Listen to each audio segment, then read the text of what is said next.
The CBS Radio Mystery Theater presents...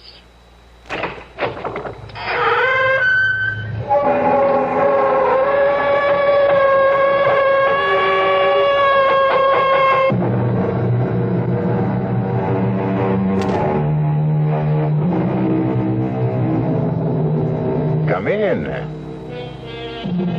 Welcome. I'm E.G. Marshall. Welcome to the terrifying world of your imagination. Vampire. Perhaps in the safety of your home, the word means little to you. Oh, you've heard of vampires, of course, but do you believe that they exist? Not you. Well, all I can say is Minna Harker didn't believe either. Nor did Dr. John Seward. Not till that night in the graveyard, when they gazed horror-stricken into that coffin and heard Professor Van Helsing say, "No, Miss Harker, John, don't turn away. Look, see for yourselves the truth." Horrible. It's horrible. What? Van Helsing, what can be done? A stake must be driven into the body, straight through the heart, and then the head cut off. Oh. Can you bring yourself to do that, Van Helsing? That is not the question, John. The question is, can you?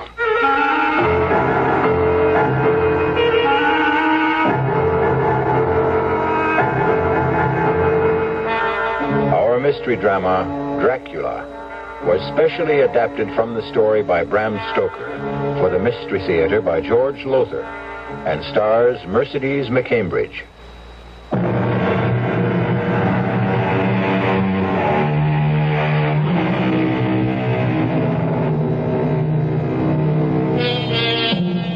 Horror, in its purest form, lies ahead for us. I would be remiss if I didn't warn you that if your nerves are not strong, it might be better for you not to listen. No, really now, be warned. Because as Minna Harker tells us in the diary she kept, there awaits you an experience so loathsome, so horrifying, that I can hardly bring myself to write of it. If I'd known what lay ahead for me when I went to visit my dearest and closest friend, Lucy Westenra, at Hillingham, I could not have brought myself to go, much as I loved her. Looking back now, I realize I had plenty of warning, but I paid no attention. For example, as I drove to the Westenra estate through that lonely, isolated country and heard the wolves howling in the distance, it occurred to me that it was strange to hear wolves in this part of the country. As strange as the huge bat that flew alongside my car. I mentioned this to John, Dr. John Seward, Lucy's fiancé, as we sat having a drink in the living room. It's strange, Minna. I've seen that bat myself. The thing must have a wingspread of at least 4 feet. I haven't the faintest idea where it came from, or the wolves either. Even Lucy's letters seemed kind of strange to me, John. What is the matter with her? Oh, I don't know. I'm completely baffled. I've had 2 other doctors look at her, colleagues of mine, and they can't figure it out. I'm desperate, Minna. I'm so desperate I've called in my old friend and teacher, Professor Van Helsing. Van Helsing? Yes, he's one of the finest diagnosticians in the world, John. Yes, he'll be here from Amsterdam in a day or 2. Amsterdam, Holland? Yeah. All the way from Oh, John, you must be desperate. Lucy is dying, Minna. I'll do anything I can to save her. We must find a way to stop her from losing blood. losing blood. Well, it's this constant loss of blood that's killing her. Transfusions help for a time, but only a short time, and each transfusion is less effective. John, when can I see her? Oh, she's sleeping now. Her mother's with her, watching her. We take turns. As soon as Mrs. Westenra lets us know she's awake... Listen, those wolves, they're at it again. John, hasn't anyone looked into this wolf thing? How they suddenly come to be in this part of the country? Well, according to the paper, the town police have looked into it. Well, that's peculiar, too. What? Well, they haven't been able to spot one single wolf. Oh, excuse me. We have a visitor. Oh, come in, Count. Come in. Thank you, Doctor. I'm on my way to town. I have a dinner engagement, and I thought I would stop to ask after Miss Westenra. Oh, she's no better, I'm afraid. I'm sorry to hear that. Can you stay for a drink? Well, I'd like you to meet a friend of Lucy's who will be staying with us for a while. Oh, in that case, of course.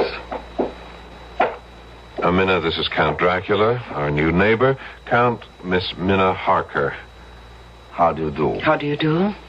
Count Dracula? Yes, but do not hold it against me, Miss Harker. I cannot help being of the blood royal. Well, why don't you two get acquainted while I go up and see if Lucy's awake yet? I shall do my best to entertain this charming young lady. I won't be a minute. You're a long way from home, Count. A very long way, Miss Harker. May I ask what brought you here? Business? Business? Good heavens, what kind of business could you have in this part of the country? I mean, it's so isolated. True, it does present difficulties, but I like living in the country. Oh, you must. Oh, forgive me, I'm forgetting my manners. Would you like a drink? Thank you. Scotch or bourbon? Is there perhaps some wine? Red wine? Now, let me see. I'm not very familiar with the supply here. Here we are. Here's a bottle of Burgundy. That glass of that will be... Oh. Miss Harker, what's wrong? What is it? It's the bottle, I'm afraid it slipped. It slipped, that's all. Oh, I'm afraid I cut my hand. No, don't be upset. It's only a slight cut, see? No. Lucy's awake and we can... Count, what's wrong? Minna, your hand. I must leave at once, Doctor. Sorry, I cannot stay. Something I just remembered. No, it's all right. I will see myself now. What in the world? But, Count... Minna, what happened? Minna? I dropped the bottle of wine and cut my hand. Yes, I see you did, but... I dropped the bottle because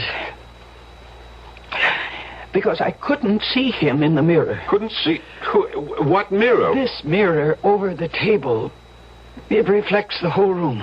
Well, of course it does, but... John, I picked up the bottle to pour Count Dracula a drink, and I looked into the mirror, and he was standing where you are now, and I couldn't see him in the mirror. He was there where you're standing, but he wasn't reflected in the glass. Minna, you're not making sense. And you're trembling. John, I'm scared. Of what? How can you ask? I look in a mirror and didn't see someone who should have been reflected in it. Is something going wrong with my eyes or my brain, John? What? Minna, easy. I don't want another patient on my hands. But, John, An optical illusion, something like that. Our eyes play tricks on us sometimes. Now, come on. Let's get a bandage for that cut, and then we'll go up and see Lucy.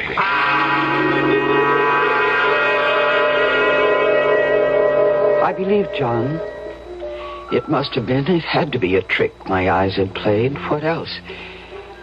Well, we got a bandage for the cut on my hand, and then John took me to Lucy's room. I can't find words to describe the shock I felt when I saw her. She was white as new-fallen snow, and so thin, she almost seemed transparent. She's dying. That was my first thought. She's dying, and nothing can save her. And I know she read the thoughts in my face. I could see the sudden fear in her eyes. I am dying, Minna. Oh, you mustn't even think that, Lucy. You do. I? It was in your face when you looked at me. I read your thoughts. She's dying, you thought. And nothing can save her. I am. And nothing can save me. Oh, John can save you. And he will. He hasn't so far. You mustn't despair, Lucy. Despair, Minna? I don't have the strength to despair. You better go now, Minna. Go? Lucy, dear, I haven't seen you in nearly a year. We haven't even started to tell each other everything that's happened. Later. Not now. I'm tired. I want to sleep. Oh, well, in that case, I'll come back later. No, not till tomorrow. All right, whatever you say. But I'll just look in on you later. No, Lucy. You mustn't. All right, then. But stop upsetting yourself. Go quickly. Oh, good Lord. At the window. It's nothing. Go, Minna. It's nothing. Nothing. It's that bat. That huge bat that followed my car. Oh, go, I beg of you. Lucy, the thing is trying to get in. Look, it's clawing at the window. Is that locked? Is that window locked? Yes, it's locked. But locks are useless against Count Dracula. Oh, good Lord. Mirrors do not reflect my image, Miss Harker. Nor do locks keep me out. You were that bat. As the wolves you hear are not wolves, but like myself, vampires. Vampires? The dead, who live by night. The dead undead. No, this can't be happening. It's a dream. It's a nightmare. That's what it will seem like when you wake up. Huh? Yes, you're going to sleep now. And yet not sleep. You will remember all you see and hear, but when you waken, it will seem like a dream. A dream you'll tell no one, not even Professor Van Helsing, because you will not want to look foolish. You'll be ashamed to tell it for fear he will think you're a silly young woman. Enough. Sleep. Did I sleep? Did I dream? No. My sleep was a hypnotic trance into which he had placed me. And what I dreamed was reality. There in the moonlight that streamed through the window, I saw Dracula raise his arms and call. Lucy. Lucy, my dearest love, come to me. Come, my darling.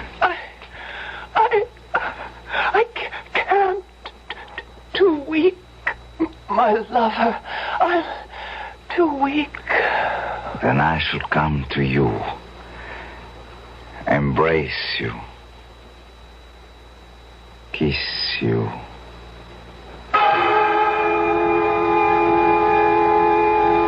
And now the strangest thing of all happened to me.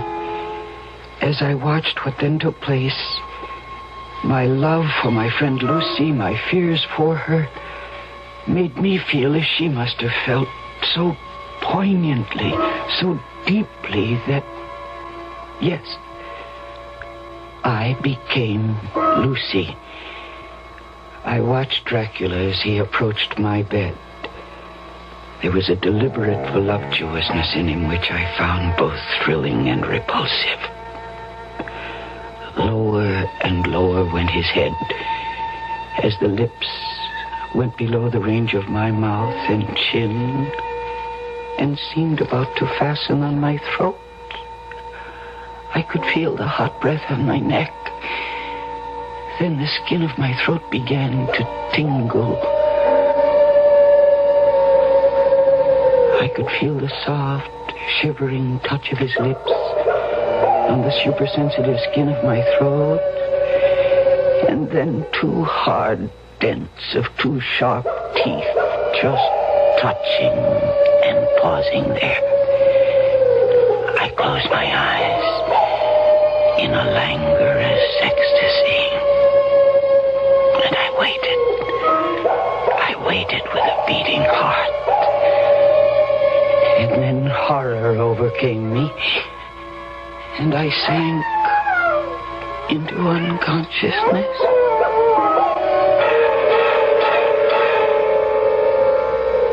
I promised you horror. Have I kept my promise? Here then, Another promise. Another warning. I promise that the horror you have just experienced is nothing compared to what is to come.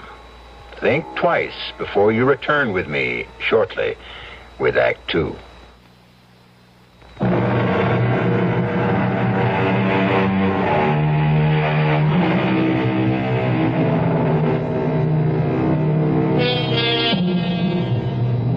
Visiting her friend, Lucy Westenra, at the Westenra's lonely estate far out in the country, Minna Harker comes face to face with horror in the form of a vampire, Count Dracula. She has witnessed the frightful scene of Dracula entering her friend's bedroom, biting her throat, sucking her blood.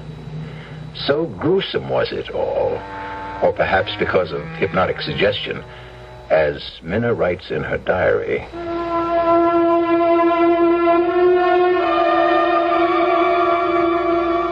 I thought it must have been a dream, a nightmare, for nothing so vile and revolting could be real. But though I tried during the next day or two to persuade myself it was only a dream, there were signs, warnings all about me that told me I was lying to myself. There was the nightly howling of the wolves, the screeching of that huge bat around the house. And yes, this scarf that Lucy kept wrapped round her throat. It's such a hot afternoon. How can you bear to wear that scarf around your throat?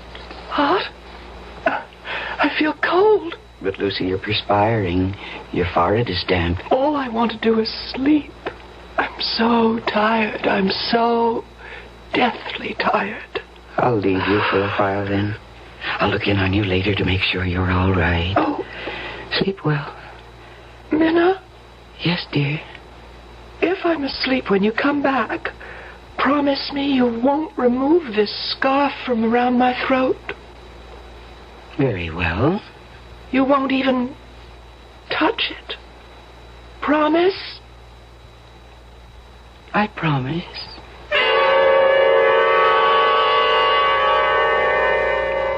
Later that afternoon, toward evening, Professor Van Helsing arrived from Holland. When John introduced me to him, he stared at me suddenly and hard, his eyes boring into me from behind his thick-lensed glasses. You are frightened, Miss Harker?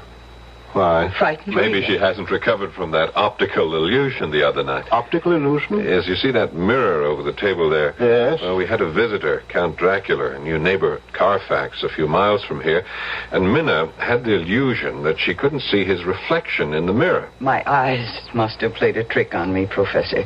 Yes. This Count Dracula, John, he's new here, you say? Yes, he arrived from Hungary about 6 weeks ago. I see. Take me to see your fiancée, John. Oh, she's sleeping, Lucy, sleeping We'd right now. better wake her up. What is it? You seem suddenly concerned. I am. Take me to Lucy at once.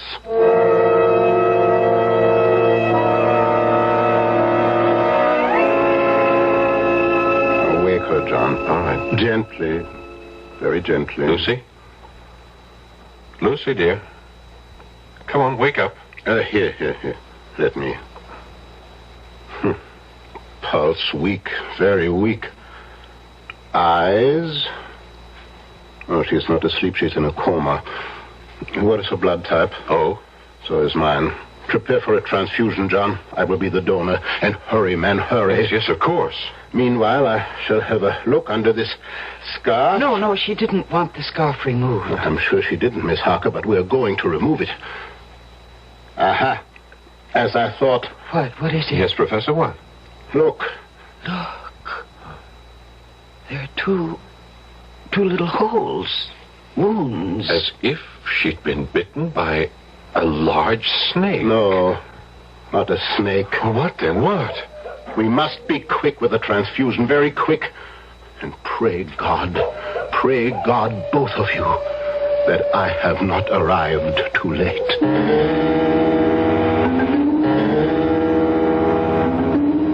But he was too late. The transfusion revived Lucy a little, When we'd made her as comfortable as we could, the three of us, Professor Van Helsing, John, and I, went back down to the living room. And it was here that Professor Van Helsing told us the truth. The truth that made John Seward cry out. Vampire? You say we are dealing with a vampire? Professor, have you gone out of your mind? My dear John, I don't blame you. Blame me? I should hope not. You ask me to believe me, a doctor, a man of medical science? Science? There's more to this world than science. But, Professor, a vampire? I can't believe that there's a vampire. I tell you that witches exist. That warlocks exist. That vampires exist. And we are dealing with one here. But if what you say is true... It is. Ask her. Ask Miss Harker. Me? You had an experience in this house that you are concealing. You choose to think it was a dream. When did it happen, child? Last night? No. The night before. Where? In Lucy's bedroom. Minna, what happened? I dreamed... No, it was no dream. All right, then. I saw... Oh, heaven protect me. I saw... You needn't tell me. No need to put you through that. I would if I didn't know who our vampire is. But I do know. Who? The man whose reflection she could not see in that mirror. Your new neighbor, Count Dracula. I don't believe you. I cannot believe you. If you can't believe me, at least trust me. Oh, I'll answer that. Wait. Yes, Professor. If that should be Count Dracula, you did say that he calls about this time each evening, John? Yes. Say nothing, do nothing to give away the fact that we are onto him. This is nonsense, sheer Do nonsense. as I tell you. You may answer the door now, Miss Harker. Yes. Good evening, Miss Harker. Count Dracula? Come in. And how is Miss Westenra today? Not too well, I'm afraid. She had to have another transfusion. Oh, I'm sorry to hear that, John. Very sorry to hear that. Thank you, Count. I do not believe I have met this gentleman. Oh, I'm sorry. No, you haven't. Let me present my old friend and teacher, Professor Abraham Van Helsing. Professor, this is Count Dracula. How do you do, Professor? How do you do, Count? I wished only to inquire about your fiancée, John. I'm sorry indeed to hear she is no better. If there is anything I can do... Thank you. Meeting you, Professor, has been a pleasure. Good night. Oh, Count.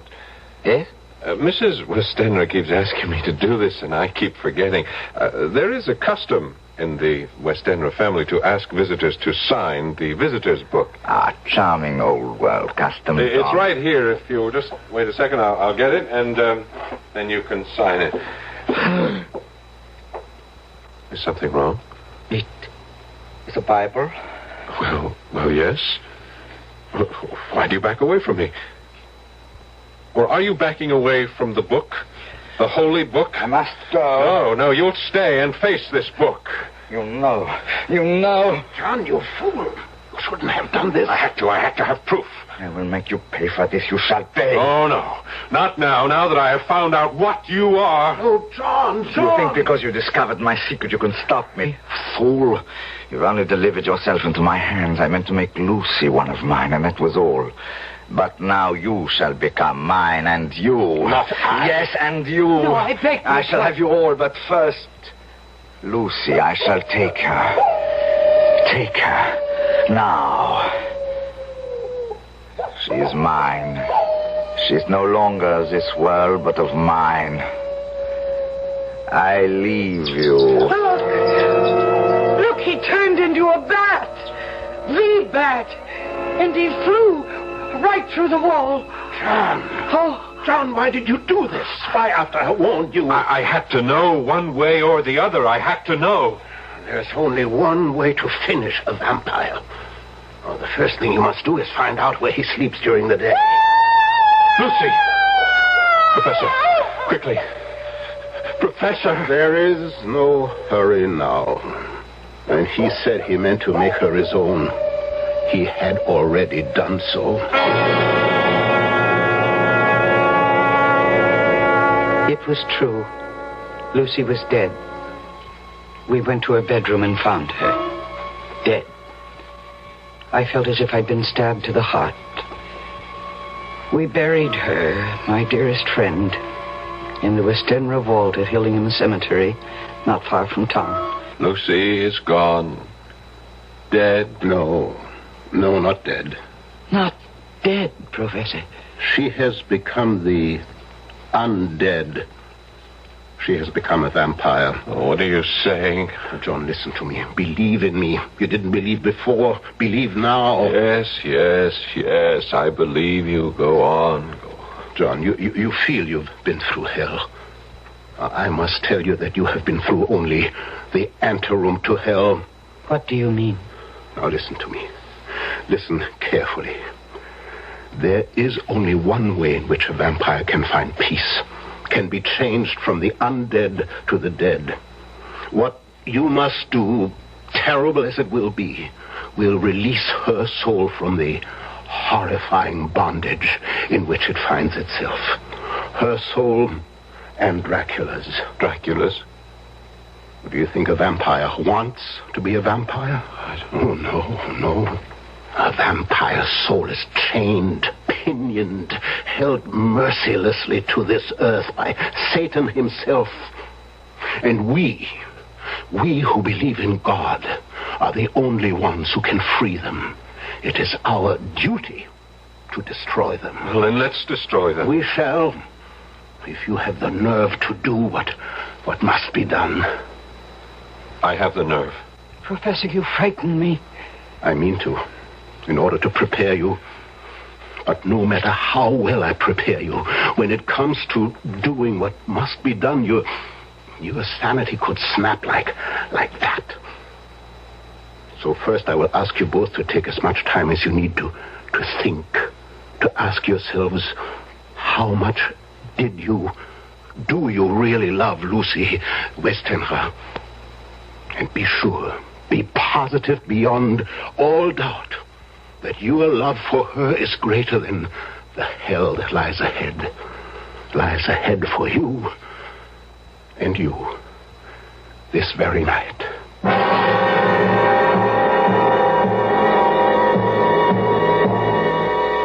One section of Minna Harker's diary ends at this point. I've read the next and final section, and I can tell you this. Van Helsing said that John and Minna had only experienced the anteroom to hell. He was right. Fearfully right. I'll be back shortly with Act 3.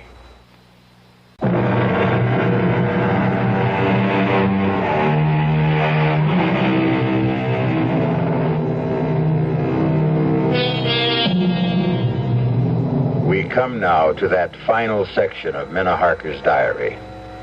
You've been warned about what lies ahead, so I'll not warn you again. But, quite honestly, I wish someone had warned me before I read it, this final section. Why? Because I've never quite gotten over it. That's why. I thought I knew what horror was until I read it. I changed my mind. You will, too. I'm ready, Professor. I knew you would be, John. We'll wait now for Miss Harker. No, there's no need to wait. I love Lucy enough. More than enough. She was my dearest friend. Is your dearest friend. For she is not yet dead. She is as yet the dead undead. It's nearly sundown. Let us go to the cemetery at once. The cemetery? It will be dark by the time we get there. She will have left her coffin. Left it? Like Count Dracula, she cannot go on living, or let me say, being the undead without drinking human blood. To find it, she must, of course, leave her coffin. The instant the sun goes down tonight, she will be on the prowl for little children. Children? Yes, children are innocent, gullible, naive, make easier victims. And the inexperienced vampire must practice. Yes, she will be seeking children. Oh, it's revolting. Revolting? Well, that is only a word to you at the moment. In a short time, it will be reality. Do you really think you can bear what is to come? I can. I must. Good. I have preparations to make. So do you, the two of you. Dress warmly. Warmly? But it's hot out. Child, there is no chill like a graveyard chill.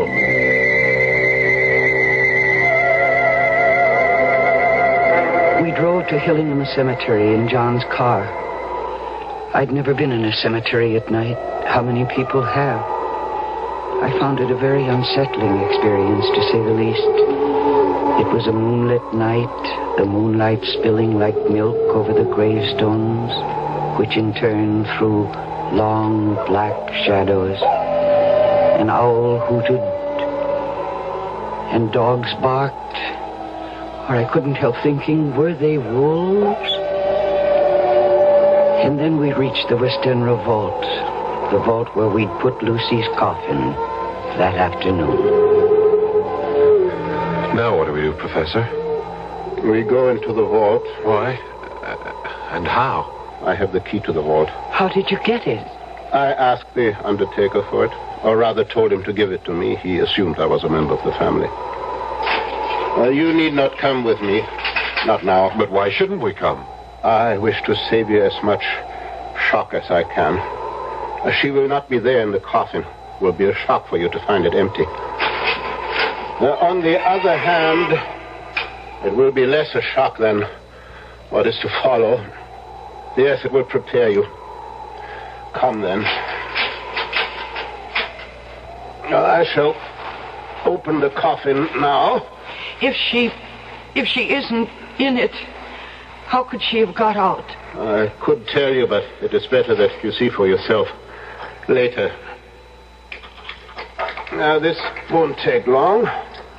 I need only unscrew the top part. There. Well, now to lift off the top of the lid. Yes. Empty.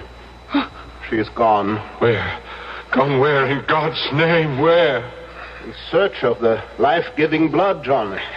In search of a small child. Oh, it's horrible. It's horrible. John? Yes? Come. We go outside the vault. Now to lock the door. That's most important. And now, what I must do will take a little time. Yes, make yourselves as comfortable as you can. Make ourselves comfortable. Professor, what must you do? Well, I have here a paste made of garlic, flour, and water. I must seal off every crevice with it. Seal all around the door so Lucy cannot get back into the vault, into her coffin. She could? Through the crevices, yes. How do you think she got out of the coffin? I can't believe it. Yes. It is unbelievable. But it is so. Now, forgive me. I must get to work.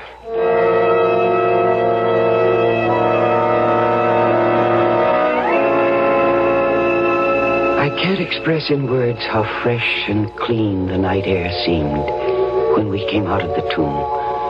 How sweet to breathe the fresh air that held no taint of death or decay. John was silent, and so was I. As for Professor Van Helsing, he was very busy sealing the door. 10 o'clock. I hope both of you took my advice, dressed warmly. We have a long wait ahead of us.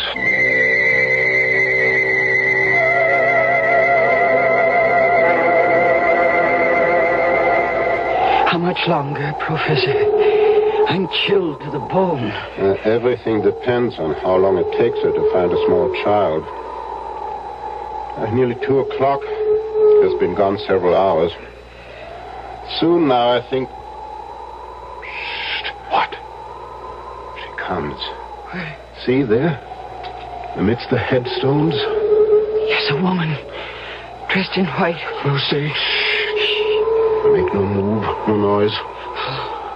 See, she is carrying something in her arms. A child. I feel sick. Control yourself. Ah, there. Yes, she's coming toward the vault. See, she draws back. The mixture I used repels her. Why are we doing this? Why are you keeping her out of the vault, her coffin? Because I hope... Yes. Yes, she is leaving, hurrying away from along the headstones. Come, we must follow. Follow where? To Dracula, I hope. Unless I'm mistaken, she's going to him for help. Hurry. We must keep her in sight. No, wait. What is it? She is heading for that tomb. Dracula must be there. Good. Now watch. See, now she's putting the child down on the ground. And now... Where is she? She's vanished. She simply slipped into the tomb through the crevice around the door. Oh, wait here. Yes. What's he doing? He's picking up the child, I think. Yes. See, he's coming back now. Here, Miss Harker. You take the child. Keep it warm. Oh, this poor thing. Poor little thing. Look, it doesn't move. It doesn't make a sound. It's lifeless. No, only in a trance. It will recover. But remember, when I ask you to do what must be done, remember that we have saved not only this child, but God knows how many others. I'll remember. Good. And now we will return to her tomb and wait till dawn. Till dawn? She will return to the tomb then. She has no choice. Dracula cannot help her. She must sleep in her own coffin before daybreak.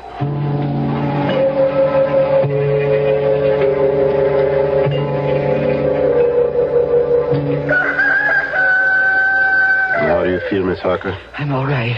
Thank you. John? I'm okay. It's almost dawn. Why doesn't she come? Soon now. How's the child? Still asleep, if it is only sleep. It is. It will not come to its senses until daybreak. Now, prepare yourselves for... In a very short time, now Lucy should... there. Yes, she's coming. And this time she'll be able to enter the tomb. Because you removed the garlic mixture. This time I want her to enter the tomb and her coffin. It will be there that you will do what must be done. Oh, there she is. Oh, heaven help me. She is as beautiful as she always was. Hold on to yourself. She isn't dead. She can't be dead. Lucy, my darling. John, no, come back. Lucy! John, my dearest, come to me, John. Come to me. I have never seen anything so horrible. And God save me from ever seeing it again. Lucy's eyes shone with an unholy light, and her face became wreathed with a voluptuous smile as she advanced toward John with outstretched arms. Come to me, dearest. My arms are hungry for you. Come, and we can rest together in the tomb. Come, my lover. Come.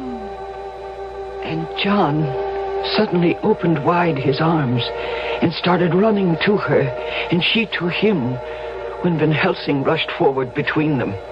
And he raised something he held in his hand up against her face. It was a crucifix.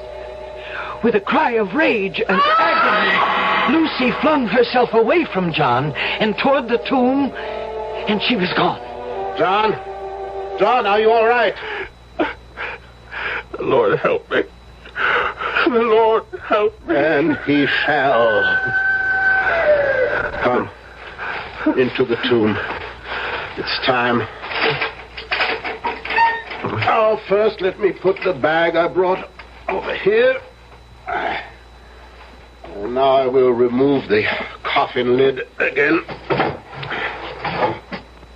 Professor, is this really Lucy's body or some kind of demon in her shape? Oh, she's hideous. Yes. Yes, your friend who was so sweet and pure is now a foul thing. But if you can do what you must do, you will see her once again as she was. Whatever it is, we'll do it. This wooden stake I have brought. Yes. This pointed stake. You must drive it through Lucy's heart. With this hammer. Oh, no. And when that is done, cut off her head with this surgical knife. I don't... You must do it. For her sake, John. For the sake of the woman you loved. All right. Give me the stake. And the hammer.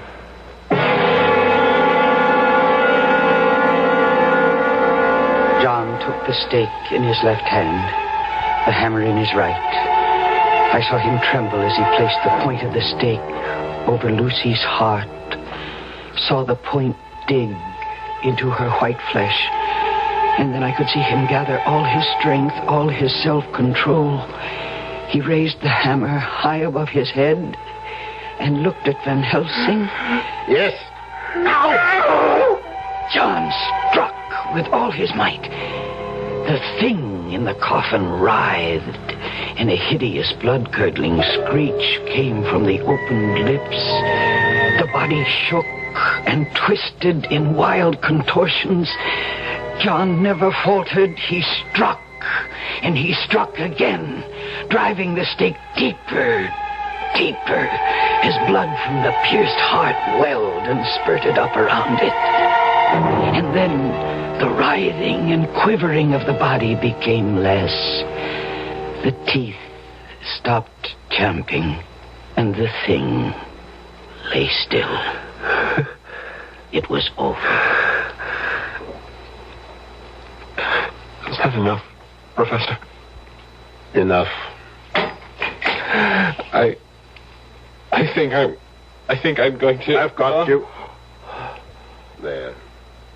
Now go outside, get some air. No. Both of you go. You look faint too, Miss Harker. I must still her head. No. I You have done all that can be asked of you. No more. I will sever the head. Now go now, but before you do, look at your beloved Lucy for the last time.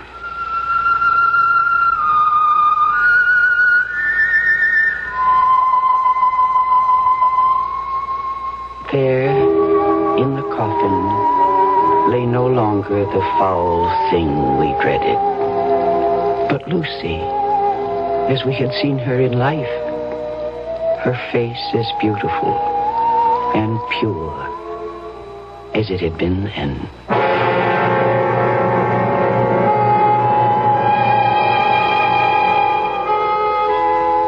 You will want to know that later on, Professor Van Helsing freed Count Dracula from his earthly bondage, and in so doing, brought his bloody career to an end. Unhappily, I must add that Count Dracula was only one vampire among, how many? I don't know. Hope I never find out. Hope you don't either. I'll be back shortly.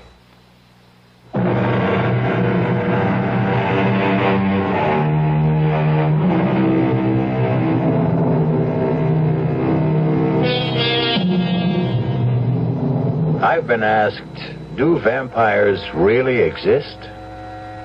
No one will deny that strange, bizarre, and, yes, gruesome things happen in this world which no one can explain. As Professor Van Helsing himself said, what science cannot prove, science claims does not exist. Well, anyhow, I play it safe. Use plenty of garlic. I'm afraid it keeps my friends at a distance as well as vampires. But then, you can't have everything. Our cast included Mercedes McCambridge, Paul Hecht, Stephen Schnabel, Michael Wager, and Marion Seldes. The entire production was under the direction of Hyman Brown. This is E.G. Marshall inviting you to return to our Mystery Theater for another adventure in the macabre. Until next time, pleasant dreams.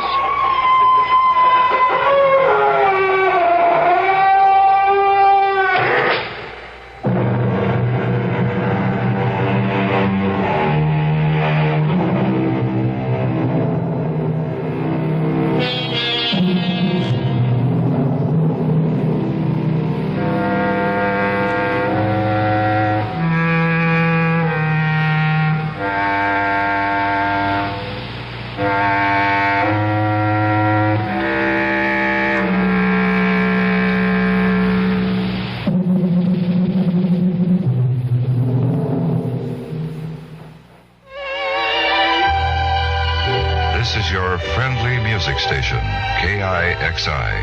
Dial 91 AM or 96 FM, Seattle. 12 midnight. CBS News. There's a new report claiming that former White House counsel John Dean used a top official of the Justice Department to get information about the Watergate probe.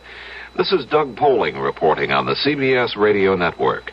The Associated Press quotes sources as saying Watergate prosecutors involved in the original probe stopped giving information to Assistant Attorney General Henry Peterson because Peterson was passing the information to the White House.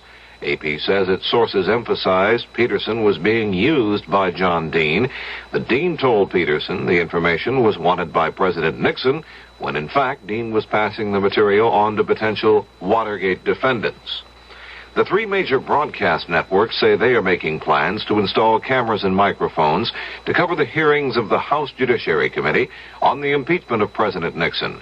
The networks are putting in their equipment but have not announced a final decision on whether to broadcast the proceedings live. On Thursday, the committee voted to allow live broadcast coverage of the hearings. More news after this message. Your attention, please. Now announcing Exploring America 74 departures for Dodge City, Kansas, Sault Ste. Marie, Michigan, Turkey Run Farm, Virginia, Hadlock Farm. Did you hear that? It's the brand new Exploring America weekend with more fascinating places to visit this year. Exploring America 74 with Charles Carroll, a 30 broadcast weekend special, this Saturday and Sunday, the 4th and 5th, on the CBS Radio Network. Secretary of State Kissinger will be leaving Israel shortly, probably less than a few hours from now, to continue his effort to get Israel and Syria to pull back their armies along the Golan Heights. Kissinger flies to Damascus to discuss it with Syrian leaders. In Jerusalem, Israeli Foreign Minister Abba Eban said this about his talks Thursday with Kissinger. We've had a very comprehensive review of all the elements involved in the Syrian-Israeli disengagement agreement. The discussion was very thorough, very fundamental, and very friendly in its atmosphere. We haven't reached the end of that discussion. We're continuing we're working right up until Secretary Kissinger's departure. As the talking continues, so does the fighting. Israel says its artillery landed within 9 miles of Damascus, and Israeli planes attacked Palestinian guerrilla bases on the Lebanese side of Mount Hermon. These late items from San Francisco. FBI agents raided an apartment Thursday apparently used by the Symbionese Liberation Army as a hideout following a bank robbery last month. The FBI was tipped about the incident, but newsmen who were on the scene for the surprise raid said the agents and police found clothing used in the bank holdup by the kidnappers of Patricia Hearst. The abandoned apartment in San Francisco's Western Addition section was about 8 minutes from the bank that was robbed. This other item, also a late item from San Francisco. 4 of 7 men arrested in connection with the zebra killings were released Thursday night, according to San Francisco police. Police Sergeant William Kearney said the men were freed because it became evident during the course of the investigation that no further proceedings against them are feasible at this time. He identified those released as Thomas Manny, 31, former star football player at San Francisco State University in the early 60s, Clarence Jamerson, 37, Dwight Stallings, 28, and Edgar Burton, 22. The Soviet Union has demanded China immediately return a Soviet helicopter and its 3-man crew forced down over China in mid-March. In a harshly worded statement, the Russians said if China does not return the chopper and its crew, Peking will suffer what Moscow terms the inevitable consequence. Now this message. Even if someone served them a slice of beef, they couldn't bite into it. Their teeth are too weak. I'm not talking about some people off in Africa or Asia. I'm talking about Americans, American children. It's tragic how many thousands of them are in this country whose teeth will literally rot in their mouths because they'll never receive basic dental care. They may not even own a toothbrush. What hurts is that it takes so very little for any one of us to help them. The same dollar, for instance, that buys you 2 packs of cigarettes can buy 3 American children the first toothbrushes they've ever owned. I'm Cliff Robertson. Won't you give up some cigarettes so some American children can have their first toothbrush? Send your dollar to Americans for Children's Relief, Box 5050, Stamford, Connecticut. Box 5050, Stamford, Connecticut. $1. And, of course, if you can afford more, give more.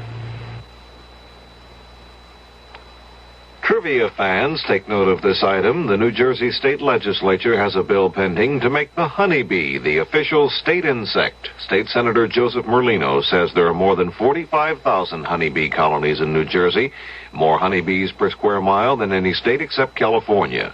Merlino may be buzzing with excitement over the bill, but other lawmakers might take the sting out of it. Doug Poling, CBS News.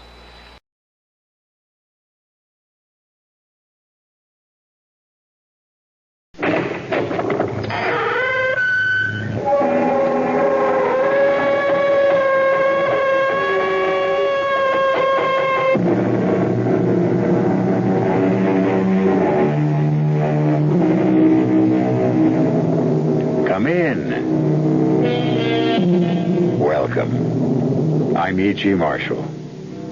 For nearly 100 years, the strange case of Dr. Jekyll and Mr. Hyde has been thought of as a tale of horror, which of course it is, but it is also an intriguing mystery. For example, take the matter of Dr. Jekyll's curious will and the scene that took place one foggy London afternoon in the office of Jekyll's attorney, Geoffrey Utterson. No, Jekyll. I will not be a party to the making of such a will. You are my solicitor, yes, and my friend. Now, if you will not do it as my lawyer, do it. I beg of you as my friend. Everything you possess to go to this Edward Hyde in the event of your death, or even your disappearance? Yes. Well, then you must tell me. I demand that you tell me. Who is Edward Hyde? Well, Jekyll, who is he? Utterson, I wish to heaven on you.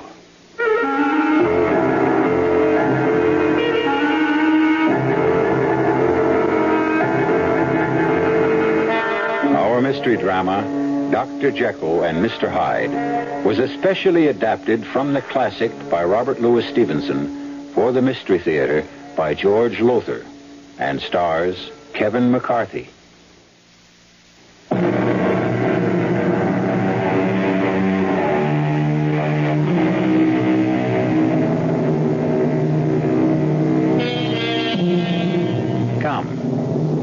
Come with me now, back through the years to London, England, in 1896. It is late of a pleasant spring evening, and we find ourselves strolling in Cavendish Square, along with Geoffrey Utterson and his friend, Dr. Mortimer Lanyon. I must say I've enjoyed our walk, Utterson. We'll soon be at my place. Will you come in? Oh, thanks, Lanyon, but I think not. I've got a good deal of work to get through before I go to bed. I needed a break, though, a breath of air, which is why I came for this walk with you. And Good heavens. That man coming toward us. Oh, strange-looking fellow, isn't he? Oh, his face in the light of the street lamp. That's the most evil face I've ever... Lanyon, he's coming straight at us. He's going to knock one of us down if we don't... You fool, you've knocked my friend down. You, hold on there. Hold on there, I say. Let go. No, not on your life. Go. You not only knocked my friend down, you walked straight over him. Sorry. Let me go. Who are you? Are you crazy? Are you out of your mind? You walked on my friend as if he were part of the pavement. I've said I'm sorry. That's not enough. By no means enough. Who is this man? Lanyon, are you all right? I'm not sure. You walked on me. Stomped right over me. Who the devil are you? I warn you, the two of you. Let me go. Otis! Let me go, I say, or I'll kill you both. Look out, he's swinging that heavy walking stick, and he... Kill you both! Oh, you don't! You struck me. No one strikes Edward Hyde and lives. No! He'll kill us both with that walking stick! Run, Utterson, run! Come back! Come back here and I'll kill you! Stop! Stop, I can't go on. My heart... Oh, must do it. It's pounding like a trip hammer. Oh, good Lord, Utterson. I've never had such an experience of this kind in my life. Are you all right? You took a blow from that walking stick. Utterson, what is it? The name. The name he used. Did you hear it? Yes, but... what was it? Oh, I think I know, but I want to be sure. Hyde, he said. Edward Hyde. That's what I thought. Well, what of it? Well, the way you looked at... Do you know the man? Does the man mean something to you? No. I don't know the man. But the name. Oh, yes, the name means something to me. What? Well, what? And I'm not sure I can tell you, Lanyon. I'm not sure I have the right as a lawyer to do so. On the other hand, Yes? Well, you are my oldest friend, and your daughter Beatrice is engaged to Dr. Jekyll, isn't she? Yes, they're to be married in September. Then perhaps I should tell you that... No, it would serve no purpose.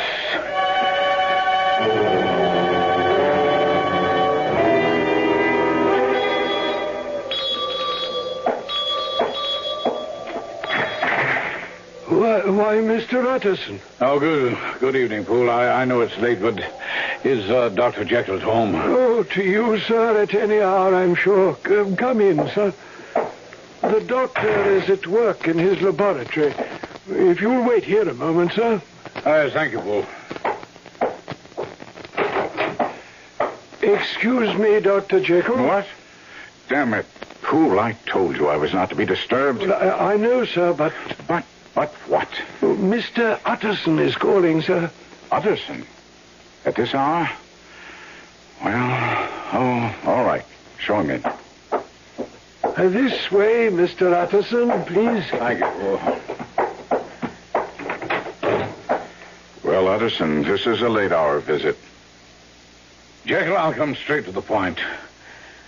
Dr. Lanyon and I were out walking in Cavendish Square less than an hour ago when we noticed a strange man, a sort of, I don't know, dwarf-like creature with, I assure you, a face that, well, it was so vile, so evil, it brought the sweat out on my brow. Well? Well, this man, he walked straight into Lanyon, knocked him down, and then walked right over him. I ran after him, an argument ensued, and then, well, he threatened to kill both Lanyon and me with his walking stick. He went into a rage I can only describe as bestial, swinging the walking stick at us, and what? Well, I don't think he meant to give his name. In fact, he refused to give it when I asked for it. But in his rage, he forgot himself, and he used his name. Edward Hyde.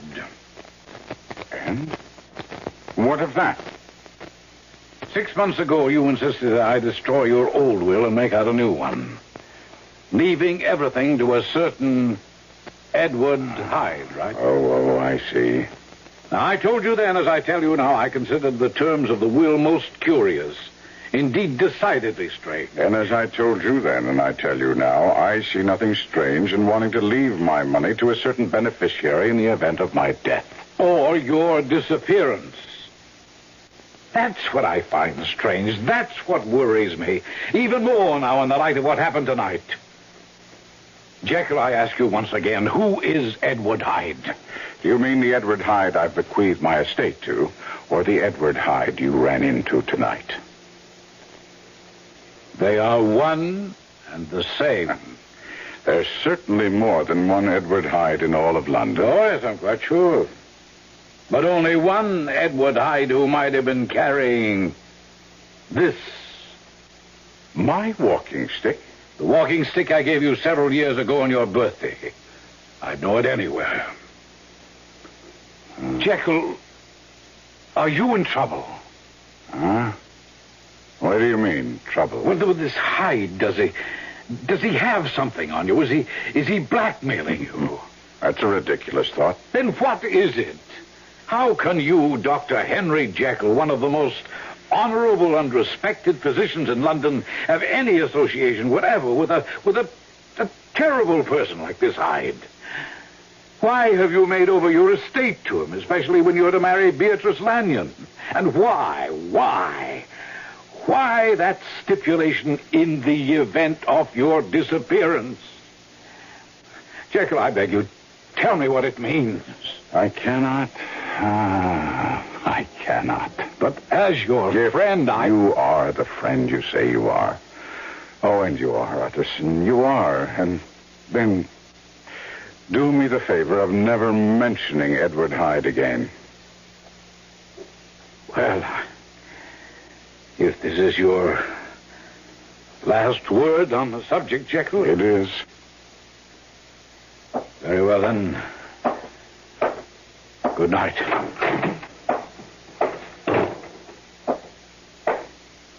Oh, Poole. Yes, Mr. Utterson, sir. I'd like to ask you something. Oh, anything, sir? Who is Edward Hyde? Oh, God help me, sir. I wish I knew. We all of us in this house, everyone of Dr. Jekyll's servants, wish we knew. All right, tell me about him, this Hyde. Dr. Jekyll was away on a house call, I think. The front door bell rang, and I answered it, and there stood the... Oh, a frightful creature, Mr. Utterson, frightful. I've met Mr. Hyde. I know. He said he wanted to see Dr. Jekyll.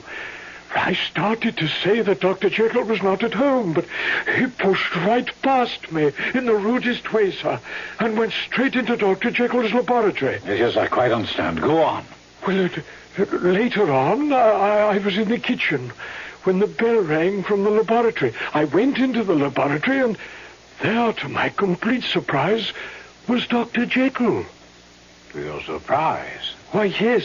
You see, sir, he'd forgotten his keys, and I was so surprised that he'd somehow got back into the house. Well, did you ask him how? Oh, I did, sir, yes. But he ignored the question. Never mind that, he said. I want to give you certain instructions concerning Mr. Edward Hyde. He then said that Mr. Hyde was to be admitted any time he called. I see. Tell me, Poole, what is Mr. Hyde's manner toward Dr. Jekyll? I mean, when they're together, how does Mr. Hyde act toward Dr. Jekyll? Or Dr. Jekyll toward this Mr. Hyde? Well, they're never together, sir. That's puzzling, very puzzling, to say the least. Oh, Mr. Utterson, sir, all of us here are convinced that our master is in dire trouble. If you could help the good doctor... Yes, Poole. Yes, I certainly shall, if I can.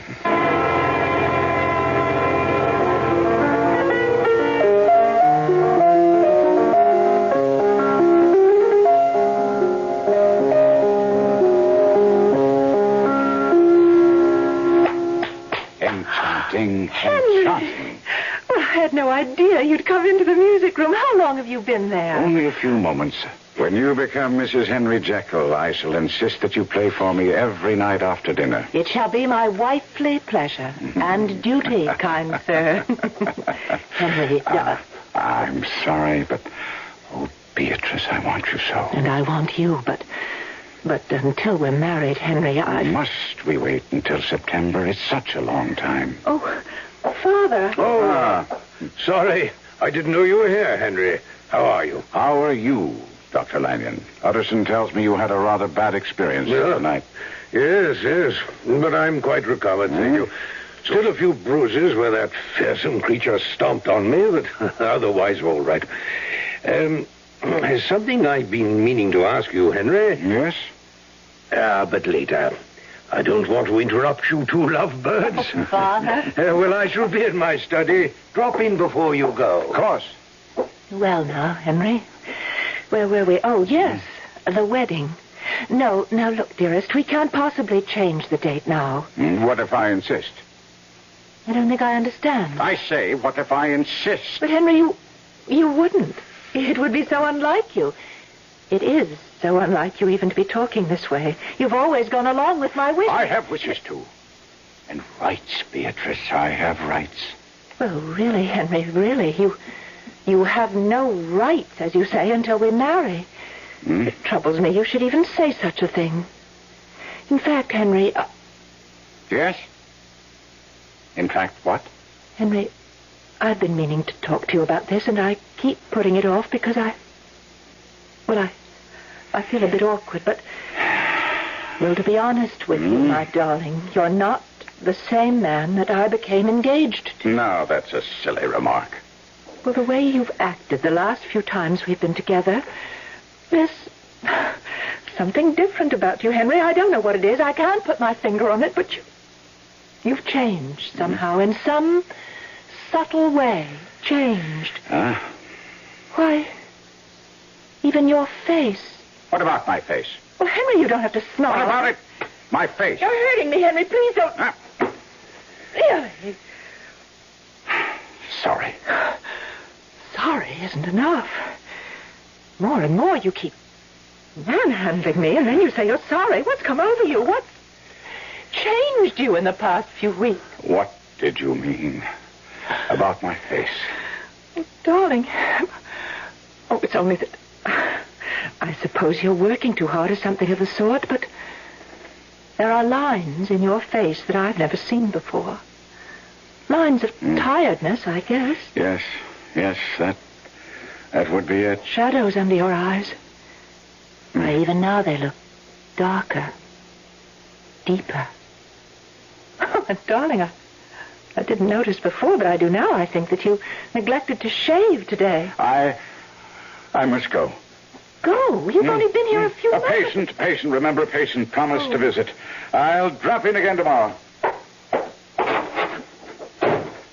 Was that Henry who just left? Yes, Father.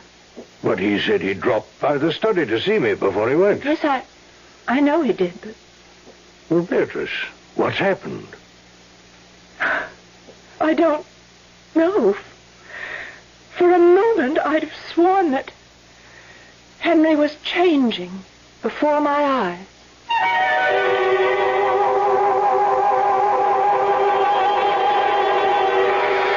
A tale of horror, yes, but also, as I said, a mystery. At least it was to Mr. Utterson, Dr. Lanyon, and his lovely daughter, Beatrice.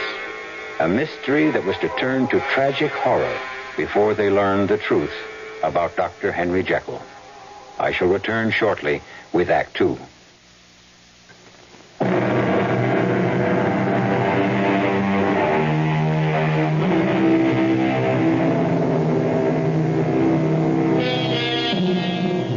It almost goes without saying that to tamper with natural law will lead to an unnatural end.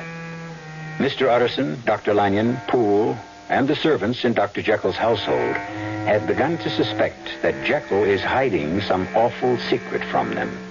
A secret that involves the man known as Edward Hyde. Even Beatrice Lanyon, Dr. Jekyll's fiancée, has begun to wonder at the change she senses in him. It may even be that the London police are beginning to wonder. Come in. Inspector Wolfe of Scotland Yard to see you, Dr. Jekyll. Oh? Show him in, Poole. Yes. This way, Inspector. Oh, thank you. Dr. Jekyll? Yes? Leave us, Poole. Inspector Wolfe of Scotland Yard, is it? Yes. Please take a chair, Inspector. Well, thank you. Well, now, Inspector, what can I do for you? Hey, well, I'm not sure you can do anything at all, Doctor, but, are you aware that in the past 6 weeks there's been a rash of murders in London? Extremely brutal murders, Doctor. Each victim has been bludgeoned to death. Why do you come to me? Well, on more than one occasion, the murderer has been seen while committing these terrible attacks of violence. Not clearly seen, since the murderers have always been done at night and in dark streets, you know. But there have been glimpses of him, and putting them together, the Yard has come up with what you might call a composite picture of the man. I still don't see. I just don't understand why you've come to me about this. Well, you will in a moment, Doctor. The man, the murderer, appears to be a short, malformed, dwarfish creature who, even though his face has never been clearly seen, gives a strong impression of evil. Doctor, a particularly brutal murder took place last night in Montague Street. Dr. Danvers Carew was bludgeoned to death. Carew? Member of Parliament? Aye, the same. He was beaten to death with a walking stick. And the murderer was the dwarf-like creature that I've mentioned. The person who saw the murder take place followed the murderer afterwards, you see, keeping at a safe distance, you may be sure. And, well, that's why I'm here. Why, precisely? The murderer was seen to enter this house. You must be... Well, I was about to say you must be joking, but of course, you're serious. You don't happen to be acquainted with a Mr. Hyde, do you?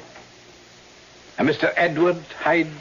Well, yes, but he's not an occupant of this house. He doesn't live here? No. Does he visit? Well, on occasion, yes, but I haven't seen him now in, months, I should say. Friend of yours, is he? No. Patient. He suffers from a nervous disorder, comes to see me whenever he's in need of medication. Well, thank you for your time. Good day. Good day, Inspector. Damn.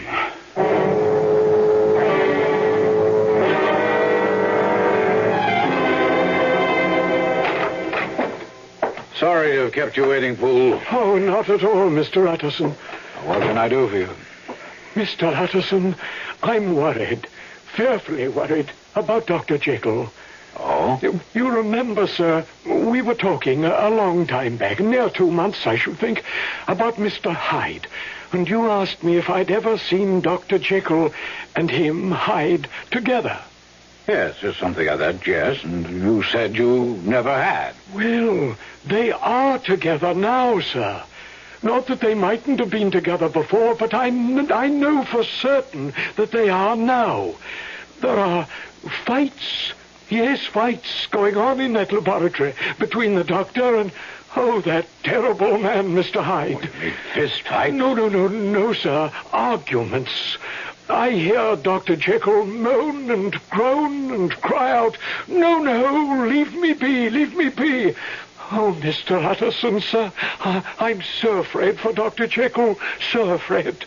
Yes, well, you're saying that comes as no surprise, Poole.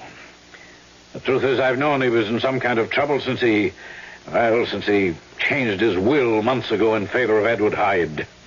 In favor of Edward Hyde? Oh, yes. He's left him everything in the event of his death. But most puzzling, in the event of his disappearance as well. Oh, sir, I don't understand it. Nor do I. And to be honest with you, I've given up trying to understand it. Then I must do what must be done. What do you mean? For the first time in my life, Mr. Utterson, I shall disobey Dr. Jekyll's orders. For his sake, I shall see to it that Mr. Hyde never enters Dr. Jekyll's house again.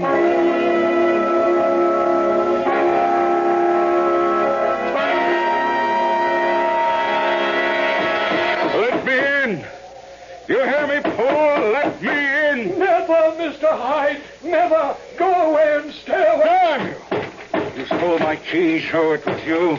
It must have been you, and now you bar me from the house. And you'll stay barred as long as I'm here. Fool, I warn you. Warn away. You'll not enter this house. Poole. Listen to me, Poole. I'm listening. I'm in trouble, Poole. I need Dr. Jekyll's help. He's not at home. Let me come in and wait for him, Poole. I am in desperate trouble. Then stay in it and be damned to you. Father, what is it? I've never seen you so upset. Well, read this. My dear Dr. Lanyon, as you value my friendship and my life, please go to this very night to my home. Father, this is a note from Henry. What? Yes, and you needn't read any further. He begs me to go to his home, enter his laboratory, and procure certain chemicals and powders, giving very explicit directions as to where I should find them. When the message was delivered an hour or so ago, I have just returned from following Henry's instructions. As you see, the message directs that I am to give these materials to whoever calls for them. But what does it all mean? Well, you are Henry's fiancée. You are close to him, closer than anyone else.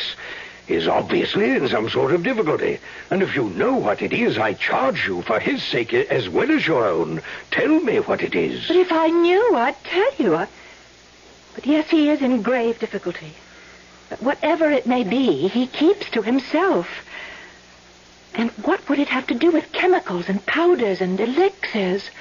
Oh, Father, I don't know. No. Lamb is retired. I'll answer the door. You retire as well, my dear. No, Father, I want to stand... Do as I say, my child. Go to your room. I have a feeling that I'd best tend to this alone. Go now. Very well, Father. How damnably long does it take you to answer the door? Let me in. Let me in quickly. You took your own sweet time, man. Where are the materials you were told to get? In my study. Come. Let us get them. Come. Where are they? Where are they?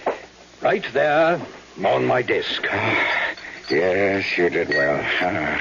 All seems to be here. Believe me. You misunderstood. I didn't say shut the door. I said leave me. I didn't misunderstand, Mr. Hyde. You know me. From the newspaper reports of your murders and the general description of you, all of London knows you now, I should think.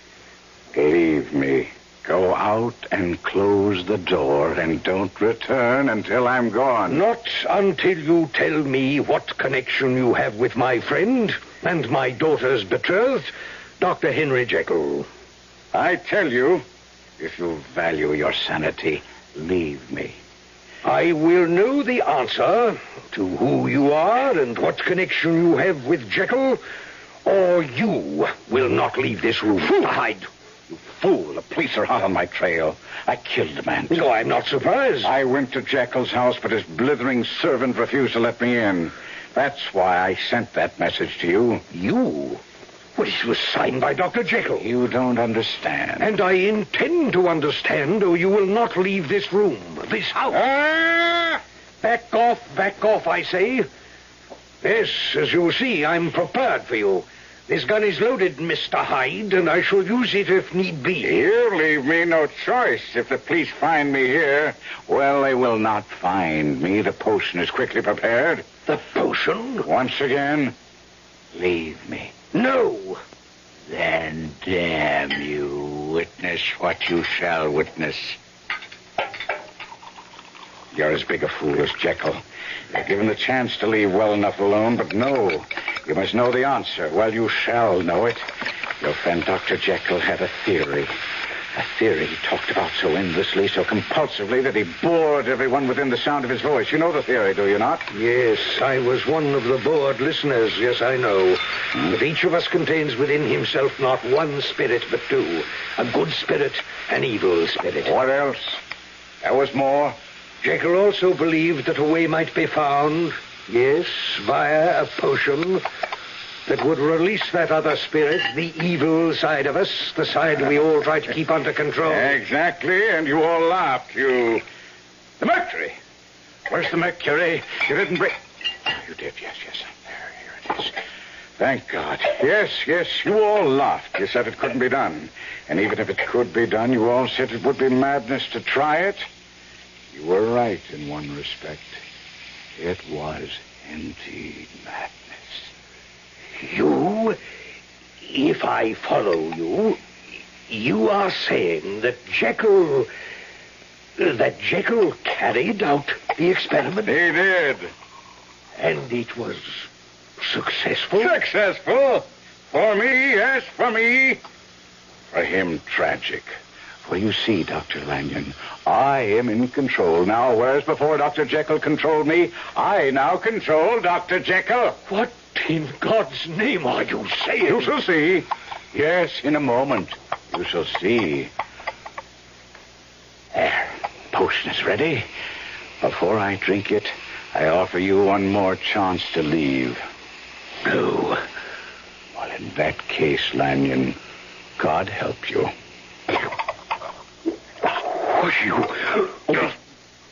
drank that. Why do you think I mixed it? But it contained mercury, quicksilver, and other... Mr. Hyde, what... Oh, my God, what's happening? You're changing before my eyes. You're getting taller. The hair on your head changing color. Good Lord, what are you going through? You're becoming a different man, a different being. Heaven help you. You've become, before my eyes, you've become Henry Jekyll. Yes. Yes. And just in time. The police are at your door, Dr. Lanyon. Let them in. I have nothing to fear. For the moment.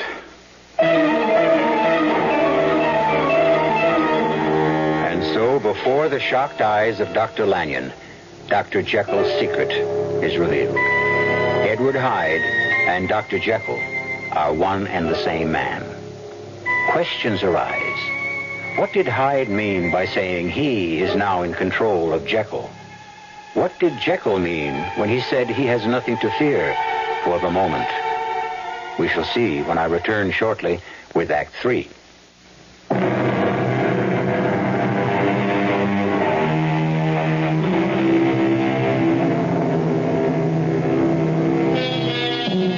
The Scotland Yard police, in pursuit of the murderous Mr. Hyde, arrive at Dr. Lanyon's house in Cavendish Square, just as Hyde is transformed into the noted and respected physician, Dr. Jekyll. Now, as the police urgently ring the bell of the front door... Dr. Lanyon, you must answer the door. I can't get up from this chair, Jekyll. My heart, I feel weak, faint. Then I suppose I must let them in. Beatrice, how long have you been outside this door? Long enough, Henry. You know. Oh, heaven help you, Henry. Yes, I know. That's the police at the door. You'll not give me away. Dr. Jekyll. Inspector Wolf, isn't it? Yes, but what... one moment. Sergeant, place your men so every entrance and exit is guarded. Now, if I may come in, Dr. Jekyll? Certainly. My dear, this is Inspector Wolf of Scotland Yard. My fiancée, Miss Beatrice Lanyon, Inspector. How do you do? Oh, now, 1,000 apologies, ma'am, but we're looking for a murderer. A certain Edward Hyde. And what makes you think you'll find him here? A description of him was given to every hansom cab driver in London. One of them saw him enter this house little more than half an hour ago and notified the yard. Well, you've obviously made a mistake. This is the home of Dr. Lanyon. I am his daughter. We are not acquainted with anyone named Hyde. I beg your pardon, Dr. Jekyll. You said something? No. Miss Lanyon, I should like your permission to search the premises. Well, I'm afraid that's impossible, Oh, I don't think you quite understand. If our information is correct, Edward Hyde is in this house, and he's a dangerous man, Miss Lanyon. A murderer. I'm sorry. No. Good night, Inspector. Inspector, I said good night. Is your father at home? Yes. Then I must ask to see him. If you'll not give us permission to search the house, perhaps he will. I'm sorry, Inspector, but my father... I insist, madam. Inspector, there is no Edward Hyde in this house any more than there was an Edward Hyde in mine when you called there. Very well. I won't pursue this matter further tonight, Miss Lanyon. But, Dr. Jekyll, I think we should have another talk, you and I, about your Mr. Hyde. He's not my Mr. Hyde, Inspector. He's a patient I haven't seen in a long time. Should he pay me another professional visit, I shall certainly notify you. And now, sir, good night. Good night.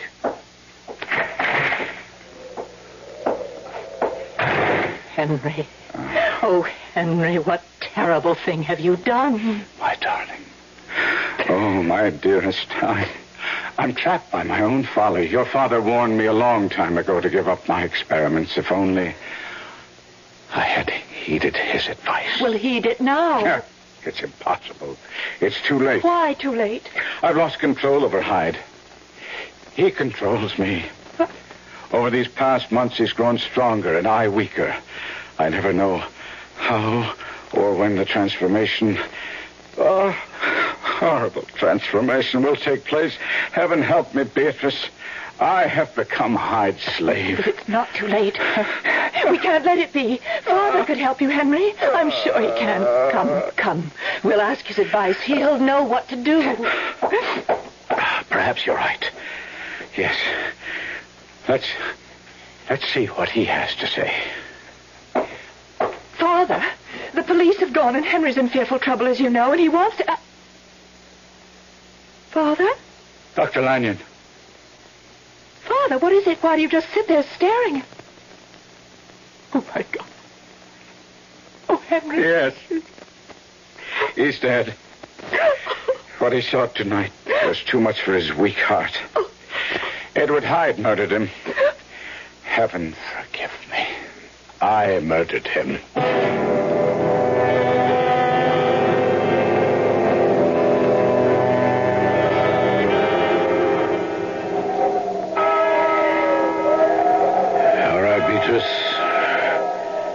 Jekyll, we can leave now, I think.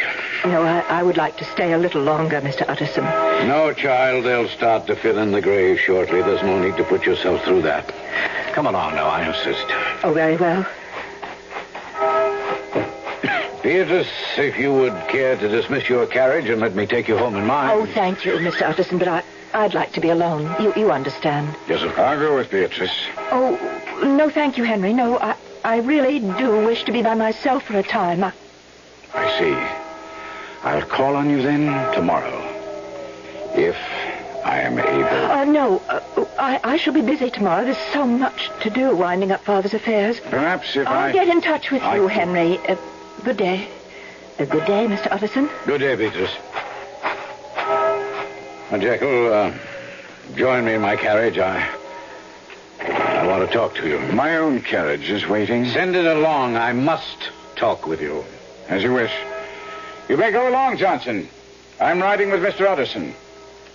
After you, Jekyll. Well, what is it? I want to talk to you about your will. Oh, what now, Utterson? Oh, need to ask. You read the newspapers. You know this man, Edward Hyde, is a monster, a murderer sought by the police. God knows what your connection with him may be, what hold he has on you, and you needn't say he hasn't. He must have. Why else would a man of your reputation, a celebrated and respected physician, leave all his worldly possessions to such a human horror? They're my possessions. I have the right to do with them as I wish. And I, the right as your solicitor, to refuse to let you do You it. can't stop me. Well, perhaps I can. How? In what way? Not sure. I'll have to seek advice on this. But it may very well be, Jekyll, on grounds of protecting you from yourself, that I can have you declared incompetent to handle your affairs. Incompetent? I incompetent? How dare you say such a thing to me? How dare you even think such a thing? Jekyll, let go my arm. You're hurting My will me. is my will. No. Edward Hyde is to inherit everything in the event of my death or my disappearance. What is the matter with you? Take your hand off. Good Lord, your hand.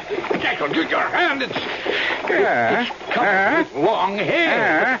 The fingernails are becoming... Hey, you claws. meddling little pipsqueak. Face, it's changing. Of course it's changing, you interfering muddlehead. Do me out of my inheritance, would you? Prevent me from inheriting Jekyll's wealth? You, oh my God, you're Hyde. You are Edward Hyde. Yes, Edward Hyde. Edward Hyde. Murderer, Edward Hyde. Monster, according to you? Yes, but how could you? No, you're strangling me. You're... No. Die!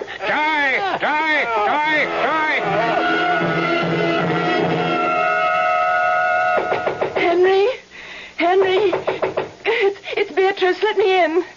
Henry, do you hear me? Open this door. Henry, I've come to help you. Let me in. Oh, Beatrice. Oh, Beatrice. Henry. It's the end. Where? It's the end, Beatrice. The end. The potion doesn't work anymore. It's useless. Hyde takes over whenever he pleases. Oh, dear Lord. There must be something we could... What is this gun? I meant to take my life and this horror once and for all. But he won't let me. I have only to pick up the gun and he returns. I no longer have any will of my own. He possesses me, owns me, like a demon. What is it? Oh, get out of here, Beatrice. Leave me at once. You're changing. You're becoming Hyde. Let go of me. Let go of you? When I've wanted you, yearned for you, lusted for you, my lovely creature, all these months, huh? Don't kiss me. Oh, yes. Kiss you and fondle you and caress you and... You're stronger than I thought, my beautiful Beatrice. Good, very good. That makes the sport worthwhile. Come away. From you. Stay away from you who were made for love. Would you deny a man pleasure? I'll say you're very, very quick. Strong, too. Strong and quick. And desirable. Stop trying to elude me. You can't. You know, you can't. You are strong, but I am stronger. You are quick, but I am quicker. And you are a beauty. And I a beast, eh? Beauty and the Beast, eh? Beauty and the Beast. Put that down. No. You could stop Henry Jekyll from using this gun, but you can't stop me.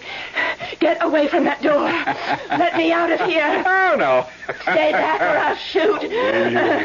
Go ahead, shoot. I didn't think you could. It isn't in you to kill.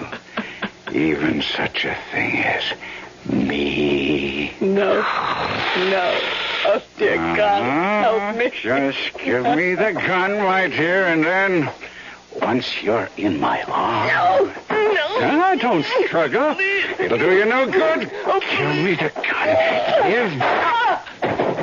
Miss Lanyon! Oh, good heavens! Miss Lanyon!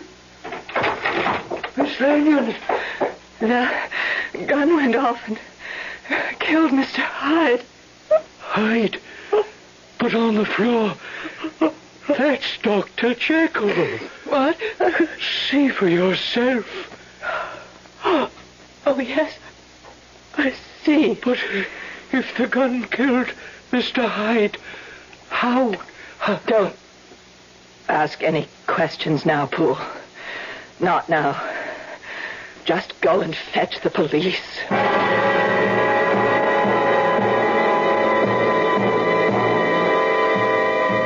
As a baffled and distraught Poole rushes out into the storm to find a policeman, Beatrice Lanyon gazes down at the body of Dr. Henry Jekyll. Or is it Edward Hyde? I'll be back shortly.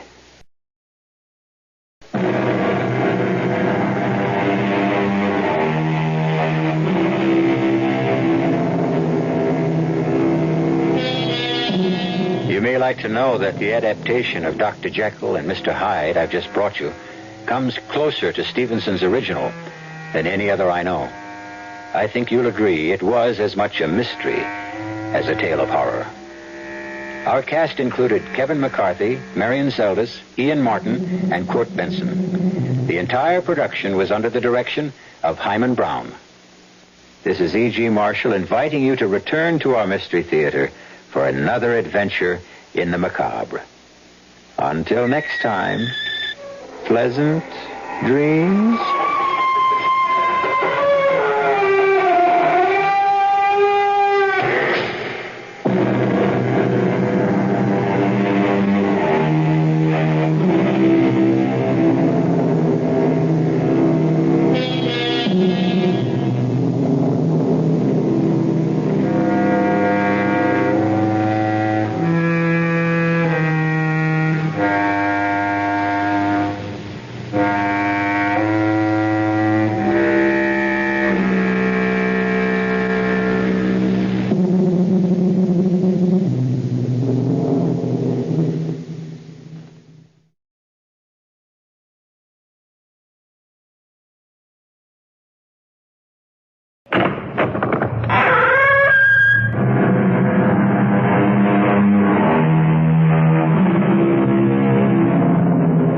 Come in.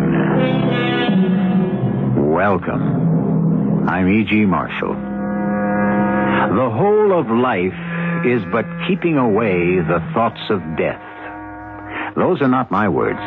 They were set down in the 18th century by an Englishman named Samuel Johnson. Our persistent, incurable optimism drives us to live as though there would never be an ending.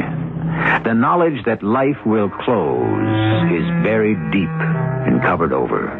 But deep as it lies and hidden as it is, the knowledge is there. And we silently wonder, as Mr. Johnson did, must not all things at the last be swallowed up in death?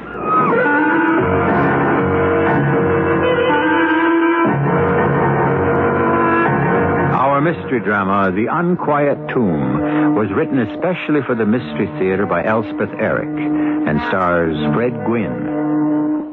I'll be back shortly with Act One.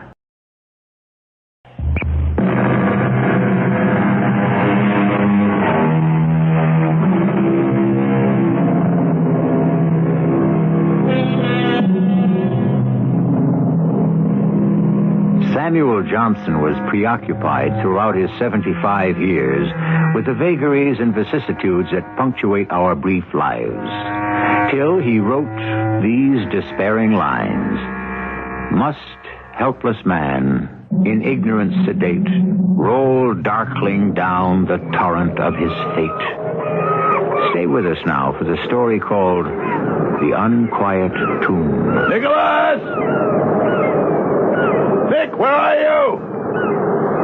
Nicholas! Can't you hear me? I hear you, Captain Jack.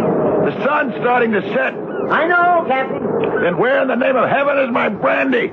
I'm fetching it now. Bring me a shawl to put over my knees. Yeah, I've got it.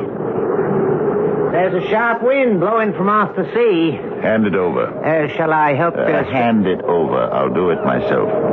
I'm still able. Of course you are. Shall I pour your brandy, Captain Jack? Yes, you'd better do that. There you are, Captain Jack. Pour yourself one, too. How's that? I said pour yourself a spot of brandy. Is that so hard to understand?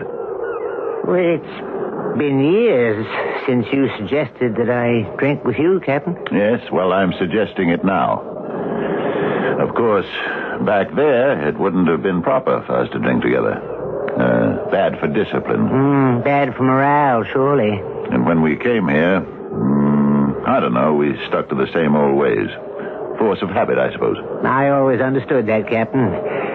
It would never have entered my mind to presume. But now it all seems stuff and nonsense. Know what I mean? Perhaps I do, Captain. In part, anyway. And besides, I begin to feel the need of human company. It was different, of course, when Nellie was alive. You remember how she was, Nick? I remember. So full of spirits. So happy to be alive. Well, you know. Yes, she was my own sister, Captain. And then there was Kevin Murdoch. And now he's gone. Why did he have to go back, Nicholas? He had a good life here. Why did he want to go back to the polluted life of civilization? I think you know why, Captain. Look there. Look there. Oh, where, Captain? On the horizon. It's a ship. I don't see anything. But you must. Your eyes are better than mine. There's a ship out there. No, Captain. Yes, a ship. And it's coming for me. To carry me away. Oh, now, Captain, surely you don't mean you'd leave your island. You think I'd do that? Leave my island? No. But that ship will carry me away. Yes, it will carry me away. A flight of fancy, Captain. There's no ship. What? No? No ship? You imagine it, Captain.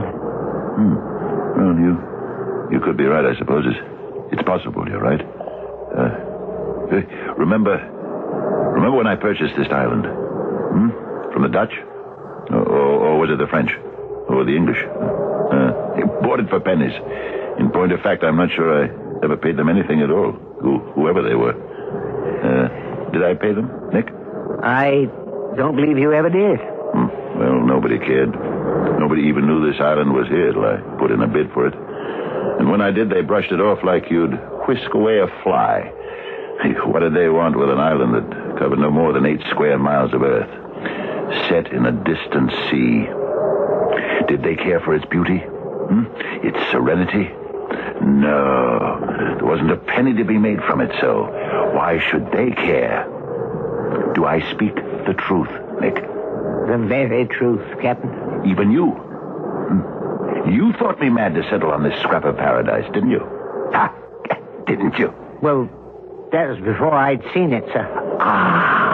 But once you'd seen it... Then it was a different matter altogether. Oh, man alive. The joy in my heart when I saw you waving from the small boat. One of my own. My old compatriot. My fellow fighter. I knew straight off that together we'd have ourselves a tiny piece of heaven here. And Nellie. Nellie standing beside you in the little boat. I never expected that. Bringing a woman with you. That was your bit of inspiration. It was to free her mind of an infatuation she'd had for a man back there. And it did. It did. Freed her from everything that was mean and rotten. Remember, Nick, how we set about building this house out of the coral rock? Build it according to no plan at all. What did we need of plans? The soul of this place is to have no plan. No plan at all. Simply to live each day as it comes. To rest each night in order to be ready for the day that will dawn. Aye, we'd rise with the sun. Nellie would give us breakfast. And work like stevedores. Harder than that. Till Nellie called us for dinner. Oh, a sweet voice. I can hear it now. Captain O'Shea, I've dinner set on the bench. There's fried fish today. Captain? I'm toasting the breadfruit, so hurry. Stop your work now, this instant, or the fish will be overdone. We're coming, Nellie. We're yours. Nick, serve up the fish and be generous. There's plenty. Oh, this one was a whopper. There's breadfruit for you, Captain. Again? No complaining now. I won't have it. It lacks something. Breadfruit does. Yes. Taste is what it lacks. I took a walk along the beach this morning. And you know what I found? Little yellow plums. Growing right out of the sand. Millions of them. Now, if there was some way to get out the pulp and some way to make a jam out of them. There should be a way. And brandy. A yellow plum brandy. A yellow plum jam. A yellow plum pudding. There's no end to what we can do. No end. No end. We shall go on forever and ever. There will be no end to this dream of paradise. We shall live like this to the end of our days. Agreed? Agreed. Of course, the reality of the thing is, my end will come first. I'm 50 years old and a bit more. Well, now, Captain Jack... Don't dwell on such things, Captain O'Shea. Not on a day like this, when we're all so happy and content. You two. Neither of you has reached 30. But I... Oh, come now, Captain, you... No. Today is the day to think about it. Later, I'll fear it no more, and I'll push the thought away. But today I can think about it with a clear mind. If you must. I have it. I have it. What's that, Captain Jack? I'll build me a tomb. A tomb of coral. Inlay the walls with the most beautiful shells to be found on the beach. I can find the shells. Before we go on with the house, Nick, we'll construct a tomb. And build the house about it. Yes. I shall live out my days on this wee island, and when my life is over, I shall lie in my coral tomb and hearken to the waves and the gulls and be at peace. How happy we were, the three of us. It seemed we needed nothing more. No one else. But then, it was a particularly fine day, I remember. The house was finished. We were Oh, we were so proud of it. We were standing on the beach.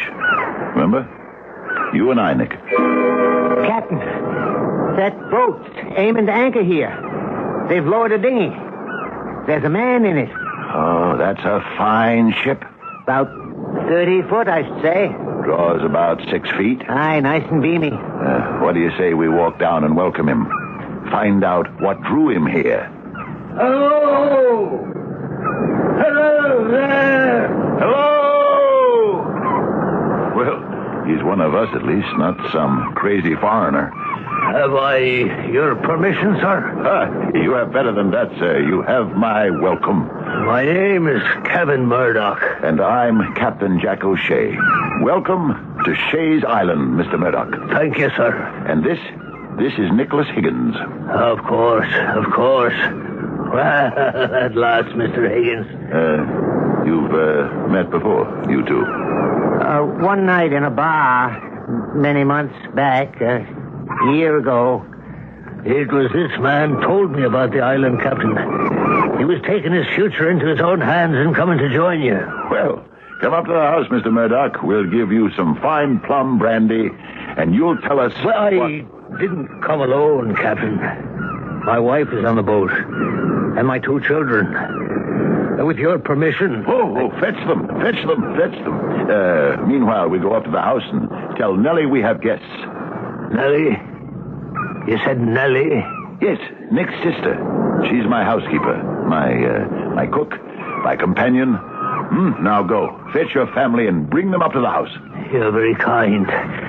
They'll be most pleased. A fine man.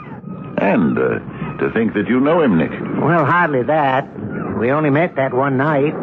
We talked some. Yes? Well, he doesn't seem your sort exactly.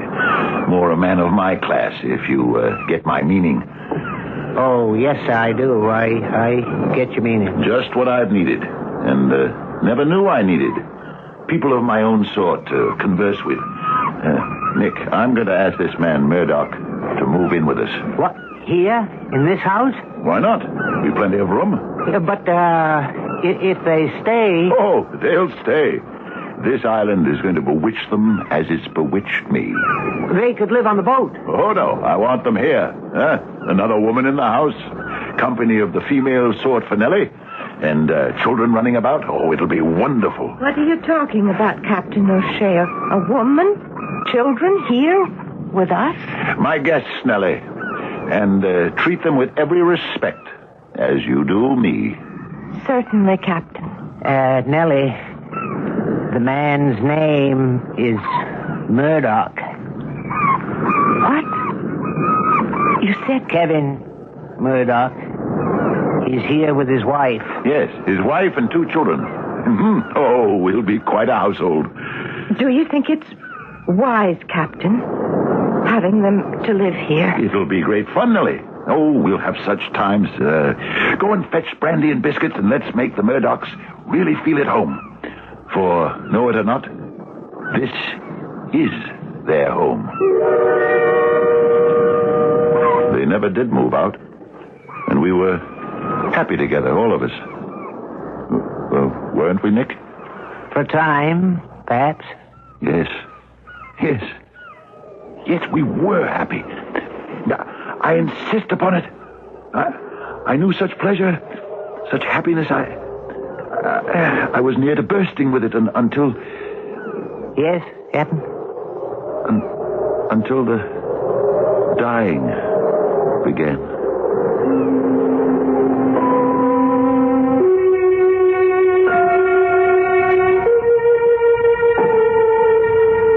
There is a theory, and it's only a theory, that each man holds 2 instincts. One is called Eros, after the god of love. The other is Thanatos, a personification of death. These 2 are thought to live side by side in every human soul.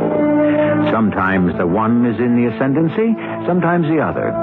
But neither ever resigns or concedes the battle. I'll continue with Act 2 shortly.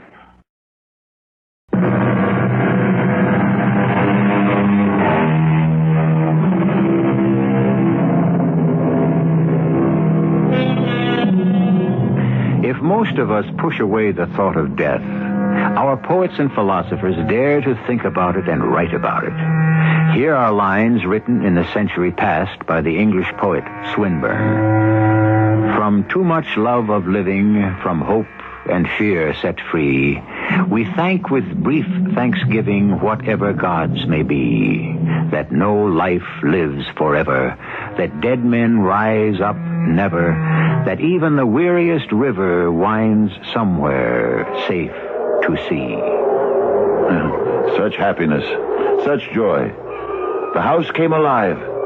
I could have conversation of an intelligent sort with Murdoch. No offense meant, Nick. None taken, Captain. And with Mrs. Murdoch planning the meals, and she rearranged the furniture. Remember that? I remember. Made draperies for the windows. Sailed the sloop to the mainland to get the material. Remember? I remember. And dyed them herself. The exact shade of the casuarina tree. Oh, she did hundreds of things to improve the house. She did indeed. This terrace was her idea, with a full view of the sea. It was indeed. Nick, it just suddenly occurred to me. Oh, what's that, Captain Jack? Did I let Mrs. Murdoch do too much to the house? Did I let her impose her own ideas on me? Well, they was good ideas. Yes, but Nellie'd been the only woman here up to the time the Murdochs arrived. She was happy to watch the house grow, cook the meals, tend to our wants, yours and mine. Wasn't she, Nick? Very happy. Well, now, to have a high-born lady move in here and start to change things around, did that grate on Nellie's nerves, perhaps? Did she resent another woman taking her place, as it were? Perhaps she did. At any rate, after a while she started to lose interest in the life here. You must have noticed it. I did. I talked to her about it, you know. You did? Oh, yes, I was very concerned, because we'd been so happy. You've been happy here, haven't you, Nellie? Oh, yes, Captain. But now you're not. Yes, I am. Well, I never hear you laugh anymore. I hardly ever see you smile. After all we've been to each other, Nellie, after all we've accomplished together, how do you think that makes me feel? I'm sorry, Captain. Well, now I want you to tell me what I can do for you. There's nothing. Nellie, is it possible you want to go back there? Leave us and go back to that inferno you escaped from? Oh, no. No, Captain Jack. I'd never go back there. I didn't think so. But... No, I want to stay here. You're sure? To the end of my days, promise me. I can stay till I die, Captain. I want to die here on this island. Promise me that. I want to know. I want to be sure. Set your mind at rest, Nellie. You'll stay here on this island till you leave it. In life or in death. I want never to leave. Alive or dead. What do you mean, Nellie? When I die. Oh, I know it's asking a great deal, but when I die, will you bury me in the tomb beneath this house? Oh, I know you built it for yourself, but could you see your way? Would you? There's room there. There's plenty of room. If I could know that I would lie in that tomb through eternity. Does it mean so much to you? It means everything. Well, then you have my promise, Nellie. My solemn promise. You shall lie in the tomb beneath this house you helped to build. She seemed better after that little talk, Nick. She did, didn't she? Livelier, more like her old self. For a time, she did. Yes, for a time. Till she sickened and took to her bed. And died. Yes. Well, but I kept my promise. I said to you, build her a wooden coffin and put it in the tomb under the house. Which I did. Yes, I kept my promise to Nellie. She lies there now in the tomb I built for myself, and she'll lie there through eternity. I wonder if that was a wise thing to do. What else could I do? I gave her my word, my sacred promise. What else could I do but fulfill it? It was only a few weeks after that The youngest Murdoch child took sick, lived a few days, and died. Yes, I regret that I took so little note of it. I was sorry, of course, but my condolence was mechanical, perfunctory. I realize that now. But I was distraught over Nellie's passing. I hope they understood. They sailed the sloop to the mainland and brought a tiny coffin made of lead. They asked me if I might place it in the tomb. I said yes. I don't know why. I don't know that I even attended the interment. Did I? No, you did not. I should have. But when the second child died... yes. When the second child was taken... We put the little body in another lead coffin. We was all there, Captain. You and I and the Murdochs. We'll place it next to the other, Kevin. Well, of course, my dear. That's be all right with you, isn't it, Captain? What's that? My wife says we'll place the coffin side by side with that of our other child. Of course. Wherever you like. Kevin? Where is it? What, my dear? The other coffin, where is it? Why, it's right where we... It's not here. It's gone. Captain O'Shea, the other coffin is gone. It's been removed. Oh, surely not. It must be here. It's not here. Someone's stolen it. Nick, that's not possible, is it? That someone could have gotten into the tomb? Not remotely possible, Captain. Then where is it? With your permission, Miss Murdoch, I'll look around. I remember perfectly. I couldn't possibly forget. It's here. Here? Where? Look over here, Miss Murdoch. Thank the Lord you located it, Nick. What? Look at it. Kevin, look at it. It's standing on end. On the bare ground. That's not the way we left it. You know that, Nick. You were with us. We put it on that high shelf and not standing on end like it is now. Oh, this is horrible. Oh, well, now, we'll put it back. Just as it was. I'll put it back. I'll do it. You know, after that I thought the Murdochs might leave. Desert us and leave the island. They didn't want to leave their children's burial spot, I suspect. We did go over the whole place, Nick. There was no indication of water seeping in. No sign of an underground quake. No sign of anything. Just the two little leaden coffins. And, of course, Nellie. Nellie. And her wooden one. Yes. Nick, there is a boat out there. No, Captain. I can see it. I swear. I'm pouring you another brandy, Captain Jack. Or do I imagine it? Here's your brandy, Captain. Or is it the ship of death? You'll feel better with a bit more brandy in you, Captain. Perhaps. I think, Nicholas, it was the island that held the Murdochs here. You could be right. In spite of the loss, the dying. They had each other. And the island had them. Maybe that was it. They didn't have each other for long. Few months. Mrs. Murdoch went so suddenly. Got up from the dinner table, went upstairs, said she felt a mite queasy. It couldn't have been more than 10 minutes later. Yeah, she was dead. I'll never understand it, Nick. Never. Or what came after. In the tomb. O'Shea! It's happened again. What is it, Murdoch? What's happened? The coffins of the children. They've been moved.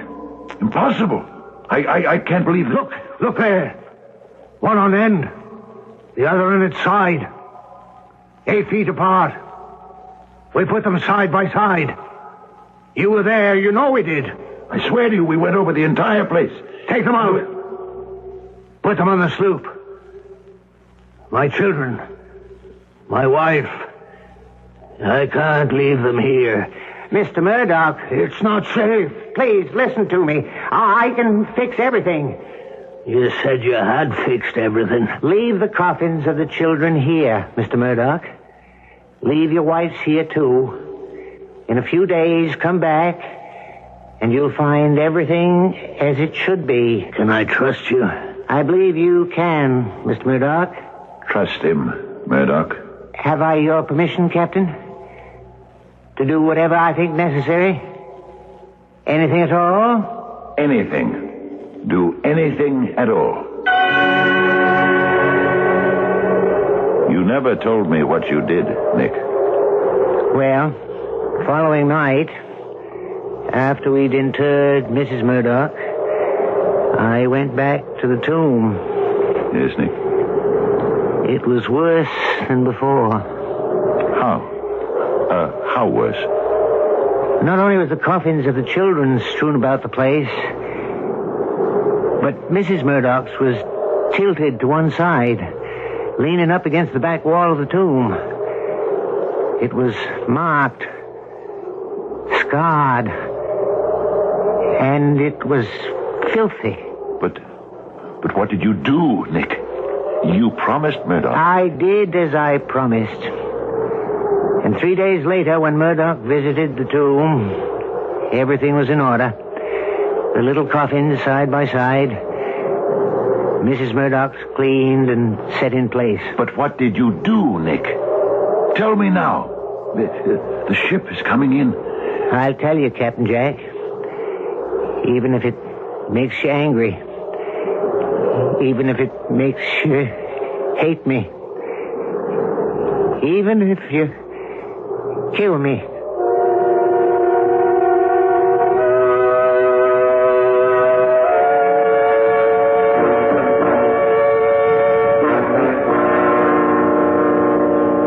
Who knows what happens when those we love start the long sleep called death? I don't know. And if you are honest, you will admit that you don't know either. But again, a poet tries to add his little lines of hope. Swinburne, whom we quoted before. Who knows, but on their sleep may rise such light as never heaven let through to lighten earth from paradise. I'll be back shortly with our final act.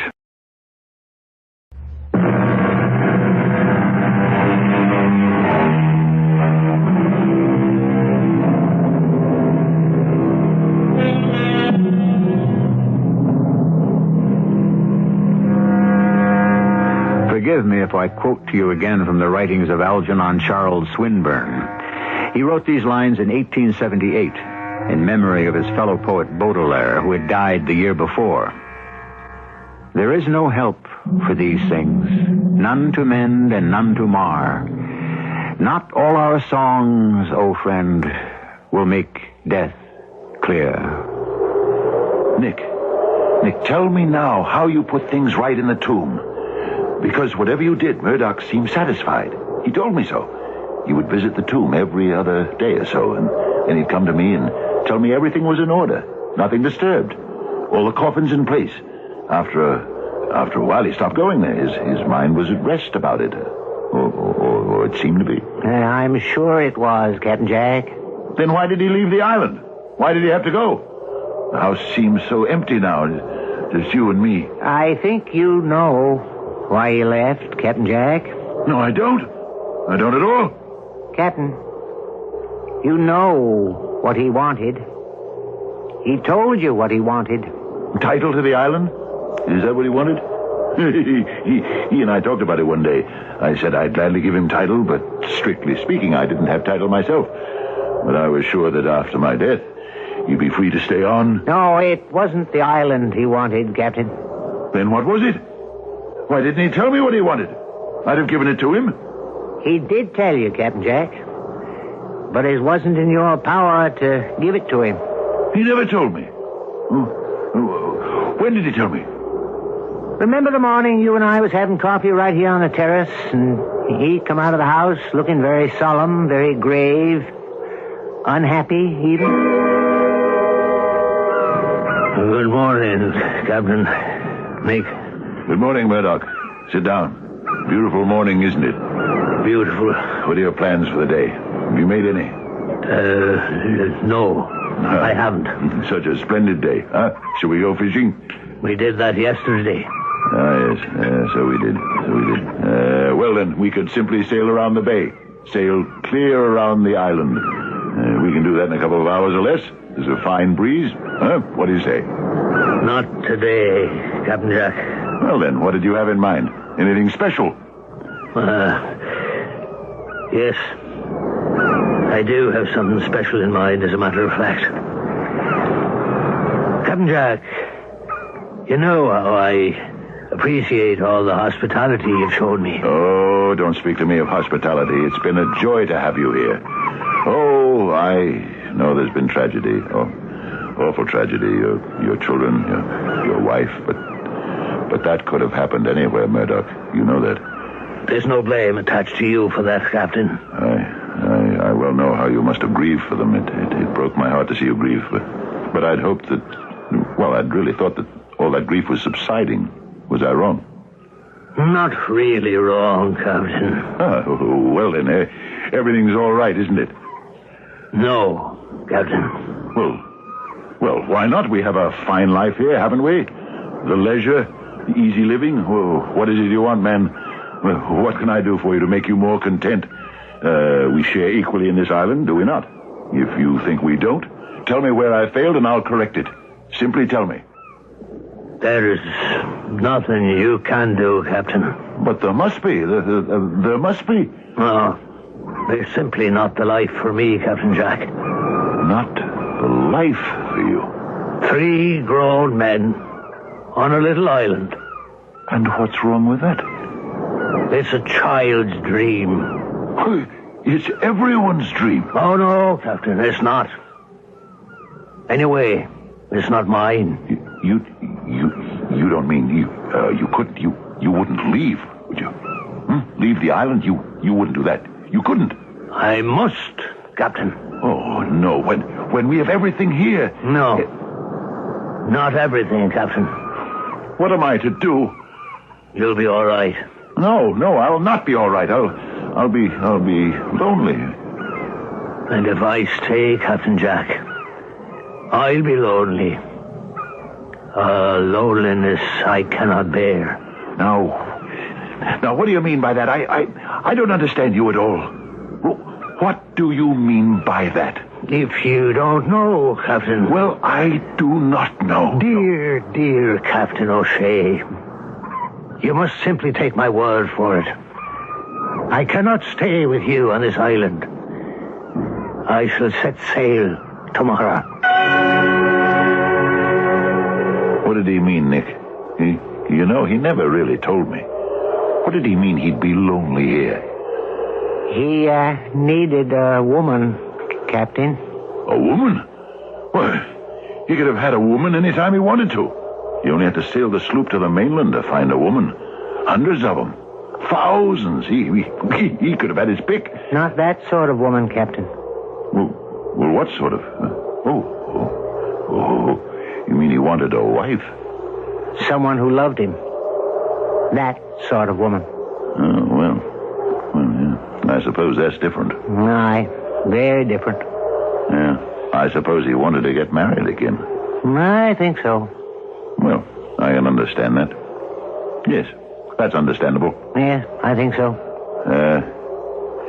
Nick, I'm going to tell you something. I hadn't meant to, but now, Nick, look. The ship is coming closer. Yes, it's sailing this way. You do see it, don't you? Perhaps I do. Yes, coming closer.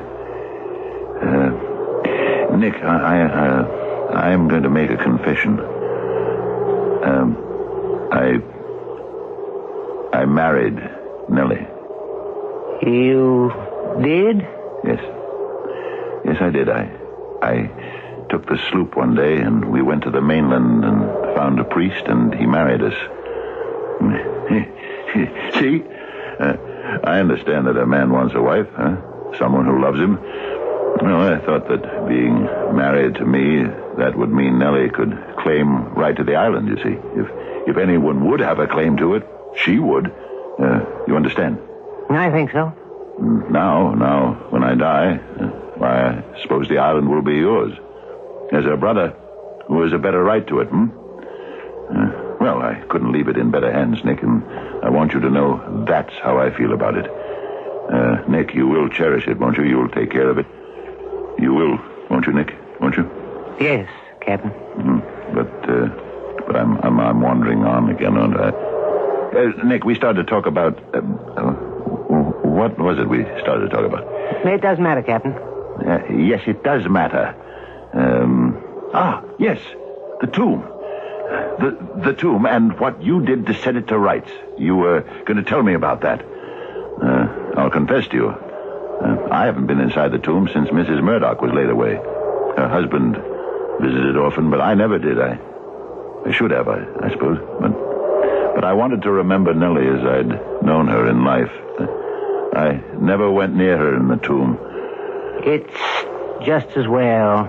Perhaps, Nick, I was unfeeling. Nellie wasn't there. Yeah, of course her spirit wasn't there, but... Neither was her body. What? What's that? I removed it. I removed her body from the tomb. What are you saying?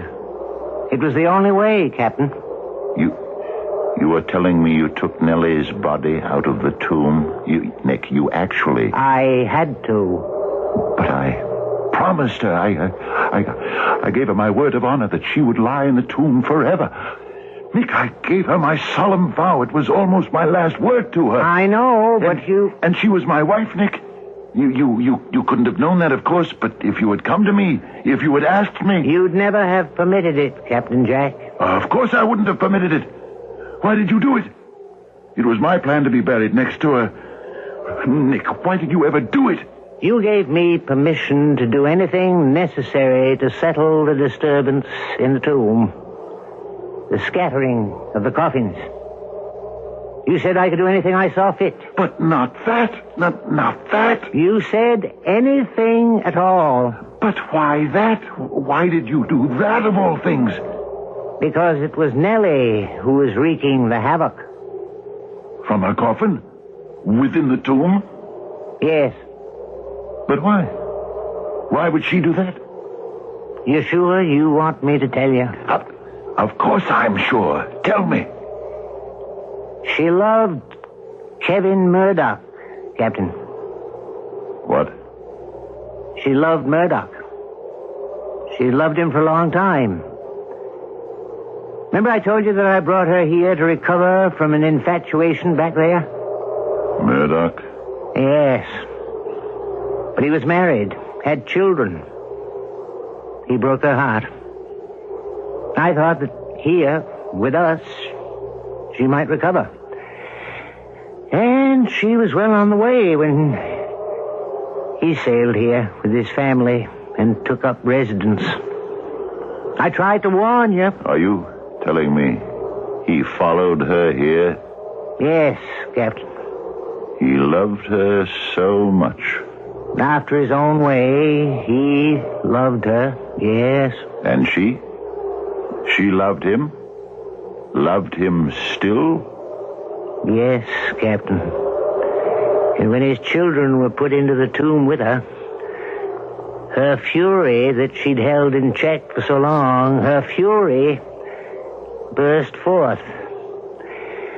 When I saw her poor wooden coffin starting to disintegrate, I began to have some fears. And when the coffin of Mrs. Murdoch, her rival, her hated rival, was placed in the tomb, she took her revenge. I'm sorry. What did you do with her? I took her out, Captain. Coffin and all. Or what remained of it. And I burned it. Then I put what remained in the dinghy. And I rowed out a good way into the sea and dropped them over. What is it, Captain? What are you doing? Wait, Captain Jack. Don't follow me, Nick. You're not going in the water, are you, Captain? Take one step towards me, Nick, and I'll shoot you down. Hey, Captain, it's getting dark. Nellie! Nellie! Captain! Don't! I'm coming, Nellie! Rest easy, Nellie! Coming! Don't be afraid. I'm coming to join you, Nellie! I'm coming!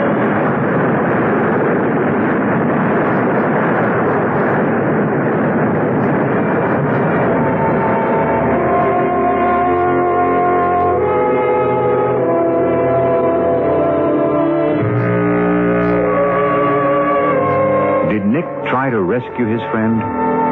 If he did, was he successful? Did he bring him back? For darkness was falling over the sea, over the island. Or did he simply stand on the shore and watch his friend go to meet the death he sought, to meet the ghostly ship he had seen coming to fetch him? I'll be back shortly.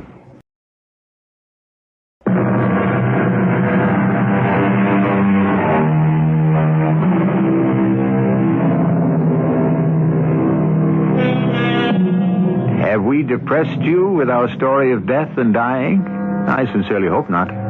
These days we speak more freely about the stark and undeniable fact of death, in hopes, I suppose, of fearing it less and accepting it more equably. Shakespeare told us centuries ago that death, a necessary end, will come when it will come. There's really little more than that to be said on the subject. Our cast included Fred Gwynne, Robert Dryden, and Terry Keane. The entire production was under the direction of Hyman Brown. This is E.G. Marshall inviting you to return to our Mystery Theater for another adventure in the macabre. Until next time, pleasant dreams.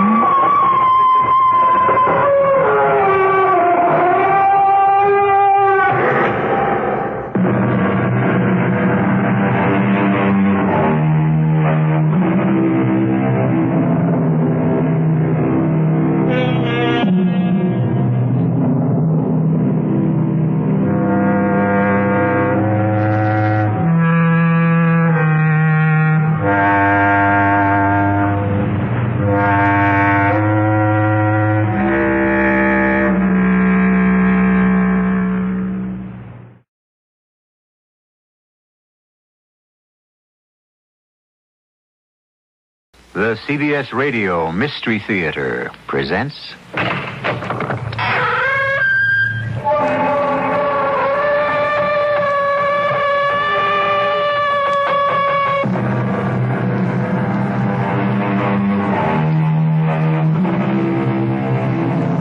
Come in. Welcome. I'm E.G. Marshall. This is a very special occasion for me. I'm to be a little more than your host. This time, I will not only be introducing the story, but telling it to you, acting it out. The Mystery Theater's special Christmas story this year, Charles Dickens' immortal classic, A Christmas Carol, with Guess Who as Scrooge. Bah! Humbug!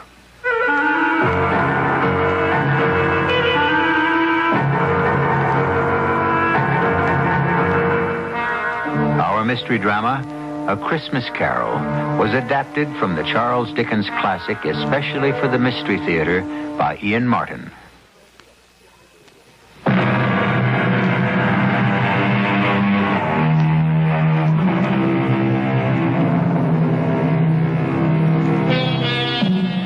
Charles Dickens' A Christmas Carol begins like this. Marley was dead to begin with. There is no doubt about that whatever. The register of his burial was signed by the clergyman, the clerk, the undertaker, and the chief mourner. Scrooge signed it. Old Marley was dead as a doornail. Ebenezer Scrooge?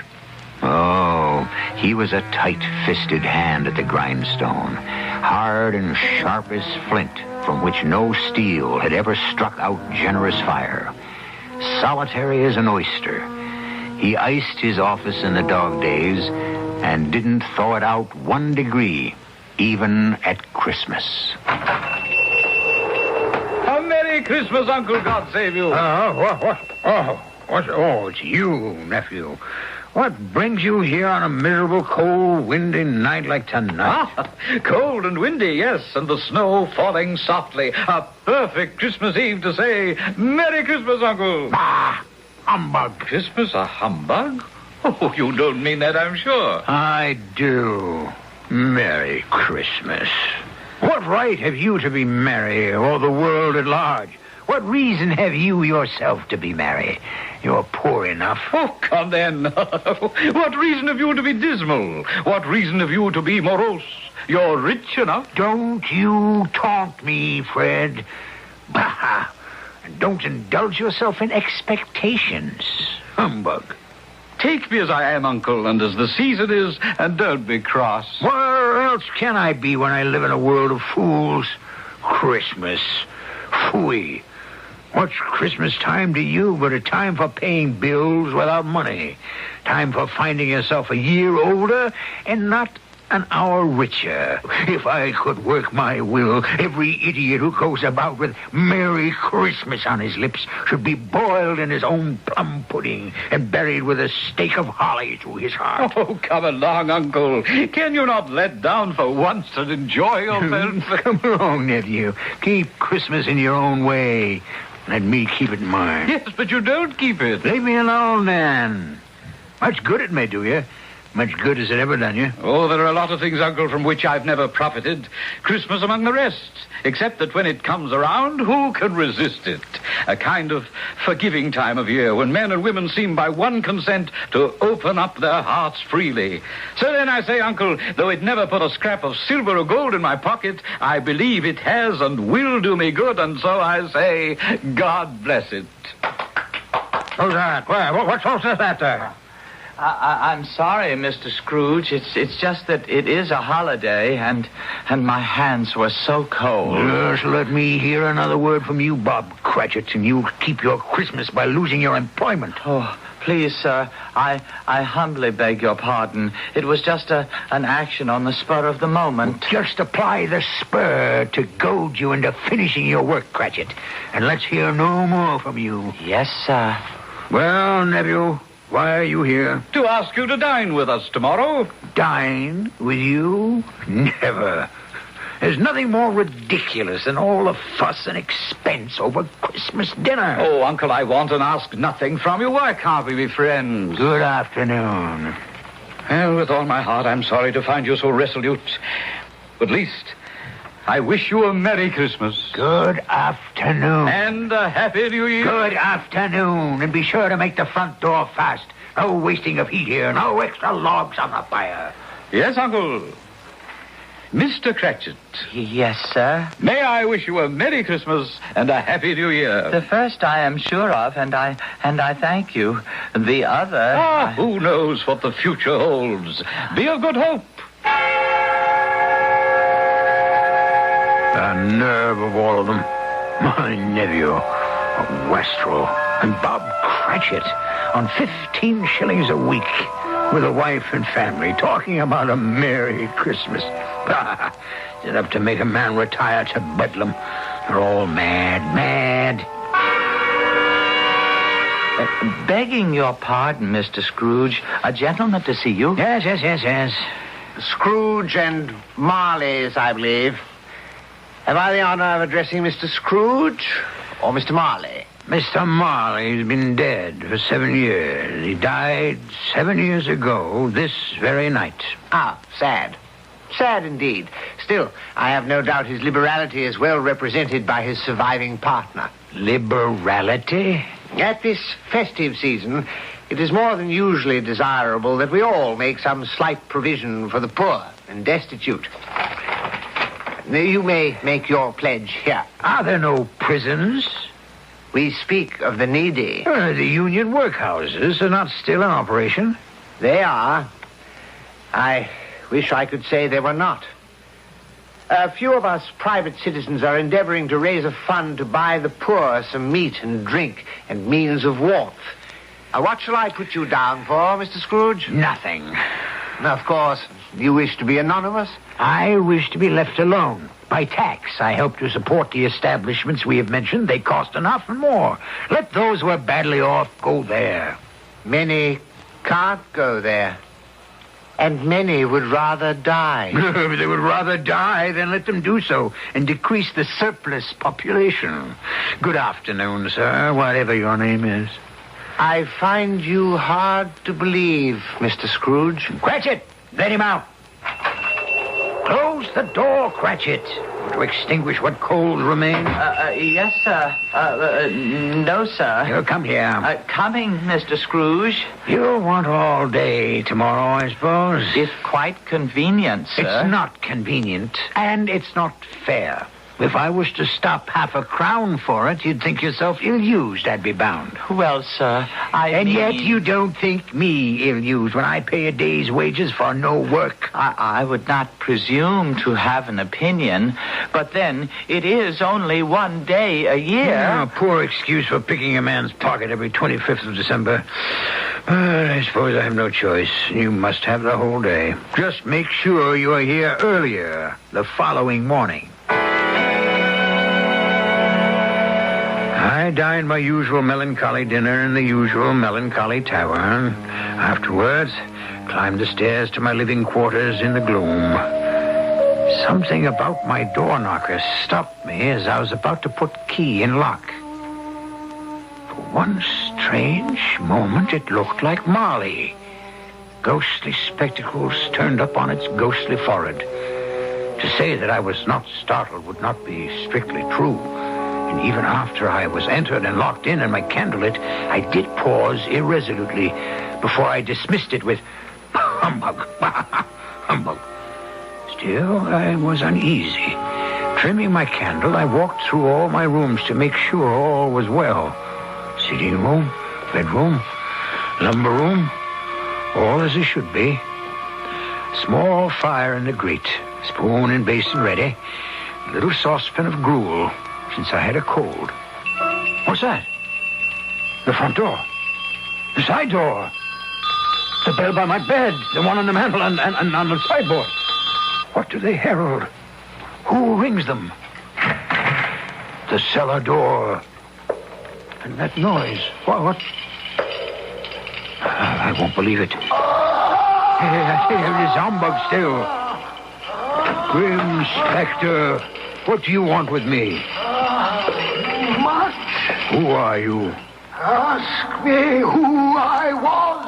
Who were you then? In life, I was your partner, Jacob Marley.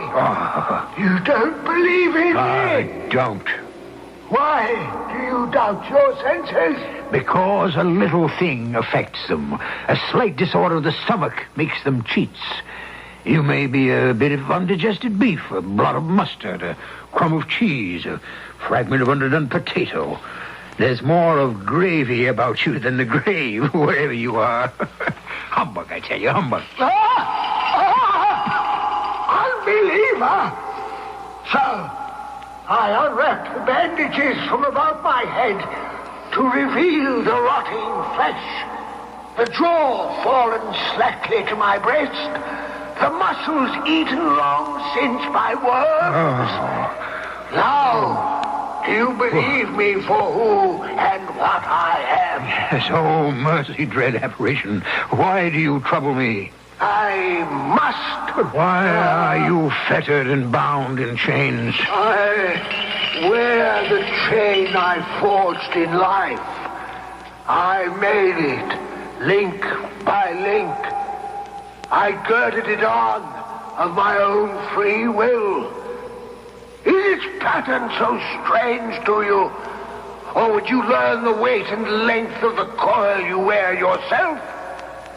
It was full and as heavy and as long as mine these 7 Christmas Eves ago, and you have labored on it since. My once partner in life, what a ponderous chain you have built to drag you down in death. No, Jacob. Old Jacob Marley, speak some comfort to me. I have none to give. I cannot stay. I cannot linger anywhere. My spirit never walked beyond our counting house in life. So, in death, weary journeys lie before me. 7 years dead and traveling all the time? No rest, no peace. The incessant torture of remorse. I am here tonight, Ebenezer, to warn you that you have yet a hope of escaping my fate. Oh, you were always a good friend, Sankey. You will be haunted by 3 spirits. That is the hope you mentioned? It is. I think I'd rather not. Without their visits, you have no hope but to shun the path I tread. Expect the first tomorrow, when the bell tolls 1. But couldn't I take them all at once and have it over? Expect the second on the next night at the same hour. The third, when the last stroke of 12 has ceased to vibrate on your mantle clock. And for your own sake, remember what has passed between us. Passed between us. Jacob, do not leave me yet. But he was gone, as if he had never been. And yet, he had been. And Ebenezer Scrooge would never be the same man again. He fell asleep without undressing upon the instant.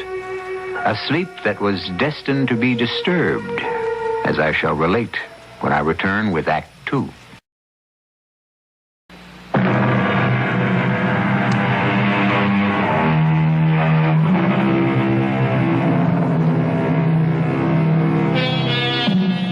When Scrooge awoke, it was dark, and the chimes of a neighborhood church were striking the 4 quarters.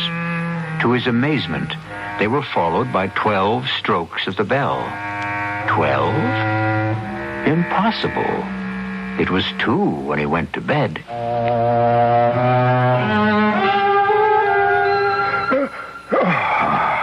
Why, it isn't possible I could have slept through a whole day and far into another night. As I lay, I suddenly remembered that Marley had said a ghost would visit me at 1. Who are you? I am the ghost of Christmas past. Long past? Your past. Don't you recognize me? A strange figure, almost like a child. The outlines dimly seen. It wore a tunic of purest white and a branch of fresh green holly in its hand, in singular contradiction to the dress, which was trimmed with summer flowers. But strangest of all, above its crown sprang a bright, clear jet of light, which illuminated the darkest corner, but obscured the face. And under its arm a cap, which looked for all the world like a candle snuffer. For some reason, I wanted it to put on its cap. The light is blinding. Would you not put on your cap? Would you so soon put out with worldly hands the light I shed? Is it not enough that you are the one who fashioned me this cap and forced me to wear it low upon my brow? I? What business brings you here? Your welfare. If you would regard my welfare, you would leave my sleep unbroken. Your reclamation, then. Take heed. Rise and walk with me. I cannot resist your command, but I am an old man, lightly clad and nursing a cold to boot. Do not deny me. Come. Follow me. All of a sudden, I was flying, floating on air. The night had vanished, as the city below me, and I was looking down on the country in the clear, cold light of day, with snow dusting the ground. Good heavens! I was bred in this place. I was a boy here. Your lip is trembling. What is that upon your cheek? Nothing. Nothing. The wind makes my eyes water. Lead me where you will. Do you not remember the way? Remember it. I could walk it blindfold. Strange to have forgotten it so many years. Let us set our feet on the road. I will not tell you most of where we wandered as time stood still or raced ahead at a whim. The school where I was a child. The house I grew up in, an orphan. A terrible rush of tears remembering another outcast, a foreigner, an alien who in our mutual loneliness had once befriended me. Poor Alibaba. It's too late now. What is too late? Nothing. There was a boy singing a Christmas carol at my door last night. I should like to have given him something, that's all. What might have been. Let us see another Christmas.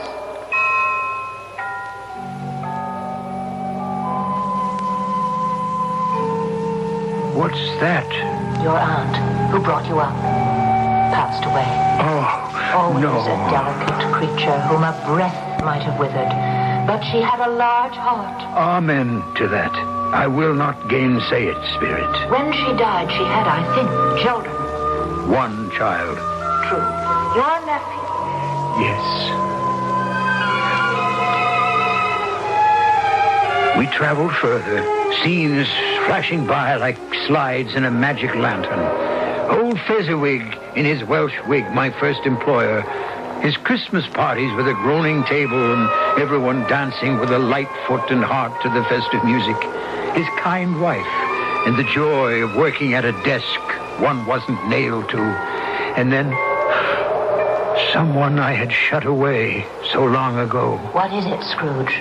That girl. Whom you shall sit beside. No. Oh, yes. This shadow most of all. Don't you remember me? I told you the light blinds me. Then remember me as I was, before you put my light out. No tears, I beg you. None. If the idol who has replaced me can cheer and comfort you, I must not grieve. What idol? A golden one. Nothing but gain engrosses you. So, if I have grown wiser, I am not changed toward you. Our marriage contract was made when we were both poor. You are changed. When it was made, you were another man. I was a boy. Whatever you were, I freely offer you your release. Have I ever sought it? In words? Never. How then? In a changed nature. In everything that made my love of any worth or value in your sight. And so I release you with a full heart for the love of what once you were. May you be happy in the life you've chosen. Now I recognize you, Spirit, and why you have come back to haunt me. Torture me no more. Some shadows still to see. No, I can bear it no longer. Haunt me no longer. The light you shine is too bright for my eyes to bear. Give me your cap so I may extinguish it, and you.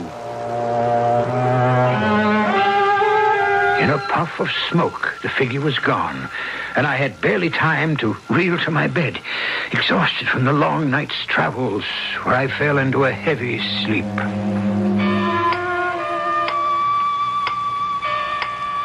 What's that?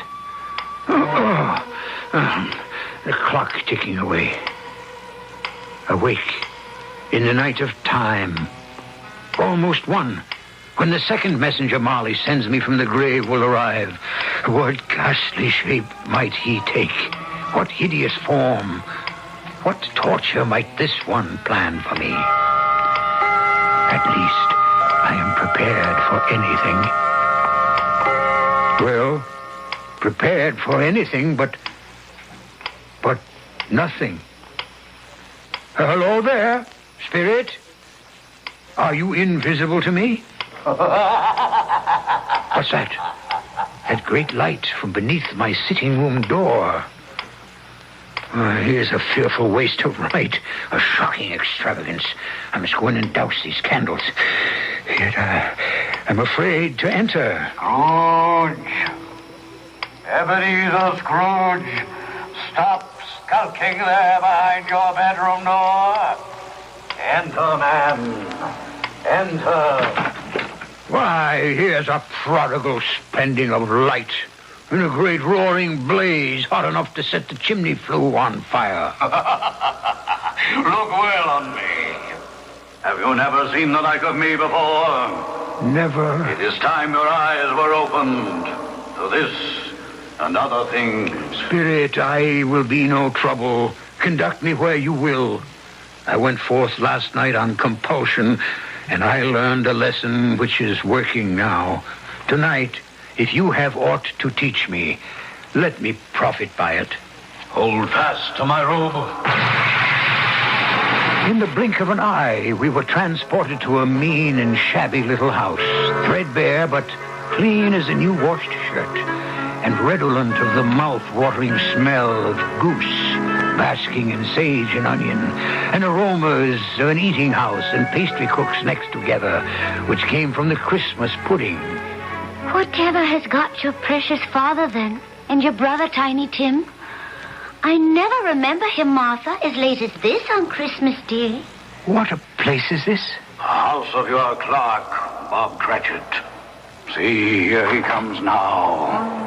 That child he carries on his shoulder with a little crutch in his hand, and his lower limbs bound in an iron cage. The youngest of the Cratchits, Tiny Tim. Why, look at him struggle after the others as his father sets him down. Where are they off to? To watch one of the merriest sights of this merriest of seasons. The golden goose turn on the spit. Shh. Listen. How late you are, my dear, and how cold. well. Oh, come, sit you down by the fire and have a warm. Lord bless you. After I've had a look at that goose, too. First, tell me, how did Tiny Tim behave through the service? Oh, as good as gold and better. Oh. Somehow he gets thoughtful sitting by himself so much and thinks the strangest things you ever heard. I know. What was it this time? He told me coming home he hoped everyone in the church saw him because he was a cripple. Oh. Because it might be pleasant to them to remember upon Christmas Day who it was made lame beggars walk and blind men see. Oh, Bob. Oh, I feel so much for you. No. You must not, my dear. Remember the day. Come, let's join the others. Tell me, Spirit, will Tiny Tim live? I see a vacant seat in the poor chimney corner, and a little crutch without an owner. If these shadows remain unaltered by the future, the child will die. Oh, no, kind Spirit. Spare him. That from you recall your own words. If he be like to die, he had better do it and decrease the surplus population. Oh, I am ashamed. And should be, man, if you be man at heart, forbear that wicked cant until you have discovered what the surplus is and where it is. Listen. A toast before we eat to Mr. Scrooge. To me? I'll give you Mr. Scrooge, the founder of the feast. The founder of the feast, indeed. Oh, I wish I had him here. I'd give him a piece of my mind to feast upon, and I'd hope he'd have a good appetite for it. Oh, my dear, the children, Christmas Day. Well, I'll drink to his health for your sake and the day's, not for his. Long life to him. A Merry Christmas and a Happy New Year. Oh, you'll be very merry and very happy, I've no doubt. And now, a Merry Christmas to us all, my dears. God bless us. God bless us, everyone. Yes, Merry. My very name cast a pall upon their happiness. But march you on the wealth of spirit among them, which thought kindly on a man with as little spirit as yours. In particular, that poor little lad, Tiny Tim. Did you notice how generous he was to end the toast with, God bless us, everyone, including even me? What a valiant little soul, in spite of all his handicaps. Perhaps your eyes are opening at last. But come, you have more to learn. Where now? Your nephew's house. He said that Christmas was a humbug. As I live, he believed it, too. More shame for him, Fred, that my uncle-in-law should speak so. Well, he's a comical old fellow and not so pleasant as he might be. No. However, his offenses carry their own punishment, and I have nothing to say against him. And I will have no downturned mouths at this season. So here is a glass of mulled wine to our hands. Let's drink to the old man. Well, he has given us plenty of merriment at that. So, to Uncle Scrooge. A Merry Christmas and a Happy New Year to the old man, whatever he is. He wouldn't take it from me, but may he have it nevertheless. To Uncle Scrooge. To Uncle Scrooge. No, wait. Let me go to them. Explain. Too late for me. The hour grows too late. Away. Where stand we now? This open place. A crossroads where I must leave you. Oh, forgive me what I ask, but I see something strange protruding from the skirt of your robe. That might be a claw for all the flesh there is upon it. Yes. Then see what you must see. From the sanctuary came forth a boy and a girl. Yellow, meager, ragged, scowling, wolfish, but prostrate, too, in their humility. I started back appalled. Spirit, are these yours? They are man's. The boy is ignorance, the girl is want. Beware of them both and all of their degree, but most of all beware this boy, for on his brow I see written doom, unless the writing can be erased. My time is sounding. Wait. Have these pitiful creatures no refuge or resource? I answer in your own words. Are there no prisons? Are there no workhouses? Hold for one moment. Help me. Where should I turn? Turn and face your future. The black phantom that approaches you now. Face your future. Your future.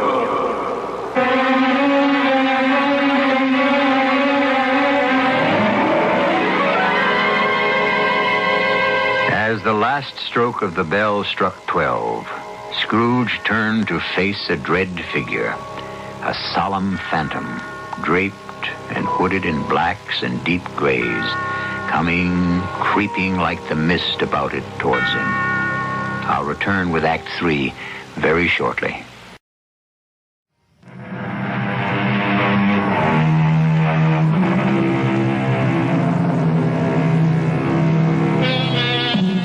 The last phantom silently, slowly, gravely approached. It was shrouded in a deep black garment, which concealed its head, its face, its form, and left nothing of it visible save one outstretched hand, which served as its only voice, for the spirit neither spoke nor moved.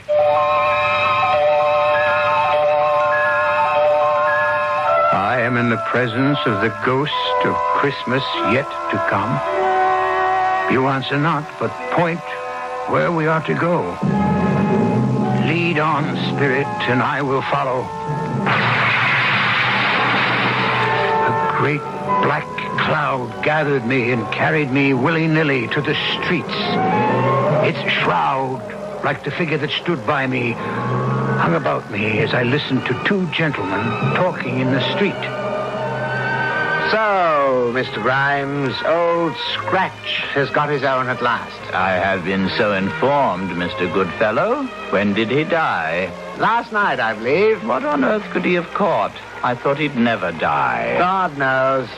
Why should I care? What has he done with his money? Heaven knows. Not left to charity, and certainly not to me.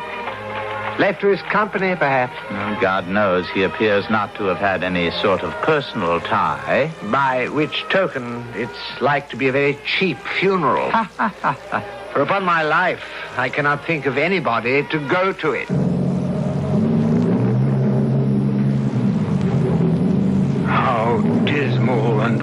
awful to dismiss another human being in such terms.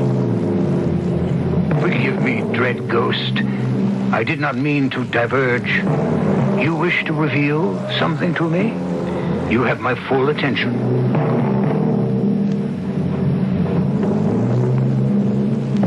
Fred, the news is bad. Bad? We are quite ruined. Oh, no, there's hope for us yet. If he relents. If he forgives or forgave, there might have been. Ah, but it is too late for the miracle. Poor, old, miserable boy. He's past relenting. He's dead. No, wait, Spirit, wait. I'm not ready to leave. What else would you have me look on? Tell me again about today. About little Tim on the grave. It would have done you good to see how green a place it is. Oh. But you'll see it often. I promised him I would walk there every other Sunday. My last born.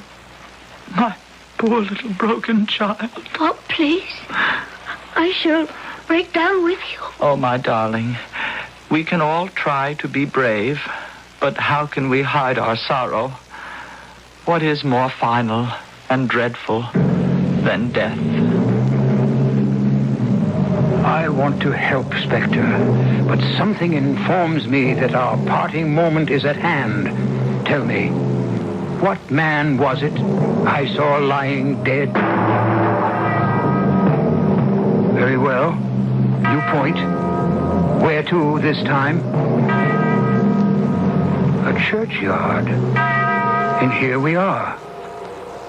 A headstone. You would have me read it? Tell me, are these the shadows of things that will be or may be only? Oh, my own name, Ebenezer Scrooge. Spirit, hear me. I am not the man I was. I will not be the man I must have been from all this intercourse. Why show me this if I am past all hope? For once, you make no motion. Your nature intercedes for me and pities me. Good Spirit, I will honor Christmas in my heart and try to keep it all the year. The three spirits shall strive within me. I will not shut out the lessons that they teach. Oh, tell me I may sponge away the writing on this stone. Give me your hand, I beg you. Give me your hand. I hold you to me. You cannot disappear. You cannot disappear. You... Oh, bless my soul. What I cling to is my own bedpost. And wait. Perhaps my time is my own to make amends in. Yes, I will live in the past, in the present, and the future. The spirits of all three shall strive within me. Oh, Jacob Marley, heaven and Christmas time be praised for this. I say it on my knees, oh Jacob, on my knees. I don't know what to do. I'm as light as a feather, and I am as happy as an angel. I'm as merry as a schoolboy. I'm as giddy as a drunken man. A Merry Christmas to everyone. A Happy New Year to all the world. Hello there. Hello. Oh, there's the saucepan the gruel was in. There's the door by which the ghost of Jacob Marley entered. There's the corner where I saw the wandering spirits. It's all right. It's true. It all happened. Oh, my God, I don't know how long I've been among the spirits. I'm a baby. I don't know what month it is. Throw open the window and rejoin the world. Hey, Mr. Grimes, what's today? Why, Christmas Day. Christmas Day! I haven't missed it. The spirits have done it all in one night. They can do what they like. Of course they can. Hello, my fine fellow. Hello. Merry Christmas. Merry Christmas to you. Do you still run the poulterer's shop in the next street but one at the corner? I should hope I did, on my way to open up. Oh, pray then, Mr. Grimes, do I dare hope you have not yet sold the prize turkey that was hanging up there? Not the little prize turkey, the big prize turkey. The one as big as an ostrich? Oh, a delightful man. A pleasure to talk to him. Yes, Mr. Grimes. It is hanging there now. Well, what are we waiting for? I want to buy it. Bring it here that I may give directions where to take it. Send back your boy and I'll give him a shilling. Have him bring it back in less than 5 minutes and I'll give him half a crown. Better still, here's a £5 note. Send him to deliver the turkey to Mr. Cratchit by cab at the address I give you. And what's left shall be your Christmas present and his. Shaving was not an easy task, for my hand was shaking, and shaving demands attention. At last it was finished, and I dressed myself in all my best and issued forth to the streets. The first person I met was a portly gentleman who had walked into my counting house the day before, saying, "Scrooge and Marley's, I believe." I hastened to intercept him. "My dear sir, how do you do?" "I beg your pardon." "I hope you succeeded yesterday. A Merry Christmas to you, sir." Mr. Scrooge? That is my name. I fear not pleasant to you. Allow me to ask your pardon, and will you have the goodness to allow me to contribute? May I have your ear, sir? What? Lord bless me. So much? My dear Mr. Scrooge, are you really serious? If you please. Not a farthing less. Will you do me that favor? Oh, my dear sir, I don't know what to say to Well, such don't say anything. Come and see me. Will you come and see me? I will indeed. Thank you. I thank you 50 times. Bless you.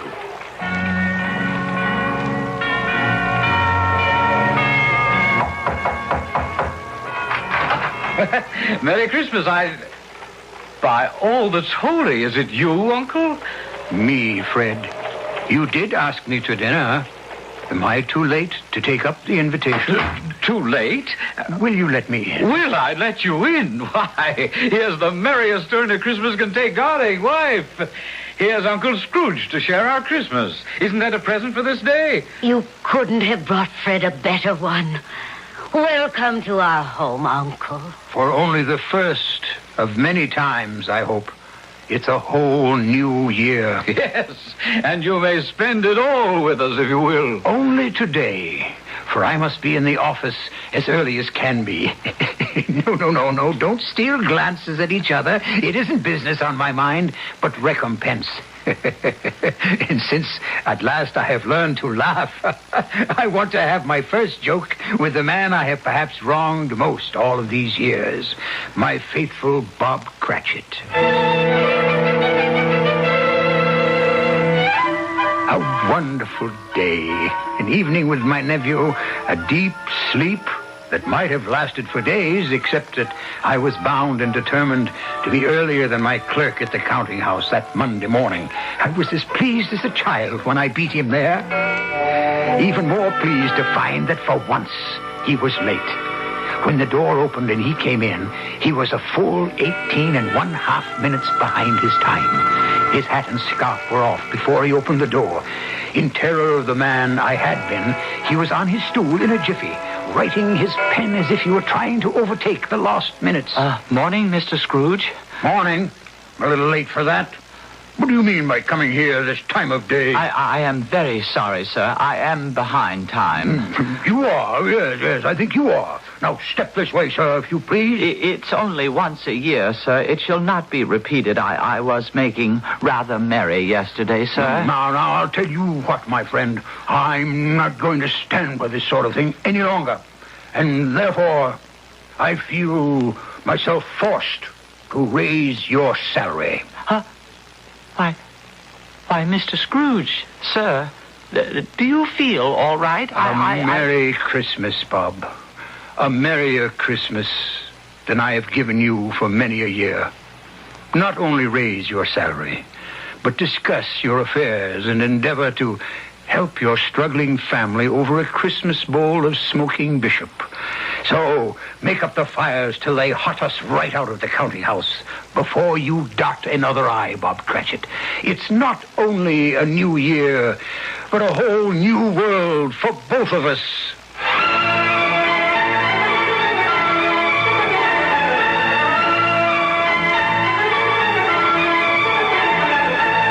As we all know, Scrooge was better than his word. He did it all. And to Tiny Tim, who did not die, he was a second father. And he made a good new will for his nephew and his future partner, Bob Cratchit. One thing after a long life he took to his grave, that he knew how to keep Christmas well. May it be truly said of all of us, and as Tiny Tim observed, God bless us, everyone.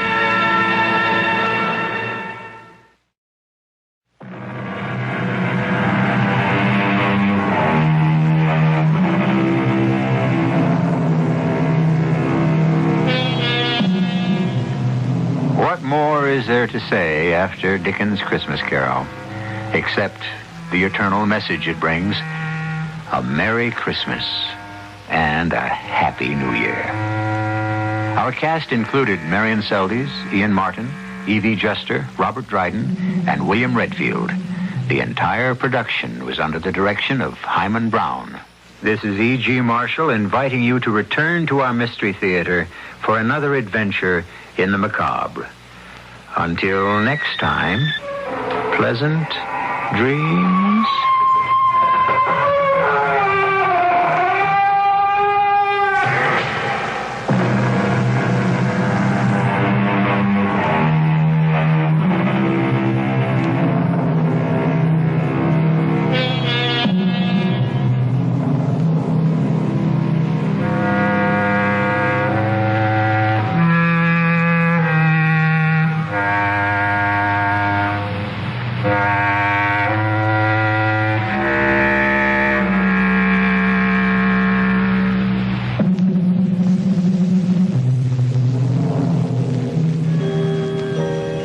This special edition of the CBS Radio Mystery Theater brought to you by your Lucky Discount Supermarkets.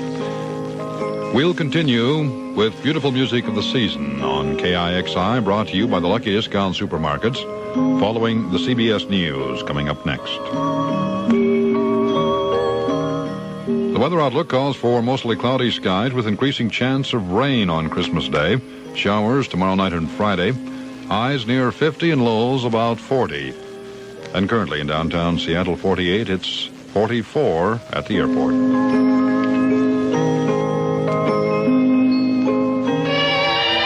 Filling the air with bright and beautiful music. This is KIXI, Seattle. CBS News is next. It's 11 o'clock. CBS News. Christmas in the Holy Land as thousands of worshipers gathered in the town of Bethlehem. I'm Eric Engberg reporting on the CBS Radio Network. There were religious observances in the town where Jesus was born, but there were also stringent security precautions overseen by Israeli troops in Bethlehem. Christmas Eve brought intensified fighting to Beirut, Lebanon, despite pleas from national leaders for peace. At least 17 persons died as gangs of gunmen fought each other, and the trouble continued into Christmas Day. Left-wing Muslims said they wished to spoil Christmas for their Christian rivals in retribution for the violence which took place during a Muslim holiday earlier this month. President Ford attended non-denominational Christmas services in the ski resort town of Vail, Colorado, where he's vacationing. The president and his family plan a quiet Christmas Day, but Mr. Ford is expected to get in some more skiing. Meantime, he is trying actively to prevent one of his cabinet members, Labor Secretary John Dunlop, from sliding off the team, according to Press Secretary Ron Nessen. CBS News correspondent Robert Pierpoint reports from Vail. The president's spokesman said he pointed out to Mr. Ford a front-page story in a local paper predicting Dunlop would resign over the president's veto of the picketing bill after he had promised to sign it. And the president authorized Nessen to say, quote, President Ford considers John Dunlop to be an extremely valuable member of his administration and certainly hopes he does not resign. Later, Nissen said that President Ford had informed Dunlop of his decision to veto the controversial bill last Monday, but that Dunlop did not indicate to the president any thought of resigning. Nissen had no comment on AFL-CIO President George Meany's charge that President Ford had gone back on his word. Robert Pierpoint, CBS News, Vail, Colorado. At least 18 persons are dead in a hotel fire in Sydney, Australia this Christmas Day. Many people were trapped on upper floors of the 5-story Savoy Hotel. Some jumped to the street below. The men who keep track of America's buying and selling to foreign countries have some good news as the end of the year approaches. The U.S., which ran a trade deficit last year, will probably finish 1975 with the largest trade surplus in 10 years. The surplus was $10.5 billion for the first 11 months of the year. Trade surpluses are generally thought to help keep the value of the dollar up abroad, resist inflation, and provide jobs for those who work in the exporting industries. By tradition, Christmas is a time of joy and family reunions, but for many people it is a time of emotional distress and even suffering. That is the opinion of psychiatrist Dr. John Donnelly, who finds that Christmas is a time when people sum up the past year in their minds. If it has been a bad year, if, for example, they have lost a loved one, then Christmas can be a difficult time. Dr. Donnelly's advice to those who feel depressed: try to keep occupied and be with other people. I'm Eric Engberg, CBS News.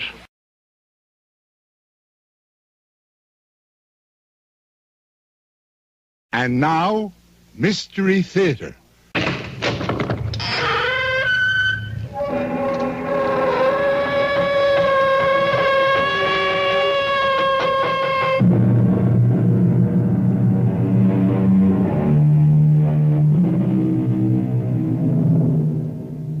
Come in. Welcome. I'm E.G. Marshall. Welcome to the sound of suspense, to the fear you can hear. Welcome to the world of terrifying imagination. Our story is about a very old man living just outside a tiny village. A very old man whose long life has been lived close to the soil and close to the people he loved. People still living and people long dead.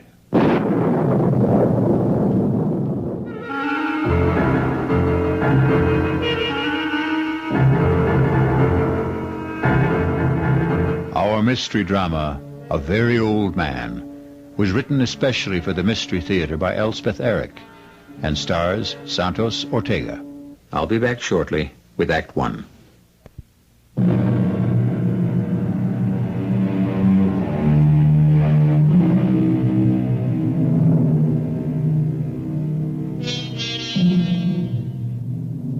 Look long and carefully at the face of a tiny baby. Look carefully and long into the face of someone who is very old.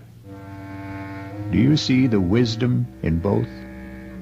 The very young and the very old have wisdom. In between, there is only accumulated information.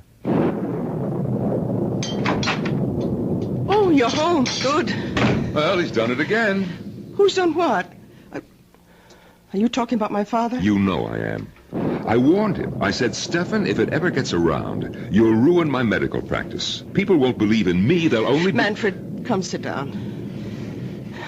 Now, what's he done? Well, the same thing. Where is he? Isn't he home? Not yet. He went to the cemetery as usual. But you still haven't told me what happened. Well, Anna Brandt came to see me about a month ago. Severe attacks of pain in the upper abdomen. All the symptoms indicated appendicitis. I sent her to Carl Weiss for the operation. Of course, he examined her, too, and he agreed with me. No doubt about it, inflamed appendix had to come out. Well, he operated the next day, and that night, that same night, she had another attack. Well, so it wasn't... How could she have had another appendicitis attack when he'd just taken her appendix out? Well, he was as flabbergasted as I was. Yes, but what's it all got to do with my father? Stefan happened to be in my office the day Anna Brandt first came to see me. You know how he loves to hang around the office. Anna Brandt wasn't 10 feet out of the office when he told me there's nothing wrong with her appendix. Oh, not again. I can't have my father-in-law, who's been a farmer all his life, telling me, a doctor with a reputation, that I don't know what's wrong with my own patients. Of course you can't. For a minute, I did think back to that boy, the one with the asthma. What seemed to be asthma, anyway. The Rothberg boy. Father was right about him. I know. He made a lucky guess. Father went to see him every day. Talked to him, rubbed his chest, his throat. In 2 weeks, the boy was all right. The boy was hysterical, over-aspirated, nothing more. But this business with Anna Brandt, the day she came to see me, Stefan was asleep in the waiting room. I was explaining to Anna that I couldn't perform the operation, simple as it is, because of my hands, my arthritis. But I would send her to Carlweiss. Well, she accepted that.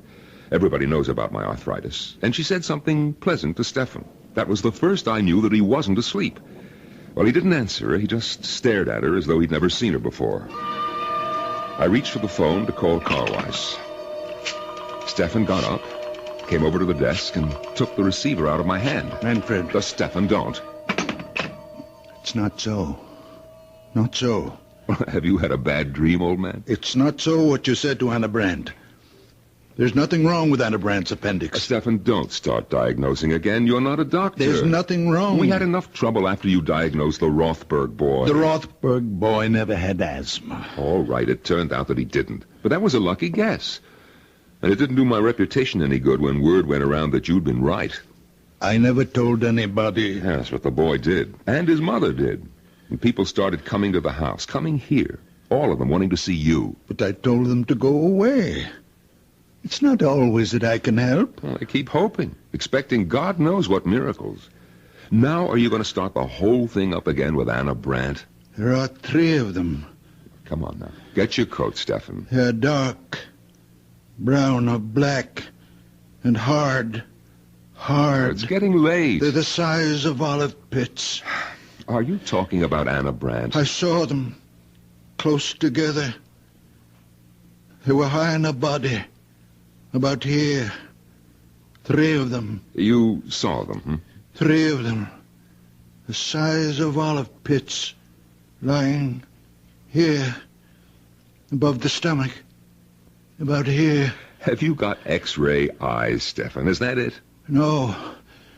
No, my eyes are like everybody's. Well, then, what do you mean you saw them? Her body was transparent. I could see right through it. As though the skin had been removed. I could see everything. Carlweiss was as confident as I was before the operation, and he was as confused as I was after. I swear I don't know what made me say it, but I said it. I said, Carlweiss, could it be a stone? A gallstone, perhaps? Well, he was taken aback a little, but he couldn't deny a possibility. Maybe a remote one, but a possibility. I felt like a fool, but I told him I thought he should go ahead. And he did. This morning. And he found? Gallstones. 3 of them. The size of olive pits.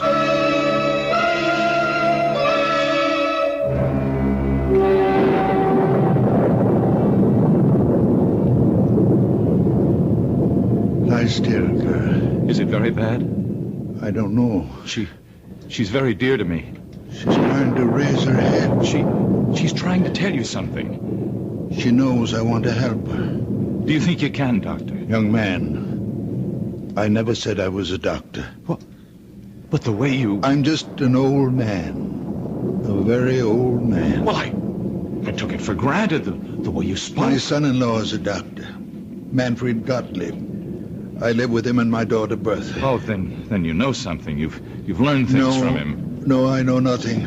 Only what I see, what I feel. When I passed you by the cemetery, what were you doing? My wife is buried there. Did I harm her? No, I even think she's a little better. Her eyes, they look brighter. Not so full of pain. You did nothing but touch her. Stroke her a little and talk to her. Let me look at your hands. No, they're just hands. What should they be? Now let me... Well, your hands are warm. On a night like this, more than warm. Hot. Very hot, as though they were burning from inside.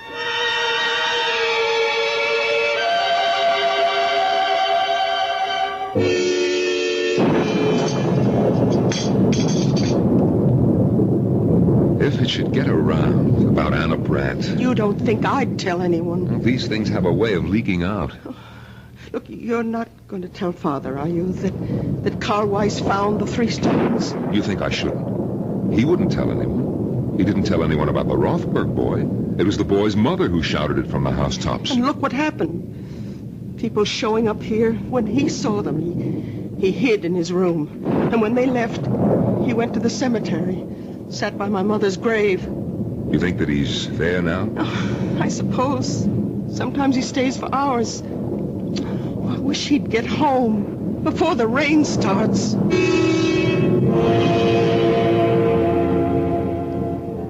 Emily, my dear.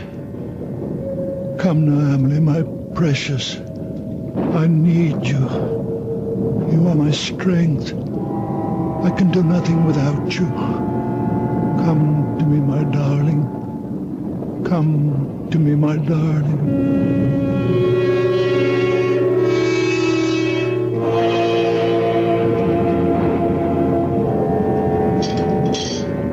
Manfred, I don't want him to start thinking that any of this is real.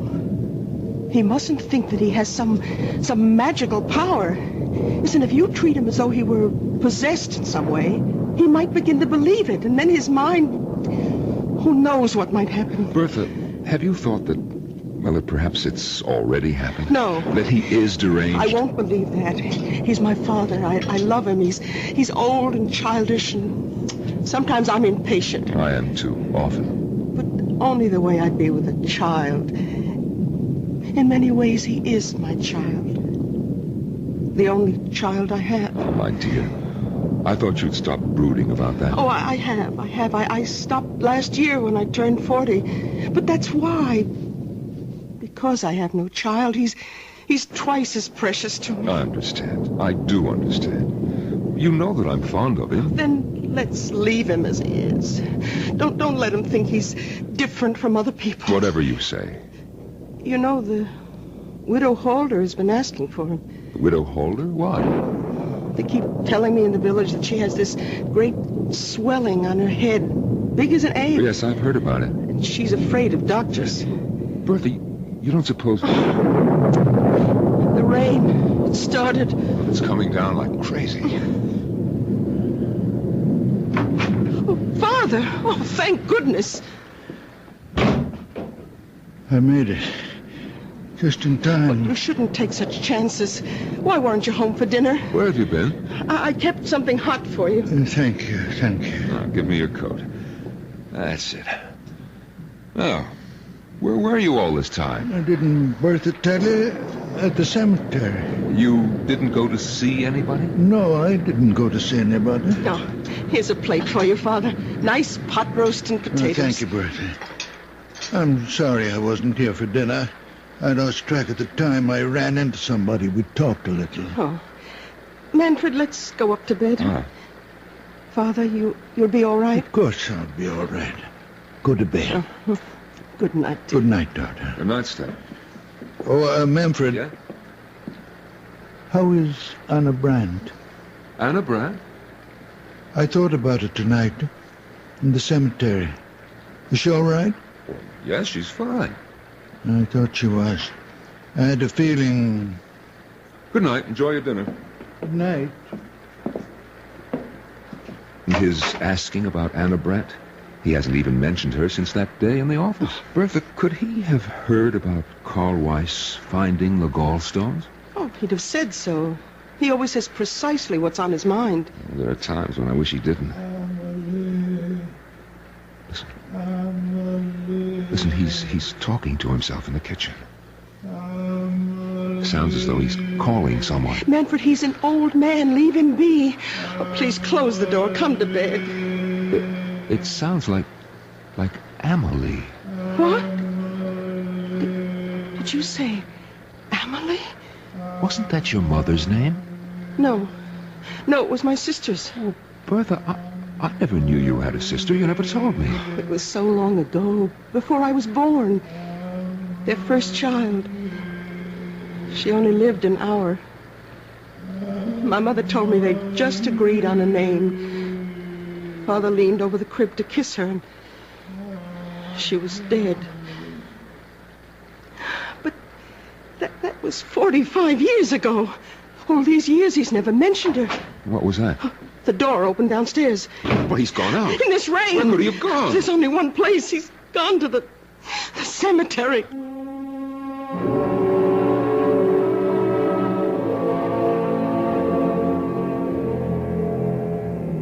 When those around us cannot understand, where do we turn? When the world is dark, where do we go? To the unknown? Or to the once familiar, the once well-known, the once well-loved?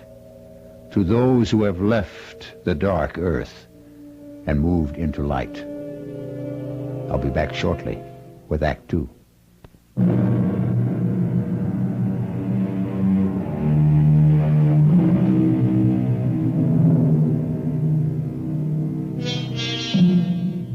Now come back with me to the story of a very old man and the people who loved him and could not comprehend him, or could not comprehend him because they loved him, or because they tried too hard.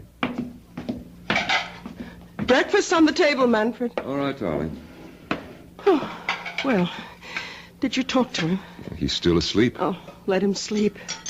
After last night. Yes, we're lucky if he doesn't come down with pneumonia. He was drenched, Bertha, soaked clear through.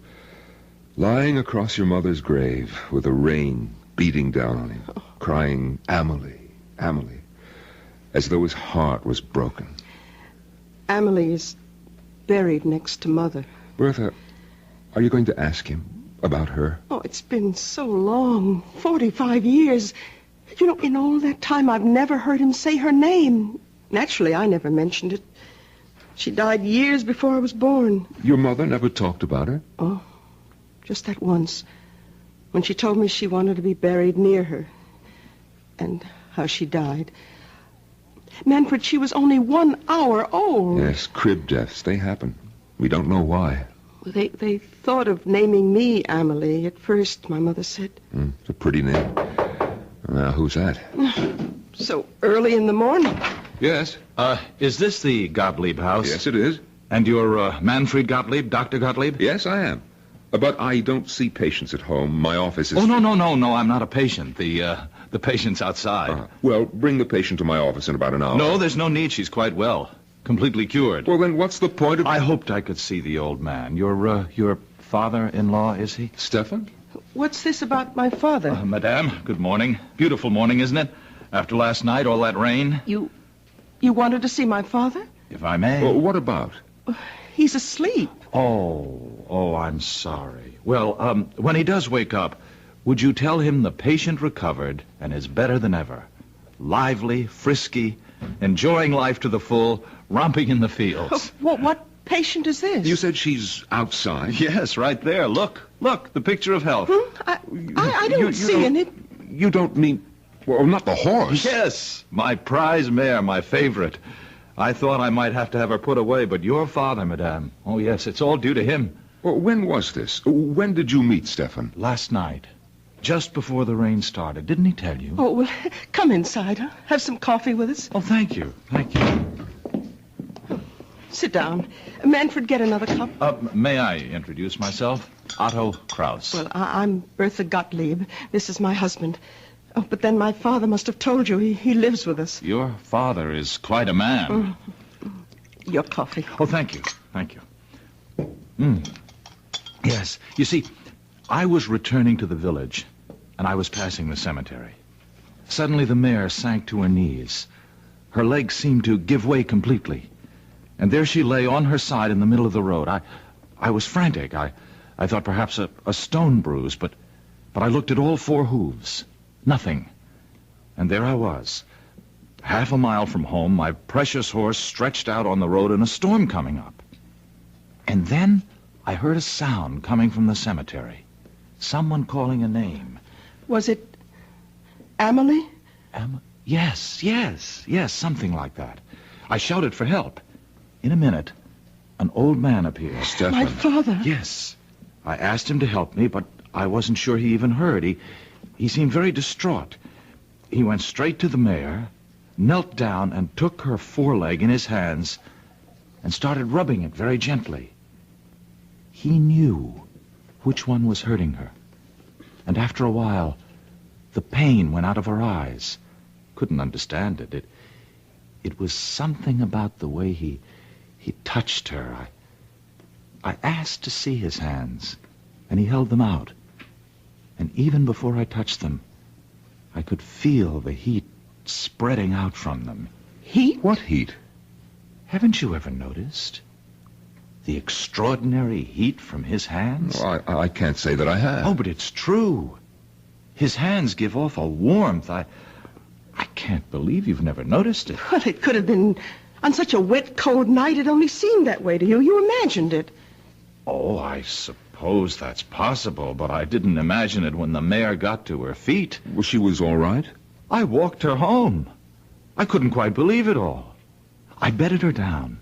And this morning, all I could think was I must tell the old man about it. There are stories going around about him in the village. Perhaps you've heard some of them? Well, I'm only here on a visit to see my aunt. I don't live here. Well, he doesn't really do anything. He's just around, and people love him. They like to think because he's such a sweet old man that he can do things doctors can't do. And because he's such a very old man, we wouldn't want him to start thinking that there was anything miraculous about anything that happened quite naturally. Well, you think it might affect him, might affect his mind in some way? He's a very old man. It could happen. Well, I suppose it's possible she wasn't really lame. Of course it's possible. Only ask him, will you? About his hands, those amazing hands. Yes, we'll ask him. I mean, giving off that heat, I felt it, you know. Well, I'll be getting along. My aunt's expecting me. Well, we'll tell him you stopped by. Yes, I wish you would. Tell him, and please, tell him thanks. We'll tell him. Do you think we should wake him? Come on, it's time. Yes. We have to tell him about the young man. And the horse. But we won't make anything out of it. Nothing at all. Just say that he dropped by. To say thanks, yes. Father? Stefan, are you awake? What time is it? Oh, it's almost 9 o'clock. Why aren't you at your office? Well, it seems that a young man stopped by to see us, Stefan. Well, actually, Father, he wanted to see you, but we told him you were sleeping. Why me? Well, it seems he met you on the road last night. Had a horse. A mare it was. That's right. The horse had a swelling. Do you feel well enough to get up now, Father? I think so. You're sure? After last night? I'm all right. All right, now just let me help you out of bed, Stefan. Yeah, I can manage. Give me your hand. Come on. That's it. Yeah. Here are your slippers. Yeah, I'll go splash some water on my face. And then you'll have breakfast. Bertha, his hands are as cold as mine. Colder. That young man did imagine it about his hands. Well, you know how it is. If your hands are cold, anyone's feel warmer, even if they're only a little warmer than your own. And he'd been riding back from the village on horseback. Yes, so of course his hands were very cold. Of course. My head is clearing a little. Oh, good. I'll go down and have some coffee ready for you. Thank you, Manfred. And 2 eggs. 4 minutes. Your clothes are on the bed, Father. Thank you, Bertha. Father, last night when Manfred and I came up to bed and you were eating your supper, anyway, that's what we thought you were doing. It's what I was doing. Well, we heard you talking. Was I talking? Well, you kept saying, we heard you say, Amelie. I said what? Over and over. Father, were you talking to Amelie? What do you know about Amelie? Only what Mother told me. What did your mother tell you? That Amelie died. That she only lived an hour. She was our first child. 45 years ago, Father. She died in the crib. I remember her so well. Why do you talk to her now, Father? Why do you call to her? Because she comes back to me when I call her. Father, you don't mean that. She comes back to me. To me. Not to anyone else. Only to me when I call her. You don't believe in ghosts. Emily is not a ghost. Her spirit comes back to me when I call. Father, you can't believe I am this. the only person left on earth she remembers. Her mother is dead. The midwife is dead. When I am dead, there'll be no one for her to come back to. No reason to come back. You can't believe what you're saying. I don't have to believe. Or not believe. I know. I won't let you. You have nothing to say about it. Nothing. I will not stay in this house and listen to you tell me that my Amelie will not come when I call. I'm going to her now. Father, wait! Father, come back! Stefan, what's the matter? Get out of my way! Stefan! Father! Oh, Father. Well, he came tearing down the stairs. He brushed right past me. What's the matter with him? I talked to him about Amelie. I made him angry. Where's he gone, do you know?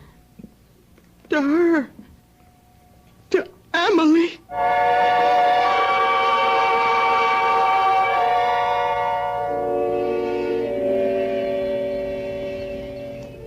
Amelie, I need you, darling. Come be with me, my darling. Your father needs you. I need you, my sweet Amelie. Old man? Oh, my Amelie. Stefan? Amelie. Stefan, can I help you, old man? No. You remember me, don't you? From last night? You're the young man with the mare. She was lame. Ah, you should see her now. They told me she's better. Better than better. Come have a look. Please come. Look there. Look at her. Oh, they're not fine. Not a sign of lameness. I came to your house a little while ago. You were sleeping. Well, they told me you were there to say thanks. There was no need for that. Oh, I'd like to do more than just leave my thanks. I'd like to invite you to my aunt's place. Oh, no, I couldn't. No, I'd like you to meet my aunt, please. Your aunt won't mind? No, not a bit. Come on, we'll both ride the mare. Here, I'll give you a leg up. You're sure about your aunt now? Oh, she'll be delighted. She doesn't get out much these days. Is she very old? Well, she's not young, but that's not why she stays home. She has this disfiguring growth on her head. It makes her shy. Well, she should see a doctor. No, she won't. Absolutely refuses, won't hear of it, hates them all. Oh, that's very wrong. Oh, yes, all the money in the world and won't go to a doctor. So she sits in her parlor and reads her Bible. Ah, there's the house. Yes, the big stone house. You know the house? I've admired it since I was a boy. My aunt bought it when my uncle died. My uncle was Fritz Halder. You've heard of him, the manufacturer? I don't think so. Around here, I understand my aunt is known as the Widow Halder.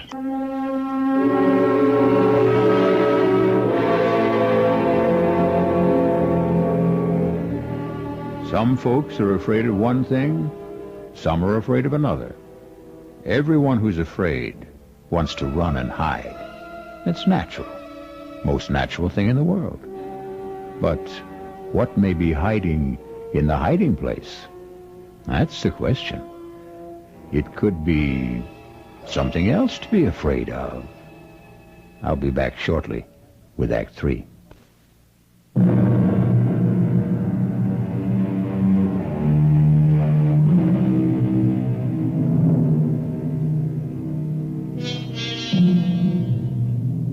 A very old man is mounting the steps of a big stone house in the company of a very young man whose aunt is known to the village as the Widow Halder.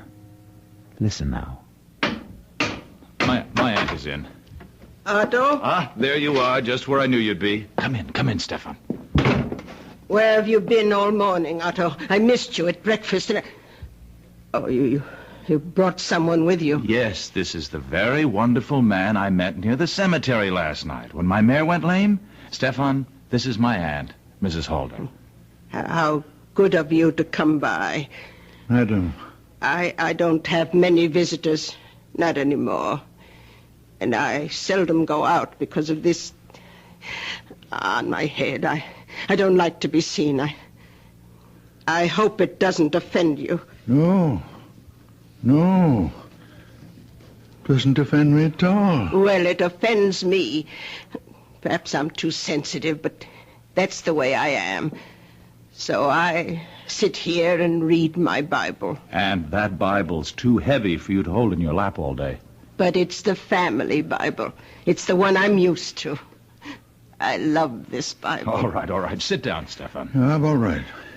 I'll stand. Oh, both of you, sit down. And Otto, you tell me where you've been all morning and why you weren't at breakfast. Now, I told you last night how the mare went lame and how I met Stefan near the cemetery. Well, this morning, I let her out of her stall and she was dancing on her toes. I couldn't believe it. Stefan hadn't done a thing but rub her postern a bit. Is that really all you did? I did nothing. Well, he talked to her, rubbed her foreleg, and talked to her. How remarkable. You're a remarkable man. No. Oh, you're staring at me. Oh, I apologize. It's this awful growth. Otto, fetch me my shawl. I'll cover my head. No. Please. It's in my bedroom. I am not offended. I give you my word. Otto, don't go. No, it's all right. I'll be right back. Mrs. Holder, I am not offended. I am sorry I stared so. I will not stare again. Please forgive me. It's quite all right. Please, be calm. Sit down. I can't. Otto mentioned that you live with your daughter. Is that right? My daughter, Bertha. And your son-in-law. Manfred. They have children. No children. How sad. Oh, here comes Otto with my scarf. Mrs. Holder, forgive me, but I must take the Bible from you and... Oh! Stefan, have you gone mad? Forgive me. I could not help myself. Aunt, are you all right? I think so. I saw him take the Bible off your lap. Stefan! He hit me with it. He brought it down on my head with all his strength. Forgive me, I didn't know what I was doing. I wouldn't hurt you, Mrs. Holder. I wouldn't hurt anybody. When I feel this way, I see things. I feel things. The Bible seemed to put itself in my hands. I didn't think what I was doing. I could not think. The feeling was so great that I must smash this thing on your head. That's all I wanted to do, Mrs. Holder, to get rid of it. And it looks to me as though you'd done that, Stefan. Aunt, go look in the mirror. I know I'm not always in control of myself. I do things. I don't know why. I see things. I don't know why. But I would never hurt anyone. It's unbelievable. The growth is gone. Will you forgive me? There's no blood. No blood at all. All the same, I'm going to get you to a doctor. No doctors, no. No, a blow on the head like that. No, I'm all right. My head is clearing now. It was just the shock. And that awful, ugly thing is gone. I don't need a doctor. Let me take you to my son-in-law. He's a fine doctor, a nice man. Maybe you've heard of him? Manfred Gottlieb? Gottlieb? You will like him. Manfred Gottlieb is your son-in-law. A wonderful man. A good doctor. But you must be Bertha Gottlieb's father. You cured the Rothberg boy. And I've heard talk about Anna Brandt. Look what you did for Otto's mare. Look what you've done for me. Oh. Why, you're the man I've been trying to find. I've been asking for you.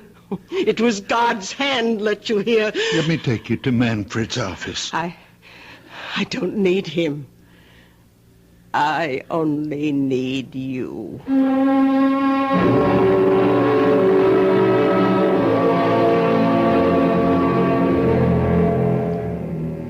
If I've hurt your aunt in any way... We'll soon know. Otto, I don't want these spells that I have. I don't ask for them. Only sometimes the pain gets so great. What pain? Well, the pain of living. And it seems more than I can bear. I go to the grave of my wife and my baby daughter, my Emily. And I call to her, my little one, who only had 1 hour of life. And she comes to me and gives me comfort and courage and belief. I believe that even though I can do nothing about the great pain of living, there are other pains, and I can do something about them. I know I'm not quite myself when I'm like that. I know I'm not really strong or courageous. But when the spell is on me, the people in pain, they become transparent. You mean you can see through them? I do see through them. How do you explain your hands? Just hands? Oh, no. The night you massaged the mare, I took hold of your hands and they gave off a glow, a sort of radiating warmth. I know, I felt it. They burned like a steady flame. Perhaps I grow feverish when Emily is with me. Now, you go home and rest, Mrs. Holder. Come back in a few days and I'll change the bandage, or you can do it yourself. I'll do it myself. She's all right, Doctor? Right as rain. Well, what was it? I mean, the growth on her head. It was a wen, a common, ordinary wen, a hardened cyst. If you'd come to see me, Mrs. Holder, I might have recommended that you have it removed by surgery. Oh, no. On the other hand, I might have done precisely what my father-in-law did, broken it with some heavy object. Probably not the Bible. Come, Aunt. I'll take you home. And thank you, Dr. Gottlieb. You may get more of these growths, these wens on your head, Mrs. Holder, or someplace else on your body. Now, if you do, call me and I'll... Oh, no. No, thank you. I know whom to call. And you'll come, won't you, Stefan? Of course you will. No offense, Doctor, but I put my faith in Stefan. Goodbye. Goodbye. Thank you. Goodbye, Stefan. No offense, Doctor, but I put my faith in Stefan. Why did I bother to become a doctor at all? Why all those years at school? Why did I take examinations, get my license? What good is it if everyone would rather put their faith in a farmer? Manfred, I'll never do it again. Come in, the door's open. Oh, you again? Doctor, those pains are back. Well, of course those pains are back, because you've been drunk day and night. What do you expect? Can't you do something, Doctor? No, I can't. Only you can. Stop drinking. You've been drinking steadily for 30 years, and you have cirrhosis of the liver. But the pains are awful. Stop drinking for a month, and then come back and see me, and don't come back before. Silly old fool. Hasn't been sober for 10 minutes since he was 16. I can't help him if he won't... Manfred, he has an obstruction of some kind. He has a diseased liver. But he has an obstruction in the intestines. Now, look, you're not starting all over again, are you? I saw. I could see it. It's getting to be more than I can take, Stefan. You're interfering. I saw. He was standing in the doorway, and I saw. His body was transparent. I could see everything. In his intestines, there is an obstruction. And that's what gives him pain. Stop it, Stefan. I'm warning you. It's all so clear, I know. You're going to stop it if I have to.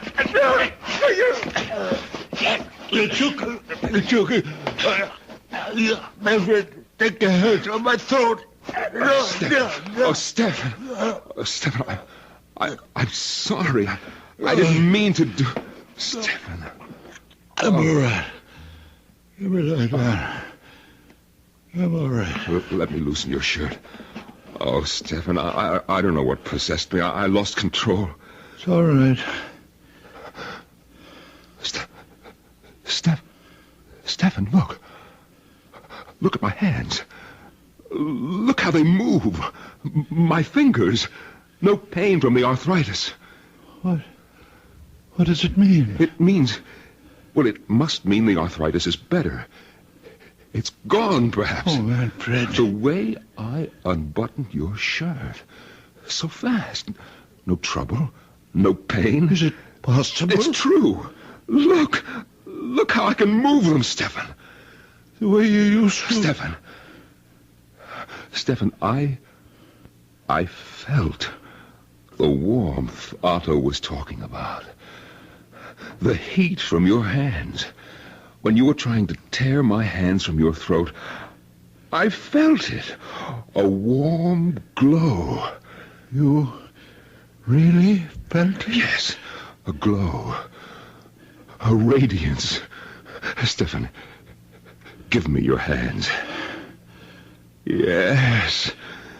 There it is. It's a fire. A fire.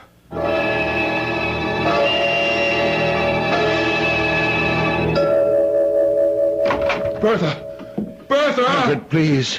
I think you're wrong. No, how can I be wrong? Look at these fingers. Look how they move. Watch me unbutton my coat. Oh, Stefan, I had to lose my temper. Try to choke you in order to touch you. I might have killed you. Oh, you wouldn't Where's have. Bertha? Bertha! Manfred, you're excited now. Excited? I'm delirious. I can go back to surgery. We'll be rich again. Our lives will change. Yours, too. I don't want my life changed, Manfred. It means my daughter thinks me mad, deranged. Oh, she won't. It's only when my Amelie is with me, my little one, that I see him. It's Amelie who gives me the power. Bertha, where are you? Are you upstairs? I'm nothing without Amelie. It's her innocent soul that enters into me. What are you doing home at this hour? Bertha, where were you? Oh, I was taking a nap. Bertha, look. My hands. Look how my fingers move. What happened? Your father happened. His wonderful hands. Bertha, you remember the young man with the mare? How Stefan put his hands on the mare's foreleg and the mare got up and walked? We don't know that. It's true. You haven't seen the mare? It happened to me, believe me. I can't. I didn't believe it either, but then Mrs. Holder came to the office. Mrs. Holder? Yes, she's the aunt of the young man with the mare. Stefan went to see Mrs. Holder. He didn't. Her nephew took him there, Bertha. And Stefan broke the wen on her head with a big Bible. Oh, no. He did right, Bertha, right. It was only a wen, and he was right. He didn't know what he was doing, and he was right. Manfred, you must stop this talk. Bertha, after Mrs. Holder left, an old patient of mine came in. The man has been a drunk for years. I was sure his liver was enlarged, diseased. Well, I sent him away. And then your father said, Manfred, you are wrong. The man has an obstruction. His intestines are blocked. You believed him? No, I didn't believe him. I was out of my mind with rage that he would dare to tell me that I was wrong. And well, Bertha, I took him by the throat. He tried to tear my hands away, and it was then. Bertha, it was then that I felt the heat. The blessed heat from his hands entering into mine. And now look. Bertha, if he can use his hands, be happy. Father, how long will it last? How can I know? Your moods, your spells, they've bewitched us all. I never meant harm. Well, they've got to stop. I want you to stay away from the cemetery. I'll stay away. I'll watch you every minute. If you like. I won't let you out of my sight. I'll treat you like a child. As you will. Because you are a child. I am a very old man. From now on, you're my child. No. From now on, you will have your own child. A real child. Not me. What? I can see.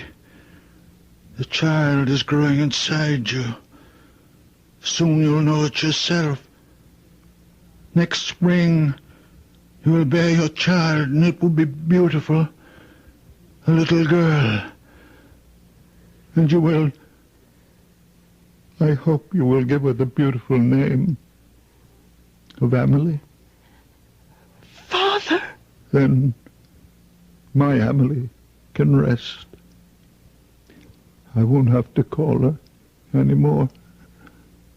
She can rest.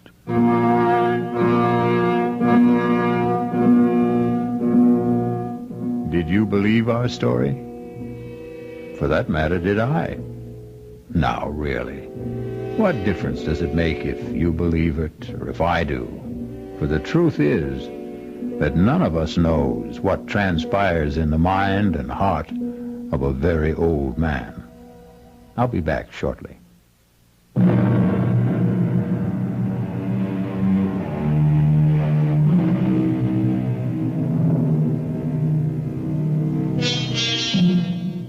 Ever happen to look up the word murder in a dictionary? No? Then I'll tell you how the dictionary defines it. To kill with premeditated malice. The wrongful, intentional slaying of one human being by another. But don't let a wee bit of murder upset you, friends. The people on Mystery Theater don't mind being killed. Not a bit. Because every one of them is a deadhead. Our cast included Santos Ortega, Norman Rose, Bryna Rayburn, and Billy Redfield. The entire production was under the direction of Hyman Brown. This is E.G. Marshall inviting you to return to our Mystery Theater for another adventure in the macabre. Until next time, pleasant dreams.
Come in.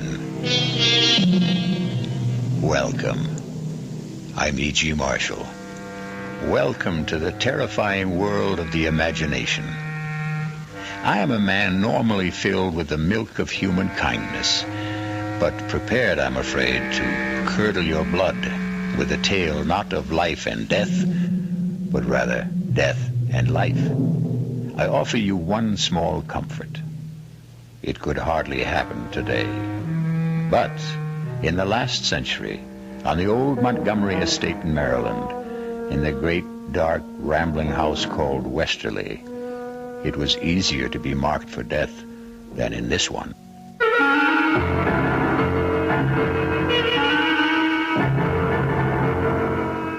Our mystery drama, Cold Storage, was written especially for the Mystery Theater by Ian Martin and stars Ruby Dee and John Barragray. I'll be back shortly with Act One.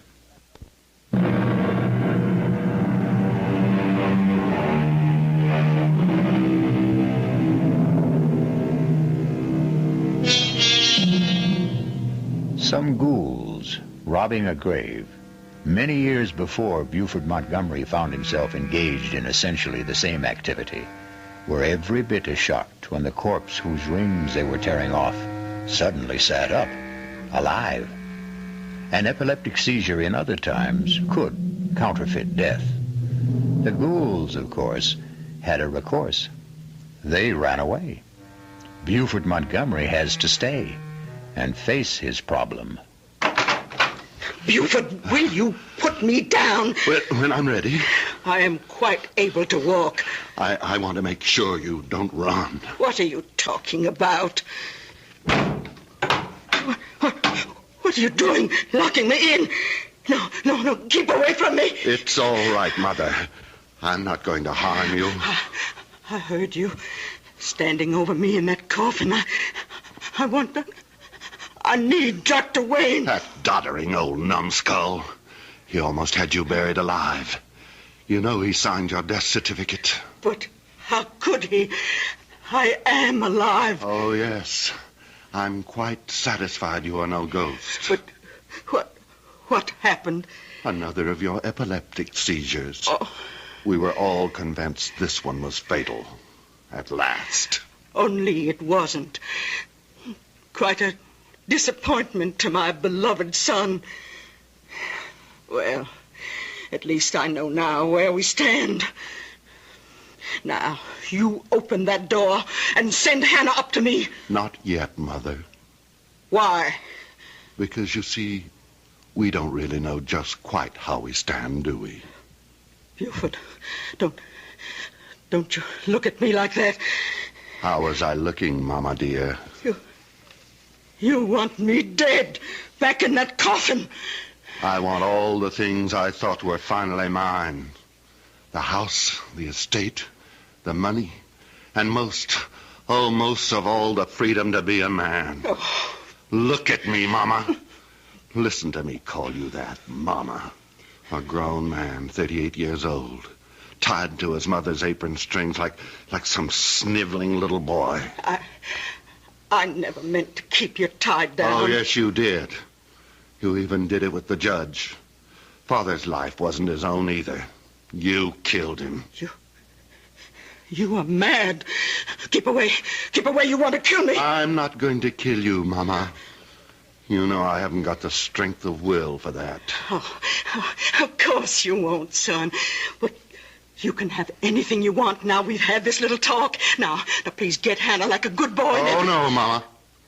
I don't need you anymore. You left me everything in your will. But I'm not dead. To all the world except me, you are.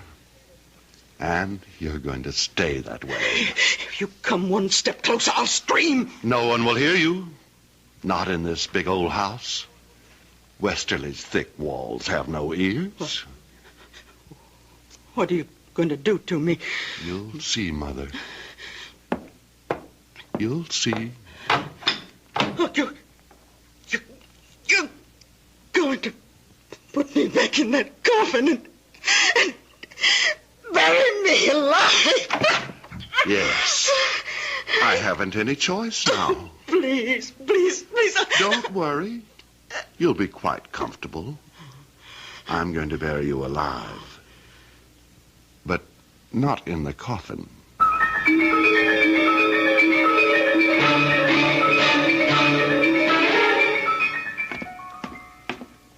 Hannah. Yes, Master Buford. I want you here, in the hall. What is it, sir? Where's William? He's in the stable, Master, grooming the horses for the funeral tomorrow. You want I should fetch him? No, not yet. Sit down. I want to talk to you. Yes, sir? Now, where to begin? Hannah, you were mighty beholden to my father, weren't you? Judge Montgomery was a fine man. Was very kind to you and your son. The judge was powerful good to me and William. And my mother? Mrs. Montgomery is a fine lady. It's been a privilege to have served her as housekeeper. And will you consider it a privilege to serve me in the same capacity? If you want me, sir. And William? Where I go, William goes. You know, he's just a great big overgrown baby. Has to be cared for like one. Or they'd shut him away somewheres, I wouldn't ever let them do that to my boy. He couldn't stand being shut in. He'd... You wouldn't let them do that to him, would you, Master Buford? Not if I can count on you to help me. You can, sir. You can. Well, what about William? He does what I tell him. He's old as you are, but he has the mind of a child. I'd want to be absolutely sure of both of you. I don't understand you, Master Buford. Then I'll make myself plainer. I think you must have always hated my mother. Why did you stay on after Father died? I stayed because where else could I go? You're sure it wasn't because you were afraid? Afraid of what? Not of Hannah. For William. Right? Oh, don't look so terrified and trapped. I know it all, Hannah. I know it all. Master Buford, How you must really hate us all. Even Father at the end. Not the judge. Never the judge. Even after what he made you sign? What would the judge ever have wanted me to sign? A confession that you saw your son William commit a murder 10 years ago. Oh. How did you know? It's one of the advantages of my dear mother's unexpected death. It was among the papers the lawyer turned over to me. So she did know. All these years. How could Randolph have done that to me? You know why. You were an eyewitness. And you know that William wasn't alone. It was an accident. And you were only boys. Pretty old for boys, Hannah. We were both going on 19. And the Copley kid was only 15. It was only my father being a judge that saved us all. Any jury in horse country like this could have told that boy's neck wasn't broken by any fall from a horse. The finger marks were gouged into the flesh. The rope burns were raw on his wrists. Why did you do it, Master Buford? Not I, Hannah. Remember? William was the culprit. William didn't know what he was doing. You egged him on. If I did, I didn't mean it to go so far. William doesn't know his own strength. What does it matter? It's nearly 20 years ago. Why do you rake up old ashes? There are certain things I have to be sure of. What? In spite of everything, your complete loyalty to me. I have little choice if you have any confession. I have it. In your own handwriting. And William's scrawl, too. I'm going to ask you to stretch your conscience further. Come with me. No, Master Buford. Don't bring me to the coffin. I don't want to look at her. Stop babbling. I don't want to. Stop babbling. Here. Look. Open your eyes. Oh. It's empty. She's gone. What have you done with her? She's in her bedroom. Upstairs. But she... I'm afraid that blind old boggler, Dr. Wayne, slightly exaggerated my mother's untimely end. You mean she's alive? And unfortunately quite well. I see the news is as disappointing to you as it was to me. Oh, don't try to hide it, Hannah. You know you hated her quite as much as I. I won't deny it. The humiliation. The day-by-day degradations your mother has put me through all these years since your father died. I can never forgive her for them. I'm glad to hear it. When she was dead, I was glad. God forgive me. It was one of the happiest days of my life. And mine. That's why she's going to stay dead, Hannah. You're mad. You can't murder your own mother. Nothing is further from my mind. No. Dear Mama will come to no physical harm. You and William will see to it that her bodily needs are well taken care of.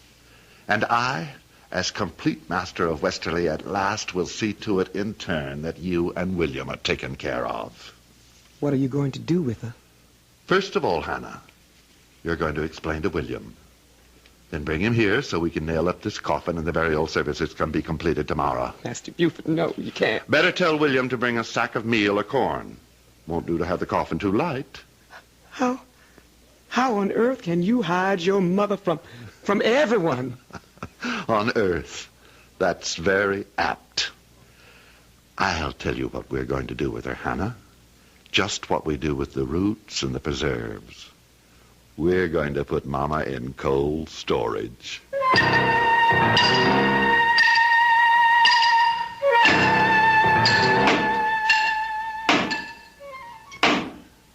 Make sure to drive them home, William. Do seem a shame burying a whole good sack of good feed. I picked up the wormiest one I could find. That's enough now. Finish up. Finished now. Got the lantern, Hannah? Yes, sir. All right. Did you strip the bed in the spare room, Hannah? Yes, sir, I did. William, you go on up there and bring that bed and all the furniture downstairs to the old hidey hole, right? Sure will. Where's this hidey hole? William could tell you as good as me. Or better. He's the one who found it. Must be, 15 years ago. 16, Master Buford. That was the year Miss Prudence dropped her first foal. That's when old Mr. Todd Hunter, the vet man, told me all about his daddy and your grandfather and how they dug out the hidey hole and made it out a big room like a station on the Underground Railroad. William, go see to the furniture. Yes'm. Take me a while to get the bed apart. Take your time. The Underground Railroad? You mean this was a slave station? To hide out escaped slaves being passed to the north? What it was. But you can't put your mother in a place like that. Why not? She spent her lifetime trying to turn the clock back, make a slave of everyone else. Why shouldn't it be her turn? For a change. How sharper than a serpent's tooth it is to have a thankless child, as King Lear had occasion to remark. Still, on the record, Mama is not much of a prize either. Let's leave her in cold storage until we return shortly with Act Two.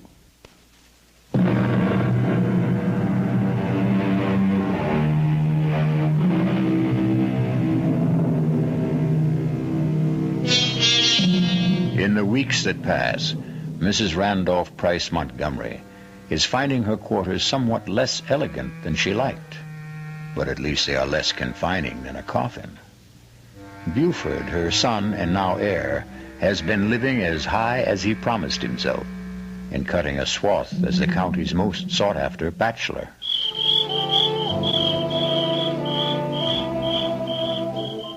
I declare, Buford, I thought I'd never be able to coax you away from all the other ladies. Nancy Lee, they may have had my arms, but my heart was with you. Well, I'd have felt a lot sure of that if I'd had your name a little more often in my car.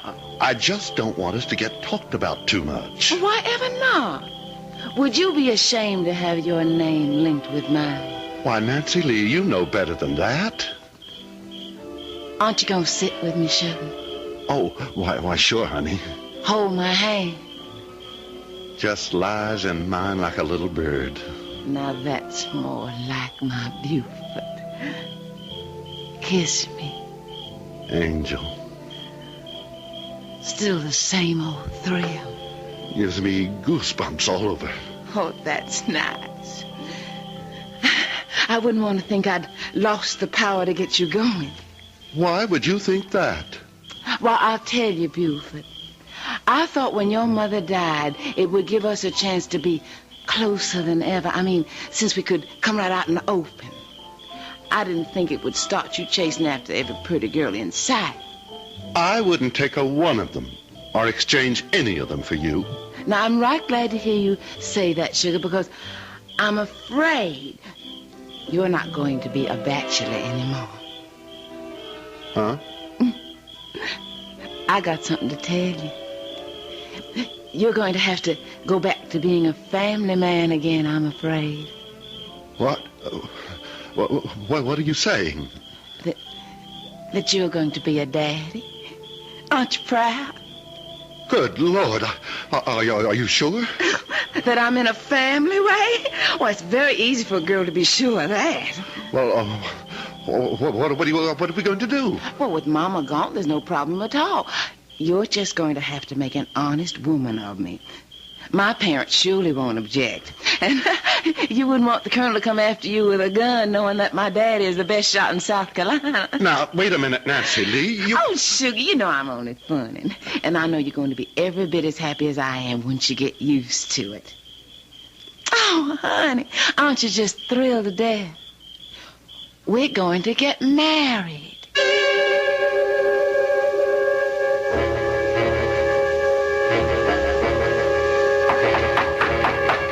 Come in. Excuse me, Master Buford. What is it, Hannah? It's about Mrs. Montgomery. She isn't that yet. I meant your mother, sir. Oh. Oh, what about her? She keeps asking for you. Well, tell her I'm... Just don't tell her anything. You haven't said anything about the wedding tomorrow. No, sir, but... But what? About your mother. She wants to talk to you. And it does seem so inhumane to keep her locked up alone. She sees you or William every day, doesn't she? Yes. Her quarters are comfortable and clean, aren't they? Yes. She's in perfectly good health? Oh, yes, never better. More's the pity. Well, then? She's lonely. So was I all those years she had me under her thumb. And I'm not going back to that. By tomorrow, I'm going to have my own woman. And a beauty at that. Mother's not going to spoil that for me. Yes, sir. I'm sorry, sir. Good. Now get out of here. And take the whiskey carafe with you and fill it up. It's almost empty again. Yes, sir, Master Buford. Sir? William? Yes, Mama. Take this carafe and fill it with Master Buford's bourbon and bring it back to him in his study. Yes, sir. I reckon old Master Buford's getting himself liquored up for the bachelor party.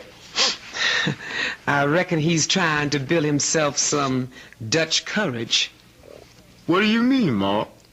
I mean, I don't think he exactly figured on getting tied up again when he cut his mama's apron strings.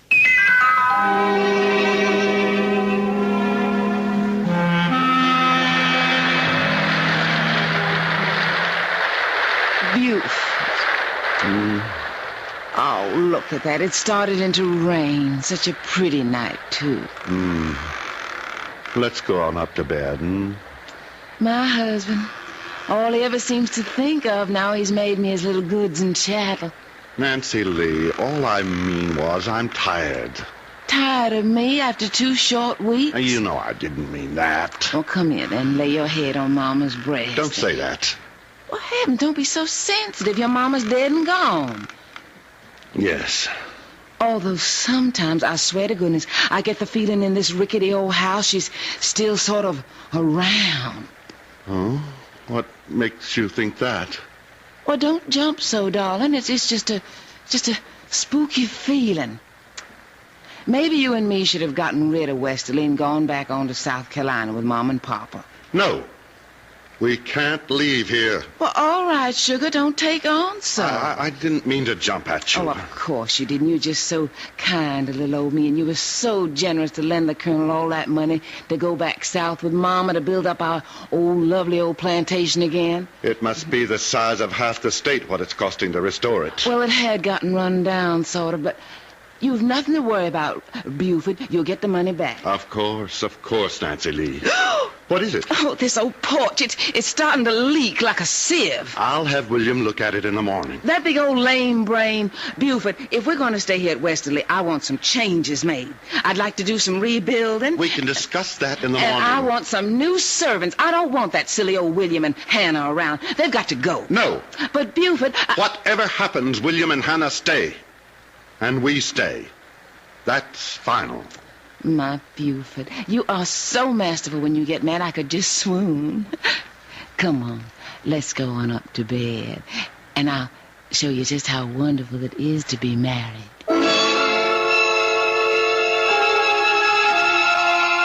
I came out with your mother's tray, Master Buford, and she nearly caught me. What the Sam Hill was Nancy Lee doing in the cellar? I don't know.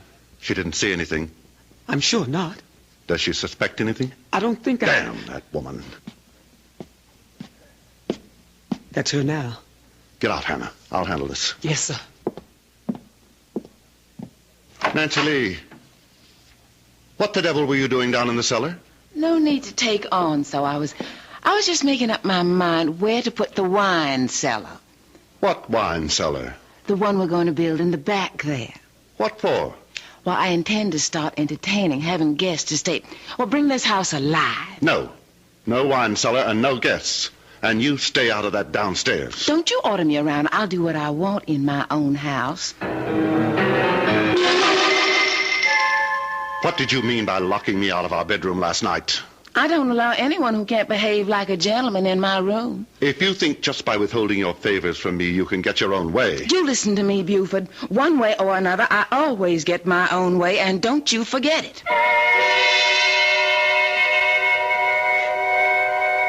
Master Buford, you can't sleep here on the floor, sir. What? Oh, yes. Got to, Hannah. Own wife won't let me in bedroom. Come on, sir. You've been drinking. I've made you up a bed in one of the guest rooms. Want to sleep on bedroom, not guest room. Ironic, isn't it, Hannah? Don't have much luck with the ladies, huh? Out of the frying pan into the fire. She's got to go. Except can't, because of baby. Got the child to think of. Can't figure that one out.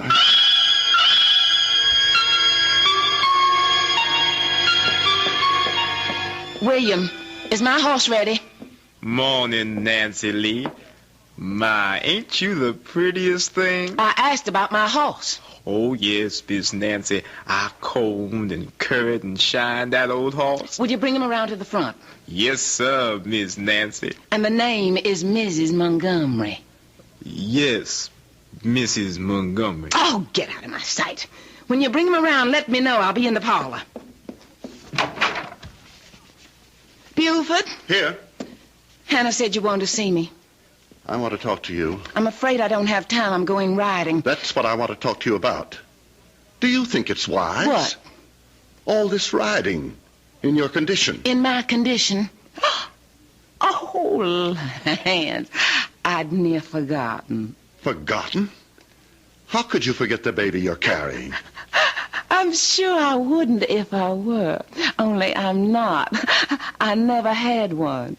What? Oh, Buford, don't splutter so. If you'd half a brain in your head, you'd have realized that long ago. It was all a trick to get me to marry you. At the time, you seemed such a catch, and the competition was a little heavy, so I thought I'd just make sure of you. And it worked. I'm really sorry to have disappointed you about the child, but... Disappointed? You don't know how relieved I am. Now there's no problem. What do you mean, no problem? To end this marriage, to get a divorce. You think that's no problem? It shouldn't be. I'm prepared to make a reasonable settlement. And just what would you consider reasonable, Mr. Montgomery? We can waive the money I loaned your father and call it a day. The money you loaned my father? That wasn't a loan. That was a little payoff for a nice background of Southern gentility to trap me a man. The Colonel and his wife are just as phony as I am, dear heart, and they are long gone. I'm where I want to be, with a name I like, and I'm not giving it up for anyone. You are never going to get rid of little Nancy Lee. No how, no way at all.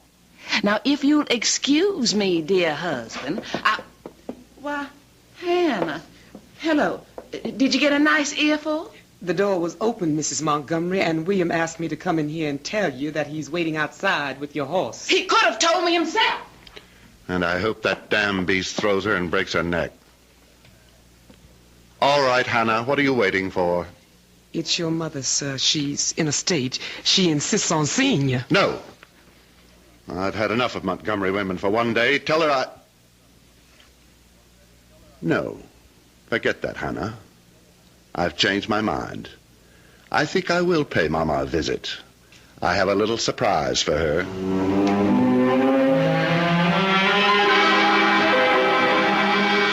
But you can't be so cruel, Buford. Keeping me here locked up like an animal. You've got to let me go. You know I can't do that, Mother. I've explained again and again why you can't suddenly turn up alive. Oh, but I can't stand it anymore. It's like being buried alive. Oh, Buford, it's so lonely. I know that, Mama. And I know it just plain isn't fair. So I thought of a solution. What, dear? How would you like to have a nice, permanent companion? Did I make an unguarded statement that Buford was no match for the ladies? Perhaps in one sense that's true. But in another, well, it seems that Nancy Lee is going to have cause to regret her match with Buford. We'll find that out shortly when we return with Act 3.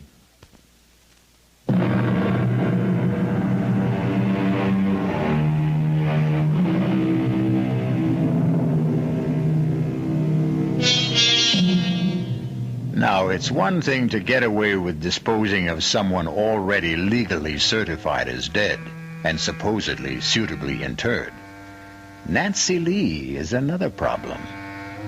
She can't have a convenient epileptic seizure. Can Buford get away with it?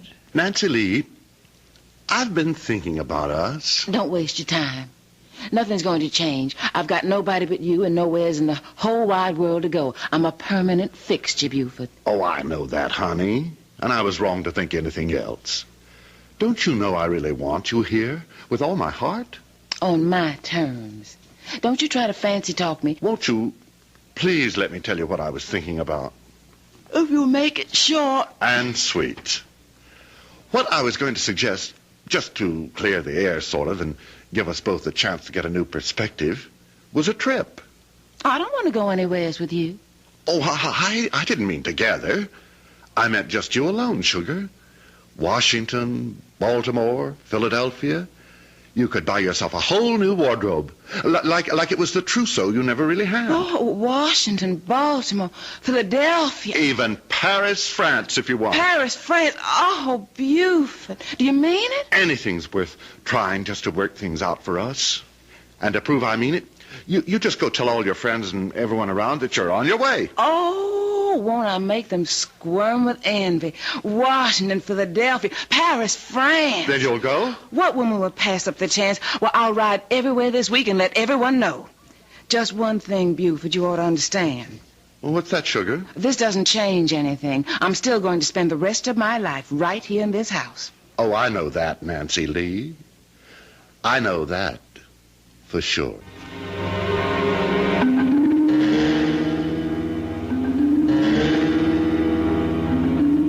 Master Buford, you just can't get away with it. Now you hush up, Hannah. I'm going to. But what will other people say? There's nothing for them to say. Nancy Lee went off on a little trip, and she never came back. Master Buford, you're flying in the face of God. Hannah, to the devil with it. Now you do as I say, hear? Yes, sir. Now you and William have already got the extra bed set up downstairs, and the chest of drawers and so on. Yes, sir. Fine. Then get busy and take all Miss Montgomery's clothes downstairs. Shouldn't take you too long. Most of her wardrobe is already packed. What am I going to tell your mother? Ever since we moved the extra furniture in, she's been like to drive me out of my mind asking questions. You haven't told her who to expect. You said not to. That's quite right, Hannah. We have to preserve the proprieties. I think it's my place to introduce my mother to my bride.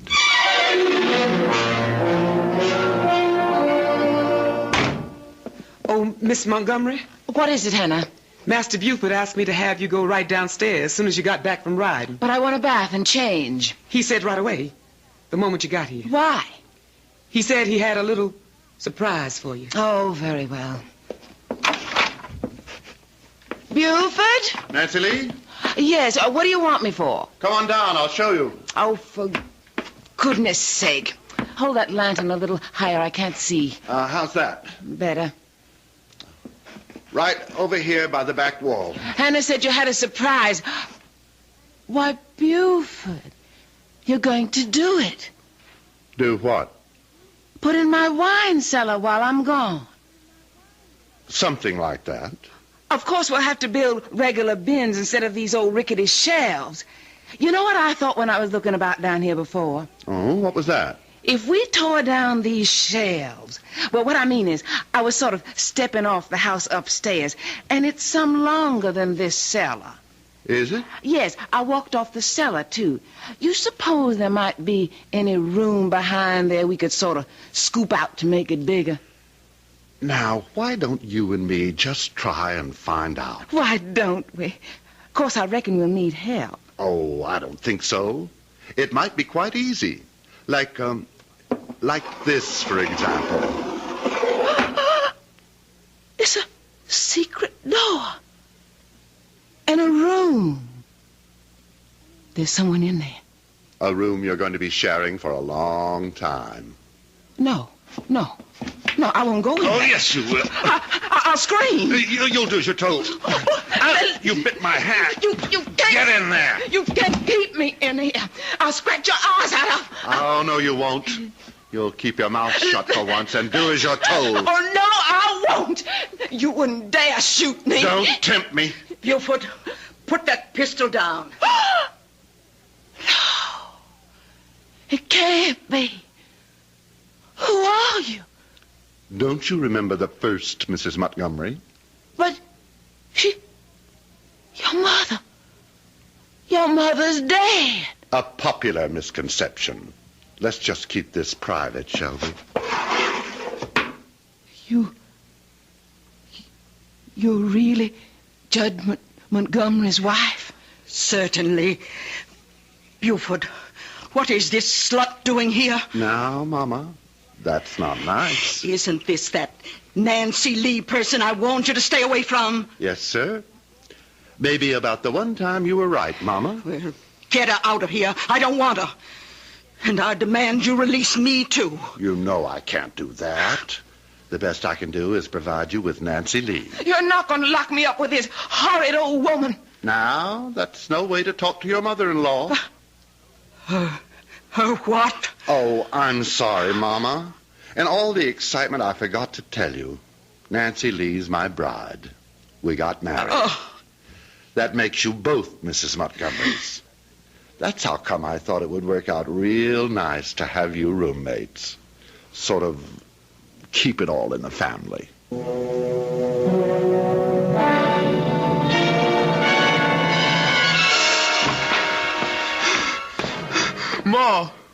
Ma! Sakes alive, William. You startled me so I almost burnt my hand on the stove. Ma, what are we going to do? What is it, son? Here, sit down. You're shaking all over.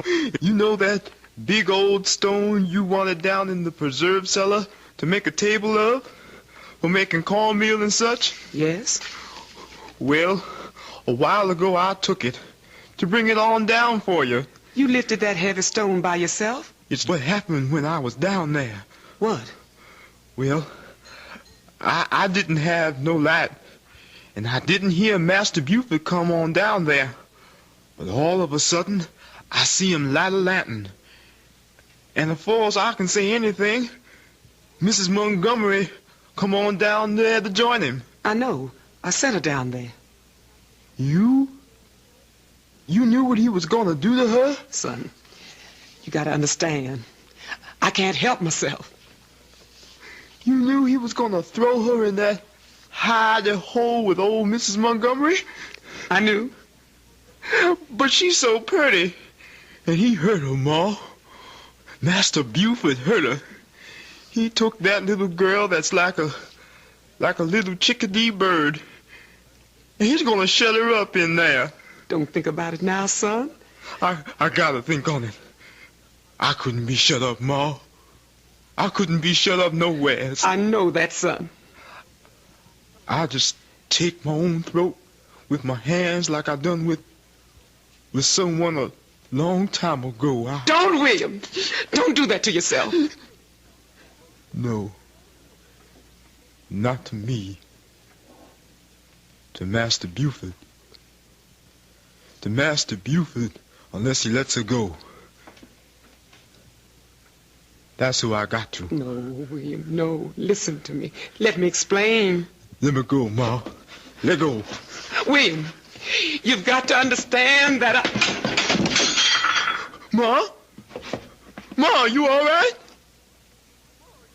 I hope I didn't hurt you. Ma? No. You all right? Just sleeping. I'll wake you, Ma. I'll wake you just as soon as I set that poor little bird free. I spent my life trying to get free of you, Mama, and I did. Then I got myself trapped again. Now I've got to get free of Nancy Lee, too. Goodbye. You'll never see me again. You can't leave me here with this old woman. I can't be shut up anymore. You've been drinking again. You look drunk. I feel drunk. Drunk with relief. Hannah and William are all you'll ever see from now on. As far as I care, you can both rot. What's that funny smell? My head. I need a drink. What? Who's that? It's me, Master Buford. I'm sorry for what I got to do. Master Buford. Master Buford. I didn't mean to do nothing, Master. I didn't mean to do nothing. It was just a bird has to fly free. You can't keep it locked up. William? William? Are you down there? I'm here, Ma. What are you doing? What's happened? Where's Master Buford? Oh, I'm glad you woke up, Ma. Something's happened to Master Buford. Oh, my God. Move aside. Let me see.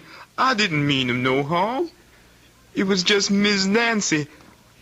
I didn't want to hurt him, Ma. Ma? He's dead. Oh, William. William, you killed him. I never even touched him, Ma. How would you know? Poor twisted mind. How would you know? Heaven help me. What are we going to do now? I've got to think.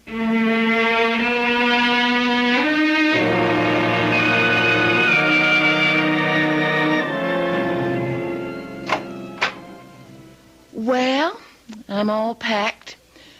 And William is taking my things down to the carriage now. What about you, Mother? I suppose you have to call me that. We might as well get used to it.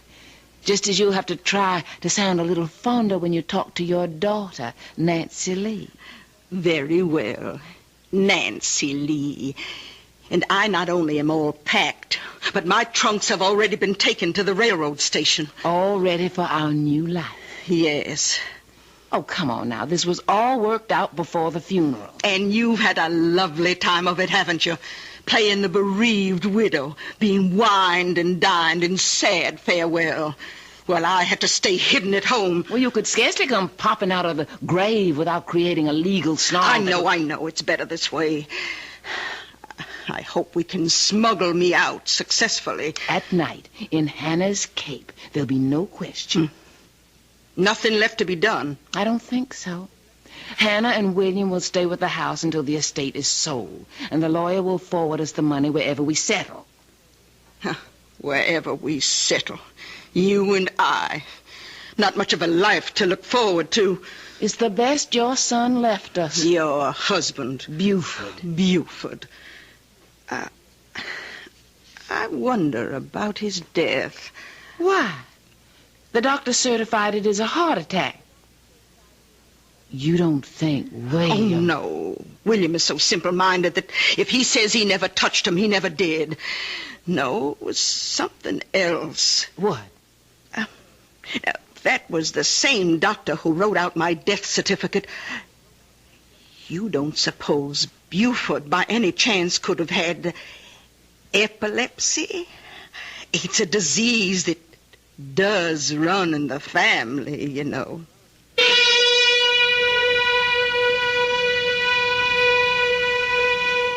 If Sarah Montgomery should have been right, then poor Buford went to far more than his just reward.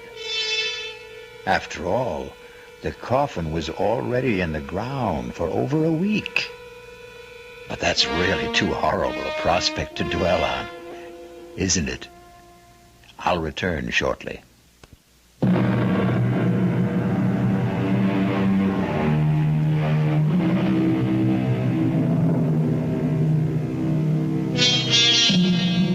Before I go, I really do owe you an apology for that quite dreadful picture of poor Buford Montgomery. awaking to far more confined quarters than he condemned his mother to. But as a storyteller, you have to agree, the irony is perfect. And then, of course, also, I did promise to curdle your blood. Our cast included John Barragray, Ruby Dee, Bryna Rayburn, Roxy Roker, and Todd Davis. The entire production was under the direction of Hyman Brown. Inviting you to return to our Mystery Theater for another adventure in the macabre.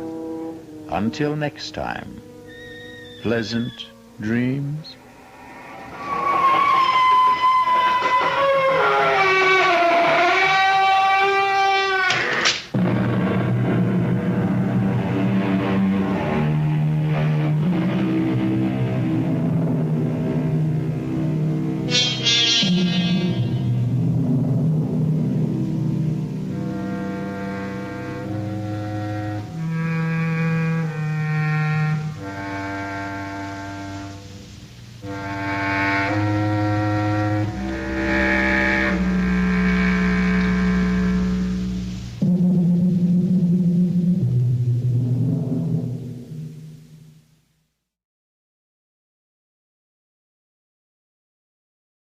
The CBS Radio Mystery Theater presents...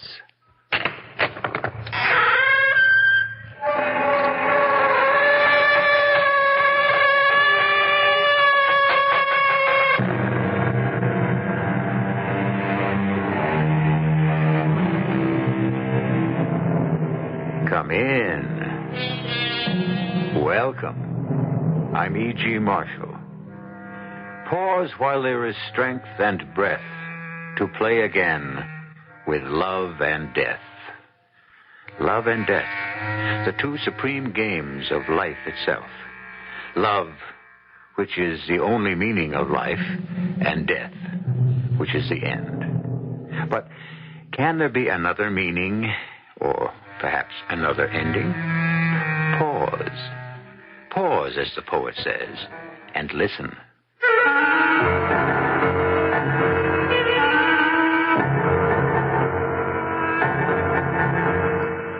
Our mystery drama, Don't Die Without Me, was especially adapted from the O. Henry classic for the Mystery Theater by Sam Dan and stars Robert Dryden and Marion Seldes.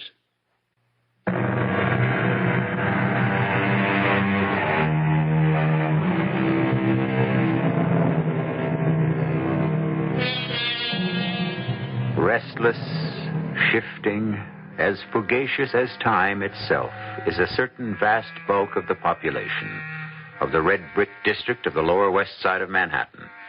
Homeless, they have 100 homes. They flit from furnished room to furnished room, transients forever, transients in abode and transients in heart and mind. They sing Home Sweet Home in ragtime. Thus begins a tale by O. Henry, the great master of irony, which illuminates two of life's greatest ironies, love and death. But the tale is begun. Let the storyteller continue. Hence, the houses of this district, having had 1,000 dwellers, should have 1,000 tales to tell. Yes, there must be a story behind every one of those windows. This open one on the second story, from whence comes music played on Mr. Edison's latest invention. The tune is ragtime. But does the heart beat in ragtime, too? Or to the lonely listener, is it a song of love, of hate, of hope, or despair? Wait. What's that down the street? A crowd, an ambulance.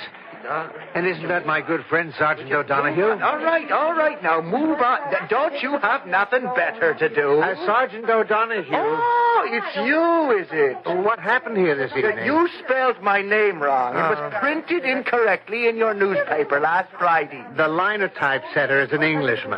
Well, that explains it. Well, what explains this? What's taking place here tonight? Well, now, sir, how would I know that? Just being a police officer. Oh, come on, Sergeant.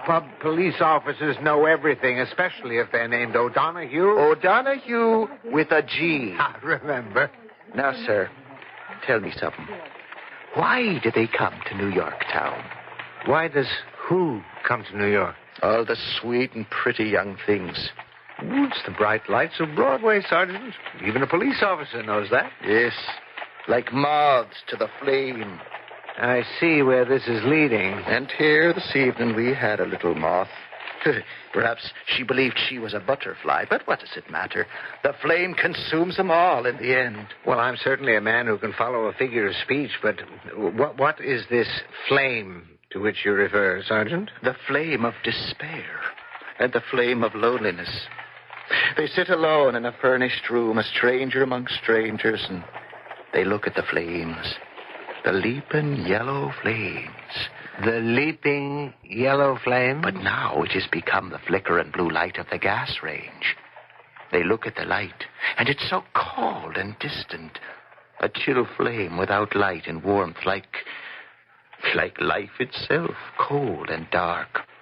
So they lean forward, and almost without thinking, they blow out the flame. Now, they're alone in the blackness of the night, and all is silent except for the gas, the low, soft hiss of the gas. What you're saying is that a girl in this building turned on the low, soft hiss, like the hiss of a snake. But a kindly snake. She's dead then, Sergeant? Yes, sir. May the good Lord rest her gentle. Are they sure? Oh, yes, the doctor was there. He passed down the word. You'll have to step out of the way, sir. They're taking her down now. A very young doctor who rode the ambulance for the city hospital and who was still very new on the job tried to hide the horror in his heart with a look of cynical boredom on his face, but wasn't quite experienced enough to carry it off yet. He was followed by 2 orderlies who carried a stretcher. The face of the poor unfortunate was supposed to be covered, but the blanket had slipped. For a moment, I caught a glimpse of a fair young face with reddish gold hair. A beauty mark on the chin. Just for a moment. And she was gone. Into the ambulance and away. To be lost and gone forever.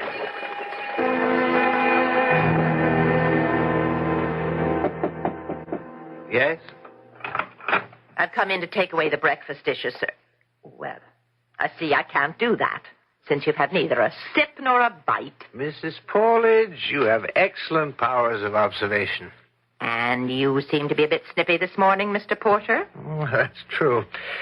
You can't expect a man to be in a good temper all the time, especially when he's having trouble writing a story. You're having trouble writing a story. Oh, yes. How is that possible? Why would a beautiful young lady want to end her life? There's a man in it somewhere. Could there be another reason? Nah, not for a woman. Now, this young lady ended her life in a... it could be considered a theatrical rooming house. Perhaps she was despondent because her career had failed. Nah, I wouldn't believe it. You said she was young and beautiful? Well, the world doesn't have to come to an end for that kind. No. I could only believe she'd end it all for love. That's the only way you'd have it? Afraid so. And you'd better stop fighting it. The reddish gold hair. For a moment, it seemed like a halo around that angelic young face. A face I knew I would never forget. Why? Why did she do it? Who was she? I looked through the papers. Nothing, not a word. So much happens in the city, there isn't room for everything, especially the passing of an unknown, obscure young girl, even if she is beautiful. So many of them are beautiful. So beautiful it breaks your heart. Well, I would have to ask questions. Yes? Are you the landlady? Yes, I am. Her name's Mrs. Purdy. You want to rent a room? About the young lady who died here last night. What young lady? Well, that's what I want to talk to you about. Are you a cop? No. Then what are you snooping around for, asking questions? I'd like to know why You got the wrong address, sir. Now, wait, before you slam the door in my face, I'm a newspaper man. What do you want? She was nothing. She was nobody. Who's going to be interested reading about her? I want to ask you a few questions. Oh, come on. Give me a break, sir.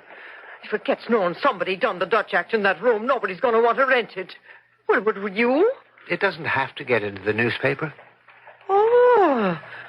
Well, now, you're a gentleman. Are you sure you're a reporter?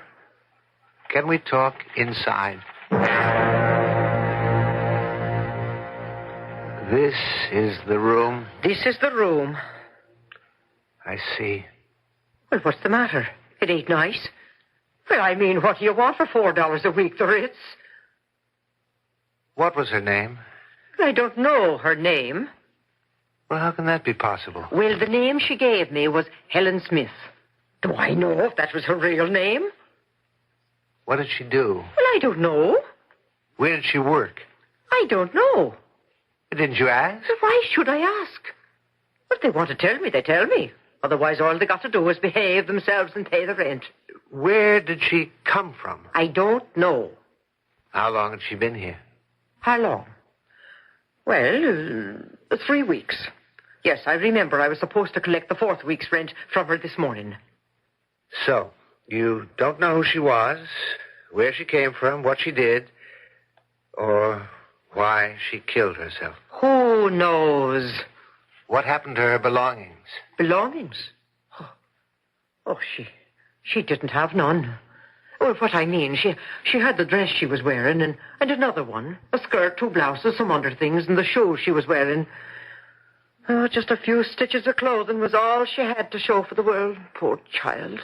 And among the things she owned, there was nothing to identify her? No, sir. No jewelry? Jewelry? Oh, bless us. No. A watch, a ring, a bracelet? Nothing. Who discovered her? Oh, that was my misfortune. I was sitting in the kitchen drinking beer with Mrs. McCool, my next-door neighbor. And I said, "Is there a smell, Mrs. McCool?" And she answers, "There's a smell, Mrs. Purdy." And with that, we put down our glasses and come rushing up here to the 3rd floor back. We opened the door. And there she is, poor child, laying on the bed. And... Yes? Well, we opened the window, but it's too late. So we both ran screaming downstairs into the street. Well, what else can you tell me? Oh, nothing. Nothing at all, sir. We saw the policeman on the beat, and he sent for the ambulance. Oh, not that it done her any good at all. And there's nothing you can tell me about the girl? Well, I've already told you everything I know.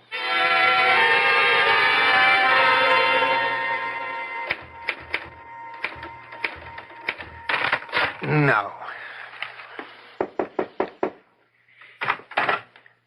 It's lunchtime. I don't want any lunch. You won't write any better if you're hungry. Confound it, Mrs. Powledge. I want to be let alone. I made you Manhattan clam chowder. All right, set it down. Mrs. Powledge, I'm licked. The story won't come out. Enjoy the chowder. Why does this story defeat me? It has everything. It has youth, beauty, tragedy, death, and yet I can't put anything together. The room, seedy and sinister. Yes, sinister. I don't know why. A dungeon, a cell of despair. She came there. She chose the place. Why? Why is the story. Have I lost it? Lost what? It, the divine, the gift, the God-given gift to write. I don't think so. Who is this girl? Why did she kill herself? You should be giving answers instead of asking questions. I'm even asking the wrong questions. Does it matter what her real name was or where she comes from? Isn't it up to me to create all that? I've always been able to do it before. Come in. Good morning, sir. Oh, why, Sergeant O'Donoghue. With a G? Yes, sir. I come down here because I thought I could bring you something that might be of interest from a literary point of view. Yes? You remember, sir, it was just a week ago. This poor girl that done herself in? I wish I could forget. Well, it's happened again. What's happened again, Sergeant? Another one. Another one of those unfortunate situations in the same house, in the same room. What are you telling me, Sergeant? I suppose what I'm saying is that the room stayed vacant 6 days. Then, last night, the landlady rents it out to a young gentleman, and early this morning, he took the same way out.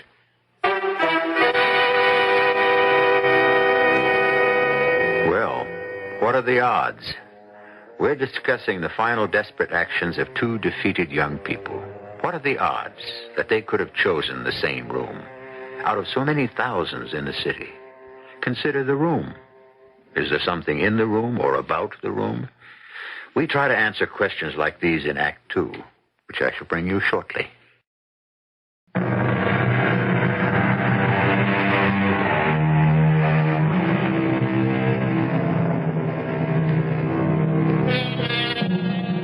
The 4 million. The 4 million human souls who filled the New York of O. Henry's day. With 4 million triumphs, 4 million defeats, 4 million comedies, 4 million tragedies. The shifting, seething mass of 4 million lives. Loving, hating, living, dying. And we're concerned with 2 of them. A golden-haired girl and... He was a dark-haired young man. What else can you tell me about him?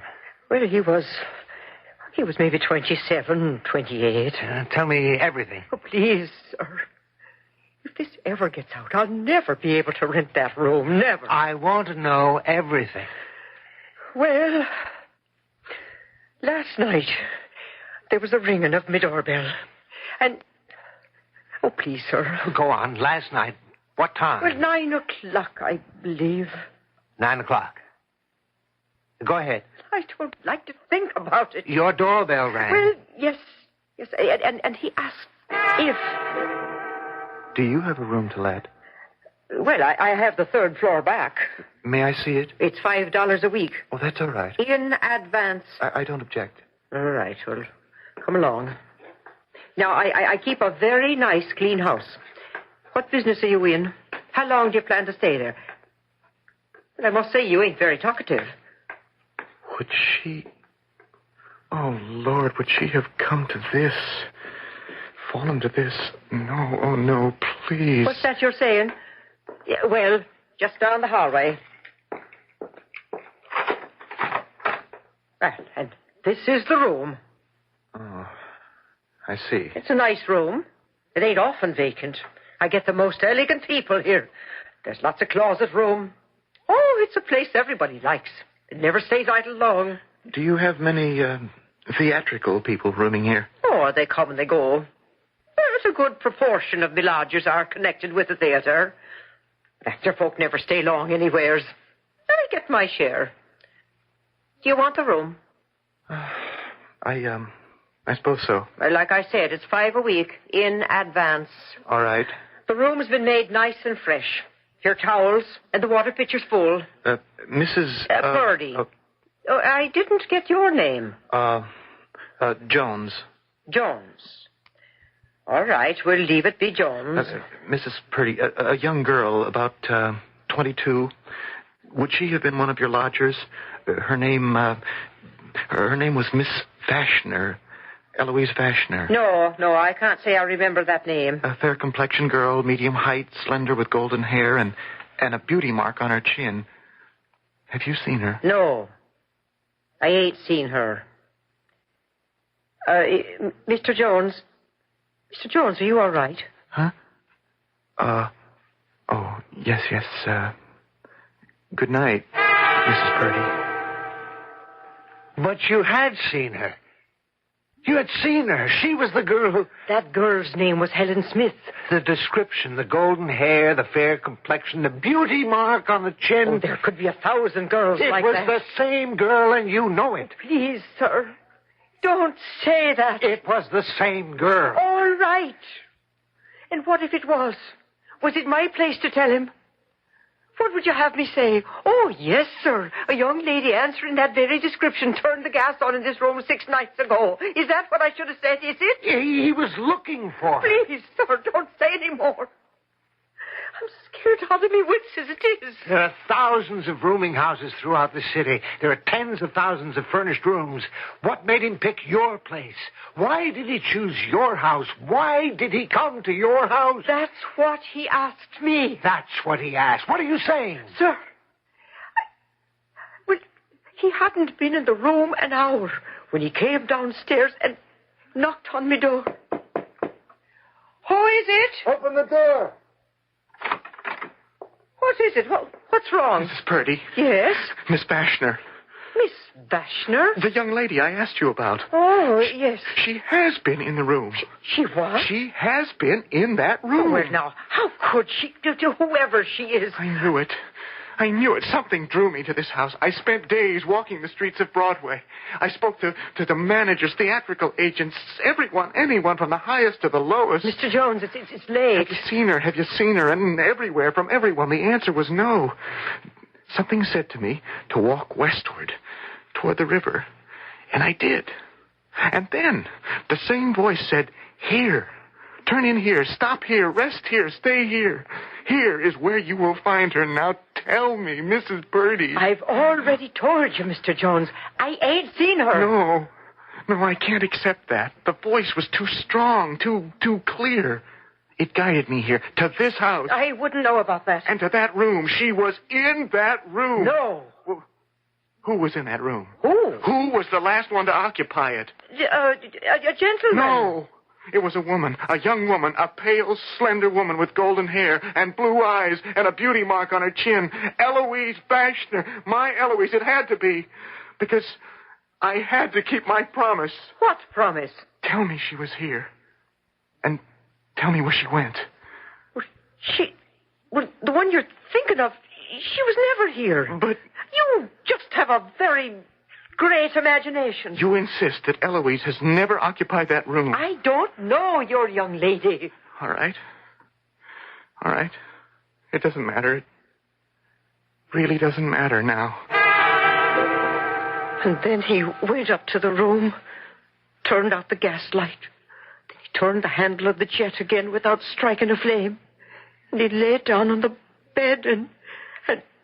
You didn't tell him about Miss Vashner? How could I know her name was Vashner? Where did he say he was from? He didn't. And you didn't ask? I never ask. But did he have any papers, any identification? No, none at all. How do you know, Mrs. Purdy? How do I know? Well, I looked. There was nothing. Just as we know nothing about the girl, we also know nothing about the man. Most important, we know nothing at all of how he happened to come to this very place. Oh, I feel sorry for them two young folk. But I don't know what can be done about it. And life goes on, sir. And I've got to get the room cleaned up and hope I can rent it out again. You've just rented it. I have. To who? To me. Well, now, why would you want to live in a dump like this? I want to spend the night in the 3rd floor back.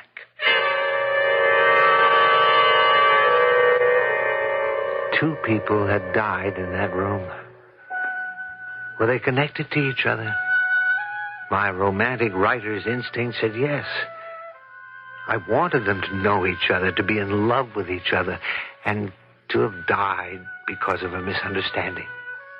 That was the story I wanted to write. A story of star-crossed lovers in the shadow of the 9th Avenue elevated. And yet, there could have been another interpretation. The room itself.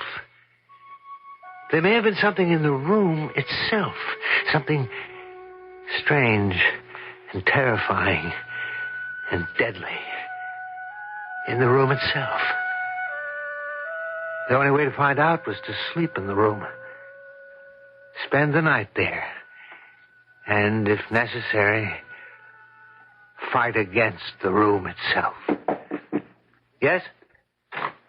Sir, I wanted to know, is there anything you need? Oh, no. I'll be quite comfortable, thank you. Why? Nothing. Well, I'm not sure it's nothing. Mrs. Purdy? It is. It's nothing at all. Well, then why did you hesitate before you said nothing? Because, well... Yes, Mrs. Purdy. Because? Because whatever else was true about them, the fact is the last two people who slept in this room were troubled people. Troubled? You know what I mean. Troubled. It's something that shows in their eyes. Oh, you can hear it in their voice. And, sir, you look like a troubled person to me. I do? Yes, sir, you do. And, well, maybe the room gets to be, well, too much. Do you know what you're talking about, Mrs. Purdy? Yes, sir. And so do you. So I'm asking you, if you're really and truly troubled, don't spend the night here. Thank you for your concern, Mrs. Purdy. Well, I just couldn't afford to have a third one. I mean 3.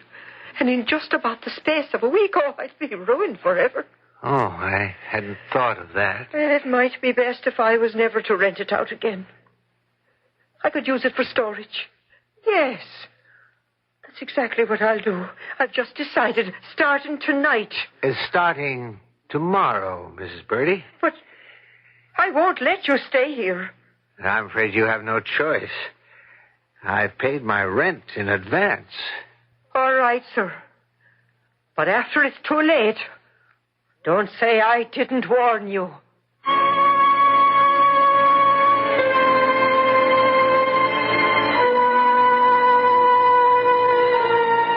Do these things travel in threes? Hopefully not. Will the third be our storyteller? All we know for certain is that we have a room, and the room seems to have a secret, a deadly secret. Certain also is the fact that we're on the threshold of Act 3, where all secrets must come out into the open.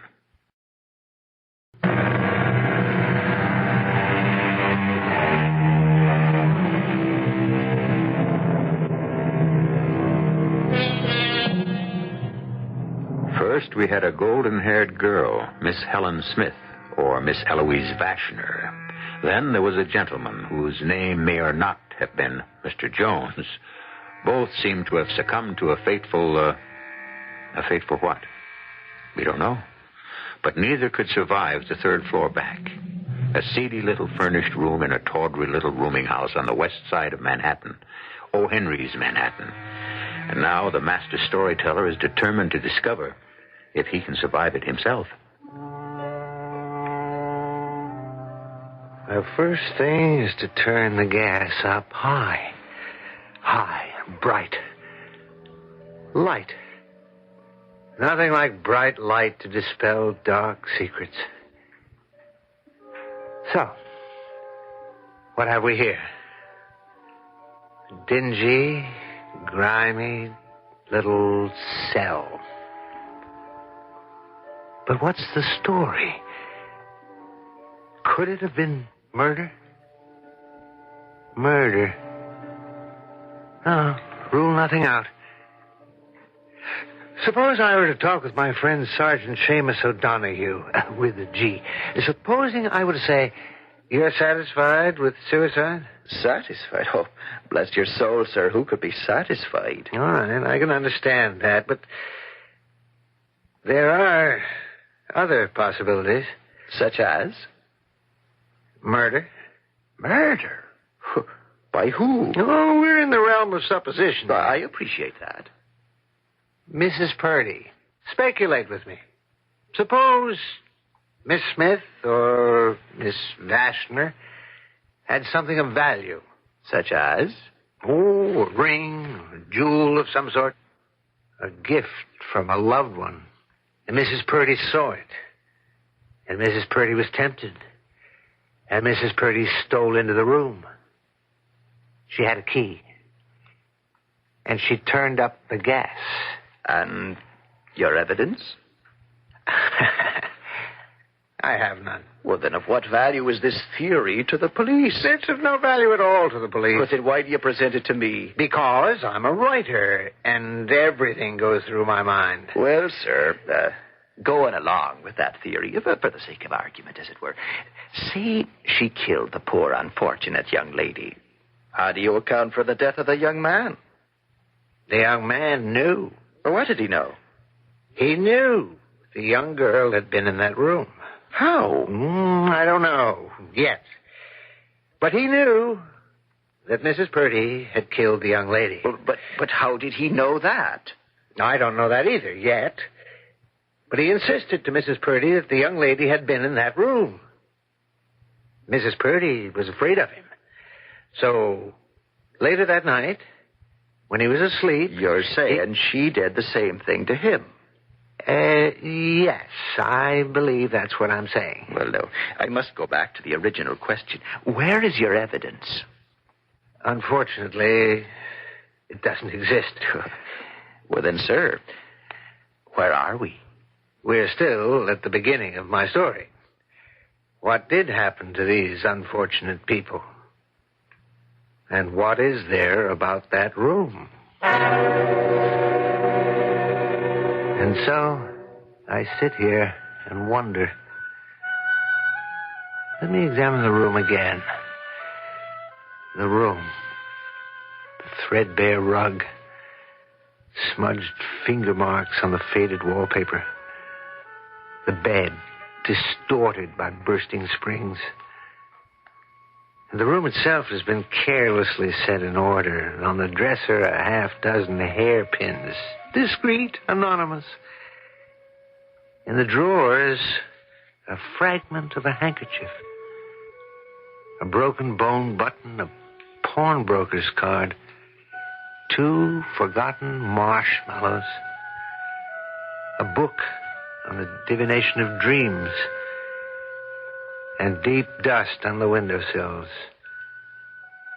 An old, dried-out, half-smoked cigar in the corner. An old cork, broken pencil. All the debris of those who are homeless in this, their temporary home. And then I could smell something sweet and delightful. It was the smell of mignonette. It came as a single buffet of wind with such sureness and fragrance and emphasis that it almost seemed a living visitant. And then the room grew dark. I heard voices. Voices clear.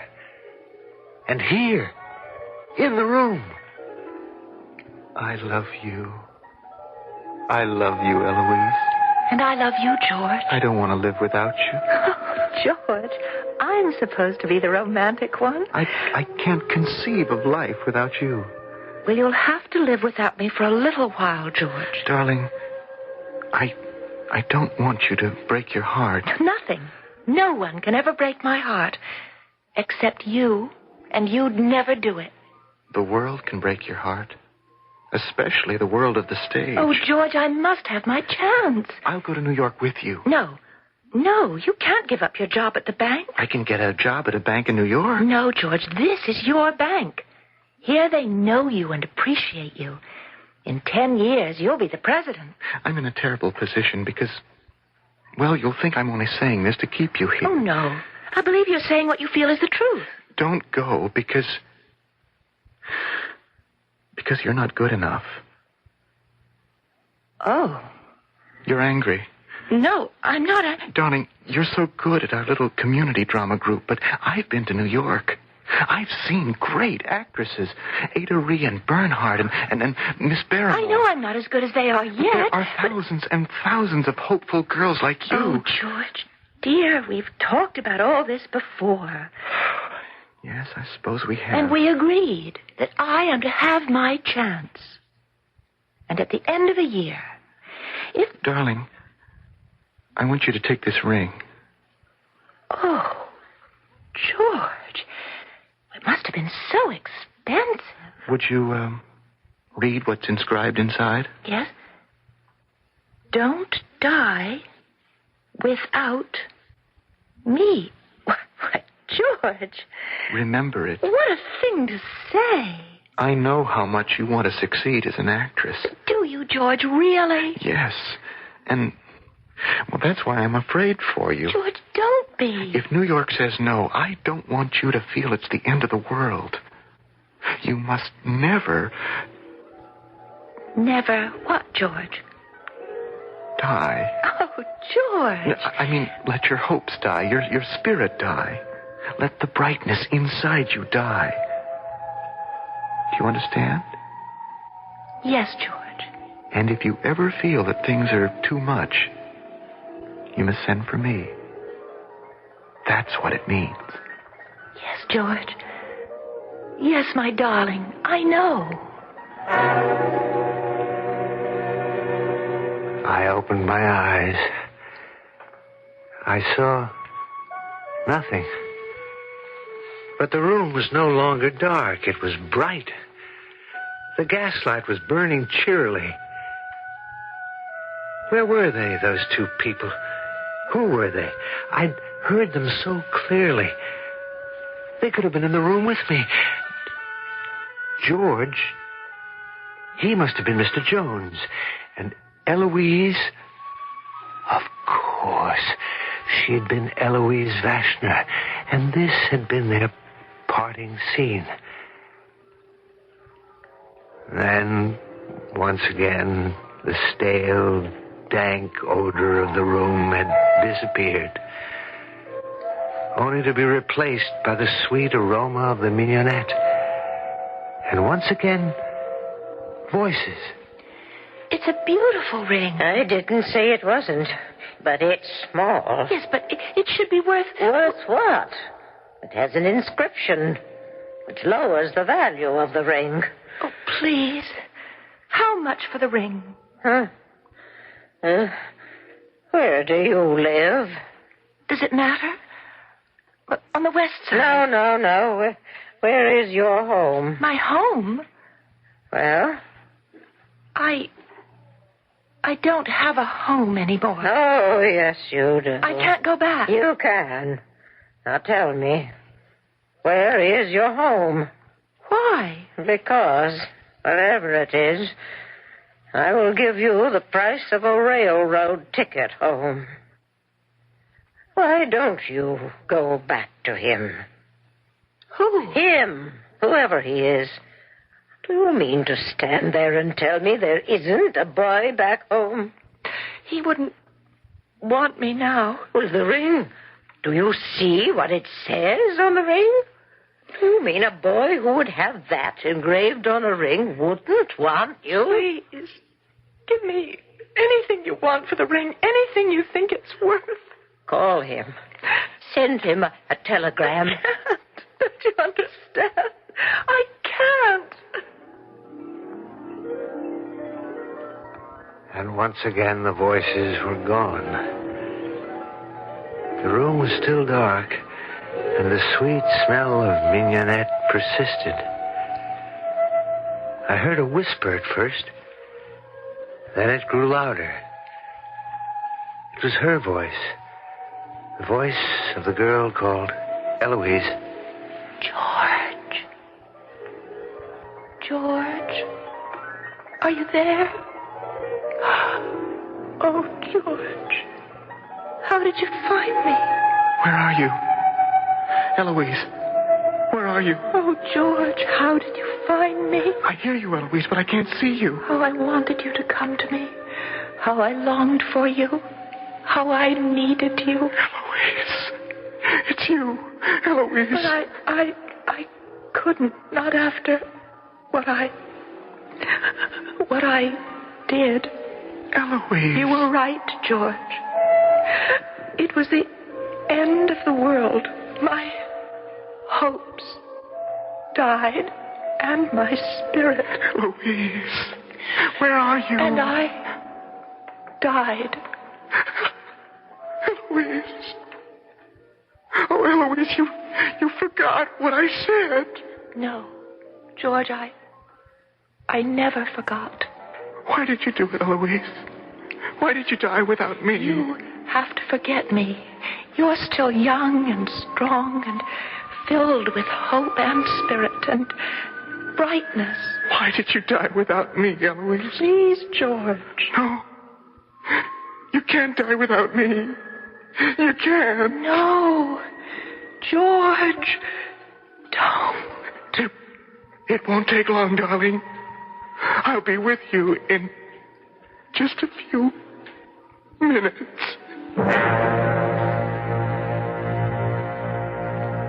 Suddenly, the aroma of mignonette was gone. In its place was another smell, a sickly, sweetish smell. And I heard it in the dark. I heard it. Sergeant Seamus O'Donoghue's deadly snake. The gentle snake that neither bites nor crushes, but who breathes the sweet and pungent air of death. Yes. The jet was turned on, but the flame was out. Quickly, because by now I was starting to cough and gasp, I turned off the jet, threw open the window, and breathed the open, life-giving air.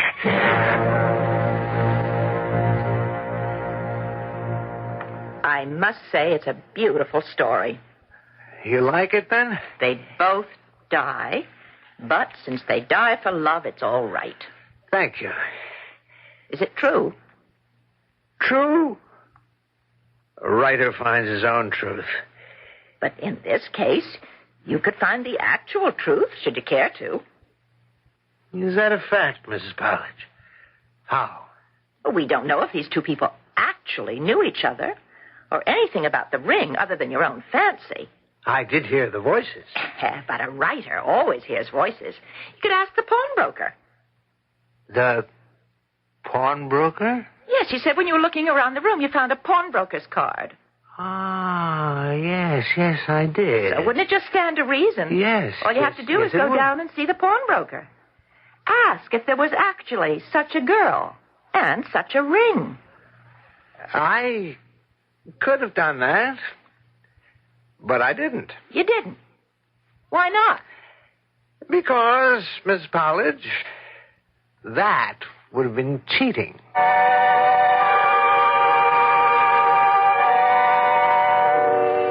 Which is something O. Henry would never do to a reader. And so, the master of irony and suspense was so good at it, because in suspense is how he loved to live himself. He must have been his own best reader, just as surprised by his surprise endings as you and I are. I'll be back shortly.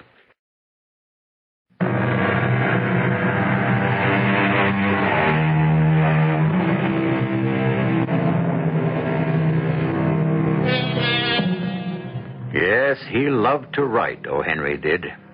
And his favorite theme was the one of two lovers kept apart in the maze of the great unfeeling city.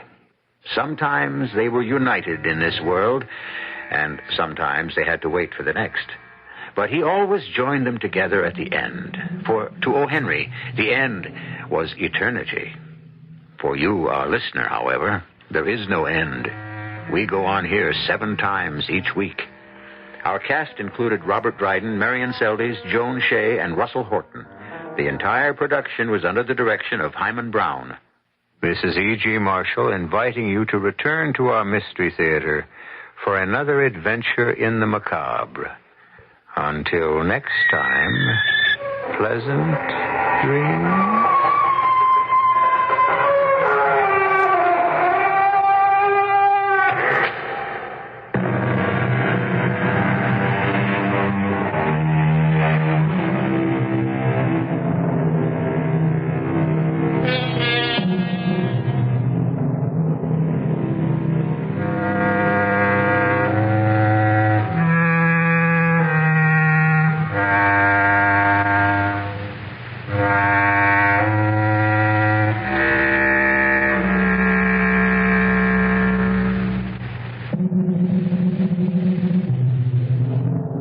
CBS News follows on WBBM Chicago.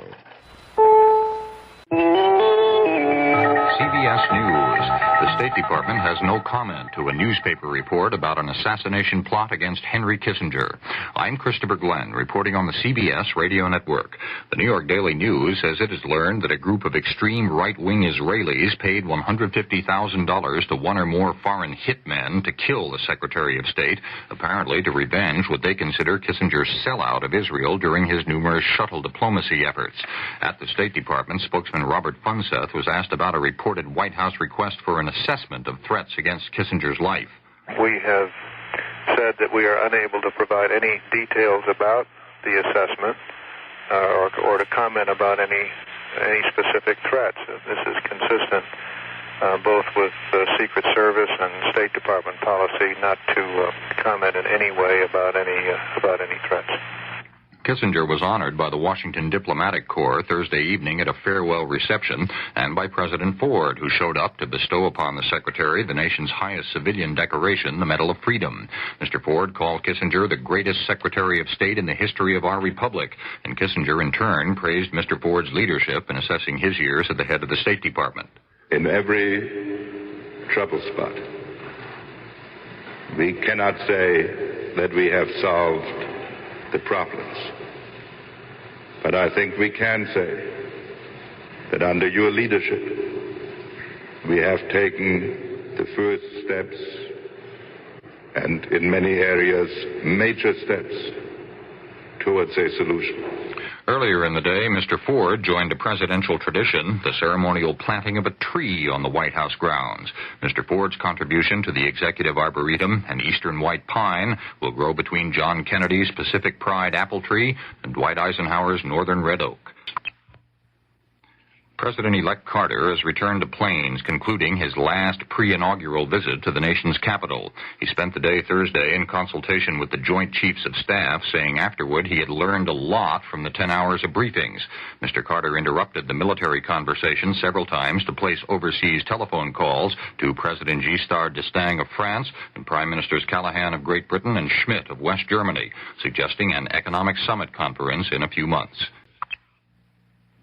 The American Humane Association is urging the governor of Illinois and the American Legion to prohibit a fox hunt scheduled for Saturday near the town of Royal, Illinois. The local Legion post is sponsoring the event. The foxes are blamed for recent livestock losses. Participants are required to have a hunting license and a club-type weapon, apparently to be used to beat the captured foxes to death.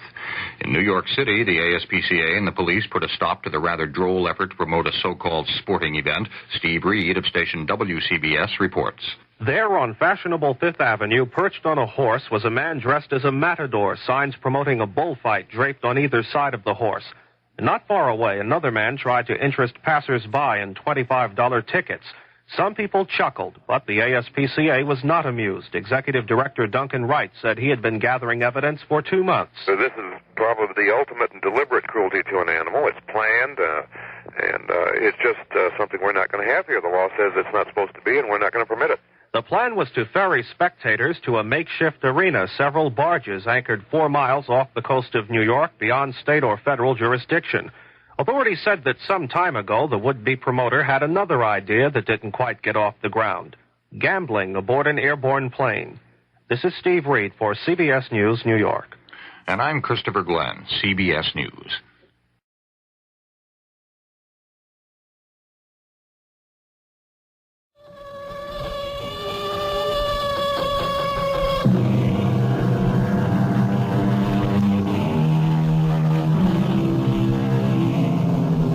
Come in.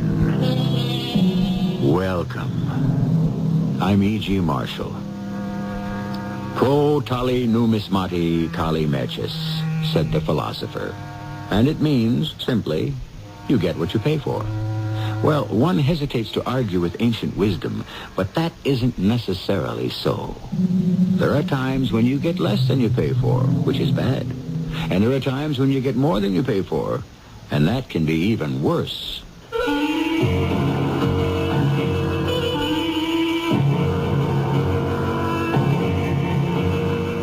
Our mystery drama, Let the Buyer Beware, was written especially for the Mystery Theater by Sam Dan and stars Joan Lovejoy.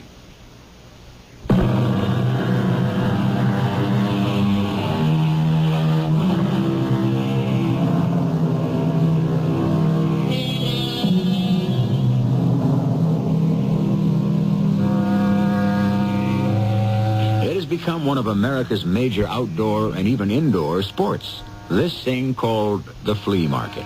Every Sunday, seemingly endless processions of station wagons, vans, pickups, trailers, and whatnot head for crowded meeting places where antiques, semi-antiques, not quite antiques, and just plain junk are destined to change hands. We invite you to wander about this particular flea market with our heroine, Marcy Virtue. And should you see something tempting, remember, these places operate under a simple rule that was promulgated by the ancient Romans. Caveat emptor. Let the buyer beware. Hi. Can I help you? Well, I notice you've been looking at the lamp. It's nice. It could be a genuine Tiffany lamp. It's very pretty. And very reasonable, considering. Actually, I was wondering about the table. Table? The table the lamp and the books are resting on. Oh, the table? Yes. It is for sale, isn't it? Well, sure. Well, how much do you want for the table? Well, say, $50. How much? Listen, 25 and you got a deal. Alex? Alex, wake up. What? Alex? What? Marcy, what's the matter? Alex, I simply have to talk to someone. Do you know what time it is? I think it's 2 o'clock. Oh, it's 2 o'clock in the morning. But I have to talk to you. 2 o'clock? About what? My conscience. Your conscience? Yes, Alex, my conscience. Oh, go to sleep. Alex, I did something unethical today. Oh, darling, it's 2 o'clock in the morning. Alex, I cheated a man today. You what? I cheated him, knowingly, deliberately. How? Come on downstairs and I'll show you. No? Right this minute. Oh, Marcy. Please, Alex. Oh, boy. All right, so? But don't you see? What am I supposed to see? This. Huh? This table. What about it? What about it? Oh, Alex. Well, it's just some little 2x4 table. To begin with, it is not a 2x4 table. It happens to be 36 inches long by 32 inches wide, and it has this drawer in the center. Yeah, and it's also 2 o'clock in the morning. Alex, please. I feel that I'm going through a moral crisis here. Why? I know I cheated that man. How? I only paid him $25 for it. $25 for this table? Yes. In that case, he cheated you. No, he didn't know what he had. Look closely at this table. Well, tell me what you see. It's an old, battered, beat-up piece of junk. And that's all you see? Honey, as this actress say, well, whatever her name used to say, that's all there is. There isn't any more. Ah, but there is a great deal more. Such as? Well, in the first place, it's handmade. Do you agree? Well, I agree. It's either handmade or manufactured in such a way as to make it look handmade. In the second place, it happens to be a Ridvorstachinka. A what? A trysting table. Look, I'm still lost. And it's still 2 o'clock in the morning. No, it's 5 after. You remember Professor Pultoko? No. He lectured at the club. Oh, yeah, the one looked like a goat. Oh, please, Alex, be serious. Yeah, he even smelled like a goat. He is the world's greatest authority on the folklore of the lower Carpathian Mountains. And now it's going on 10 after 2. Well, you remember how he described the Ridvorstachinka? No, I was asleep. Well, luckily, one of us was awake. And I wish I was asleep right now. Pay attention. He described it in minute detail, the exact size, the exact shape. The way it was stained, a unique shade of brown, because of the dastanya, the varnish, which is only found in the province of Urbanix, manufactured according to a secret formula over 1,000 years old. Surely you remember. Yes, if it was yesterday. I know it's a Ridvorstachinka table, a trysting table. I know it. The minute I saw it, on that split second, I got that feeling in my bones. Look, all right, darling. Okay, it's red, whatever. Okay, well, now get back to bed, huh? Do you know what it's worth? Well, I'm sure it's... In all those tiny villages, if you had a marriageable daughter, you went out and bought a trysting table. Oh, honey, can't we talk about Actually, this? you had to rent or borrow one somehow. Do you know why? Why? Because of the varnish. The varnish? It's the varnish that gives the table its sort of mystic quality. But the varnish makers have become a dying breed, so the tables are now exceedingly rare. They should be worth, well, Professor Poltalka said if you can find one, you can name your own price. Oh, well, yeah, yes, dear. Now, let's... Look at this table. Think of the romance. See, if you had a daughter you wanted to marry off, you would write down the amount of her dowry and put it in the drawer. Then her suitor would come by, open the drawer, read about the dowry, and if he wanted to marry her, he would write out a marriage proposal and pin it to the dowry. And that's what the red vorchinka means. A little union of love and money. Oh, what am I going to do about Mr. Bowler? Who's Mr. Bowler and where does he come into this? Well, that's what the sign on your station wagon said. Charlie Bowler, Antiques and Curiosities, Ronaville, PA. Well, what do you have to do about him? I stole the table from him.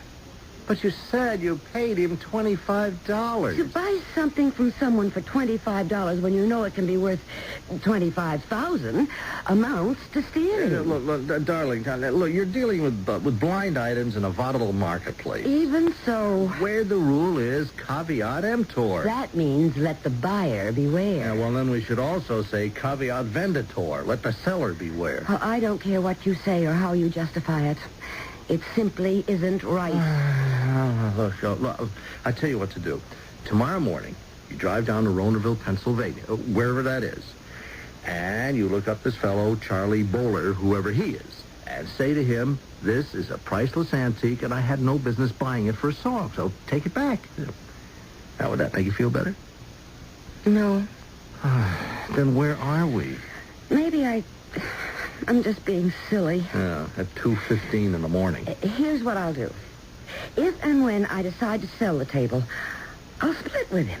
Well, that's very generous of you. Well, I feel I should send him a little something. Oh, good. And now can we go back to bed? We're going to have a special evening at the club, and I intend to show the table. And we shall invite Professor Poltalka to give a little talk. Won't that be marvelous? Oh, fantastic. Oh, I can't wait to see the look on Sally Bridgman's face with her superior, patronizing ways. Alex, what are you looking at? I tell you, it will be a supreme moment of triumph. Yeah. Marcy, do you want to sit down for a minute? Oh, good heavens, what for? It's almost 2:15. We should be getting back to bed. Darling, I think I should tell you something. At breakfast, Alex, I'm really getting very sleepy. Marcy? I'll call that supercilious Sally Bridgman's first thing after breakfast. No, you better not. I'll say, Sally, dear, guess what I found? Marcy, don't call her. What? Don't call anyone. Alex, what are you saying? A thing like this, and I'm supposed to keep it a secret? Well, I'm afraid so. Why? I'm very afraid that you made a mistake. Mistake? Yes, a very understandable mistake. Alex, what are you saying? It's a very plausible mistake, but I'm afraid this table is not a red... Red vorchinka. Yeah. But it has to be. It fits the exact description. Well... Alex, what are you trying to do? I know what it is. Yeah, well, so do I. Darling, I'm sorry, but if you look very closely on the inside of this leg... Yeah, that's right. Now, you see this little thing here that says Sperling Furniture, Battle Creek, Michigan? Oh, no. It can't. Oh, I'm sorry, Marcy. But I was so sure. How could I have been so sure? Well, maybe in a sense you were right. You see, furniture designers look all over the world for ideas. And maybe this one used the idea of a Southern Carpathian trysting table as a model, It isn't real. Well, it's a very nice little table. No, honestly, it really is. And it's certainly worth the money. My goodness, anytime you can get anything at all for $25 these days, you'd grab it. But it still isn't real. Come upstairs, Marcy. It's late. Oh, you go ahead. I'll be up in a while.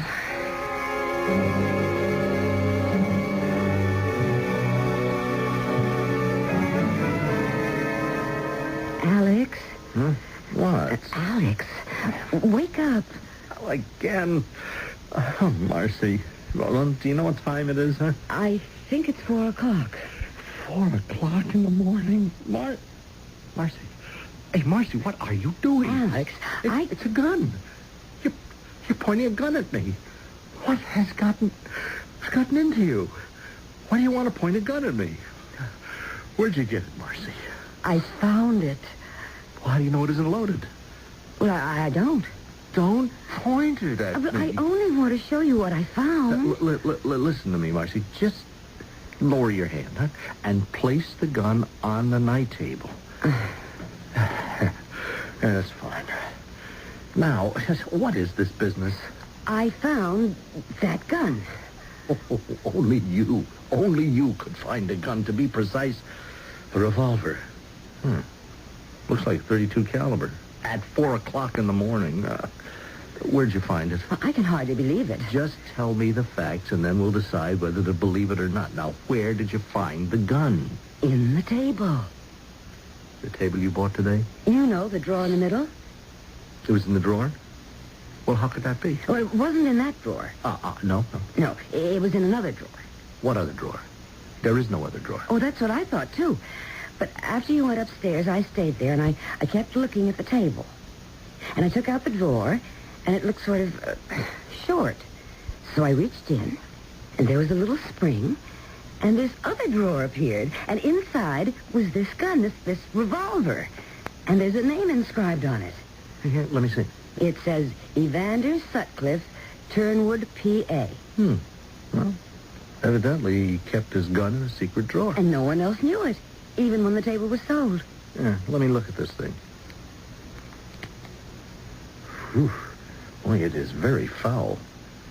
It was fired, never cleaned. Fired? Yeah, twice.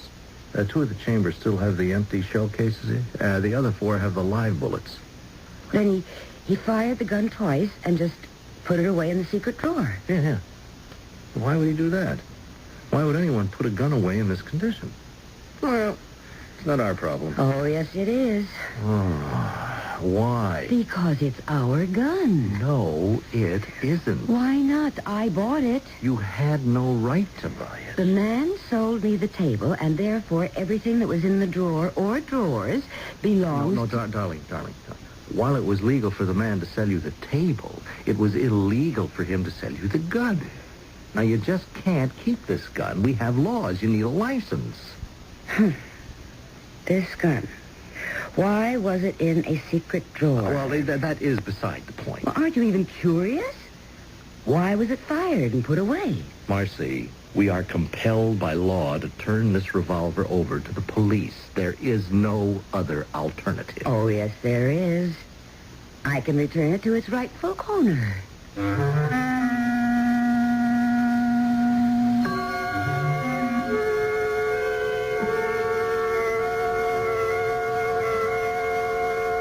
You must admit Marcy is a woman of alternatives. So we're not going to have a story about a red-voiced chinka, a southern Carpathian twisting table after all. A pity. But evidently we do have a story about an ordinary everyday artifact, mass-produced in Battle Creek, Michigan, which contains a secret drawer in which was hidden a revolver, which had been fired and never cleaned. We may have some more shooting in Act 2.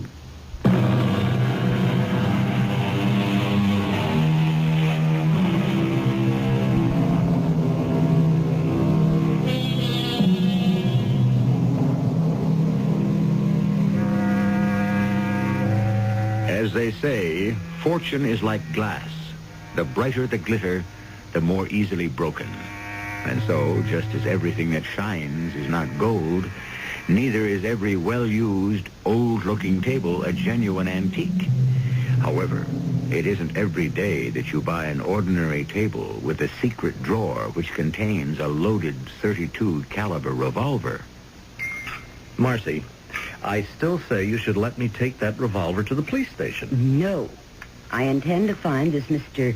Evander Sutcliffe and return the gun to him. But you don't know what you could be getting into. What could I be getting into? Oh, I don't know. which is why it might not be wise to go... Alex, I found Turdwood, Pennsylvania on the map. It's no more than a 2-hour drive from here. Yeah, but still... I should look up his address, knock on his door, and say to him, "Sir, I have something that belongs to you." Or maybe I won't do that. No? No. I'm going to play this entire thing by ear. No, Marcy... I'll just drive to Turnwood and take it from there. To take what from where, for crying out loud? I'll wait for vibrations. Oh, no. You see, when I encountered that table at the flea market... Oh, look, just a minute. Just wait. Now, put this thing in perspective, will you? You encounter a person, you do not encounter an inanimate object. I understand that, but you see, something spoke to me from that table. Now, darling, you do have this talent. I know. And therefore, I should use it. All right. Look, I have this meeting with the Zanesville group. Otherwise, No. I must go there alone. I insist on it. You know what you could do? You could go there and turn the gun over to the chief of police. Yes, I could. But then I'd never know what happened.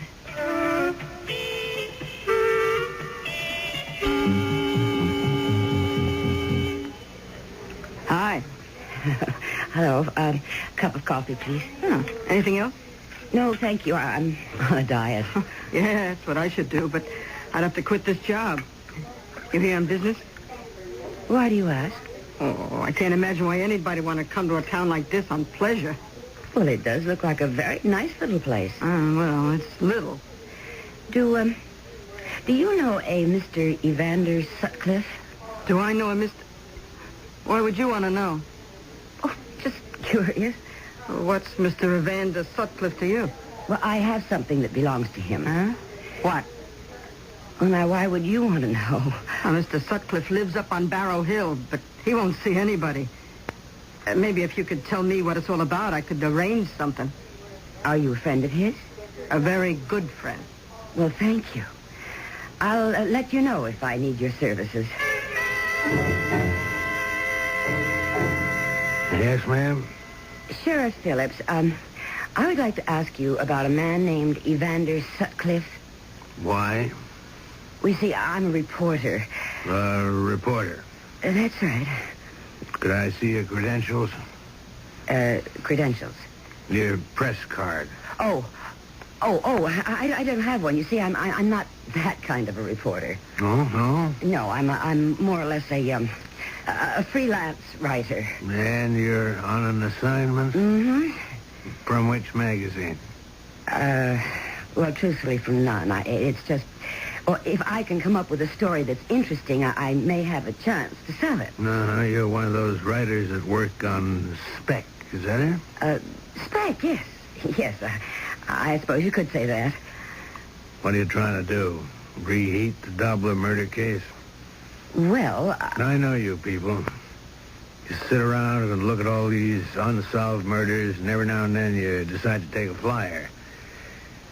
What made you pick on Dobler? Oh, you know. Yeah, I guess so. All the evidence points to Sutcliffe. We're 99% sure Sutcliffe did it. It's just that one piece we can't fit into place.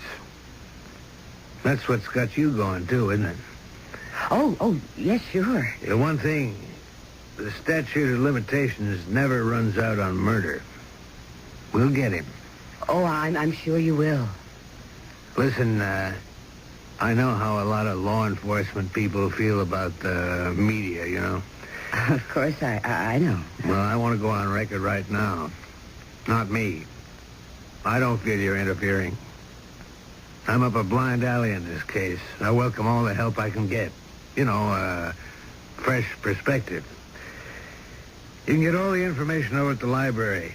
Tell Ruthie to give you all the back issues of the paper. It's about 6 years ago. And if you come up with anything, let me know, huh?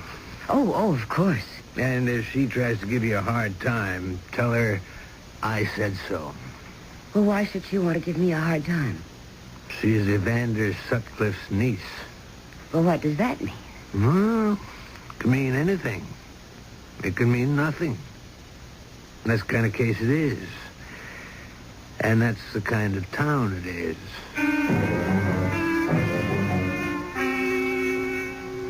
The back issues of the town paper? Yes, if you please. Oh, I'm not sure we have them. I stopped by the sheriff's office. Oh, did you? And Sheriff Phillips advised me to come here where I could get all the information. Oh, well, I'll look. Would you, please? You see, we keep a file of the local papers somewhere. Somewhere? Well, you know, a local small-town paper. It isn't very interesting. Hardly anybody reads it when it comes out, and so why would anyone want to read it years later? Even when it deals with murder? And we're so pressed for space. Do I gather that you don't want me to read the paper? Oh, whatever makes you say that? Well, then may I see it, please? Oh, excuse me. I'll go in the back and look.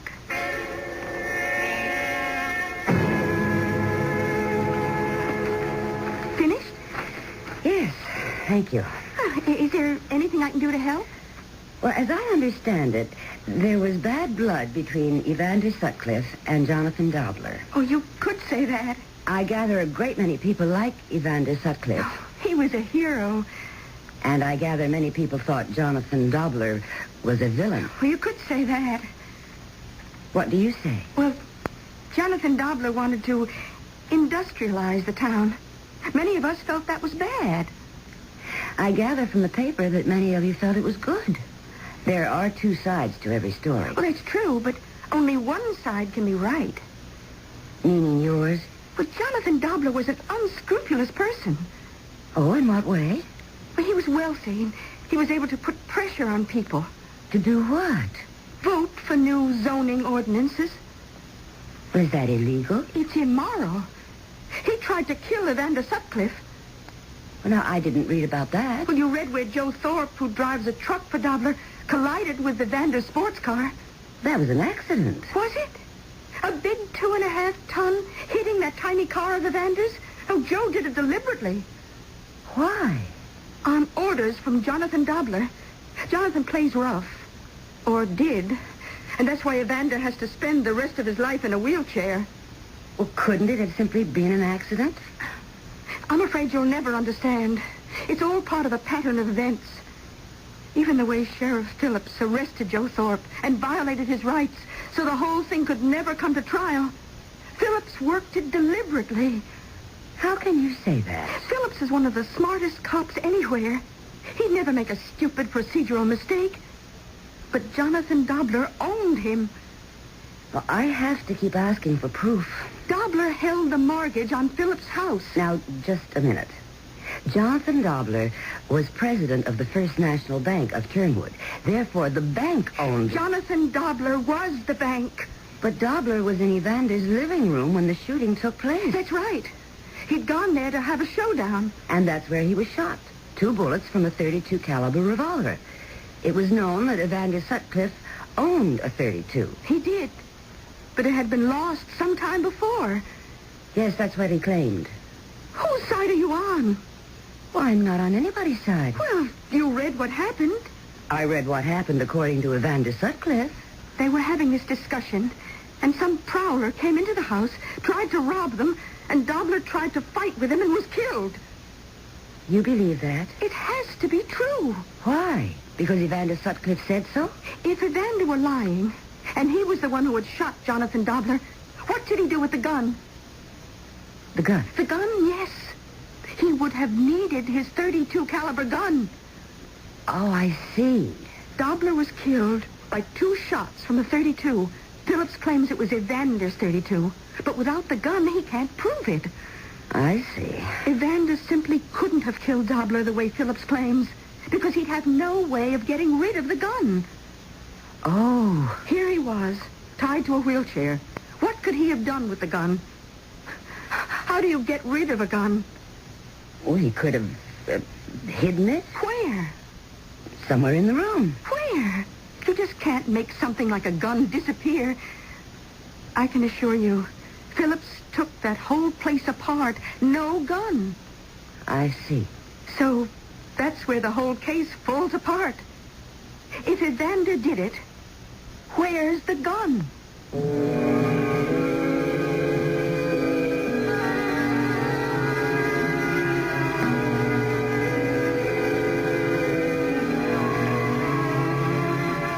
What would this seemingly quiet librarian say if she knew that the gun in question was less than 3 feet away? More to the point, what would she do? There appears to be a little bit of an undertone running through this quiet small town, all as a result of a murder that was committed some 6 years ago. We shall await developments in Act 3.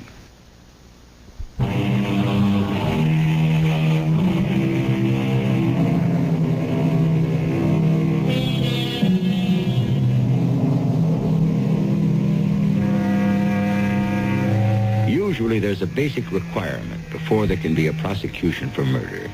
You must have the corpus delicti, or to put it simply, the body in the crime.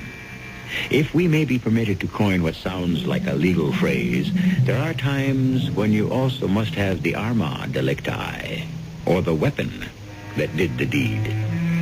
The weapon that killed Jonathan Dobler, a .32 caliber revolver, happens to be in the possession of our heroine, Marcy Virtue. But only she knows it, and we know it. Well, we can't tell anyone. But will she? Where's the gun? Where is the gun? That's the question. How could a man in a wheelchair get rid of a revolver? The answer? He simply couldn't. I understand. Well, thank you very much.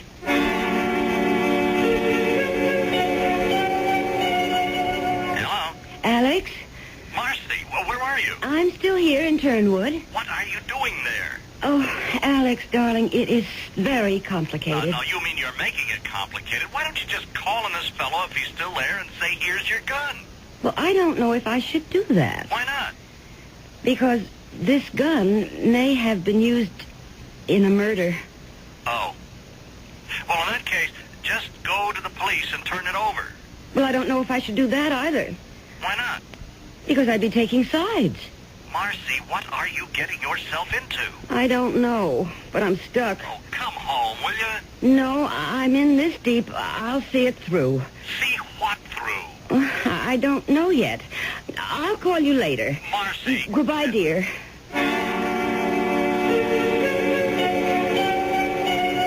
Well, come in, Miss Virtue. Have a seat. Thank you, Sheriff. Did Ruthie over at the library find the newspapers? Yes, she did. I bet she gave you an earful, too, huh? Well, there were 2 sides in this town. One headed by Jonathan Dobler, the other by Evander Sutcliffe. To hear Ruthie, and some of them tell it, Dobler was an evil, grasping spoiler of the environment. And to hear you tell it? Jonathan Dobler was trying to save this town. From what? From itself. You see, Miss Virtue, there's no longer room in this world for what we used to call a small, unspoiled, old-fashioned hamlet. Who says so? Progress. Yeah. Progress. Love it, hate it, but progress will have the last word. You know why? You're telling it. Because people want things. They need things. Young people especially. They want things to do, places to go to, opportunities. Well, Dobler saw that. Sutcliffe didn't. Sheriff, what about the accident that put Evander Sutcliffe in a wheelchair for the rest of his life? What about it? Oh, wasn't this fellow, Joe Thorpe, driving a truck that belonged to Mr. Dobler when it struck Evander Sutcliffe's car? It was an accident. Truth of the matter is, it was Sutcliffe's fault. The truth? Joe Thorpe insisted that Evander Sutcliffe cut in front of him. According to the newspaper report, Evander Sutcliffe claims Joe Thorpe ran him down. Okay, let's say we have 2 conflicting stories. Why isn't Joe Thorpe's word just as good as Evander Sutcliffe's? Well, we can also ask why isn't Evander Sutcliffe's word just as good as Joe Thorpe's? So, where are we? Look, whether or not Evander Sutcliffe was run down by Jonathan Dobler's employee has nothing to do with the main issue. Did Evander Sutcliffe shoot Jonathan Dobler? And you claim he did? If I had that .32 that belonged to Evander Sutcliffe, I could prove those 2 slugs came out of it. If I only could get my hands on that gun. That gun? And that's all I need. Marcy, will you please Just listen, Alex. No. Now listen, you just turn that gun over to the sheriff. But if I do, Evander Sutcliffe will be convicted of murder. Well, why shouldn't he? He did it. The gun will prove it. Alex, suppose Evander Sutcliffe was telling the truth. How? He says the place was robbed while Jonathan Dobler was visiting it. But suppose it's true. Suppose the intruder had found the gun Evander Sutcliffe claimed to have lost. Suppose he used it to kill Dobler. But you found that gun in the secret drawer of the table. It is Evander Sutcliffe's gun. Yes, but how do we know it was Evander Sutcliffe's table? Why do the two have to be connected? Why can't a crook steal Sutcliffe's gun while he's robbing the house and use it to commit murder while he's making his getaway? Later on, this crook hides it in a secret table drawer. Marcy. For some reason, the table is sold while the gun is still in it. Marcy, you don't want this man, Evander Sutcliffe, to be guilty. If I can get that table back into Sutcliffe's house, then... Marcy, what are you talking about? Please, turn that gun over to the sheriff. I can try one thing. Goodbye, Alex.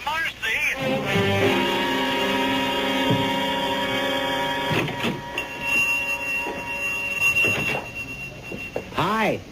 Hello? I help you? Oh, I'm just looking, thank you. Okay, help yourself. This is the only furniture store in Thornwood, isn't it? Oh, yes. Jefferson's. My grandfather started it back in, I guess it was the Roosevelt administration. No, Teddy Roosevelt, that is. And he did more business than I do. My grandfather, I mean, not Roosevelt. Yes. Well, you have some lovely things here. Is there something in particular that you need? Oh, well, perhaps, a table. A table? Dining, kitchen, and occasional... Well, let me look at what you have. We have some very fine ones here. Yes, I can see. Oh, wait. Right here, this one. Well, that small one? It's very plain. But it's very well made. Is it, imported? Oh, no. It's made right here in America by a very big outfit, Sperling Furniture out in Michigan. Uh-huh. Well, on second thought, it does appear to be a bit old-fashioned. It's one of those old, reliable models. Looks great anywhere. With traditional furniture? Blends right in. Some of the wealthiest people in town here bought them. Really? Yeah, I remember over the years I've sold them to the Doblers. Well, he's dead now. The Smiths, the Olsons, the Sutcliffes. They're all traditional old-time money. Dobler, Sutcliffe, those names are familiar. Why? Well, there was a murder case some time ago. Oh, I remember now. And you actually sold Mr. Sutcliffe a table just like this one? Same identical thing. It must have been all of 25 years ago. Mr. Sutcliffe? How did you get in here?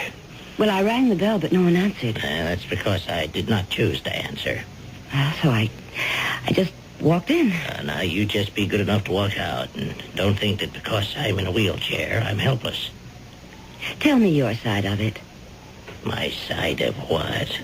The sheriff is convinced you murdered Jonathan Dobler. Well, I told my side of it to the coroner's jury. Yes, I know. I read it in the newspaper. Now tell me what happened to the table. What table? The small table with the secret drawer. Who are you? I have your gun. Oh. Is that all you can say? Oh? Well, sit down. I was wondering when you'd show up. How did you know I'd show up? Oh, well, maybe not you, but someone. Because that would prove that you don't get away with murder. You killed him, then? Yes. Why? I don't know why. At the time, it seemed so clear-cut. I thought he was going to destroy the town. But I see now neither of us could control that. I also thought he'd gotten Joe Thorpe to run me down deliberately. And did he? Yeah. We'll never know. Probably. As we hated each other. Why? Why? Well, at first I thought it was politics and then economics. You know, what form the town would take. We were both born here, knew each other all our lives, and I just never got along. Why? You keep asking why. I don't know. It was just blind, unreasoning hatred. Maybe we each felt the town wasn't big enough for both of us. Now, hatred is an irrational state of mind. Don't try to find a rational reason for it. But what made you decide to kill him finally?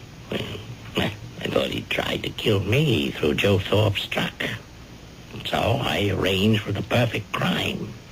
Here I am in a wheelchair, no way of getting around. If I shot him and could hide the weapon, I'd be in the clear. And so you constructed a secret drawer in the table? Yes, I prepared the ground quite well. I let it be known my revolver was missing. Then, as you say, I prepared the secret drawer. I asked him over here on some pretext. And you shot him? Well, I might not have done it. But then we got into a stupid argument, and I became furious. And then you shot him? Yes. I hid the gun in the secret drawer. But why did you get rid of the table later on, without removing the gun? Well, that was the doing of my niece, Ruthie. I became ill after the shooting, and I had to go to the hospital. For years, Ruthie's been trying to get rid of what she called all the junk around here, and when I was hospitalized, that was her chance. When I came home, the table was gone. She dropped it off in some junk shop somewhere. And in my condition, I was unable to trace it. You can appreciate that. Yes. And I began to feel badly about killing Dobler. I hated him so much that I reckoned without my conscience. I wanted to confess. Why didn't you? Oh, how could I? If I told the story about the secret drawer and now it was gone, who'd have believed me? Not even Phillips, the sheriff. I'd have been judged insane. I couldn't face that. My only hope was for someone to find the gun, somehow. Well, I bought the table because I thought it was something else. I found the gun. It has your name on it. And so I came here to return it to you. You're not going to give it to the sheriff? Maybe you killed him because you thought it was self-defense. Or perhaps to repay him for putting you in a wheelchair, if he did. It might even have been a fit of uncontrollable anger. Only you know that. All I'm doing is returning your property. This gun belongs to you. You're giving me this gun? It's up to you to do the right thing with it. Huh. I waited for you to come. And I dreaded your coming. Now there's only one thing I can do. That's face the music.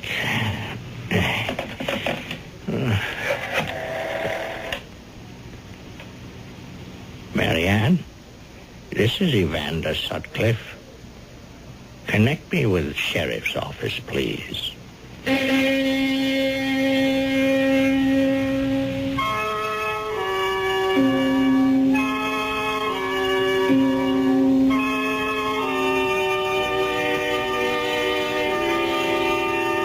And so he faced the music, which was not of the most pleasant and soothing type, as you can well imagine. As a result, we can quarrel with Mr. Shakespeare, who said, "Conscience doth make cowards of us all." That isn't true.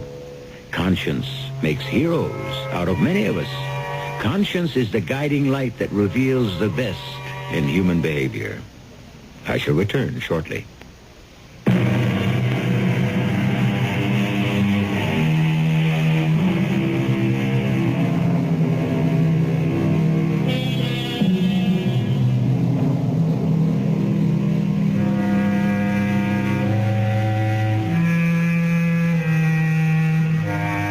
The name of our story was Let the Buyer Beware.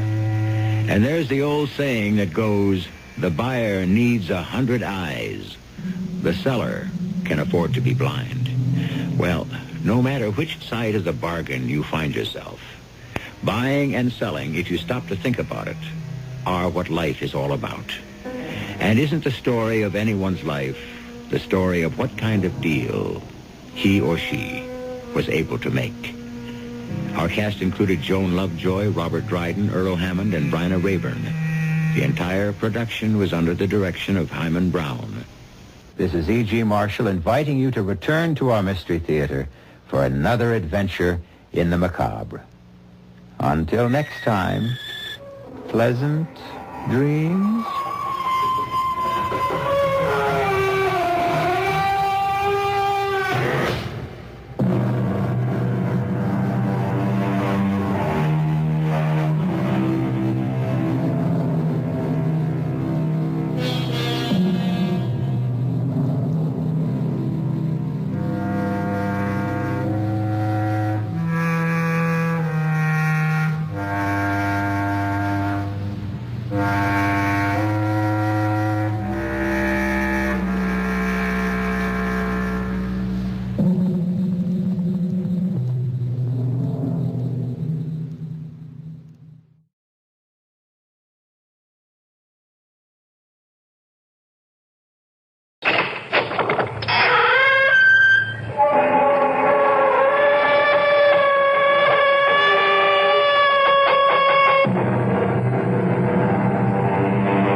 Welcome. I'm E.G. Marshall.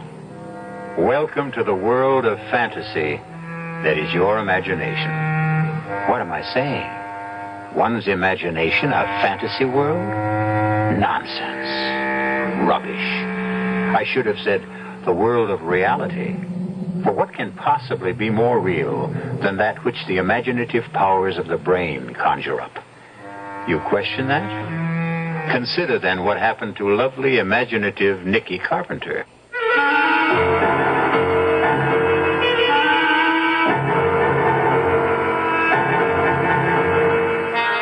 Our mystery drama, Murder to Perfection, was written especially for the Mystery Theater by George Lothar and stars Mercedes McCambridge and Joseph Campanella.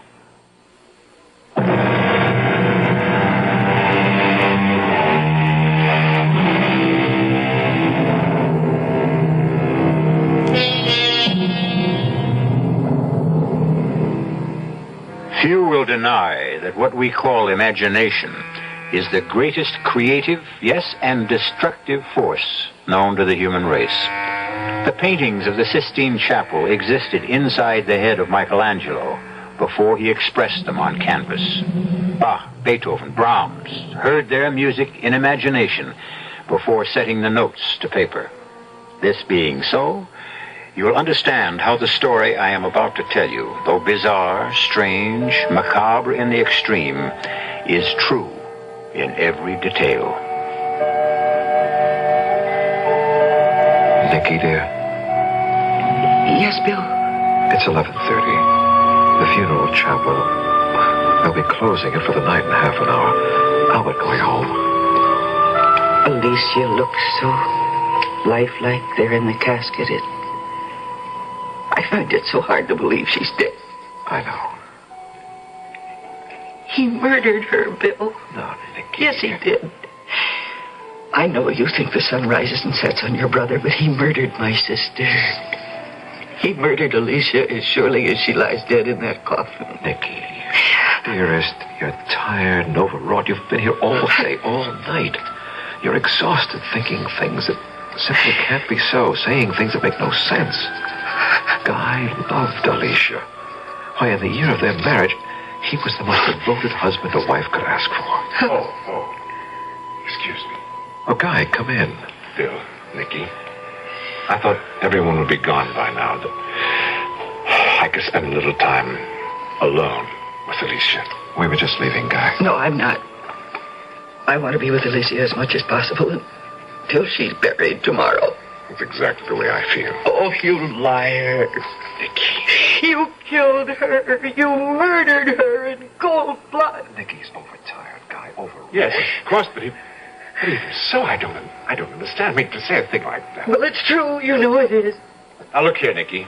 Alicia fell or jumped from our apartment window. There was no one else in the apartment at the time, not even me.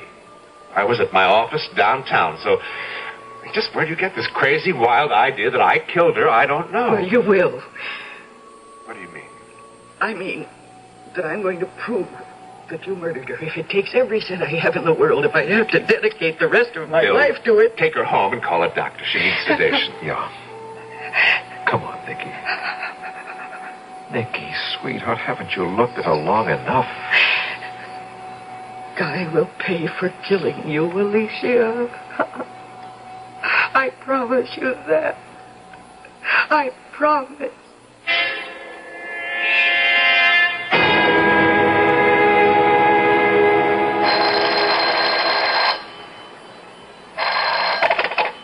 Yes, Nicky Carpenter.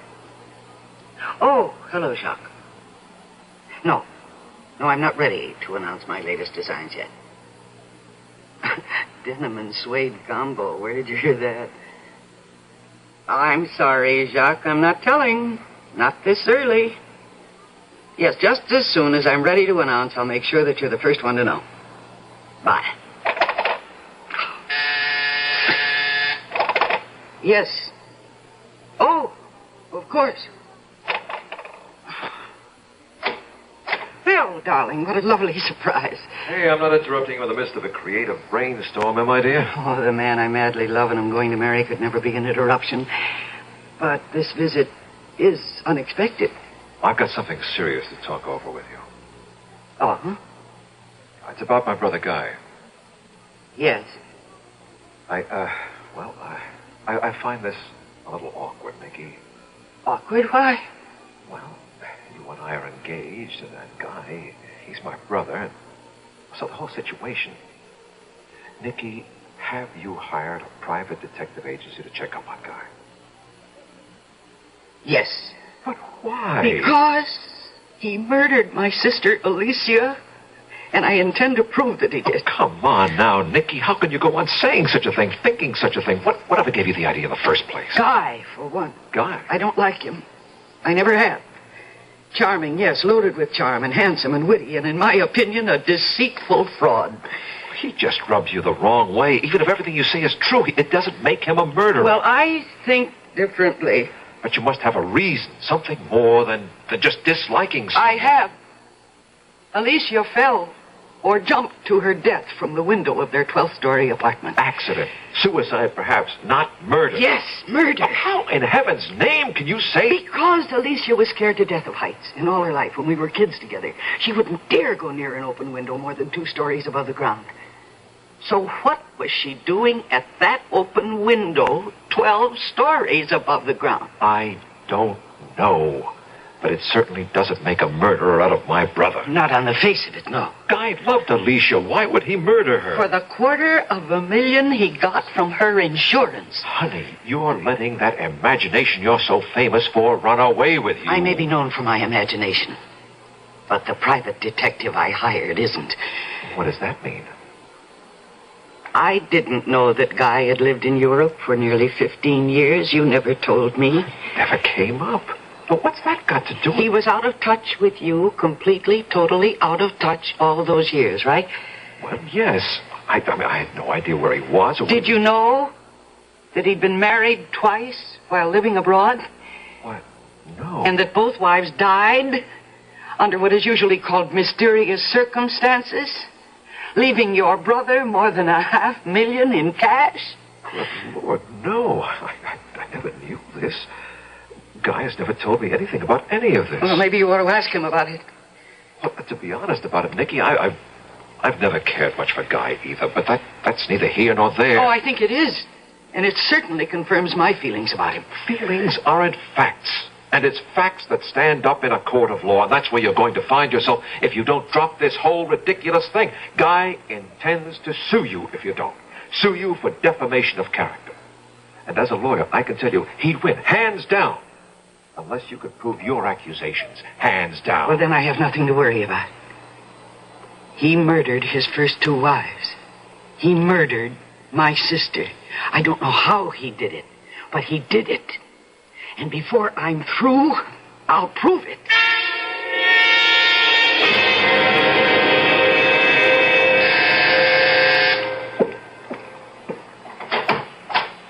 What do you want? I don't think it's a matter of what I want, but what you want. May I come in? There's nothing I want from you, Guy. Oh, you do. Believe me, you just don't know it. Yet. However, if you're not interested... No. Wait. Come in. I knew you'd change your mind. You seem very sure of yourself. Well, I'm sure of you, anyway. You see, Nicky, you're gifted with a vivid imagination. At least, so they say in the fashion company. Well, they have to manufacture news. They exaggerate. Oh, I don't think so. I don't think so at all.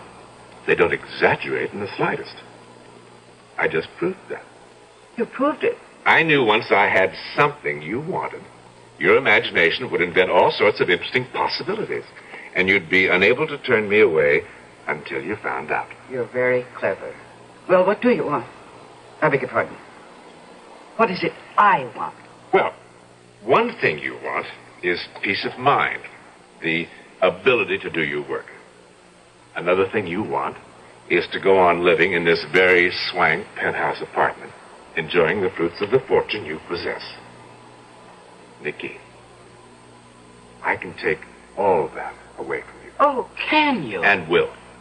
Unless you, as they say, call off the hounds. The private detectives. The private detectives. There'll be no calling off of the hounds, Guy. All right. Then I shall sue you for defamation of character. Sue for every penny you possess. I have not defamed you. Neither I nor the private detectives have said a word to anyone. But I have. You? Of course. I knew you were taking precautions to keep your skirts clean until you could prove your suspicions. So, I upset your precautions merely by dropping the right words in the right place. Amanda Jordan being one of the right places. That poor, sad alcoholic. Alcoholic. Yes. Sad? Yes. Poor? No. Dripping with money. That's why I'm marrying her on the 10th. You are marrying... You object? I... Save your breath. Do you no good. The point is, being alcoholic, Amanda talks so strong. She also gets around. What you're doing to me, Nicky, or trying to do to me, is all over town this very minute, and in the right places. If we went to court tomorrow, I could prove on unimpeachable evidence that you have hired detectives to dig into my past to substantiate false accusations you have made against me. Accusations, I may add, which happen to be anything but false. But you can't prove them, Nicky, and never will. Are you standing there telling me that you did... that you are... A murderer? Oh, yes. Oh, you're altogether right. I did murder them. All three. Your sister Alicia included. Oh. But, you see, all three murders were so cleverly engineered and executed that no one would ever believe I had done them, let alone succeed in proving that I had. My God.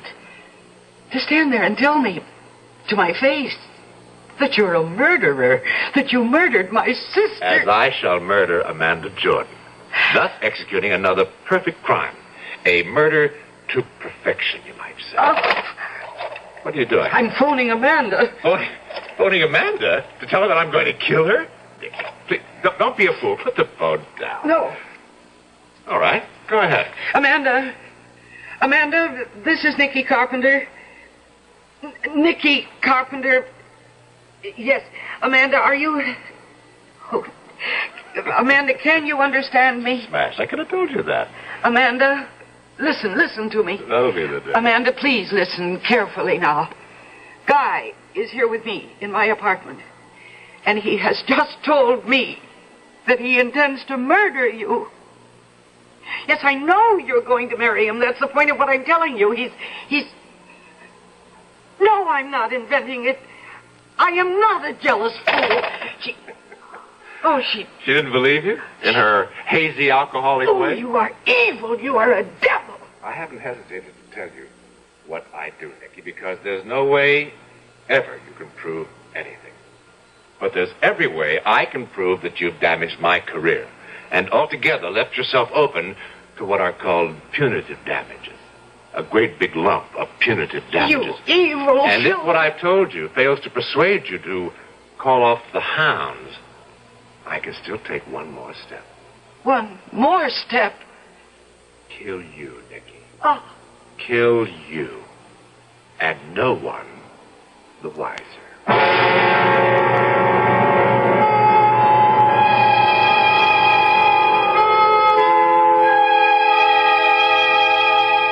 Imagination.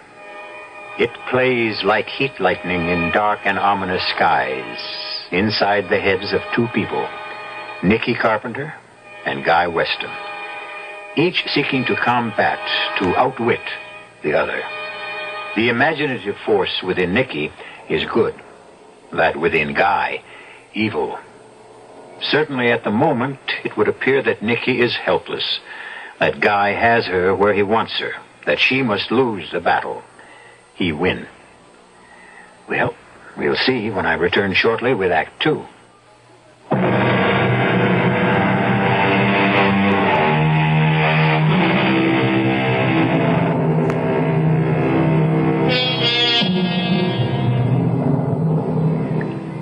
No such thing as the perfect crime. If that's what you've always thought, think again. For it certainly appears that Guy Weston knows how to murder to perfection. He is so sure of himself that he's candidly told his brother's fiancée, Nicky Carpenter, that he not only murdered her sister, but 2 previous wives. Furthermore, he's freely admitted that he intends to murder his next wife, Amanda Jordan, and may even do away with Nicky. Do you mean to say that he stood there and confessed to you? Not confessed. He bragged. He boasted. Flaunted their murders in my face and said he intended to murder Amanda after they're married. I can't believe this, Nicky. I just can't. He's hit on a way of committing the perfect murder. Nonsense. Bill, listen to me. No, Nicky, you listen to me. I don't know what's caused all this. I know you're overtired. I know you're knocking yourself out to get your next fashion show ready. But whatever it is, Nicky, dear, stop it. Stop what? These imaginings of yours, these wild accusations about my brother being a murderer, a perfect murderer yet. Bill, he killed Alicia. He did not kill Alicia. Alicia fell or jumped from a 12-story window when Guy was in his office miles away. So how in heaven's name could he have killed her? I don't know. That's what I'm hoping the private detective I hired will come up with. You're still using a private detective? Of course. I warned you, Guy will sue you for everything you've got on grounds of slander, defamation of character, and win. I know. He told me that himself. He also said that if I push him far enough, he might even murder me. I'm just not going to believe this. I can't believe it. I'd be an absolute nut to believe it. As nutty as... As me? Well, is that what you're saying? I see. Well, in that case, Bill, I think I'd better give this back. You're giving me back our engagement ring? Yes. Nicky, you're letting... No. I am not overtired. I am not letting my imagination run away with me. I did not create or invent what I've just told you about Guy coming to see me. It's true, every word of it. Nicky. Please. He will kill Amanda if I can't stop him. And he'll kill me if, as he puts it, I don't call off the hounds. Well, Bill, I may be a nut with an imagination that's running wild, but I'd say Guy wants me to call off the hounds because he's scared to death they'll run him to the ground. And I'm betting that they will. Betting everything I have. My fortune, my career, my life.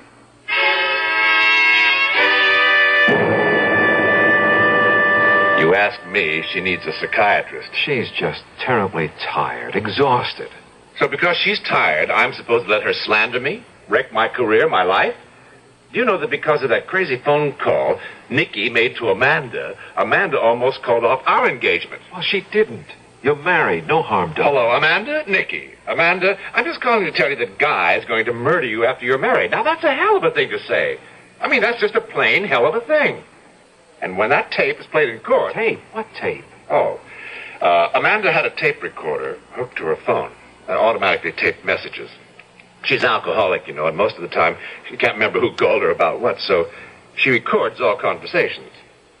Guy, do me a favor, will you? Destroy that tape and call off your suit against Nikki. Oh, Bill, I can't. The accusations she's made, everybody knows about them. Nobody believes them, of course. At least, I hope nobody believes them. But she's made a laughingstock of me, Bill. I just can't sit back and do nothing to protect myself. I suppose not. Well, thanks for your time, Guy. I'll see you. Wait a minute. Yes? Oh, well, hell, you're my brother. I'll do it for you. You will? Yes, but with one proviso, Bill. Name it. One more word out of her about me. One more crazy accusation, and I'll nail her to the wall. So help me, I will.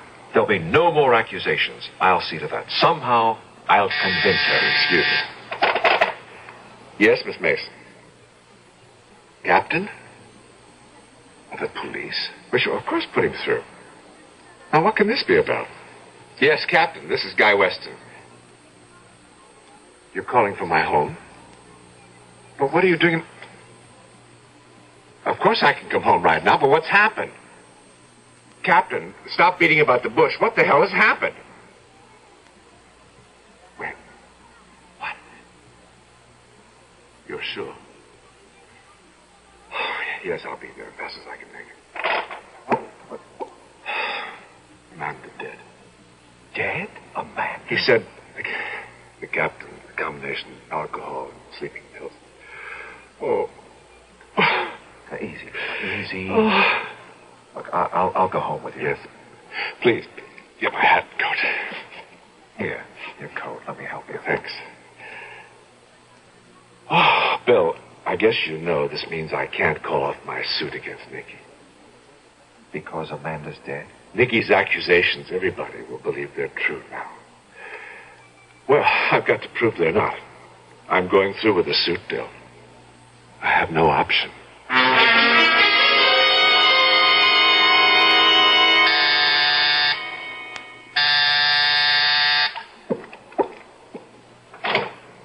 What do you want? Wait a minute, Nikki. Don't close the door. Let me in. I'd as soon let in a snake. If I was afraid of snakes, I'd want to keep an eye on them. Know what they're up to. You better let me in, Nikki. All right, Guy. Make it quick. No, don't sit down. You won't be staying that long. Oh, I think I will. I got a lot to say to you, Nikki. Well, then say it and get out. First thing I want to say is that, of course, Amanda's death was no accident. I know that. The second thing I want to say is yours won't be either. What? You've gone white. Well, I can't say I blame you. I'd be scared, too, if someone told me I was going to kill myself. Oh, I'm going to kill myself. Commit suicide, just like that. Mm-hmm. Just like that. And you're going to see to that. I am. And what reason will I have for taking my own life? Guilt. Shame.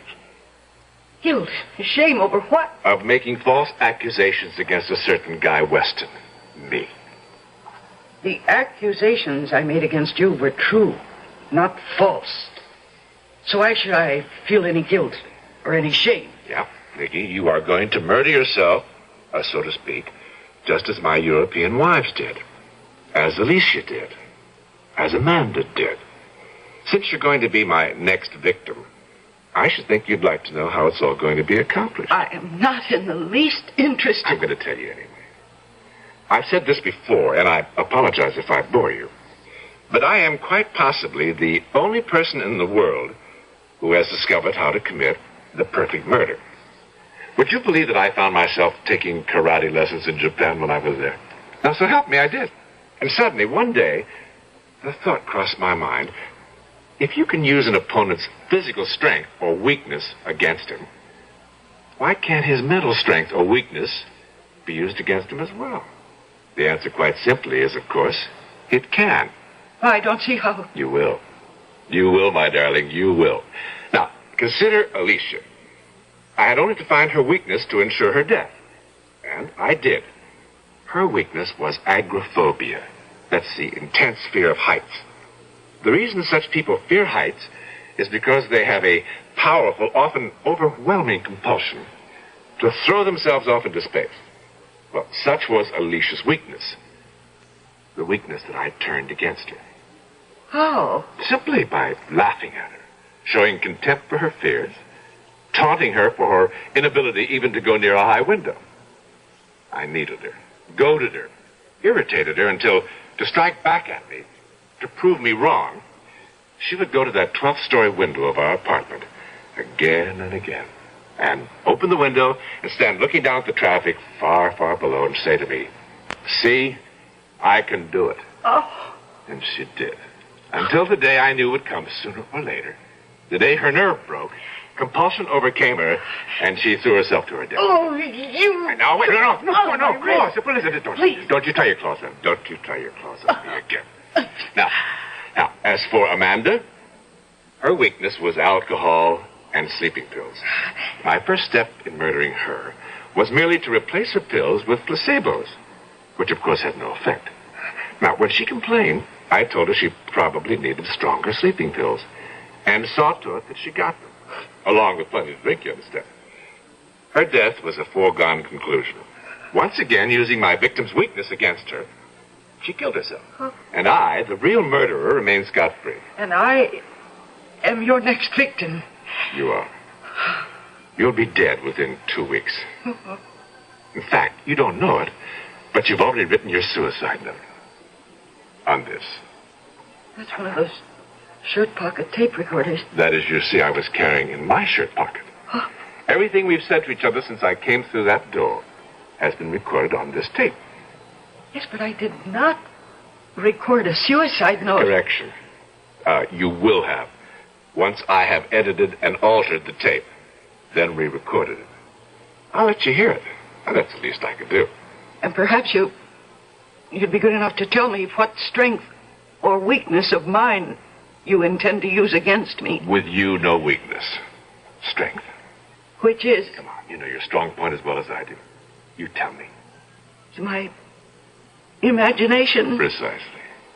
Within 2 weeks or less, Nicky, you're going to be dead. Huh? Murdered. By your own imagination.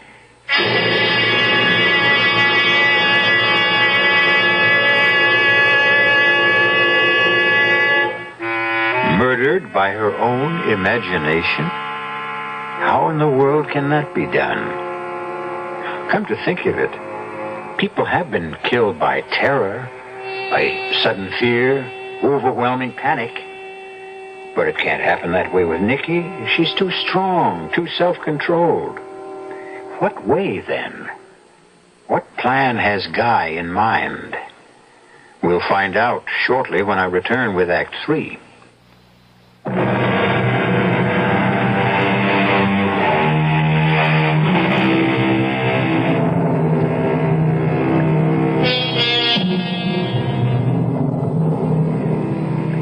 Can your imagination kill you? Murderer Guy Weston says it can, and since he's been eminently successful in doing away with a number of victims, it would appear that Nicky Carpenter is about to become his latest. He won't kill her. Oh, no. She will kill herself. The instrument of death being her own imagination. Up to now, Guy Weston has murdered to perfection. Up to now.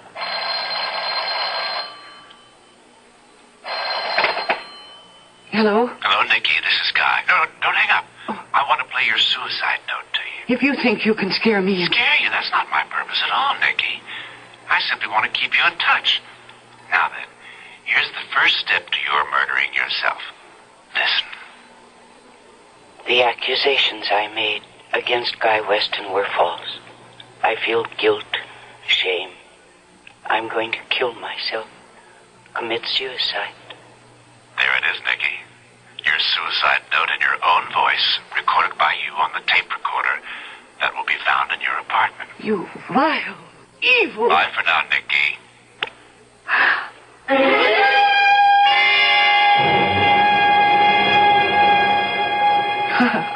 Now, Nicky. Bill.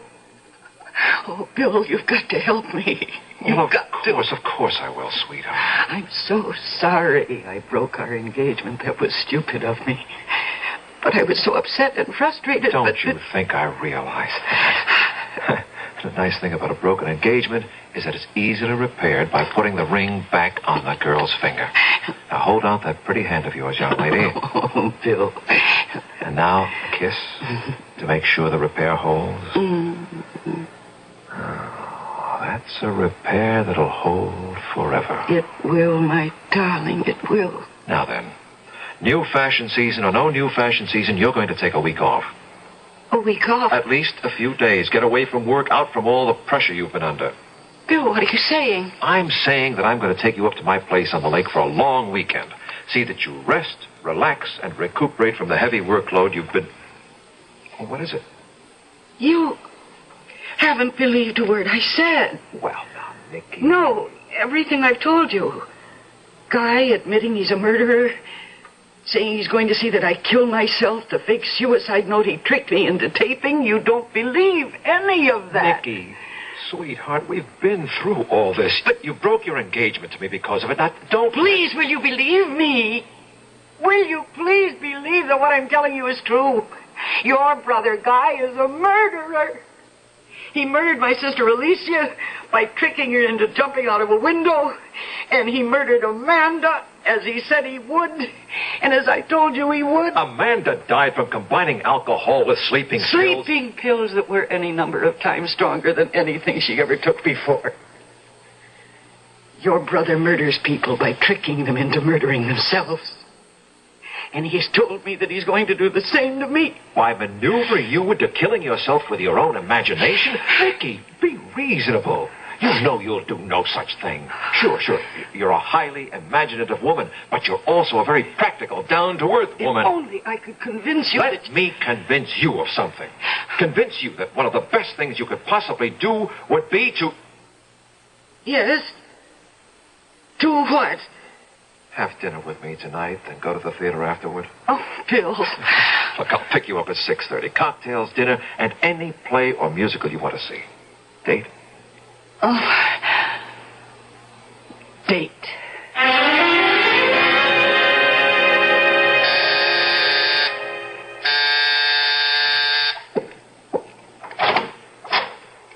Oh, excuse me.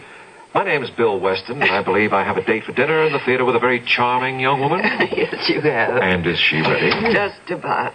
All she has to do is put on her hat and gloves. Not before she gives her husband to be a kiss. What? Spoil my makeup? You have to wait till we get back. Something to look forward to. Hey, snazzy hat. You do something for it. Thank you. Ouch. Ooh.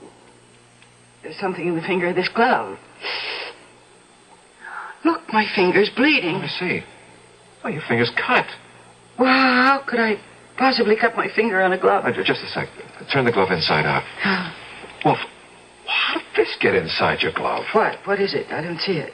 Well, it's so small you can't hardly see it. A tiny bit of glass. Oh, how could anything like that get inside my glove? I don't know, but... Oh, dear. Excuse me. Hello? Guy, Nicky. Yes. Brother Bill told me he's taking you to dinner in the theater tonight. So what of it? Nicky, don't wear gloves tonight. Don't wear... Oh, dear. I'm too late. You've already put them on, had you? And cut your finger? Yes. Oh, well, just a scratch. I mean, nothing to worry about. Unless the bit of glass inside your glove was poisoned. Poisoned? Hello? Hello? Honey, what is it? He hung up. Who? Your brother, Guy. My murderer. Nicky? How do you feel? Sick. My head aches. My stomach's upset. But if Dr. Welch said he could discover no signs of poison... He won't be sure until he's tested the blood sample he took. Why doesn't he phone? Here. The devil. Or rather, the doctor. Hello? Yes, doctor. Oh, good. Well, doctor, we appreciate your coming over and all you've done. Thanks again, doctor. Not a trace of poison, Nicky. Well, then why do I feel so awful? I guess because you thought you might have been poisoned. But you weren't, honey. It was just all in your... Say it, Bill. It was all in my imagination. Then you admit, Guy. You admit you telephoned Nicky last night. What is this, Bill? Some kind of inquisition? You walk into my office the first thing in the morning and start shooting questions at me as if I were guilty of something. Yes, I did phone Nicky last night. What about it? What did you phone her about? To tell her I was withdrawing the suit I brought against her for defamation of character. You are withdrawing it? Yeah, I know. I said I'd have to go through with it, but, well, you are my brother. And she is your fiancée, and oh, well, hell, I just couldn't go through with it, that's all. And that's what you phoned her about? What else would I phone her about? Well? Forget it, Guy. Forget it.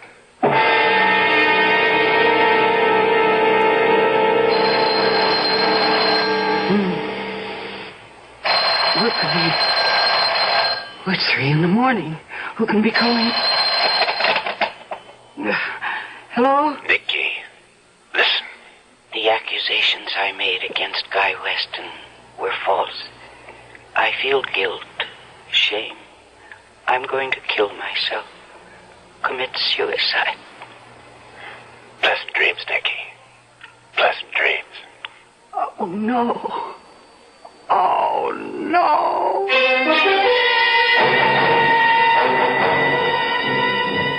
I ask you, all of you, who you think you are. I mean, I am Nicky Carpenter. I created the Nicky Carpenter collection, and not you. Nicky, oh, shut up. I've heard enough out of all of you. Now, you listen to me. When I ask for black mousseline, I want black mousseline. And when I ask for white file, I want white file. I don't care what your reason is. Don't change my orders. Now, get out of here, all of you, the lot of you. Get out. Get out. Oh, gosh, I'm sorry. Please. Please, I'm sorry. Please forgive me, please. Please.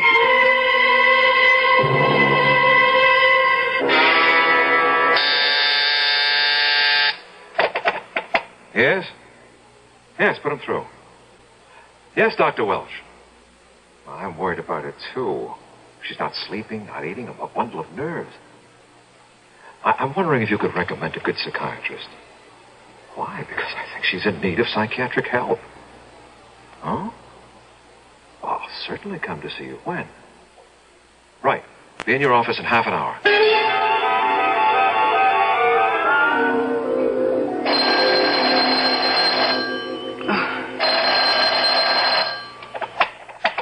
Hello.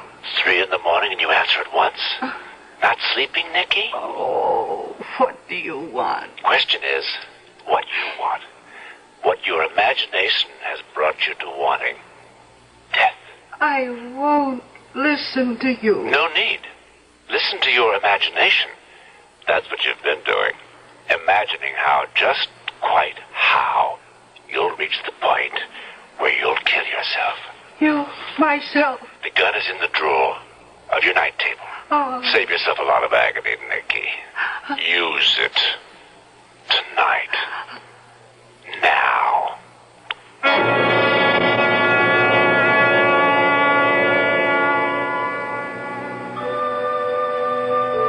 Bill. Yes, Guy? It's late. They'll be closing the chapel in half an hour. Everybody's gone. I want to stay with Nicky, be with her as much as possible. Until she's buried tomorrow. There's no good to punish yourself, Bill. She's gone. Nothing you can do now. But could I have done something before? Before? Listen to her fears, her worries. Guy? Yes. I'd like to look at her before... Could you ask someone to come in and open the casket? You don't want that. Yes, no. Guy, please. Bill, she isn't presentable. You know, a gun to the temple. Yes, yes. All right. But I'll stay till they close the chapel at midnight. I won't do the same for you, though, Guy. You won't? For me? When you're lying in your casket to be buried next morning, I'll not sit with you, keep no vigil for you. Not for a murderer. You're saying some very funny things, Bill. I know you killed Nikki. You what? I know you killed her, made her kill herself, drove her to it. Bill, I think you could use a drink. You can use a lawyer. Get yourself one. I've got you with the goods, brother. What are you talking about? I was there in Nikki's apartment when you called and told her about the gun. I heard every word on a phone extension. I made a point of staying with her constantly. After a little conference I had with Dr. Welsh, Nikki's physician, who convinced me that she was as sane as I am, living on the edge of nerves rubbed raw, driven to the end of her rope, her emotional rope, and imagining things. You were there when I phoned? Oh, more to it than that, guy. I went to your place, found the original tape, the one you recorded her suicide note from. You're lying. Am I? You couldn't have found the original tape. I destroyed it. Then there was an original. What? You just admitted there was an original tape from which you recorded, edited, altered, and re-recorded Nikki's suicide note. All right. All right, you're so bloody damn smart. All right. I did kill her the way I killed the others, by using their weaknesses, their strengths, so they would kill themselves. So do me something. Huh? Prove something. So I slipped. I admitted there was an original tape, so what? Who heard me say it? You? Me? Her? She's dead. No, Guy. I'm alive. I'm very much alive. Nikki? You have been tricked this time. I did not kill myself. It was all faked. Once I was convinced Nikki was telling the truth, trapping you, Guy, was simple. Trapping me? You haven't trapped me. But we have. You've admitted everything. Who heard me? You? Her? And you, Guy. You. You think I'd testify against myself in a court of law? Testify against myself? As a matter of fact, you will. You're crazy. But this isn't. A tape recorder. A shirt pocket tape recorder. You used this same little device to drive Nikki to suicide and failed. I'll use it to send you to jail. And, Guy, I'll succeed.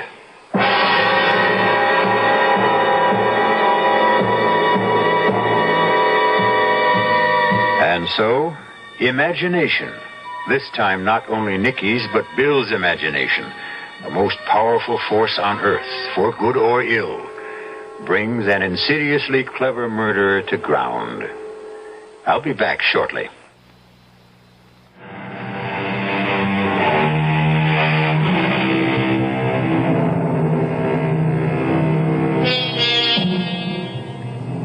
When you first joined me, I spoke of imagination as a world of fantasy, then corrected myself to say it is a world of reality. I'd like to correct myself again. It is truly a world of fantasy and reality. Question is, which is it? When? Our cast included Mercedes McCambridge, John Newland, and Joseph Campanella. The entire production was under the direction of Hyman Brown. This is E.G. Marshall inviting you to return to our Mystery Theater for another adventure in the macabre. Until next time, pleasant dreams.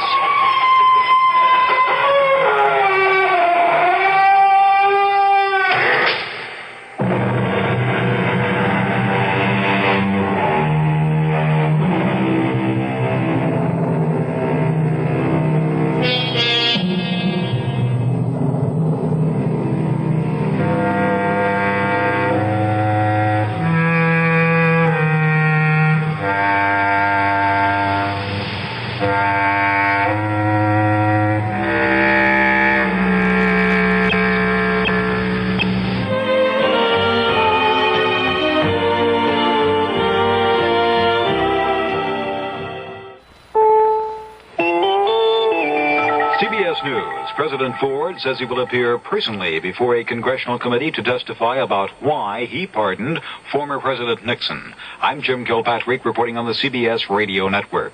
The presidential decision came in a letter to House Judiciary Subcommittee Chairman William Hungate. He indicated a willingness that he would like to come up and answer these questions, and the privileged resolution asked him himself. And that this hearing would be arranged at a mutually convenient time in the next 10 days. Congressman William Hungate of Missouri. Only Presidents Lincoln and Washington testified before Congress while in office, and Theodore Roosevelt did so after leaving the White House. President Ford says he will respond personally to the 14 questions raised by 2 resolutions before the subcommittee. The questions center around whether former White House Chief of Staff Alexander Haig suggested the pardon for Mr. Nixon, what agreements were made in connection with it, and whether Mr. Ford's granting of the pardon was based on knowledge of Mr. Nixon's mental or physical health. White House aide says Mr. Ford expects to appear in an open hearing, and it would be up to the subcommittee to decide whether to permit live broadcast coverage. More CBS News after this. Time magazine. What's in it for you this week? Cover story. The relentless ordeal of political wives. Even before her present illness, Mrs. Gerald Ford has had to endure other psychological pressures, the all-pervasive tribulations of the wife of a politician. This week, Time studies the lives of the women who have had to be wife, mother, cook, chauffeur, advisor, campaigner, and sometimes TV personality as well. It's a revealing story of the physical and mental strain of life in a fishbowl. In the economy, summing up the summit. Who said what to whom and what it all achieved? Substantively, not much, says Time, but it did give the public a much-needed lesson in economic reality. This week, Time also takes you to Washington for the first shots of what observers are beginning to call the energy war. To China for a sweeping survey of the 25 years of Chairman Mao. And to Bonn and Paris, where the rapport between West German Chancellor Schmidt and French President Giscard d'Estaing brings new life to the old dream of a united Europe. It's all in Time this week. Pick up a copy today. For Time makes everything more interesting. Including you. Jury selection begins Tuesday in the Watergate cover-up trial. There are now only 5 defendants. Former White House aide Gordon Strong was granted delay because of legal tangles. Former President Nixon has been subpoenaed to appear as a witness in the trial, which is expected to last possibly 3 months. But Mr. Nixon's doctor said in California Monday the former president would be unable to travel for a month to 3 months. Mr. Nixon is expected to leave the hospital by this weekend. Lawyers for defendant John Ehrlichman are reportedly demanding that if ill health prohibits Mr. Nixon from appearing personally at the trial, that a deposition be taken in California and videotaped so that it can be shown to the jury on closed-circuit television. The foreign minister of oil-rich Kuwait says the inflation plaguing industrialized countries is not a result of oil prices, but rather their inability to manage domestic affairs. Secretary of State Kissinger had the foreign ministers and ambassadors of 16 Arab states to dinner Monday evening at the U.S. mission in New York. Richard C. Hottelet reports. One would never have guessed that the men on both sides are engaged in some of the most complex and delicate negotiations of this decade. The substance of these talks came up only indirectly. On the question of Middle East peace, Kissinger mentioned his new journey to the area on October 9th to see if the negotiating process could be started again, remarking, "The U.S. has seen that stalemate creates constant tension." Lebanon's Foreign Minister Fouad Nafar, replying for the Arabs, spoke of the need for intensified efforts to find a real peace based on the principle of right and justice. Without mentioning the word oil, Kissinger stressed the interdependence of the world community and the U.S. desire to avoid confrontation. Nafar seemed to link oil and peace, replying that in an interdependent world community, right and justice have their place. Richard C. Hottelet, CBS News, United Nations. The Gulf Oil Company has raised wholesale prices of gasoline and home heating oil an average of 1.5 cents a gallon. The increases are effective immediately. Standard Oil of Ohio has dropped the price of gasoline at some of its stations 1 cent a gallon. President Ford spent an hour and a half with his wife on Monday night at the Bethesda Naval Hospital. Mr. Ford said that she is feeling much better after her operation on Saturday for removal of a cancerous right breast. John Meyer reports on results of tests on some of Mrs. Ford's lymph tissue. A final pathology report on the lymph tissue removed during Mrs. Ford's mastectomy shows cancer in 2 of the lymph nodes, but the pathologists note that 28 other nodes showed no evidence of cancer, and also that there was no involvement in local blood vessels. They say that considering this, plus the fact that there is no clinical evidence of cancer spreading to other parts of her body, they are optimistic for Mrs. Ford's prolonged survival. Both the President and First Lady are said to be pleased by this optimistic outlook. Mrs. Ford spent a quiet day here with no visitors. The doctors say she now has good mobility of her right arm and even placed her hand on top of her head without significant difficulty. She also was taken off intravenous feedings and has been started on a diet of tea, chicken broth, and crackers. In addition, she walked a bit and sat for short periods in a rocking chair. Her discomfort is said to be steadily decreasing, with correspondingly less medication needed for pain. The doctors describe Mrs. Ford's spirit as beautiful. John Meyer, CBS News, Bethesda Naval Medical Center.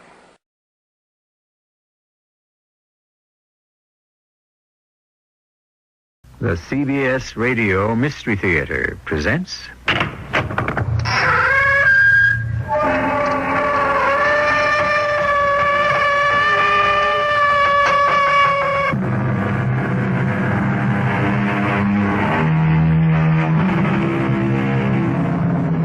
Come in. Welcome. I'm E.G. Marshall. I'm sure you'd be interested, so I thought I might define a charnel house. According to Webster, it is a house, vault, or other place where dead bodies or the bones of the dead are deposited or piled up. Why do I bring up such a gruesome subject? Join me in our story and tell me later whether or not I should have.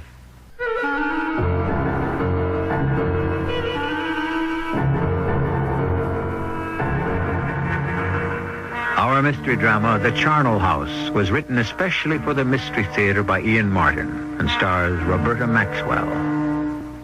I'll be back shortly with Act One.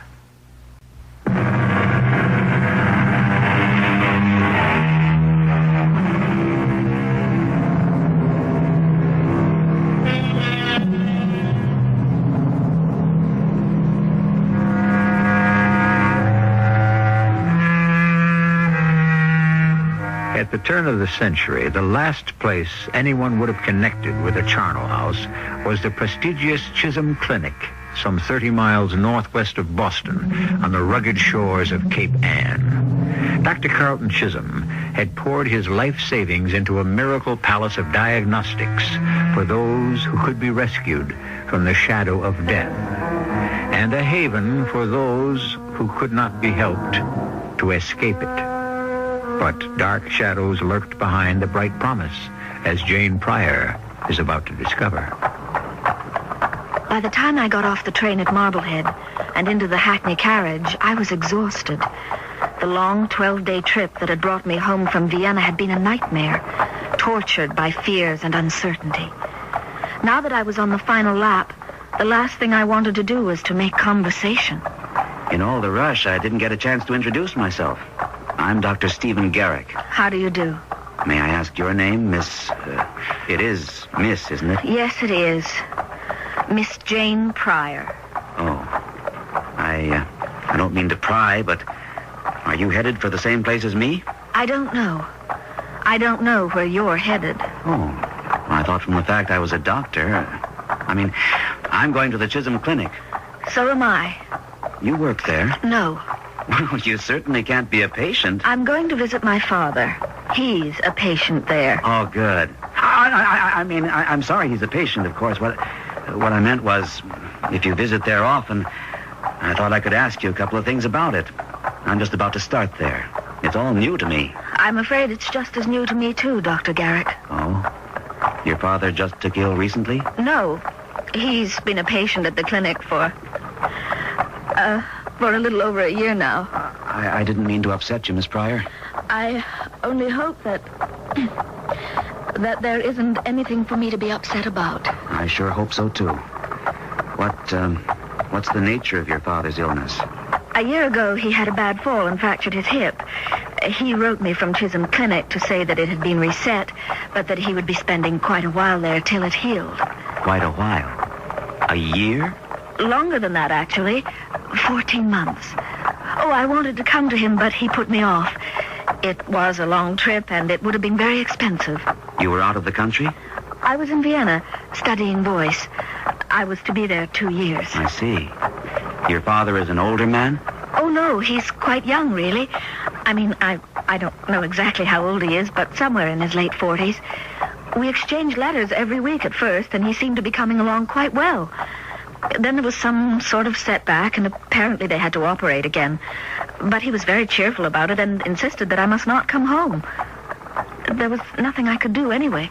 Well, certainly with the reputation that Chisholm Clinic has, he was under the best of care. I knew that. And also, Dr. Chisholm was an old friend of the family, practically an uncle of mine. So I didn't worry that much till about 3 months ago. Well, what happened then? All of a sudden, my father's letters just stopped coming. But you kept writing to him? More often. The last 2 letters I even sent directly to Dr. Chisholm. Were your letters returned to you? No.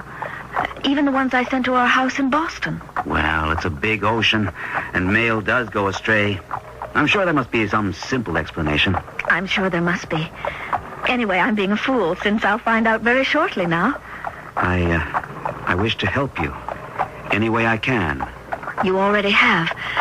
Now that's enough about me. Tell me about yourself. You're quite young for a doctor, aren't you? It's the way you get to be when you're just fresh out of med school. Will this be your first job? Sure will. And not a moment too soon. What do you mean? Well, I more or less had to put myself through medical school, so it had to be a small one. And you don't waltz into good internships that easy if you're not from one of the bigger schools. In fact, I just about given up hope when this fell open. I mean, the Chisholm Clinic, that's really hitting the jackpot. I congratulate you. Yes, what a piece of luck. You say the job fell open. How did that happen? Now, that's the part that's not so good. The guy they had was in his 2nd year.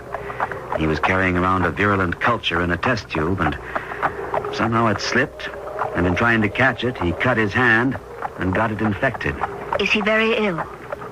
Not anymore. He got blood poisoning through his whole system and died of it 2 days ago.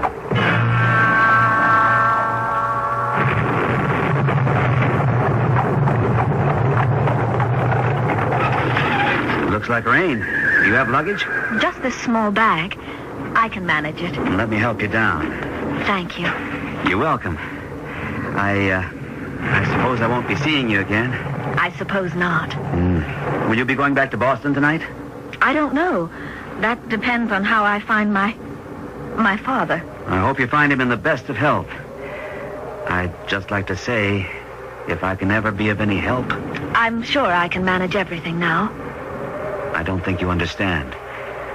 I'm not trying to take advantage of a chance acquaintanceship. You may need help, Miss Pryor.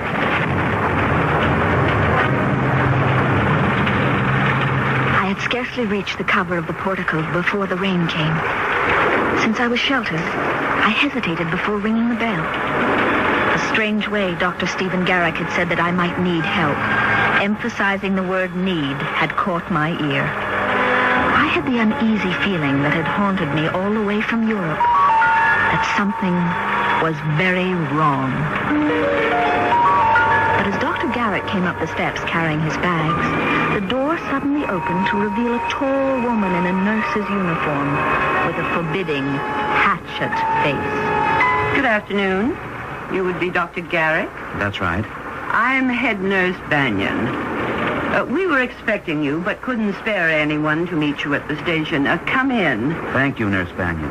But I think, first of all... We can talk after you're in. The wind is blowing the rain, and I'm getting wet. Well, I only wanted to introduce Miss... Oh, I didn't see you there. Is she with you, Doctor? We came in the Hackney together. What can I do for you, miss? I'm here to visit my father. He's one of your patients. Well, shall we step in before we get soaked? Suppose you drop your bags by the hall tree, young man. Dr. Mandley will want to see you. I'll take you to him just as soon as I get this young person straightened away. We were not expecting any visitors. Why didn't you write? I did, before I left Vienna. Vienna, Austria? Yes.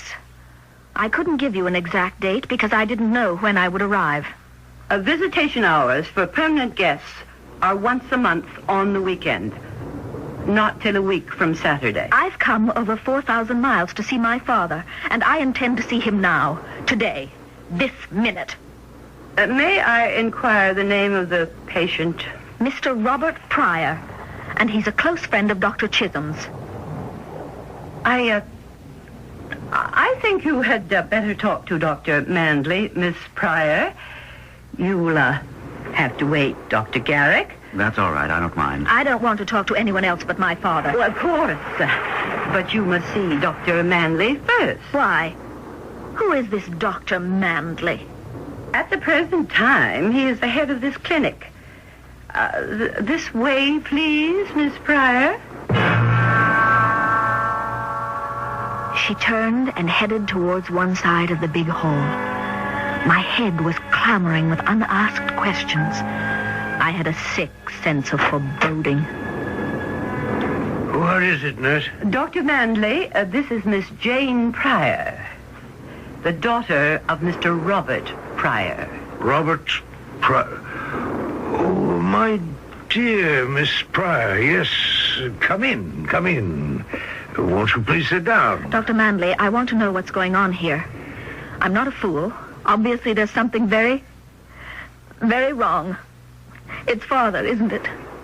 What's wrong? Well, I thought, of course, you knew. I'm afraid that your father is dead, Miss Pryor. Oh. When did it happen? About 2 weeks ago. Oh, no. Oh, Father. Close the door, nurse, and fetch some brandy in the decanter.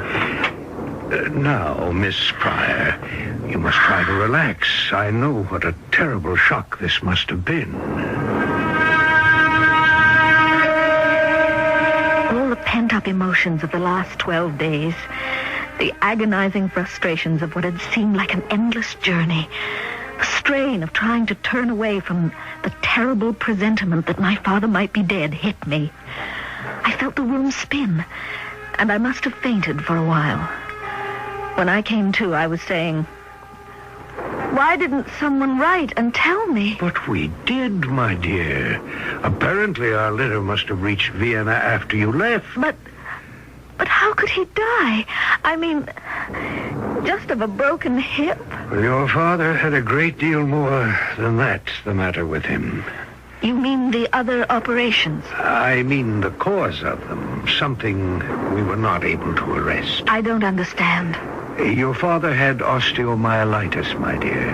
What's that?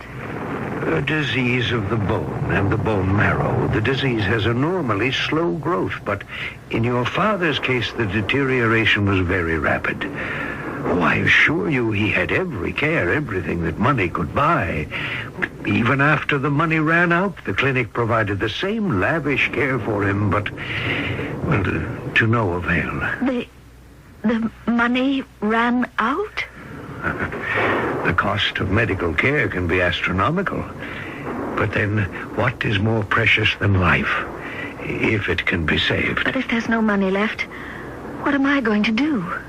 I thought, I mean, you were off in Europe, and your father was not exactly a rich man. We thought you were independently wealthy. I had to beg, borrow, and steal to get myself home.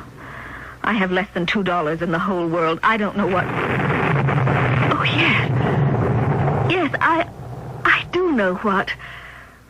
I want to see Dr. Chisholm. Well, I'm afraid that won't be possible. Perhaps we could put up Miss Pryor for the night, Dr. Manley, and tomorrow she could talk to Dr. Chisholm. Yes. That's an excellent idea, Nurse Bannion. And I shall prescribe a sedative for her so that she may have a good long rest, the one she needs. Miss Pryor, I won't take no for an answer. You must be our guest. I had this dreadful urge to run. Run from someone who seemed only trying to be kind. In any case, where was there to run to?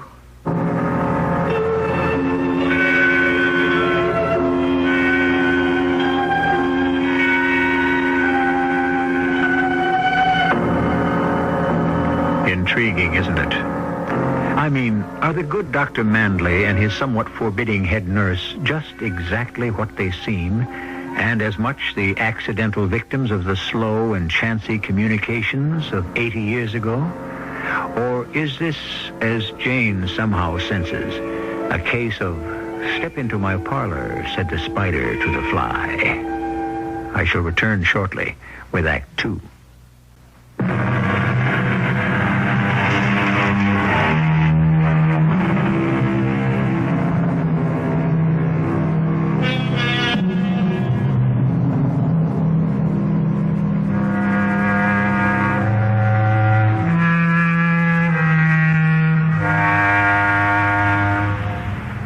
Whatever Jane Pryor's instincts may have told her, a practical assessment of the spot she finds herself in have drowned them out, and she has spent the night at the Chisholm Clinic in a long, dreamless sleep.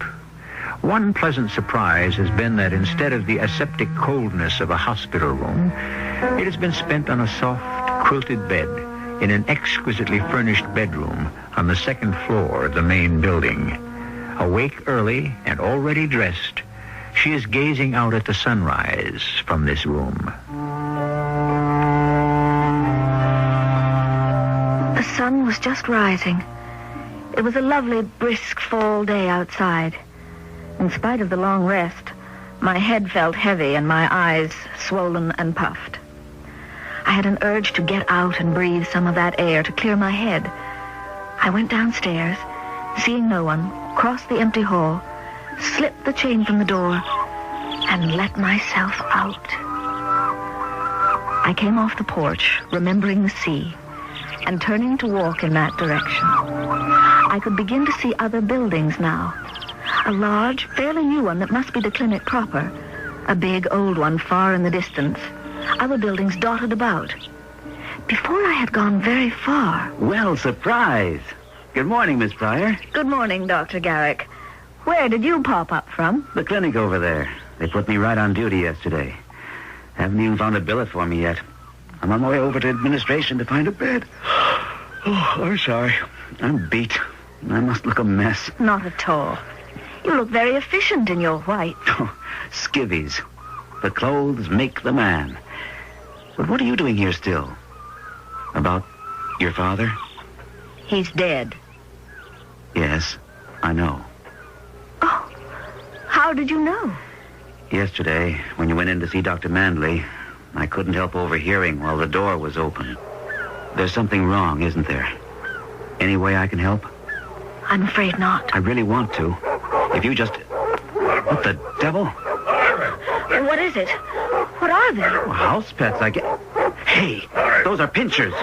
Get behind me, Miss Pryor. Oh, are they dangerous? They're attack dogs. Down, boys. Down. I can't stop them. I'll keep them busy. Then you run for it. But, Doctor... Listen to me. They're vicious. Down. You hear me? Down. Sit. Sit, Hans. Sit, Gretel. Easy, then. Easy. Stay. Oh, sure, I'm glad you showed up. Who are you? Who are you? Dr. Garrick. And this is Miss... We ain't got no Dr. Garrick here. I just joined the ranks yesterday. Oh, you the new intern? That's right. Who are you, sister? Well, this is Miss Pryor. Let her answer for herself. Now, just a minute. Who do you think you are? I'll tell you, Doc. The name is Morris, the enforcer. I'm in charge of security around here. You break my rules, I'm the boss. Please, don't argue. My name is Pryor. Jane Pryor. My father was a patient here. How did you get on the grounds?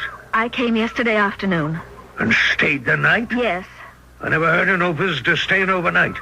It was Dr. Manley's suggestion. Oh.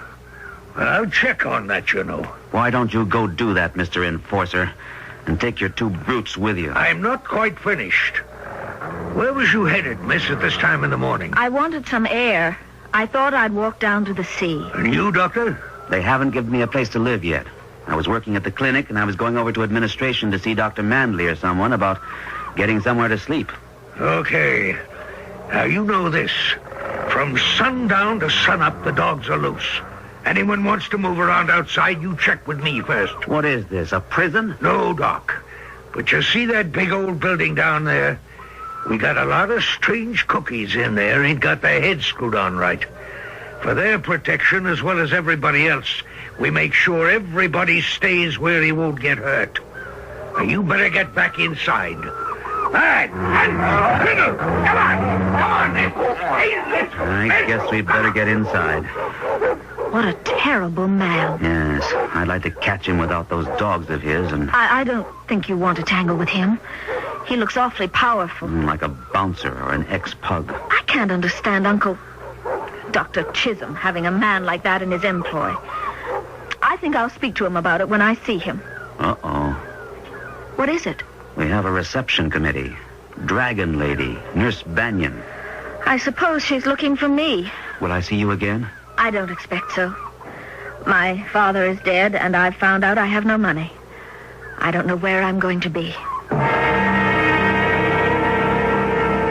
Nurse Banyan peremptorily told Dr. Garrick she would show him to his room, and that Dr. Mandley was waiting to see me. In his study, I found him in operating whites, and in a rather strange mood. First of all, let me apologize for the earliness of the hour, but I shall be in surgery all morning. I didn't know that you knew Dr. Chisholm so closely. Well, I don't anymore. I haven't seen him since I was 10 or 11. I see. But you and your father were very close to him. Oh, yes. In a certain way. I mean, my father was Dr. Chisholm's driver till he moved out here to open the clinic. Oh, your father didn't come with him? No.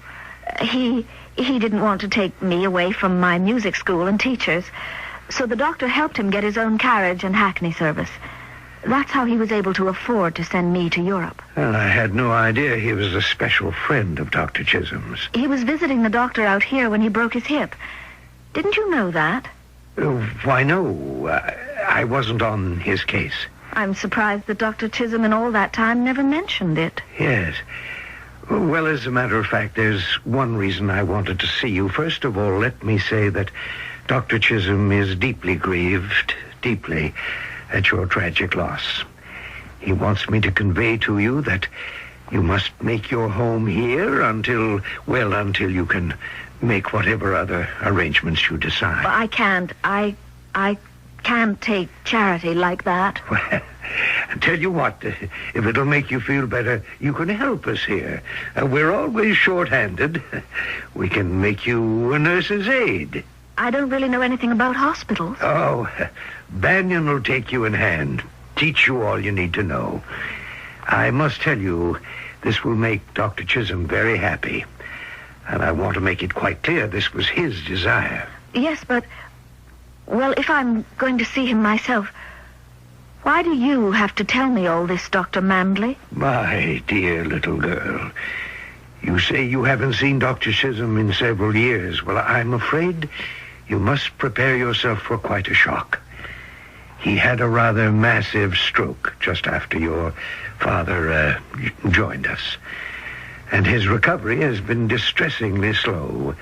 Distressingly slow.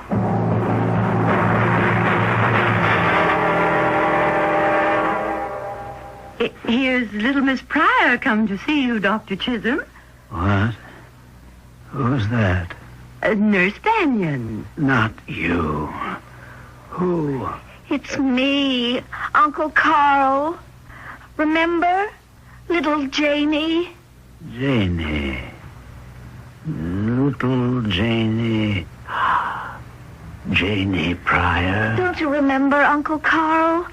How I used to come here summers, and we'd run down to the water, and how you taught me to swim, and all the places, the secret places you showed me in the rocks, and the shells we gathered, and how we'd run on the sand. Shells, sand, yes.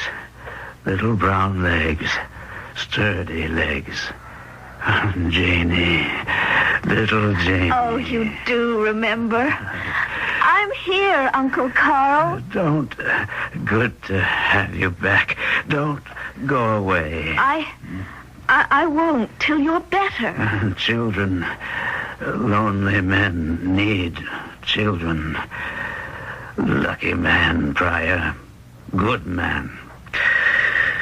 Where is Pryor? Doesn't he know? He does, but he forgets. You'd better leave him now. But I just came. Where's Janie? Little Janie. I'm here, Uncle Carl, here. But Janie's going to have to leave. It's time. You're doing him harm. Go. I've got to sedate him. Janie. I have to go now, Uncle Carl. Don't go away. Don't leave. I promise. I won't leave. I'll stay for as long as you need me. And so I stayed. A week passed, and I was kept so busy I had little chance to see Uncle Carl. There was another huge building I came to know, down by the sea, filled with human flotsam and jetsam. The elderly, the nearly senile, the lame and the crippled, the unwanted, deserted by their families. They needed help, too, and I tried to give it to them. As the days passed, I wondered that I hadn't run into Dr. Garrick. And then, one day as I was wheeling a new arrival to her room... Well, it's a small world. Dr. Garrick, fancy meeting you here. No accident. I was looking for you. I've got to talk to you. I can't right now. Oh, Dr. Garrick, I want you to meet one of our new guests. This is Mrs. Elizabeth Browning. Not Mr. Robert Browning's wife, the poetess, although heaven knows I'm old enough. Pleasure to meet you, Mrs. Browning. I find you as ageless as the first one. Oh, my, such a nice bedside manner. Don't waste it on me. Save it for the young lady. But she's not my young lady. Yes, but keep trying. Go talk to him, Miss Pryor. He has something he wants to say to you. I can't leave you alone. Oh, of course you can, my dear. I can wheel this chair myself into my own room. As for being alone, it's a condition of the old. One gets quite used to it. Nice to have met you, Dr. Garrick. We'll meet again, I hope. I don't want to leave that sweet old lady alone. What is it you want, Doctor? I've got to talk to you. All right. But not here. Oh, Lord, here comes the dragon. Now I've got to fade. I'll find someplace where we can talk in private. What about? I can't tell you here. Just this one thing, if we don't get a chance soon. Get out. Get out of this place, I beg you, before it's too late.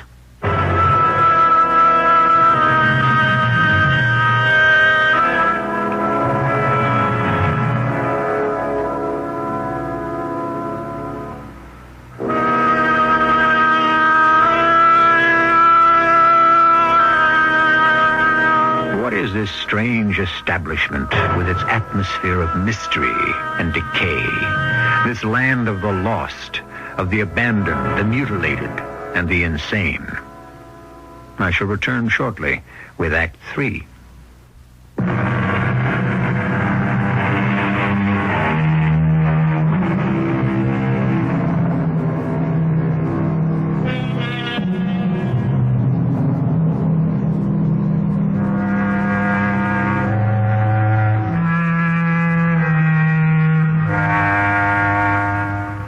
None of us really likes the hospital, but we applaud its function and its efficiency to heal.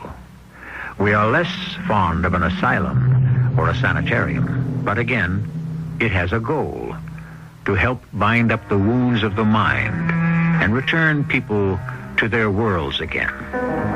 But no one can like a hospital for chronic cases, for those who have no family, or a family who either can't or won't care for them anymore. And worst of all, for those who can't afford to pay for care, to whom the last refuge of the human soul, the preservation of dignity, has been denied.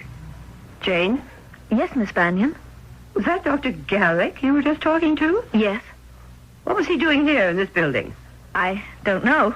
I suppose his duty. His duty is confined strictly to the medical clinic. I'll have a few words with that young man. Oh, where did you put Mrs. Browning? I put her right here in 5. It's empty now, and... She does not belong here. Take her upstairs to 51. Oh, the general ward? But she doesn't belong there. She's not The sick. woman is senile. Indeed, she is not. She's bright as a penny. May I remind you that you are not a doctor? I don't have to be for this. Why, if you put this sweet little lady up with all those poor, sick women... I want to talk to Dr. Chisholm. I'm sure he wouldn't allow it. You are to stay away from Dr. Chisholm. Your presence is not good for him. He's had quite a setback since your visit. I don't believe it. And you can't keep me from seeing him. The orders are not mine. They come from Dr. Mandley. Then I'll go to him. As you wish. In the meantime, as long as you are working here, get Mrs. Browning up to 51 and right now. I felt like an executioner, but I followed orders and took her upstairs. When I left her, she was wheeling about brightly among those sad old women and scattering cheer like popcorn. The rest of the day, I couldn't get her out of my mind. I tried to see Dr. Mandley, but was told he was out for the evening. I went up to my bed in the deepest depression I ever remembered being in. Don't be afraid. And keep your voice down, Jane. Jane? Well, sooner or later, Steve and Jane. Might as well be now, though I could have picked a better time. What is all this about? I don't know it all yet. Just enough to make me sick to my stomach and scared to death for anyone who doesn't carry a fat wallet or a stethoscope, which is why I want you out. I can't leave here. First of all, I haven't any money. I'll give you all I've got. Steve, you know I can't. What is it? This place, the Chisholm Clinic. When I was a pre-med student, all through med school, how I revered it, looked up to it. The house of life, the miracles that happened here, the breakthroughs, the new techniques, Well, I wanted to intern here more than anything I've ever wanted in my life. I applied, but as I told you, it was my best friend who got the job. How I envied him that first year he was here. The letters, his admiration for Dr. Chisholm, the way he had it made. Then the letters stopped, and he didn't reply to any of mine until... Until? He smuggled a letter out to me. I won't go into most of it. I'll just quote a couple of sentences that are burned on my brain. This place is a charnel house. It reeks of death and the ones who profit on it. They have destroyed Dr. Chisholm, and I suppose they will destroy me. I have only one last word. Help. What was he talking about? It was too vague and emotional for me to know. I took it to a doctor I know who is high in medical councils. I was surprised that it got so much attention. He became part of a group that enlisted my help. When my friend died suddenly, it was they who secured me my appointment here, to try to find enough evidence for doctors to move against the ones who run this clinic now. Dr. Mandley and Nurse Banyan? Yes. Evidence of what? Name a crime in the book they haven't committed. Overcharging on a colossal scale, faulty diagnosis, deliberate or through ignorance. A policy that anyone seeking refuge for old age must sign over all their assets. But isn't that standard procedure? Where the home guarantees complete service until the patient's death. Don't they hear? Sure, as long as they shall live. Only they don't live. What are you saying? I told you it was a charnel house. There are other neat tricks for making money. Carrying a patient on the books long after the patient has passed on. How can they get away with that? Simple. The people who pay the bills are only too anxious not to be saddled with the problem. They never check up. They may be paying money for people who have been dead for months? That's right. Oh, I can't believe it. You'd better believe it. There's another neat little trick you might as well be aware of. What? They don't carry anyone who can't bear the freight. What do you mean? I mean, you'd better not run out of money, like your sweet little Mrs. Browning. It's as good as signing your death warrant if they need the space and think they can get away with it. Oh, no. Now, do you see why I want you out of here? I see a lot more than that. Father. That's what happened to him, wasn't it? I mean, he didn't die just recently. He's been dead for quite a while. Ever since his letters stopped. I think his death may have been one of the many my friend had discovered. He was ready to blow the whole thing wide open. That's why he got killed. He didn't die of blood poisoning? If he did, I'll bet my hat it wasn't spontaneous. And Dr. Chisholm? Oh, there's no doubt he had a stroke. That's when Manley had his chance to take over completely. But they had to keep him alive because his prestige was too important to the whole scheme. I'm sick to my stomach. Sick enough to get out of here like I tell you? What are you going to do? Stay here till I can gather enough evidence to prove all I'm telling you. I want to stay and help. No. Why not? Don't you see why? Because I love you. That's ridiculous. I agree, but there it is. I have since the first moment I met you. Maybe it isn't ridiculous. So have I. Oh, my darling. I never thought... What is it? You fell over something. Oh, that. It's some kind of heat register or fresh air duct or something. I tripped over it myself. Never mind it, Steve. What about us? It won't be that easy. Listen. That quickly, Roy. Get down with We me. want to get away with it. Where? On the floor. By the register. Oh, don't run scared. Listen, our cover is gone. Dr. Chisholm just had another massive stroke. In spite of all we could do, we lost him to cardiac arrest. All right, it was inevitable. We can cover long enough to get out free. I'm not so sure. Everything is piling up. Remember the DRACULA girl? I think so. Haven't we been carrying her on the secret dead roll? For over a year. So what? Her father and mother couldn't care less. According to this letter I've just received, a favorite uncle out of the blue cares a great deal. So much so, he plans to visit his niece this weekend. Day after tomorrow. The girl's been dead for 10 months. We have to offer him proof she hasn't. He hasn't seen her since she was a child. And so it appears. So, You mean the one upstairs? Jane Pryor?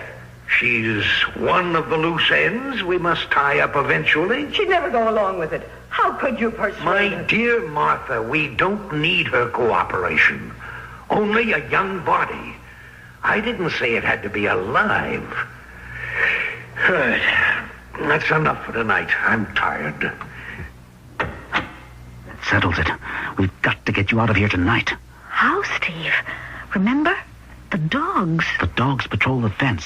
They're knocked down by the water.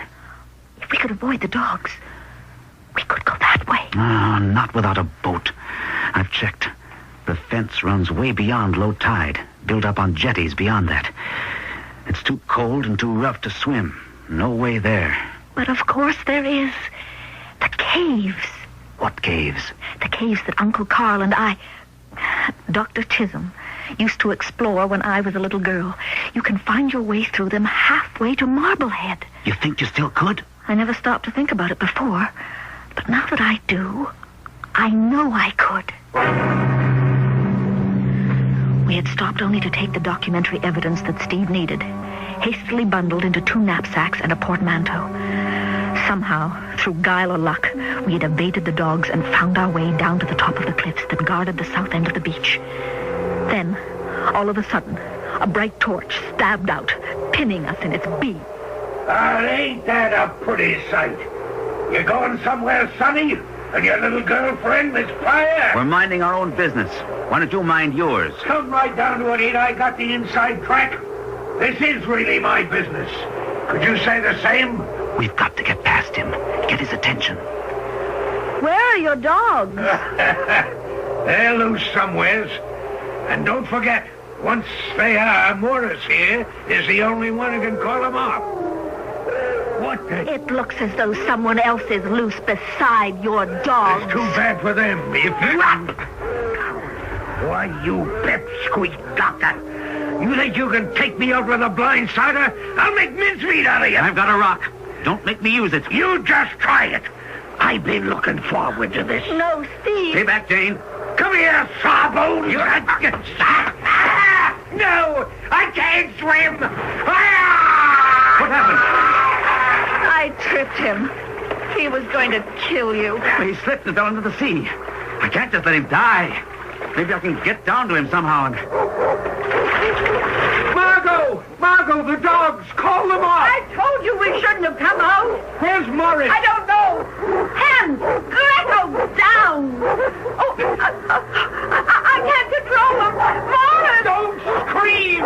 They're getting them excited! Auntie, don't you see? They'll kill us! Morris! Morris! Oh! No! Margot! No! Hold them now! Where are you going, Jane? We've got to try to get help. It's too late, and we couldn't anyway. They're only getting what they deserve. But they are human beings. After what they've done, not in my book. Come on, darling. Those dogs have tasted blood, and with no one to call them off, none of us is safe. Let's get out of here while we still are.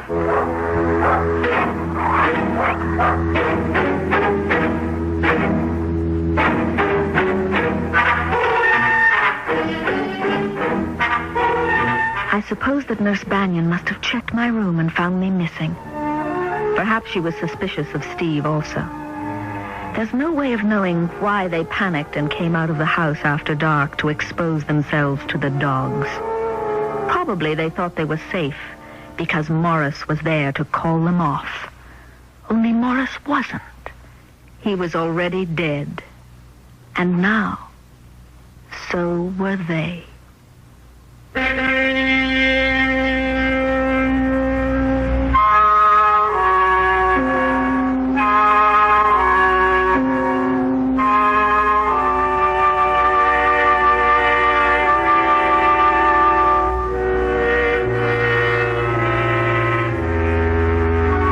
Dr. Chisholm died, but his clinic went on living. The same group of doctors who had arranged for Steve Garrick to investigate it took over. They planned to run it only until Dr. Garrick was ready and accredited to take over. They had as deep a faith in this young doctor as his wife, the former Jane Pryor, had. No two people were more wedded to the proposition that no one should be allowed to approach death without dignity. I'll be back shortly.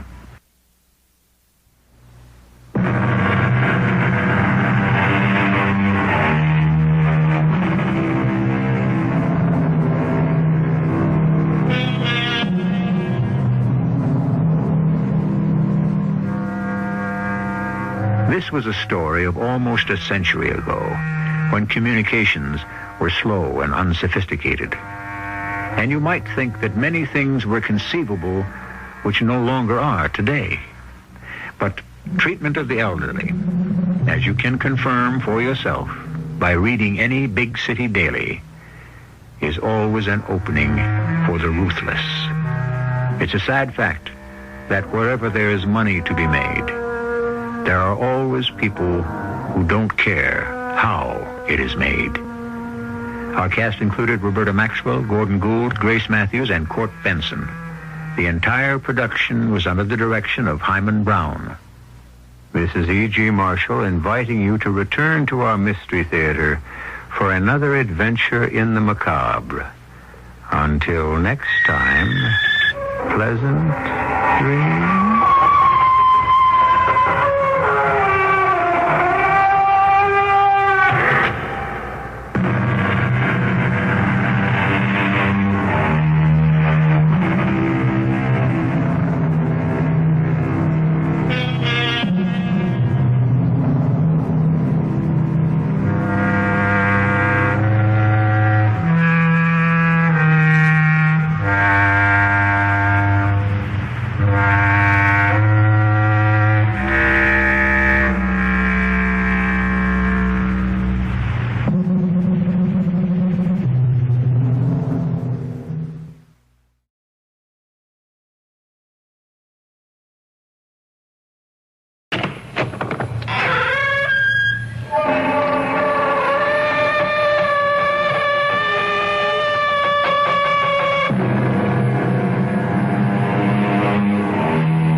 Come in. Welcome. I'm E.G. Marshall. foreman of this crew of mysterious miscreants who mingle here at this hour. It was King Alfonso X of Spain who modestly remarked, "Had I been present at the creation, I would have given some useful hints for the better ordering of the universe."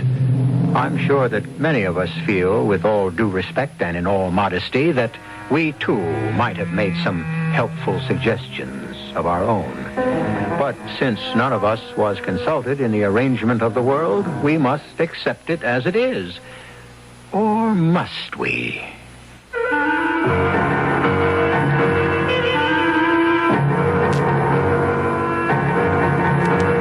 Our mystery drama, The Cornstarch Killer, was written especially for the Mystery Theater by Sam Dan and stars Robert Dryden.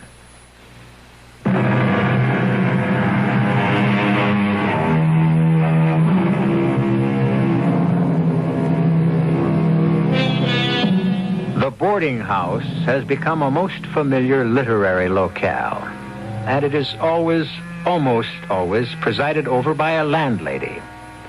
Seldom, if ever, do we encounter a landlord, except perhaps as an inferior appendage to a dominating spouse. Since the ladies have, in our time, invaded hitherto basically masculine domains, turnabout is only fair play. Today, we are concerned with a gentleman who happens to be a landlord of a boarding house. Turn with us now to the first page in the Journal of Dennis Truffle. Have you ever waited for death? What a rather ridiculous question. We all wait for death, don't we? But in the prime of life, I suppose we wait for death as an eventuality, not as an impending occurrence. But here I am, starting my story at the end instead of at the beginning. The beginning. It was a rather damp, foggy November night. A moment, if you please.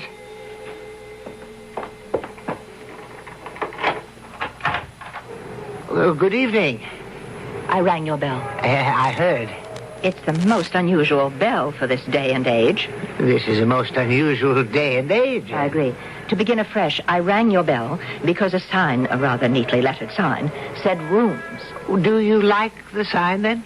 I wonder if I might speak with the landlady. Oh, I'm sorry, we don't have one. Will the landlord do? I'm flexible. Oh, won't you come in? Mr. Dennis Truffle, at your command. I am Miss Menhaden. Maud Menhaden. Menhaden? It's the Indian name for a fish. Oh. Narragansett Indian. The name was given to a convict ancestor of mine. A convict ancestor? Yes, a murderer. You see, many of our early settlers here were transported felons. Evidently, my ancestor must have looked like a fish. Hence the name. Now, is that settled? Well, I was not aware that it was ever an issue. Concerning the room. I have an excellent room at the head of the stairs. I'll take it. Well, surely you wish to see it No. first. Oh, well, the rent is $35 a week. How much?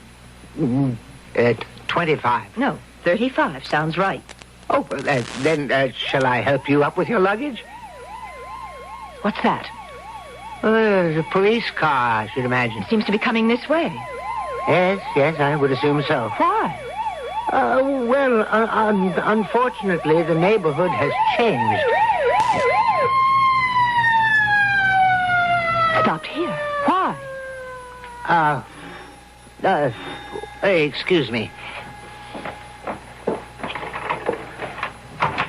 Hi, Dennis. Oh, Officer Paderewski.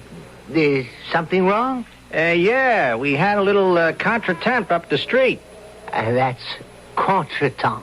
A guy was murdered. Do they have any idea So I thought I'd drop in here and check out some of your creeps, Dennis. Now, see here, Officer Paderewski, that's no way to refer to You do have some real ripe avocados in this joint, Dennis. Now, I will not have my tenants insulted. Okay, Dennis, okay. Who's around?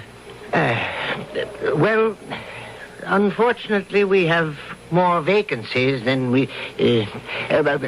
presently, the second floor rear, I have Professor Boniface. Where is he right now? Out. Out where? Communing with nature, I suppose. And the second floor front, I have just acquired as a tenant Miss Maud Menhaden here. Miss Menhaden, this is Officer Paderewski. Please, do not look at me in that way, officer. In what way? With lust. Oh, I wasn't looking with... what I am doing is looking at you closely. For what reason? Because that's what a police officer has to do. Why? Because there's been a murder. Are you saying that you suspect me of committing the murder? Oh, no. Could I have the key to my room, Mr. Truffle? Yes, of course. To answer your unspoken question, Miss Menhaden, am I related to the famous pianist? I am sure of it. Here's your key, Miss Menhaden. Now, I say this because I have a little boy who plays the piano. Thank you, Mr. Truffle. Good night. Good night. Of course, he only plays by ear. Yeah.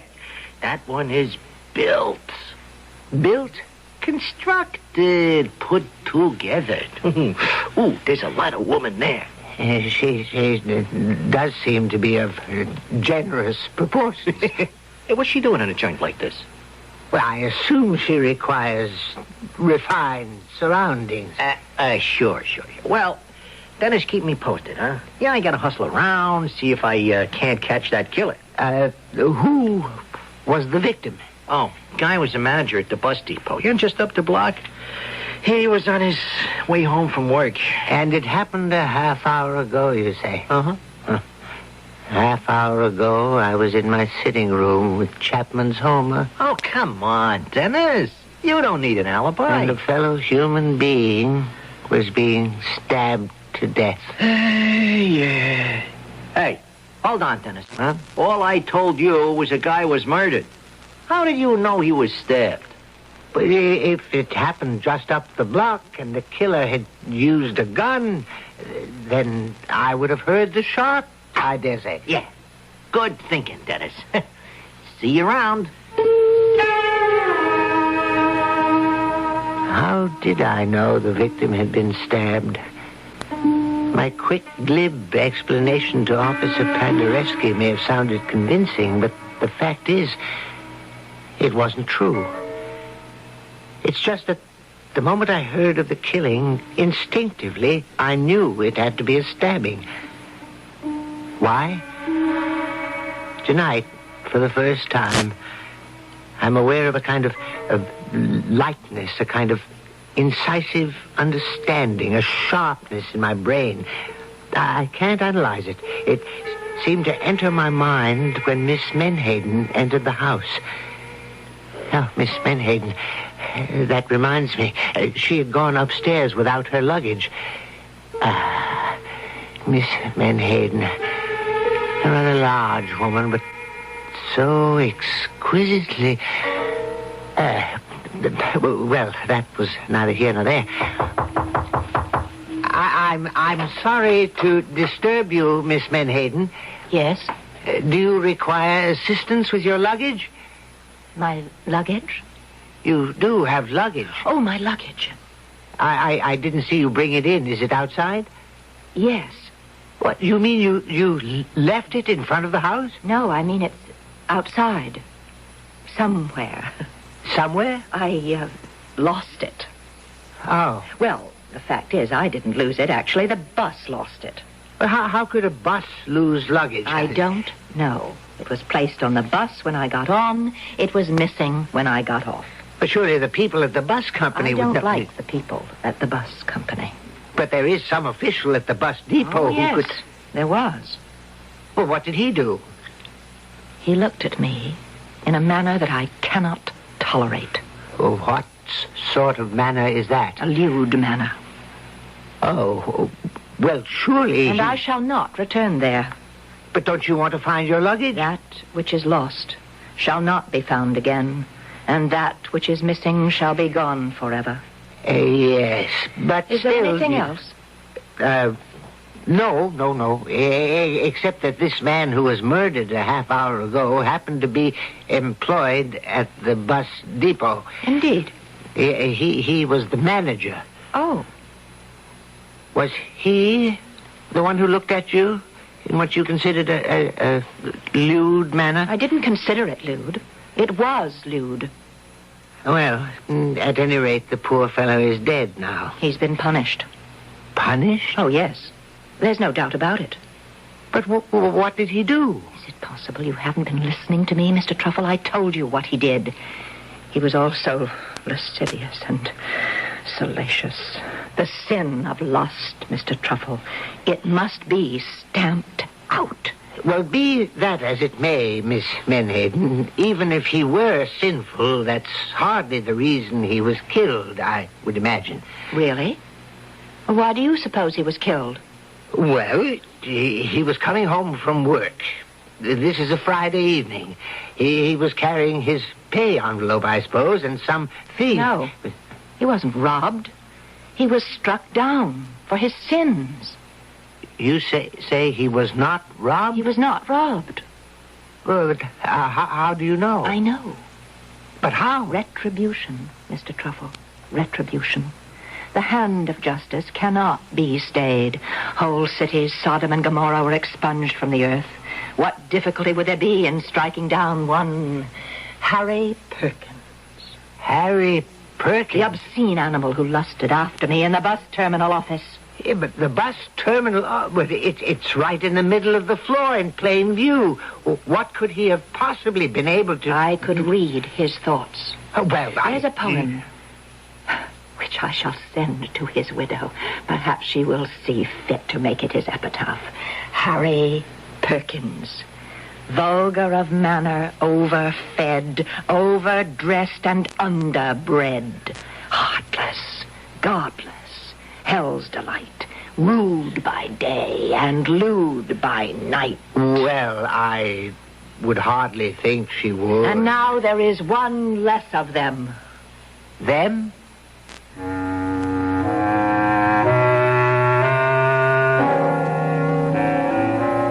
It takes all kinds, as they say, and we seem to have a special kind right here in Dennis Truffle's boarding house.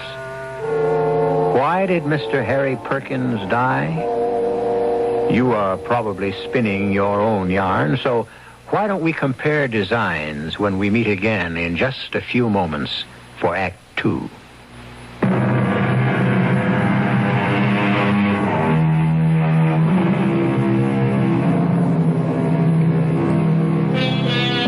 The French, as you know, during the 1930s, constructed a system of fortifications called the Maginot Line.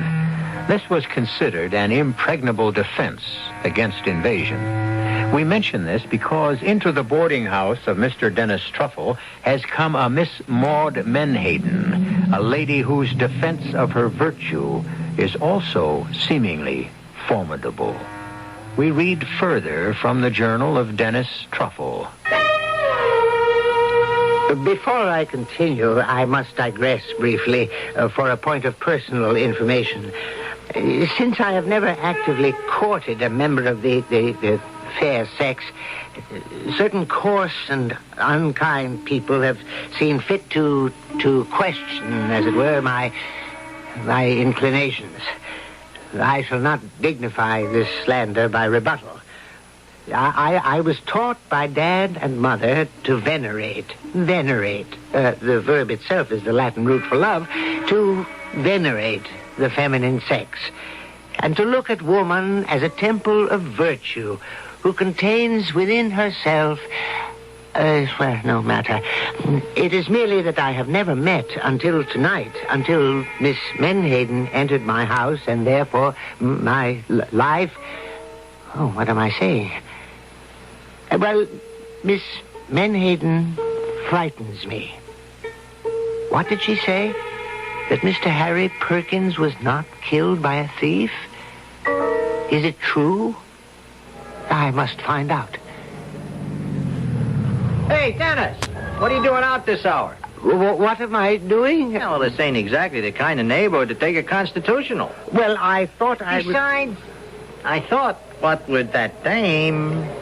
Dame? You're the cagey one, Dennis. I don't know what you're talking about, Officer Paderewski. That luscious dame. That is no way to refer to Miss Menhaden. Why? Is it a lie? Well, tell me, Officer Paderewski, this man who was killed up the street, this Mr. Perkins, the manager at the bus depot. Yeah? Why was he killed? Why? Was it a robbery? Why do you think it was a robbery? Well, it must have been. Friday night, payday. Let me tell you why it wasn't a robbery, Dennis. Because his wallet was in his pocket, his ring was on his finger, his watch was on his wrist. Oh. And he was stabbed? Yeah, stabbed in the back. The back? A nice, clean little wound. But it did the job. And the killer left no clue behind at all? Not a thing. Then you're completely in the dark. There's one little item. Nobody can figure out what it means. The dead man had a kind of white smudge, just above his chin. What kind of smudge? I told you, a kind of white smudge. What was the smudge made of? If I told you, you'd be even more confused than I am. Cornstarch. Cornstarch? Figure it out. What was he doing with a cornstarch smudge across his face? Cornstarch. Well, what are we going to do? Stand around here all night saying cornstarch? Look, why didn't you go back to the house where it's nice and warm and cozy, and there's this Miss Menhaden? So, she was right. It wasn't a robbery after all. He was murdered for another reason. What other reason? Who had come up behind him and stabbed poor Mr. Perkins in the back? Is it possible he had been punished? Why had she been so sure? And the cornstarch, what did the cornstarch mean? It was too much.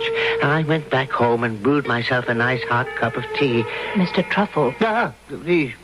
Oh, you startled me. I'm sorry. I was very deep in my thoughts. I'm sorry to invade the privacy of your kitchen. Oh, any time, Miss Menhaden. Will you join me in a cup of tea? You are a very unusual person, Mr. Truffle. Oh, well, You're a man of the highest sensibilities and finest personal character. Well, you have a reverence and a respect for womanhood. You are completely free from sin. As I hope to be one day. One day? Yes. I must continue to fight temptation constantly. But surely, Miss Menhaden, love between men and women is filled with traps and pitfalls, snares set by Satan, and furthermore this lust, this love, this carnal knowing. Oh, I must not bore you with a recital of my innermost feelings. Oh, no, please, Miss Menhaden, feel free. Yes, Mr. Truffle, you are a fine human being. One of the very few, perhaps.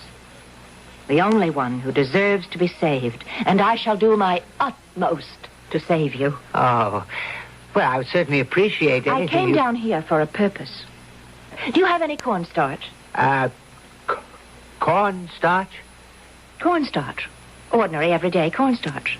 Of course, I realize cornstarch has become old-fashioned in this so-called improved world we are afflicted with. Well, I have a box right here. Here, take it. Oh, I just need a little. Use as much as you like and return the rest. Well, thank you, Mr. Truffle. No, don't return it. I rarely, if ever, use it. Cornstarch has an almost infinite variety of uses. For example, do you know what I use it for? No. Well, you may find this somewhat difficult to believe, but at one time... Hey, Dennis, old pal, old chap, old buddy. Let's have a little drink. Professor, come on, Dennis, baby. You got the bottle underneath the sink. Now, Professor, you've had too much. Sure, but it's no good if you don't have too much. Ain't that so, baby? I beg your... Miss Menhaden, may I present Professor Wilbur? Not. Oh, what bit her? Professor Boniface is your fellow boarder. This hulk, this carrion, look at yourself. A corrupted container of lust and sin. Is that bad? You will be struck down in the midst of your obscene reveling. Professor, you look tired. It's time you got to bed. That's right, Dennis, old boy. Time for bed. What do you say, sweetie? You have chosen licentiousness. You have chosen to revel in the depravity of the flesh. What is she carrying on about? Now, Professor, you are being rather forward. Ah, so what? A little lovin' never killed anybody. Take heed. A little lovin' may very well kill you. Good night, Mr. Truffle. Good night, Miss Menhaden. Good night, honey. Now, really, Professor, she was highly insulted. Ah, what do you know about it, Dennis? I know that Miss Menhaden is a highly moral... Miss Menhaden is a woman. And you never insult any woman by praising her. Must you be so indelicate? Oh, what can I do, Dennis? It's the law of human nature. From this point on, I must be extremely careful with my facts, lest I inadvertently do someone an injustice. I permitted Professor Boniface to wheedle several drinks of a rather strong spirituous liquor which I keep about the premises, purely for medicinal purposes. The result was he passed out. I then assisted him up to his room, where I deposited him safely onto his bed. On the way back downstairs, I passed by Miss Menhaden's door. I paused for a moment. I was about to knock, to inquire if she was all right, when it seemed to me I heard a rather strange noise. What could it be? And then I remembered where I had heard such a sound before. It was a knife being sharpened on a whetstone, a smooth, marble-like stone. I remember it was the sound made by Dad as he sharpened his razor. The sound one makes when one carefully and patiently puts a fine cutting edge on a delicate steel blade. But, of course, it may have been nothing of the sort. Which brings me to the next evening. Well, Professor, how are you this evening? Whatever happened to Helen of Troy? According to Homer, she went home to Sparta with her husband, King Menelaus, where they... Oh, that ain't the one I'm talking about. I mean the lady upstairs. Well, why do you call her... Because she's the best-looking dame I ever seen. That's the angle that I'm going to use on her. What angle? You know, feed her all them classics. Chicks really go for the cultured guys. I don't think Miss Menhaden goes, as you say, for anybody. Oh, I seen her in action, Dennis. Oh, that one is mine. All mine. Well, how can you say that? Because it's a fact. No woman can resist Wilberforce, the body Boniface. I am now in stage 2, as far as she's concerned. What is stage 2? I play hard to get. You must understand, he believed every word he said. Poor Professor. He'd been in the boxing ring, you know. He was the junior light heavyweight champion of Stormfield, New Hampshire, and it was said the experience left him intoxicated. No, punch-drunk. Well, at any rate, he went out. About a half hour later... Oh, good evening, Mr. Truffle. Oh, well, good evening, Miss Menhaden. May I offer you some supper? No, thank you, Mr. Truffle. The hosts of the Lord must fast before they go into battle. Battle? Battle. Well, that sounds grim. On the contrary, it's glorious. You say you're going into battle. But where does this combat, where is it scheduled to take place? Wherever I find it. Wherever I find some poor, depraved wretch who, blinded by error, is groveling in sin, I open his eyes to the true glory, and thus save his soul. Oh. Speaking of depraved wretches, where is Professor Boniface this evening? Out. Out. Where? Well, I'm sure it would distress you to know that he will be going from one low place of entertainment and refreshment to another. Yes, it is distressing. Oh, Mr. Truffle, if only all men were like you. Like me? Pure. Well, she went out. That was about 8 p.m. She returned, I would say, at about 11. There was absolutely nothing unusual about her appearance or manner. I remember I said, "Good evening, Miss Menhaden." Good evening, Mr. Truffle. I wonder, did you save any souls this evening? I may have. And with that rather cryptic remark, she went upstairs to her room, and I heard her lock the door behind her. I then put on a record of a 16th century Danish composer and was almost lulled to sleep by the dissonances when there was a loud clanging of my doorbell. All right, I'm coming. Dennis. Officer Paderewski. Oh, Dennis. Dennis, I got some bad news for you, so get a hold of yourself. Now, I know how fond you was of him, and... It's Professor Boniface, isn't it? Yeah. Old Boniface. And he's been murdered. Yes, Dennis. How did you know?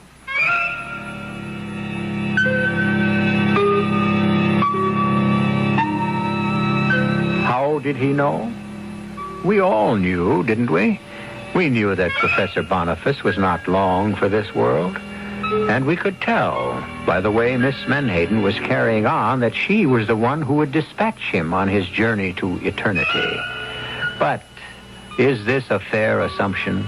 After all, whatever happened to that good old American dictum, a person is presumed innocent until proven guilty? What actual proof do we have? We may or may not have some when I return with Act 3.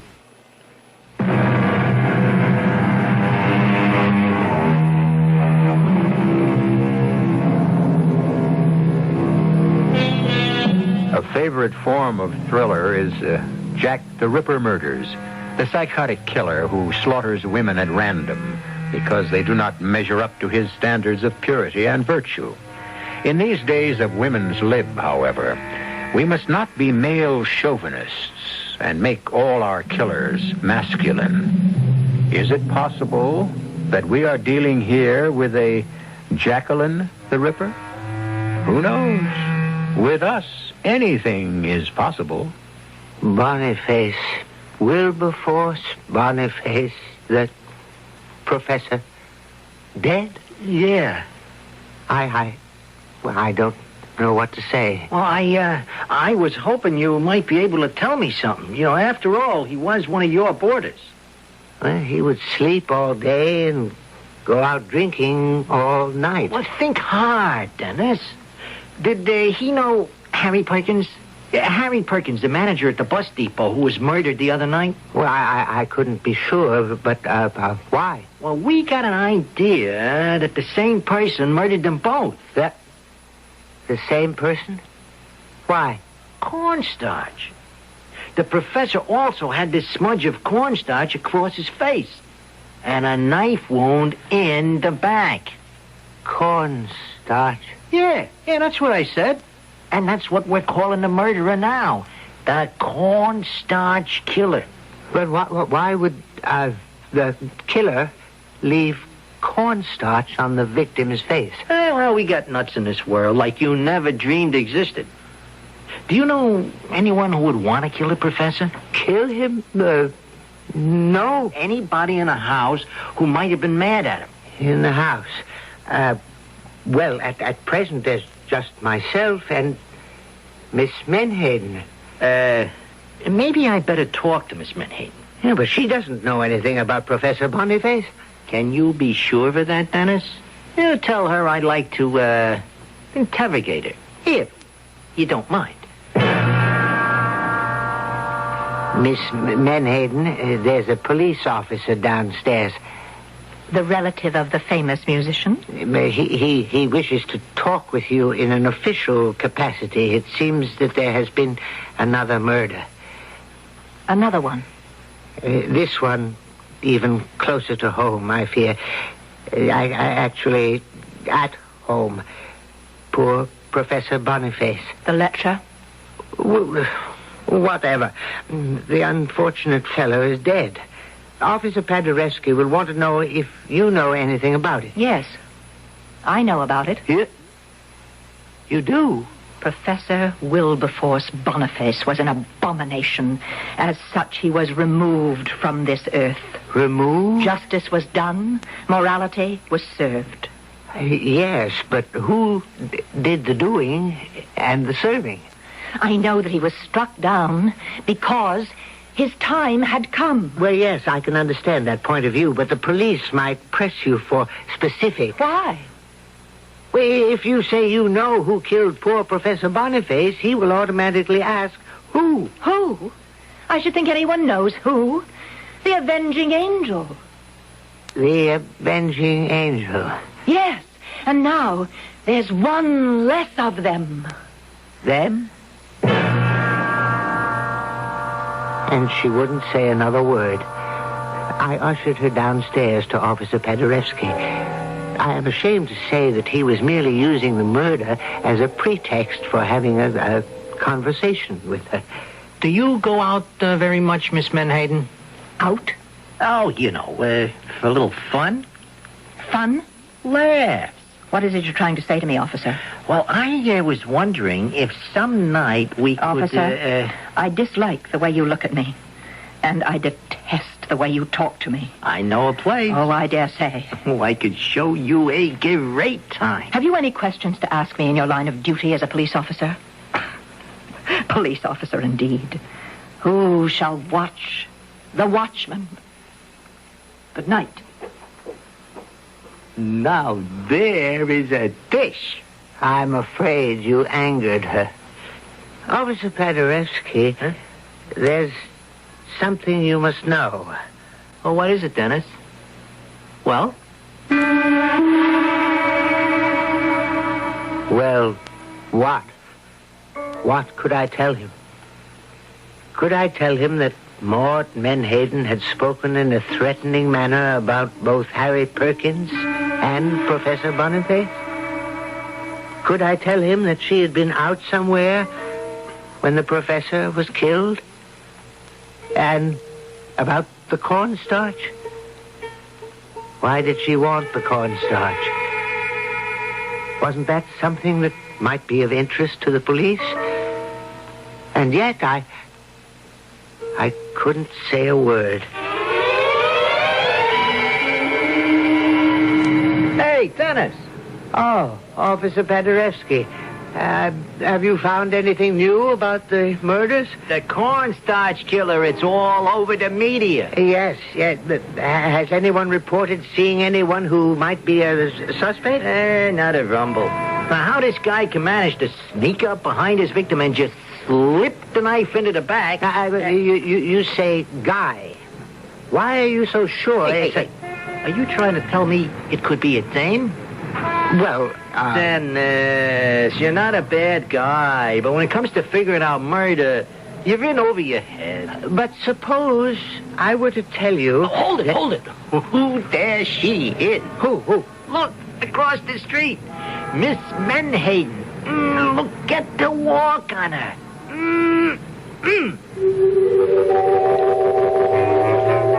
And at that moment, I saw her. I saw Maud Menhaden for the first time.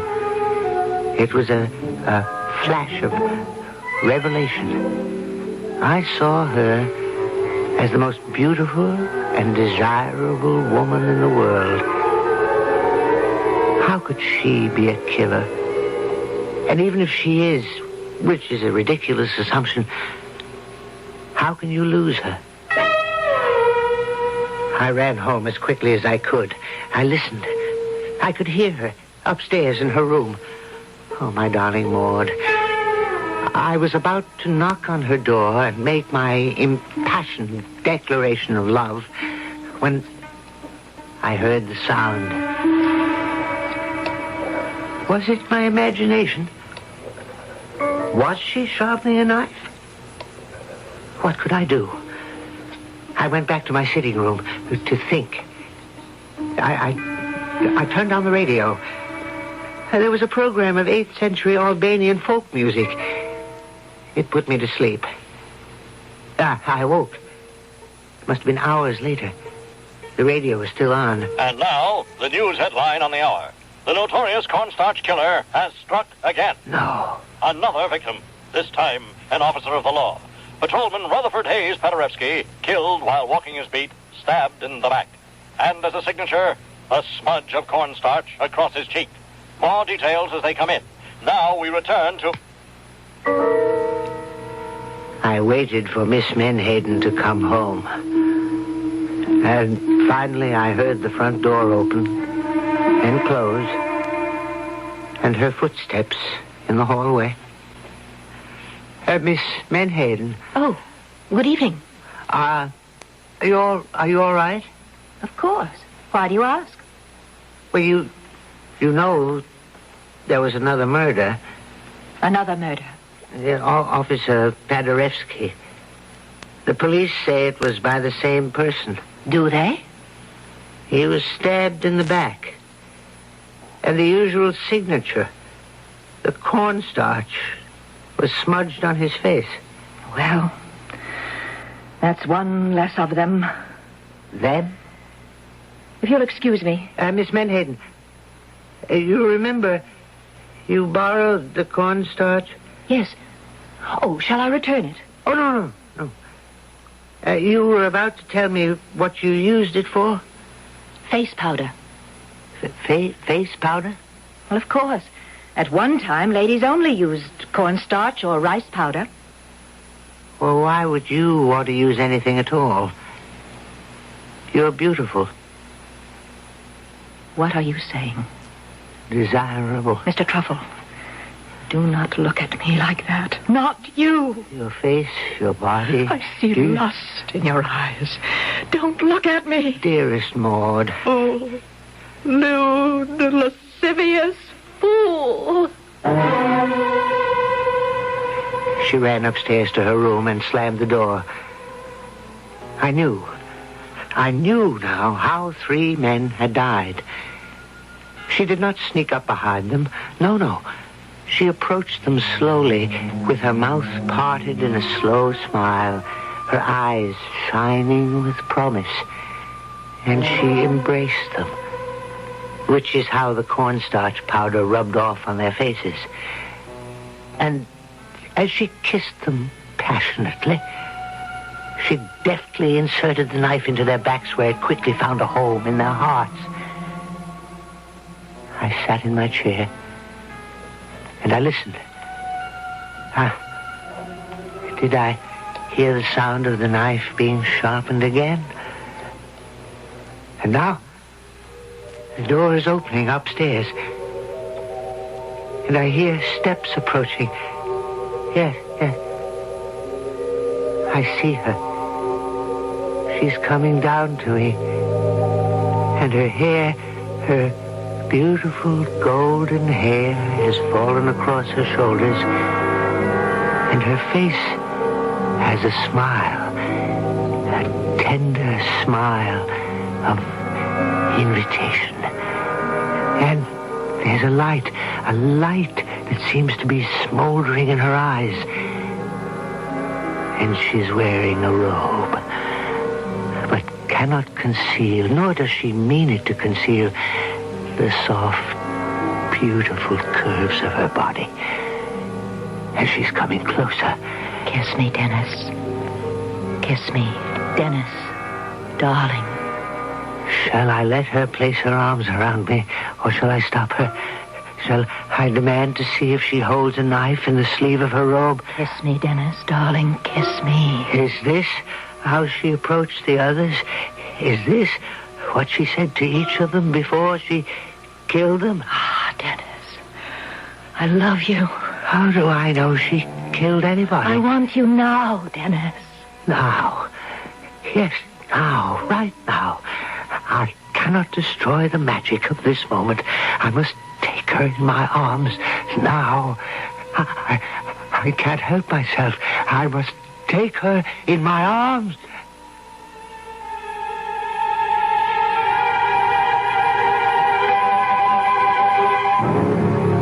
Did he win or lose? What do you think? I regret to say that the cornstarch killer had struck again. Yes, in these emancipated days, we are all equal all the way. Equal pay for equal work is what the ladies quite justly demand, and so it happened with Maud Menhaden. Captured finally by a policewoman, I might add, and she received equal pay for her work. She was sentenced to a fatal visit to the scaffold. I shall return shortly.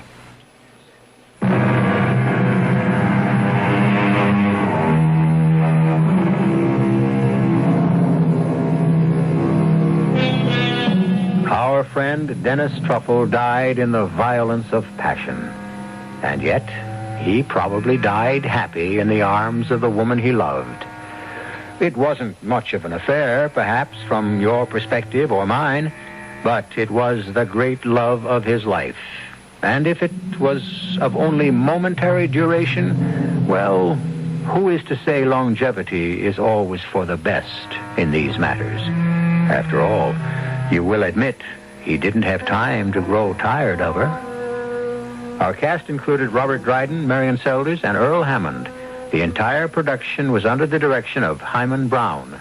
This is E.G. Marshall inviting you to return to our Mystery Theater for another adventure in the macabre. Until next time, pleasant dreams.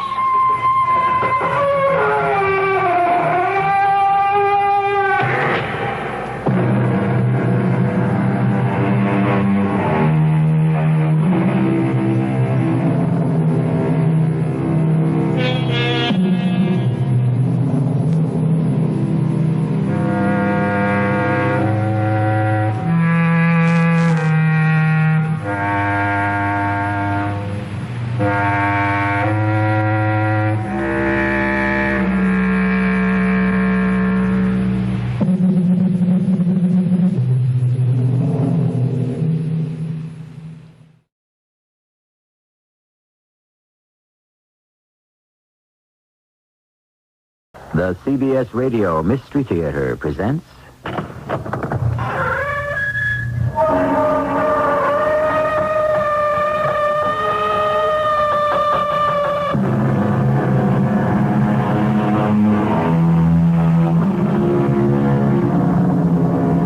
Come in. Welcome. I'm E.G. Marshall. All of us, at one time or another, have believed, as Lord Byron did, in the power of thought, the magic of the mind. Hamlet also looked with his mind's eye. St. Mark was happily in his right mind.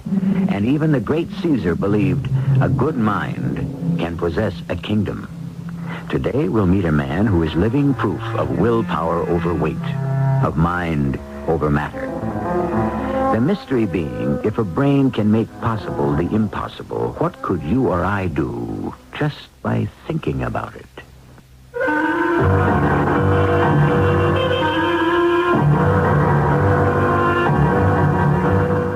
Our mystery drama, The Great Brain, based on a story by Jacques Futrell, was written especially for the Mystery Theater by James Agate Jr. and stars Gordon Heath. I'll be back shortly with Act One.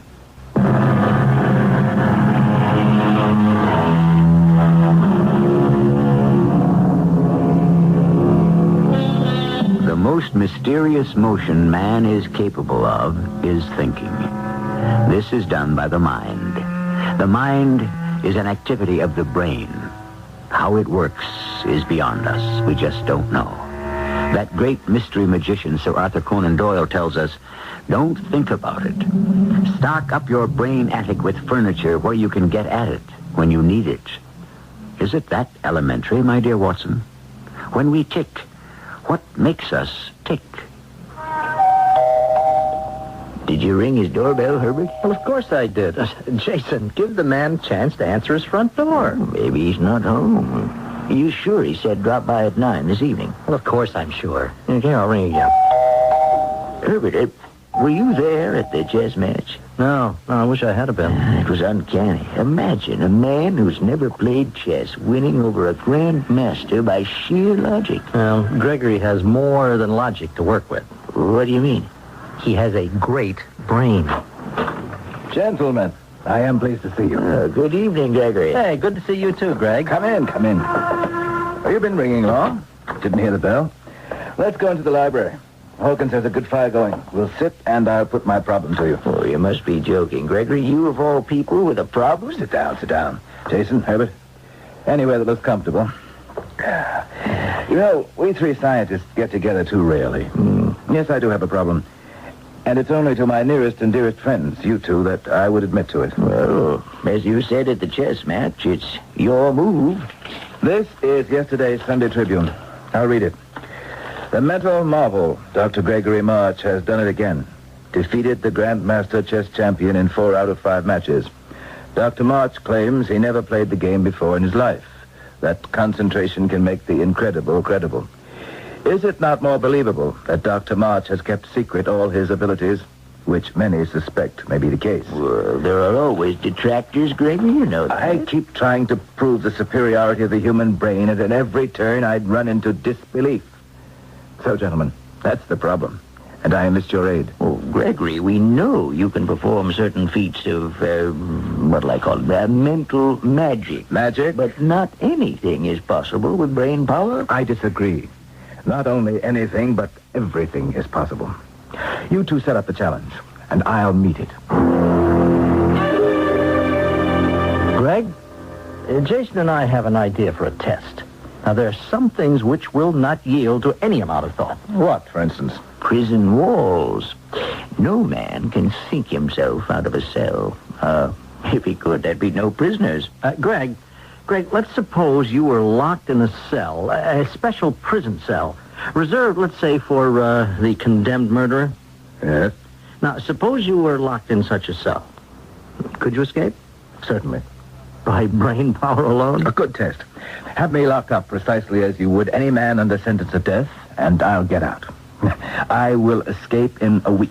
Say, the death cell at the state penitentiary? I think I could arrange that. I know the warden. You name it. What'll you wear? Whatever's customary. No, not a prison uniform, but shoes, socks, trousers, shirt. You'll permit yourself to be searched, of course. Naturally. My dear friends, it's not what's on my body that will help me out, but what's in my head. Au revoir, Hawkins. Take good care of the house. See you in a week. Is it true, sir, that your friends are taking you this morning to the state penitentiary? Don't be concerned. Purely a scientific experiment. Ready when you are, Gregory. It's now 27 minutes past 7 o'clock. I shall be gone a week. Yes, sir. Will you be needing a suitcase and clothes? No, Hawkins, just what I have on my back. 1 week and 12 hours from now, these two gentlemen will take supper with me here. Warden Hammer, let me introduce Dr. Gregory March. As I said to you last night on the telephone, Dr. March is to be your prisoner here at State Penitentiary. Some kind of experiment, you said. Except in this case, the outcome is not unknown, but yes, all in the interest of science. So where do I begin, Warden? All right, Dr. March, you will first submit to being searched. Turn out your pockets, please. Now, will you remove your shoes and socks? I hope the inspection was satisfactory. You found nothing concealed which might aid me in escaping. Doctor, even if you had a blowtorch on you, I don't think you can get out of state pen. Gregory, are you sure you want to do this? Would you and Herbert be convinced if I didn't? No, I can't say we would. Warden, is it quite impossible for Dr. March to communicate with anyone outside the prison? Absolutely impossible. He won't be permitted anything to write with at all. Yes, and your guards, would they deliver any messages from him? Not a word, directly or indirectly. They'd report to me immediately anything he said or turn over to me anything the prisoner might give them. I do have, however, 3 small requests. Well, I thought we all agreed to no special favors. I'm not asking any. I'd like to have some tooth powder. Not toothpaste, tooth powder. Secondly, I'd like to have 1 $5 bill and 2 $10 bills. Warden, is there any man in this prison who our friend might bribe with the $25? He's not going to meet another prisoner. He'll be in solitary. And as for anyone else, no, not for $2,500. Well, I can see no reason why Gregory shouldn't have the money. I think I have some 10s. 1, 2. I've got a 5. Now, you sure that's all you want, Greg? That'll be enough, thanks. You had 3 requests, Doctor. Yes. The third is, before I go into my cell, I'd like to have my shoes polished. Now, this is cell 99. Guard, open up, please. This is the cell where we keep condemned murderers. It's on the ground floor. It's visible to every passing guard. There's 1 small window, barred, of course, a bed, lavatory, and commode. Oh, this is awful. Greg, why don't you change your mind? Herbert, you're taking up valuable time by talking. Well, if I may ask you, Dr. March, valuable time for you to do what with? To think, Warden. Well, I ask it again, Warden, although I'm sure the answer. There's no way any prisoner can leave this cell. No, sir, not without my permission. No one in 99 has any way of communicating with the outside. Jason, do I get the impression you don't trust me? Oh, not at all. I'm just making certain that you prove your case. Quite honestly. Oh, I was going to say scientifically. Why don't we set up a control for the first night? Jason, join me here for the first day and night. Then you can observe. That's not a bad idea. I think you should, Jason. You'd have to be searched also, you understand? Why not? I'll do it. Here, Herbert, my keys, wallet. Well, in fact, take the whole jacket. So I'll be dressed in shirt sleeve like Gregory. If you don't mind, sir, I'll just check your clothing. Go ahead. No hidden weapons, I assure you. I noticed cell 99 is on the main floor. The administration offices here, too? Well, just 3 doors down the cell block is my office, so I'm certainly going to hear anyone trying to get out. Now, Dr. March, a guard will bring you breakfast in the morning, then a meal at noon, and at 6, you'll get dinner. The guard will stand by while you eat, and then remove a wooden spoon and bowl and cup. Then at 9 at night, there's a cell-by-cell inspection tour. Glad to hear it. The more security, the greater the challenge. You're quite determined, aren't you, Dr. March? Yes, I am. Oh, in case I forgot to mention it, no one has ever escaped from State Pen. No man has ever made it over that 18-foot electrified wall. Good of you to tell me, Warden. I'll make a note that is not the way to leave. All set, Jason? Now, if you'll kindly lock us up, Warden. Why, certainly. Guard. So long, Greg. Good luck. I'll stop by for you the first thing in the morning, Jason. Oh, Warden, what time is it now exactly? 11:17. Make a note of it on your calendar. I will join you, gentlemen, in the warden's office at 11:17 in the morning, 1 week from now. And if you're not there, Greg? There's no if about it. Both of you gentlemen finish your dinner? Yes, guard, you can remove the trays. That's the kind of food you're going to get for 7 days. I don't envy you. I can afford to lose a little weight. You know, Gregory, I'd like to see you pull this off. I know you would. Would it be out of line to ask you how you go about it? When I tackle a new problem, I become all brain and mind. I begin by being a sponge, soaking up all the information I can. You can help. Go stand on the bed. Take a look out of the window and tell me what you see. The prison yard lit by arc lights all around.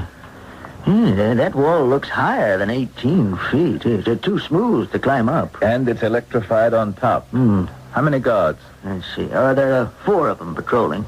From the window, how far down is it to the yard? Just a couple of feet, 4, 5. Good observation. Jump down. Then I check my memory. Do you remember how we got to cell 99? Well, let's see. The main gate, guard's booth there. Then through 2 heavy steel gates, then into the main prison to the warden's office on this floor.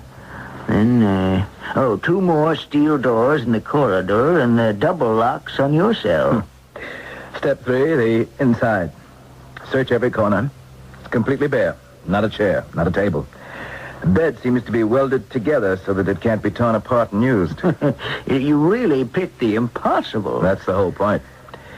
Now, when you were looking out the window, did you notice anything in particular about the arc lights in the yard? Well, no, I don't think so. One of the wires leads up past my window to the roof. Was that important? It might be. No detail is unimportant. But you... Gregory, what's that noise? Let me have a look. There's something over in this corner. Well, what do you know? A rat. A rat? And another one. Now, where do they come from? Gregory, I can't stand rats. I can't. Here's a third. I've got to get out of here. They're not going to hurt you, Jason. Get down to that bed. But we're locked up in here. Guard! Let me out of this cell. Guard! Guard!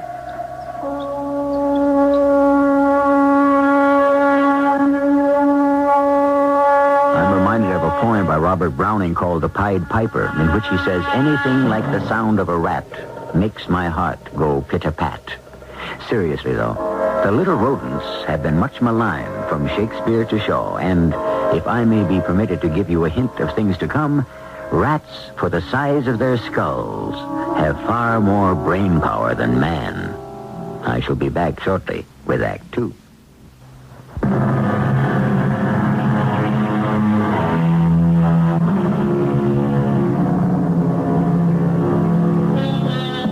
We have called our mystery the Great Brain. That brain resides in the cranium of scientist Dr. Gregory March. To prove its power, he has vowed that by logic alone, he can, steal a march on his warden and his guards and escape from prison in 7 days. It is the following morning. Breakfast, Dr. March? Good morning, guard. You know my name? Well, sir, the whole prison's talking about you. Having yourself locked up. And you say you done nothing. Here, I'll put your tray in your bed. Now, you'd better eat up. I'm supposed to stay till you're finished. What do we have here? Coffee? What's this? Oatmeal? Yeah, that's what it is. There go the rats. They smell food, and everywhere they'll come miles. I've noticed there's an old dry drain pipe in the wall. They run in and out of it like it's a revolving door. Yeah, well, that old pipe's big enough for a rat, but hardly a human being. I've never been partial to oatmeal, but you can get used to anything. Hey, rats don't bother you, Doctor? They're more scared of me than I am of them. How far is the river? Oh, about 300 feet. We have a baseball diamond out there on the other side of the wall, just for staff. You finish your coffee? Almost. I noticed last night I was getting very thirsty. You think you could bring me a little water in a bowl and leave it here? I'll ask the warden. I'll appreciate that. I suppose you're the guard assigned to my cell, so I ought to know your name. It's Argus. Argus? Really? Why? Is that name something special? I should say it is. Ask me to tell you about it sometime. Warden, may I see you a moment? Yes, come in, Argus. Is everything all right in 99? One of the armed guards on outside patrol handed me this just now. He said the prisoner threw it out of 99. Let me see. $5 bill tied around a piece of cloth. Will you look at this? You see what it says?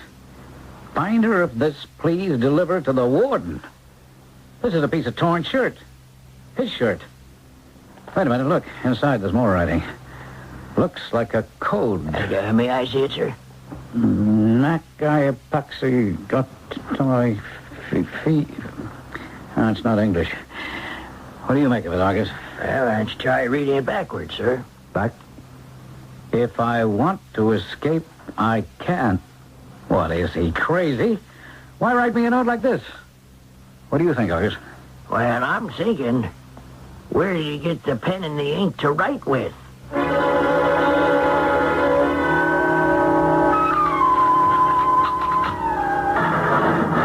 Dr. March, what are you doing on your hands and knees over there? Oh? Hello, Warden. Just playing with the little beggars. There isn't much else to do to amuse yourself. I brought you this prison shirt.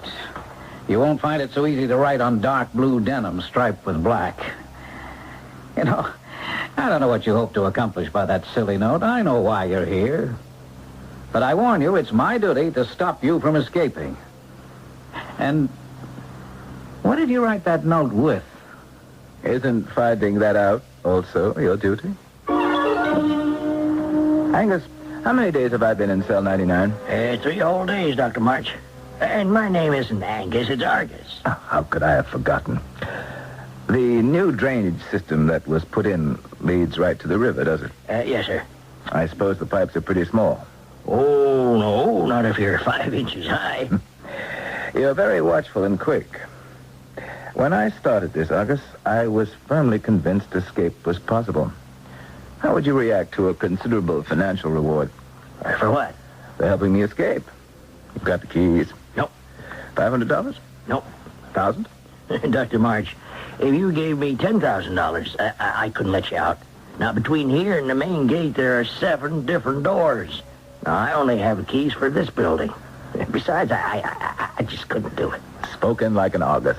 Yeah, what is it about my name, sir, that makes you say that? In good time, my vigilant watchman. I shall tell you.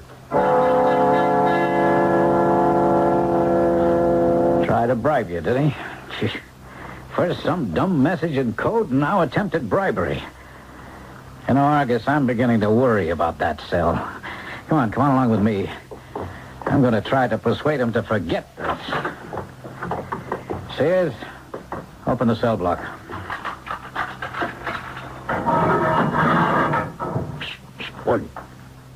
What is it? I hear something from cell 99. Okay.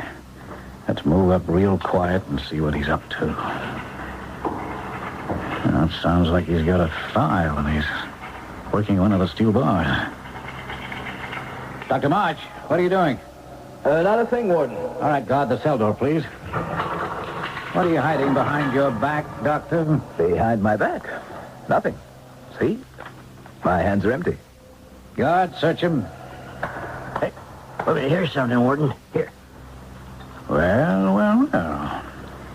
That looks like a metal instep from a shoe. Hiding it under your belt, Doctor, huh? You're going to have to do better than that. Here's another one, Warden. Oh, thank you. Well, that accounts for both shoes.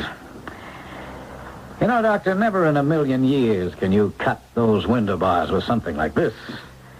Why don't you call your friends and tell them you're ready to give up? Tell them the scientific experiment is over. I haven't started yet.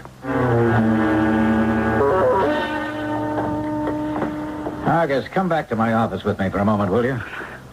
I have an idea. Warden, do you think he has any chance of getting out? No, of course not. Just the same, he's darn clever.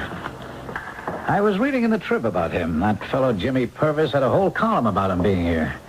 I don't know how he found out. He calls him Big Brain or Great Brain. You know something? It still bugs me that I don't know how he wrote that note. Who's that? The prisoner we just got up in 79, 2 tiers up. Come on, up the stairs, Argus, quick.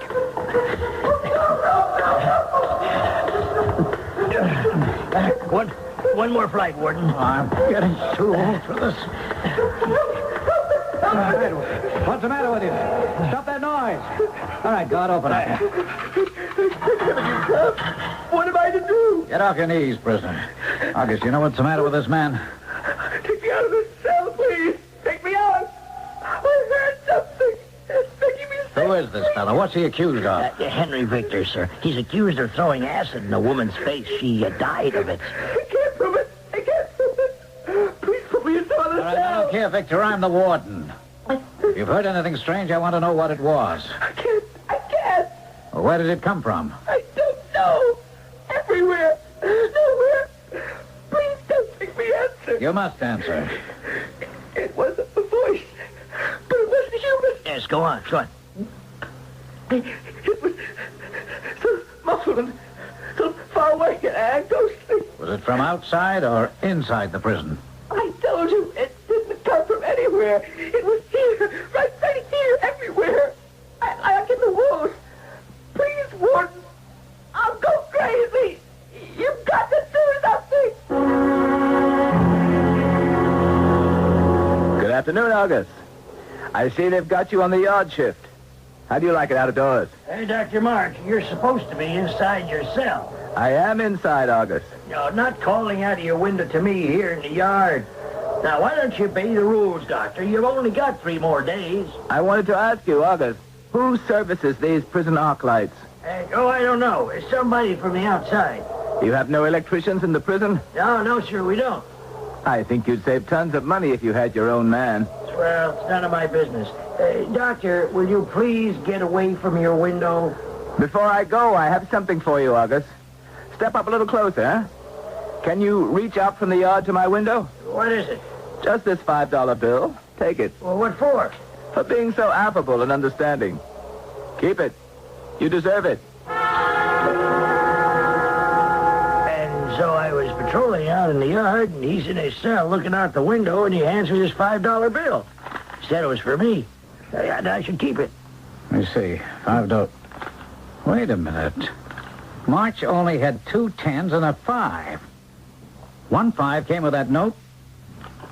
So where did he get this one?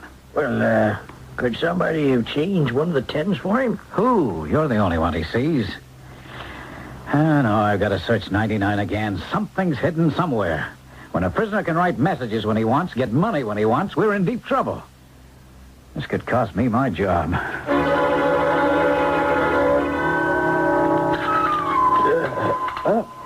Who is it?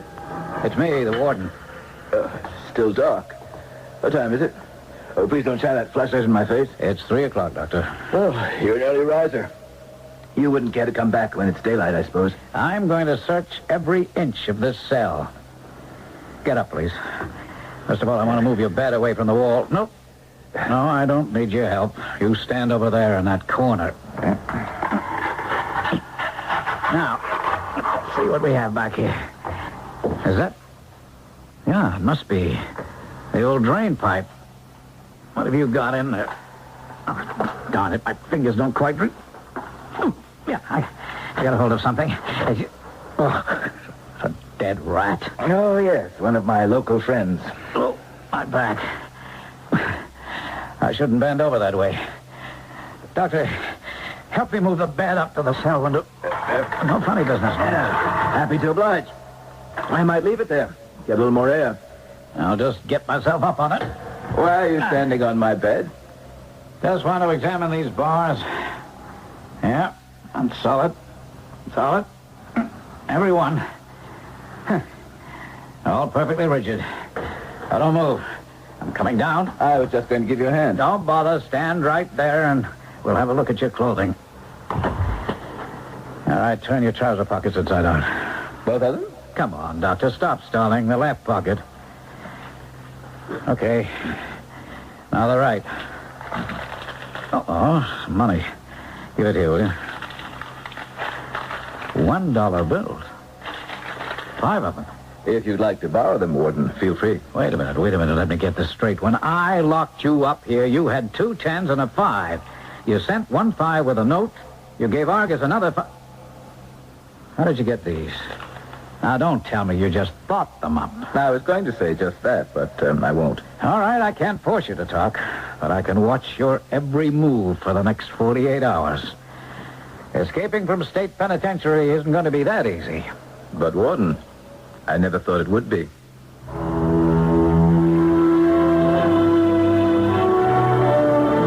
What we are hearing are the maneuvers of a superior intellect. Each move we have heard Dr. Gregory March make has a reason.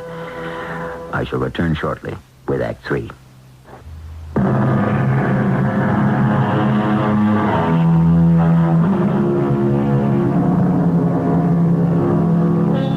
I don't think either you or I doubt Gregory March isn't going to be able to escape that fortress of bars, steel, and stone. And I suspect for all his bluff, the warden fears the same. It's how he'll do it that fascinates. What transforming power is this super brain able to exert?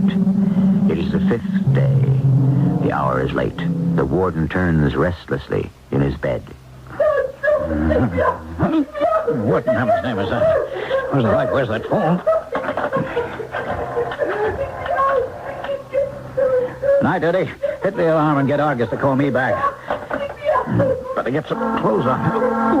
Oh, my back. That crazy man again.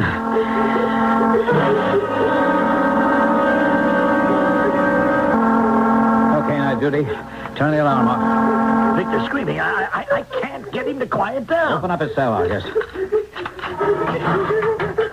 Now, Victor, what's going on? Will you get up off the floor?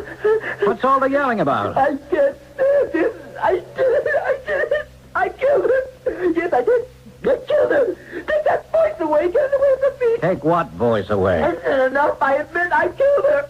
I threw the acid in her face. I didn't mean for her to die. Come on, Victor. Stop it. Stop it. It was me. I did it. I confess. Get me out of this cell. Hear it? What? I don't hear anything. No, it stopped. It's that voice again. Kind of muffled, like a voice from the dead. What does it tell you? Acid. It keeps saying that over and over again. It accuses me, see? Acid. Because I threw the acid and the woman died. She couldn't identify me, see? But I have to confess. I got to. Her voice is making me. Is that all your voice said? Just acid? That's what it was saying yesterday. And the day before. Nothing else? There was something else that said, I remember now, size 8 hat. Yes, that's what it was. Size 8 hat? Yes, size 8 hat. Very clear. Said it a couple of times.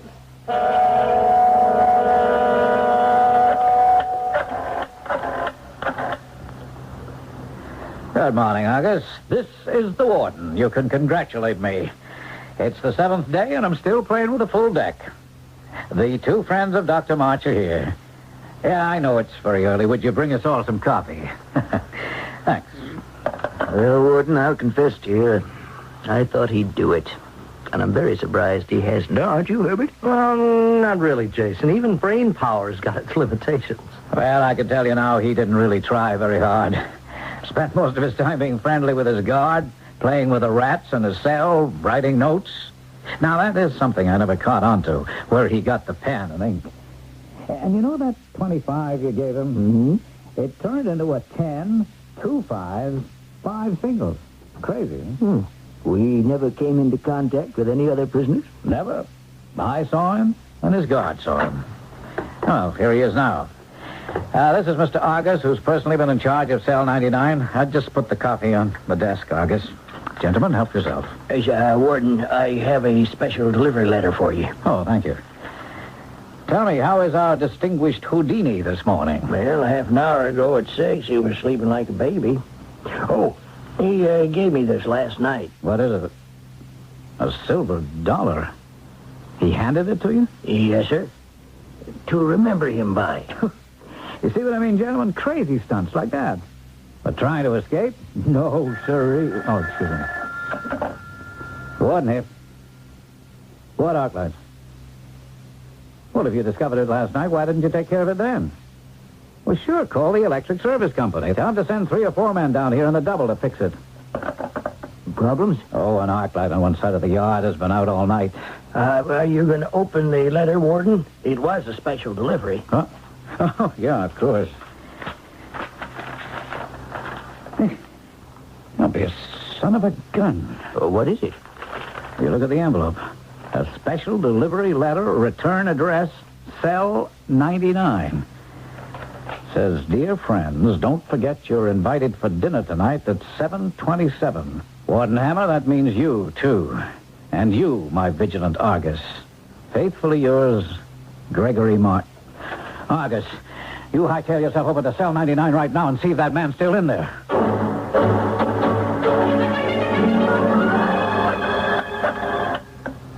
Main gate, this is the warden. Those electricians arrived yet?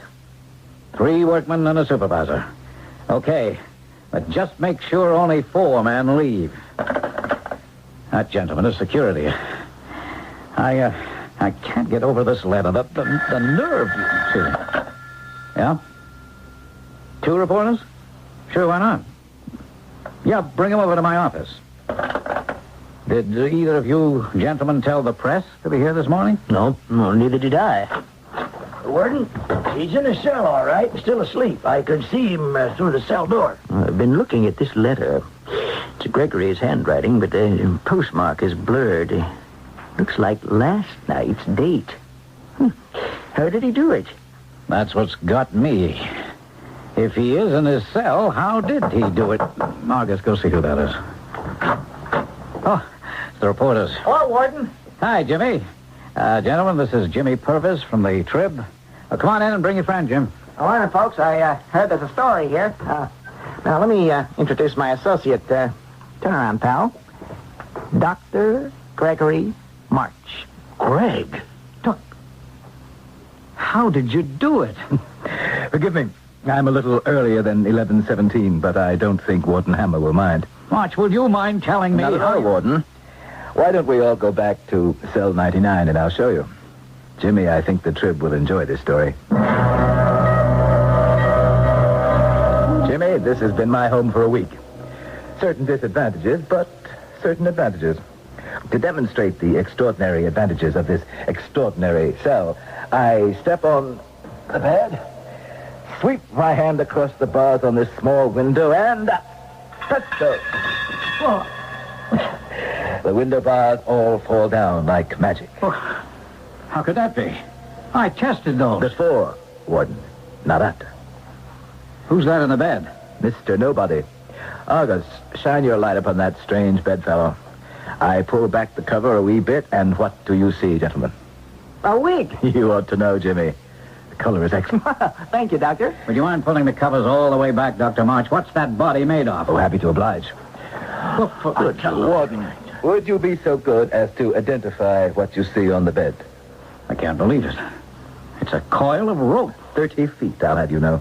And there are a couple of files, a roll of fine wire, a pair of pliers. Sure beats me. If you'll excuse me, I'd better get myself back to the house. Takes me quite a while to decide what wines should be served at our little celebration. Just a minute. Aren't you going to tell us how you did it? Perhaps. Later. Over the brandy. Well, my very dear friends, was that dinner worth waiting for? I trust everyone else had enough to eat. Shall we tell them, Jimmy? No, you tell them, Doctor. They were your ideas. Very simple. You sit down and you weigh the odds. On one side, you have 7 steel doors, and on the other, a rat hole. My escape was facilitated by a rat running out of a rat hole. Yes, but what did you write the notes with? And where did you get the money and all those things stuffed in your bed to make it look like you were sleeping? I mean, the rope, wire, pliers, you had a hardware store full. Let me tell it my way, Warden. You sit there. You say, where do those rats go? Into the river? Or does the old drain come out on land? So you examine the little beggars. Their feet are dry. They are land rats. I see that, but there's still hundreds of yards between cell 99 and where the drain ends. Warden, did you know there's a 1/4 of a mile of cotton thread in one good cotton sock? Let me show you. I snip one end with my fingernail and then pull gently, gently. See? One continuous thread. So I wrote a note on a piece of shirt. That was before you confiscated my white shirt, remember? Mm-hmm. Tied my instructions to a $10 bill and tied the whole thing to a rat's foot and sent him on his way through the old drain, keeping the other end loosely in my hand. I knew the little beast, as soon as he got out of the pipe, would sit down and gnaw the thread off, which is what he did. It must have been the next day. A boy showed up at the Trib and asked for me.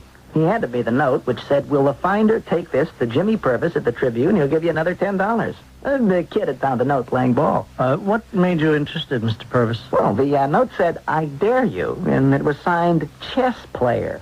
I made the boy show me where he'd found the note, and sure enough, there was a thread. It ran the length of the old drain. That afternoon, I felt a tug, and I knew I had an ally. The thread passed notes back and forth, and wire became rope, and a plan was set up for today. You came pretty close, Warden, but your fingers weren't long enough. All you found was the dead rat I'd put there. I still want to know, what did you write the notes with? The metal tip of my shoelace made a pen. The shoe polish, moistened with water, was the ink. Doctor, I've got to hand it to you. Hey, Dr. March. Did you have anything to do with a prisoner who was 2 tiers right above in cell 99? He was hearing voices. I'm afraid I'm to blame for better or worse. All the old drain pipes must be connected. To cut the bars, I needed nitric acid. I'd run out of shoe polish, so I tried whispering nitric acid into the drain pipe so Jimmy could hear me at the other end. Oh, so Victor did hear that word, acid. After repeating it several nights, Jimmy got the message, sent some test tubes full of nitric to me, and with the wire, I was able to cut the bars. The tooth powder kept the acid from spreading.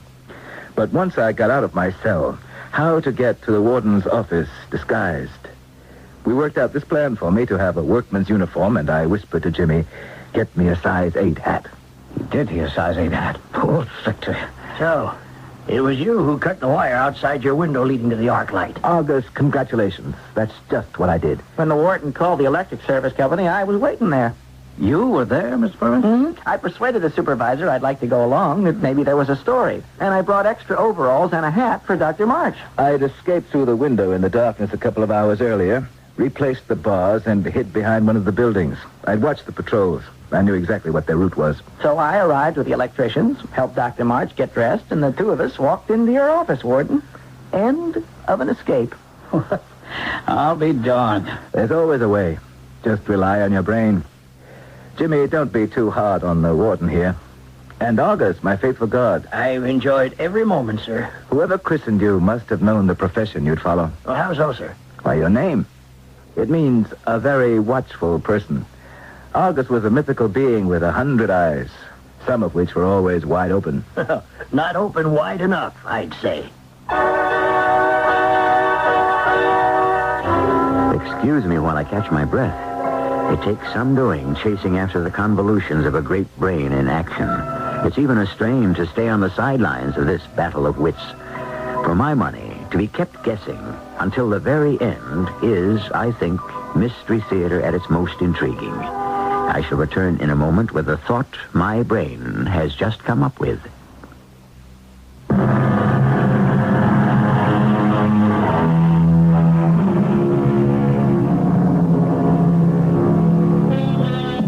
The pertinent point that suddenly jumped in front of my mind was remembering a short verse by Emily Dickinson. I don't know whether she ever knew Dr. Gregory March, the great brain, but she could have when she wrote this.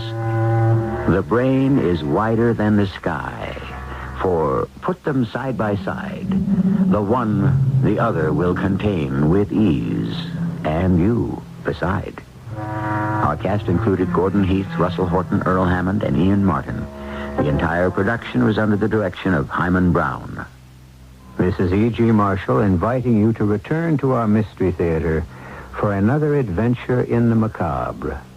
Until next time, pleasant dreams.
Come in. Welcome. I'm E.G. Marshall. For most of us, is there any more alluring form of minor masochism than the good old-fashioned ghost story? The icy fingers running shivering shocks up and down the spine, playing that fascinating dichotomy of, this might have been me, but, oh, thank the Lord it wasn't. So this ghost story begins with Joel and Jane Trent, early 20s, married 8 months, starting out in life with a future unlimited. except the present unfortunate necessity of counting every penny to make life work and to live in some dignity and comfort. And then, the fabulous break, or what seemed the fabulous break, that marvelous ad in the classified section of the Sunday Chronicle. Joel, I found us a home. Are you listening? All ears. Eminently desirable, 2 bedrooms and bath for the right couple.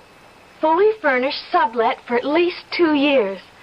Please, not before 10 a.m. Sunday, HSM Apollyon, 27 Southwest 62nd Street. So? So what? That's right off Central Park. It'd cost a fortune. I saved the best for the last. Rent, $200 a month. 1 month security. There's got to be something wrong with it. Why? It's too cheap. Does that mean we can't look at it? No, we'll be there on the dot, fighting the line. What have we got to lose? What indeed? And don't be afraid of a crowd. Yours is the only paper this ad will appear in, because it's you I want. One advantage of being a rather special printer's devil.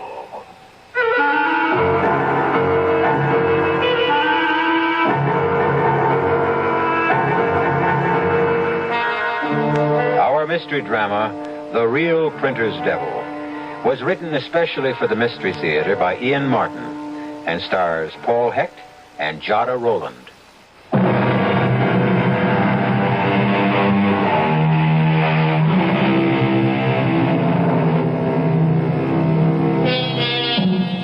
Could there be a more mundane, run-of-the-mill beginning to a really haunting ghost story than 2 young people on the way early on a bright Saturday morning to answer an ad for a sublet furnished apartment? But such an apartment. From their point of view, a steal at the price, at the location, containing everything they ever wanted, a long-term lease, a promise of heaven. But from another point of view, oh, well, that, as we shall see, is the hell of it. The rooms will be small. So, how big are we? It'll be crawling with cockroaches. My best friend's uncle's cousin is an exterminator. It did say 2 bedrooms, didn't it? That's what it said. The second one is probably just a walk-in closet. So, I'll build a fresh air duct to it. A crib doesn't take all that much floor space. Oh, hold it. What's the matter? The baby didn't... No, the baby didn't do anything. It's me. Oh, the way my tummy's revolving, it's lucky there aren't 3 of us here already instead of 2. I'm scared. Of what? Look, 62nd Street. This is the corner. Supposing it really smells. Supposing the price was a misprint. Supposing the John's out in the hall.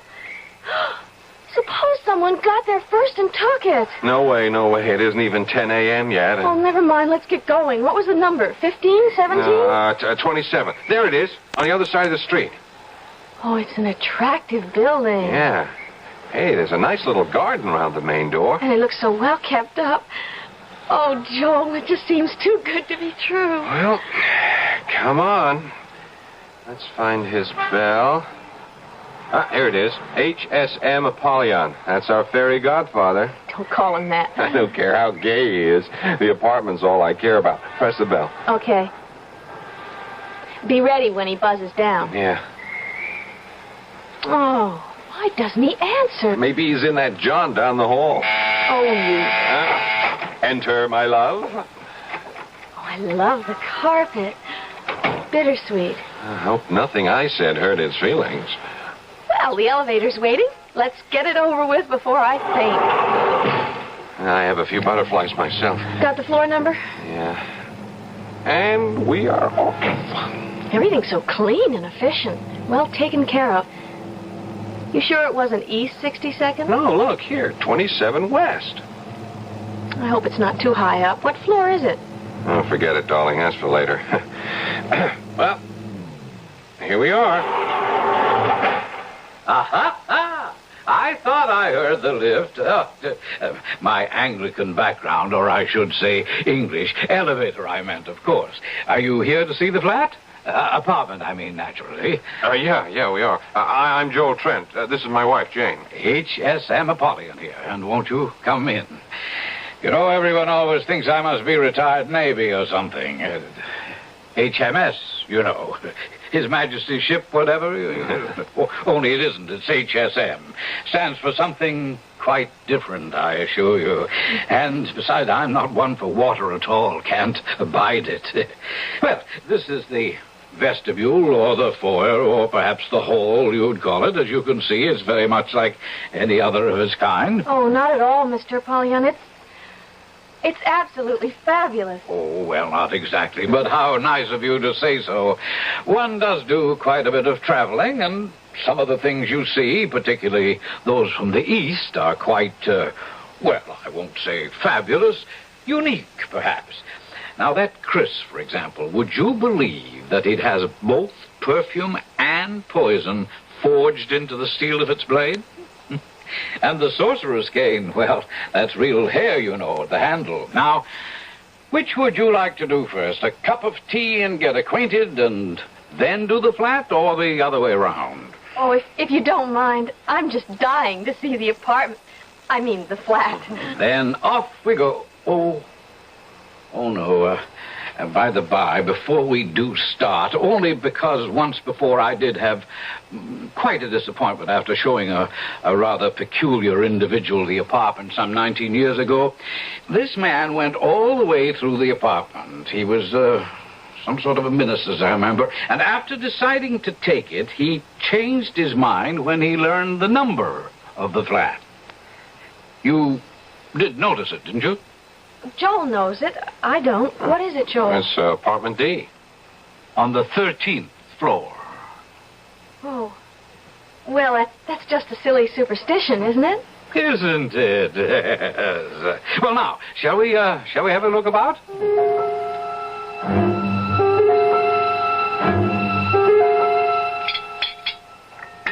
Do you take sugar with your tea, Mrs. Trent? 1 lump, please.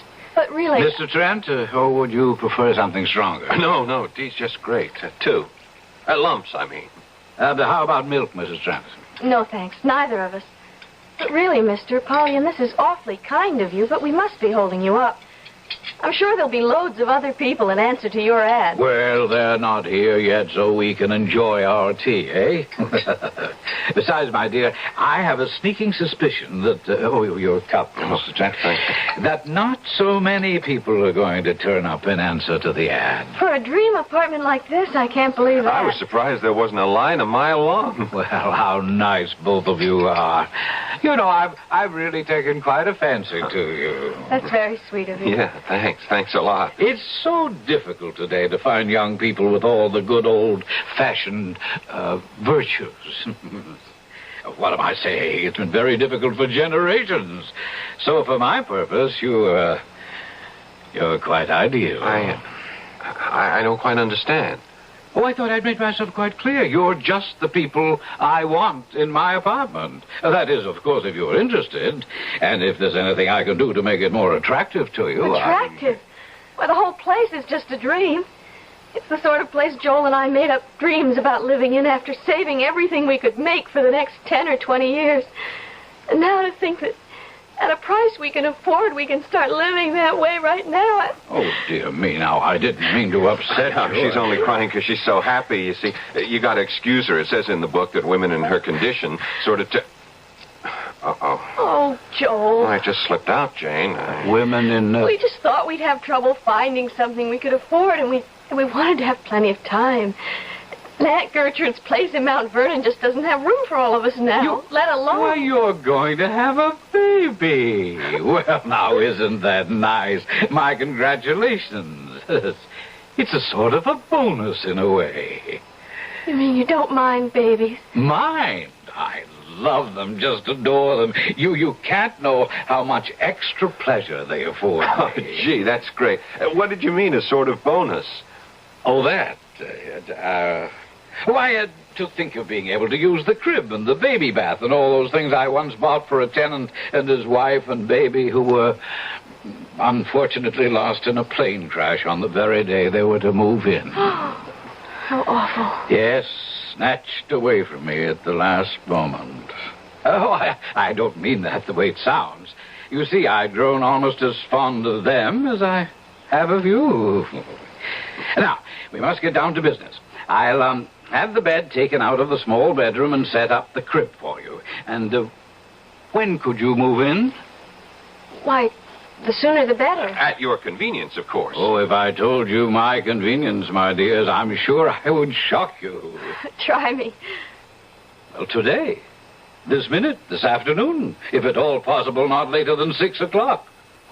You shocked me. I know the ad said immediate occupancy, but I wasn't quite expecting Let it this me soon. explain. I had a tenant, you see, a most interesting man, a sort of a Billy Sunday, you might say. Fascinating challenge. Challenge?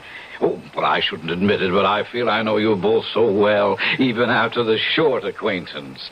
Do you know, I've traveled a great deal, and I've never been able to resist the inordinately evil things that men have dreamed up as the centuries went rolling by. The grimoires, the devices of the Inquisition, our own New Englanders.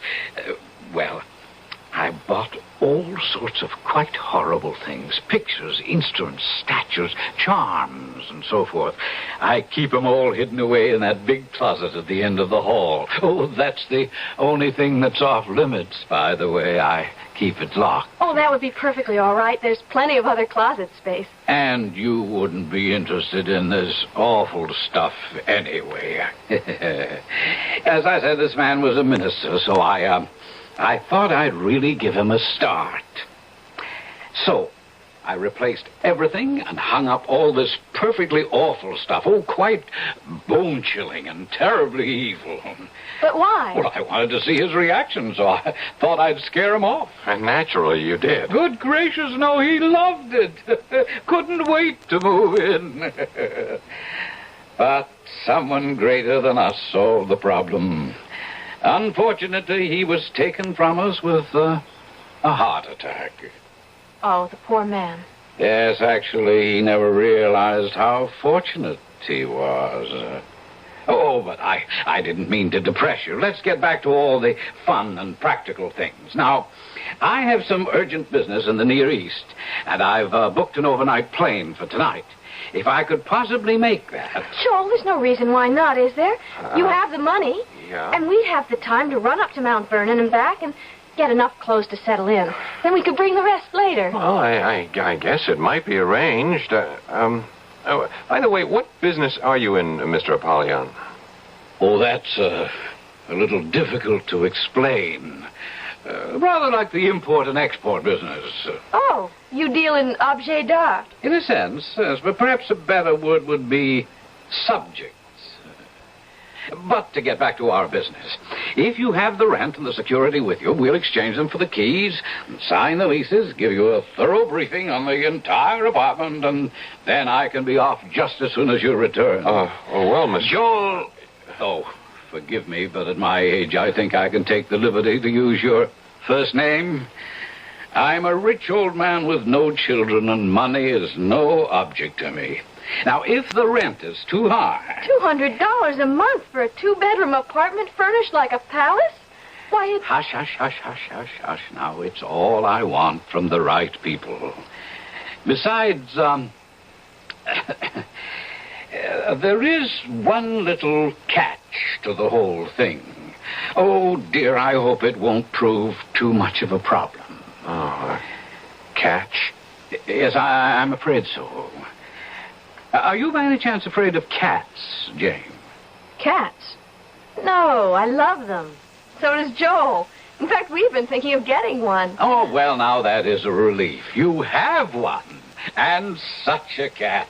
Pure Abyssinian and the delight of my life. He's the only reason I must always find just the right tenants. Can we meet him? He might not like it. Oh, have no fear about that. Smokey, that's his name. Smokey, he loves everyone. Well, where is he? I'm dying to see him. At the moment, he's at Le Chasseron, being attended with loving care by Pierre and Christophe.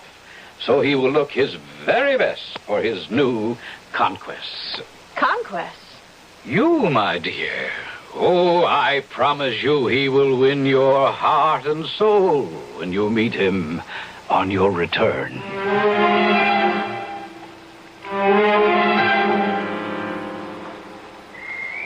Well, what do you think?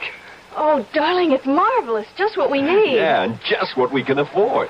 You won't have to go tiptoeing around Aunt Gertrude's every night. We both won't have to take a subway and a bus for 45 minutes to get to work every day. We could even walk. Jane, darling, the whole wide world's our oyster. Don't you agree?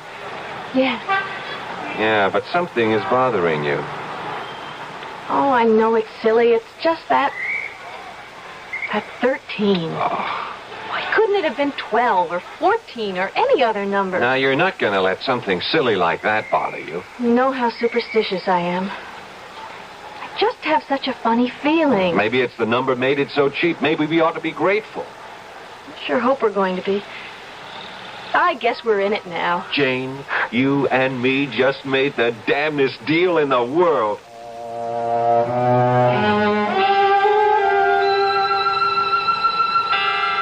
If only Joel could know how prophetic those words are. If only all of us were a little less gullible, the devil might have a long, hard task that could even discourage him. And if only he'd just take the people who are going his way. Why is he driven to tempt and maneuver and triumph by winning the others by artifice and indirection? Is it because he was once an angel, and when Lucifer fell, in his own shame, he must drag the rest of the world into the pit with him? I'll return in a moment with Act 2.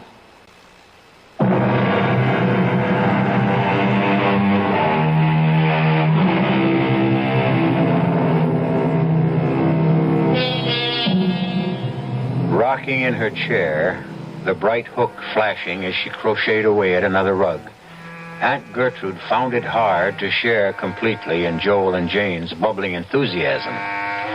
2 reasons. 1, she knew how large a gaping hole they would leave in her lonely life. And 2, Aunt Gertrude was a pragmatist. You say only $200 a month for that apartment. Where shall I put my baseball spikes? Oh, Lord, do we have to take those? What did you say, Aunt Gertrude? Well, I just can't get over the price. It's a giveaway. I know, but we do have to take care of the cat. Oh, my, such a chore. Open a can twice a day. Don't forget the litter pan. Now, don't change the subject. Tell me, what's wrong with the apartment, I wonder? There's something fishy. Auntie, you had Bob Anderson go over the lease with a fine-tooth comb. And he's a real estate lawyer. Oh, I'm quite satisfied with all the legal aspects. It's just, I don't know, something else gives me a funny twinge in the left shoulder blade. Used to be a kind of storm warning. Well, now I guess it's just arthritis. Don't worry about us, Auntie. And please don't have any doubts. Why, have you been having some... For the love of Mike, would you 2 Cassandras, would you lay off? Here we have the break of a century. Oh, you're quite right, Joel. I guess I'm getting so old that the milk of human kindness is beginning to sour. Now, I feel just like both of you. It's just too good to be true. And to be practical, it does solve all our problems. There really isn't room for the 3 of us in this tiny apartment of mine, and when the baby comes... Like the clowns climbing into the midget car. Yeah, well, I'm going to miss not being part of bringing up that baby, though. Oh, you'll have plenty of chance. I'm going to leave that bed in Baby's room as well as the crib. Besides, there's a huge couch in the living room. There's the cab. Oh, brother, are we all packed? Yes. Well, I guess this is it. I'll take the heavy suitcase out first. Oh, it's going to seem strange with only 1 instead of 3. At least we're not changing numbers. Oh, the cat makes 3. He's pretty special. He's an Abyssinian. Oh, what's that? Oh, they're gorgeous. Looks like a Siamese with blue eyes and a lovely gray coat, like the gray in Chinchilla, only shorter. His name is Smokey. Come on, Janie. Rustle the bustle. Our chariot's waiting. Oh, wait a minute. I need the phone number. Jane, take a couple of the shopping bags out, will you, honey, while I write it down for Andy? Sure. Only how did you get the number? I forgot all about it. I took it off the bedroom phone. Let me see. 313 1313. Oh, my, that's a terrible number. Especially after apartment 13D. Janie doesn't know it yet. I want to break it to her slowly. You superstitious people. Oh, I got a twinge in my shoulder blade now like I was bit by a horse. Who was bit by a horse? No one, dear. Come on. Grab the rest of this gear before our impatient hacky runs out on us. Come on, be right out. Oh, Jane, I'm going to miss you. Oh, me too. So will Joel. What the heck? It's not the last time we'll be seeing each other. Don't forget we're having dinner Thursday night at the New Dig. Oh, that reminds me. Just in case I forget the address, can I have your copy of the newspaper? Yeah, well, oh no, I left it downtown. Oh. Don't worry, I picked you up a fresh copy. The ad is on page 37, column 5, first one in furnished apartments. Now, look, this really is goodbye. Let's go. I'll worry about you. Promise me to call as soon as you're settled. Okay. Oh, it might be almost midnight. Come on. Now, that's the last call. It sounds like the trump of doom. Oh, goodbye, Goodbye, darling. Aunt. We'll call you. Don't worry. All right, dear. Oh, I better get that address written down before I forget. Now, let's see. On page 37, column 5. Oh, furnished apartments. Here we are. Oh, that's very strange. The ad isn't in this paper. There's no ad at all.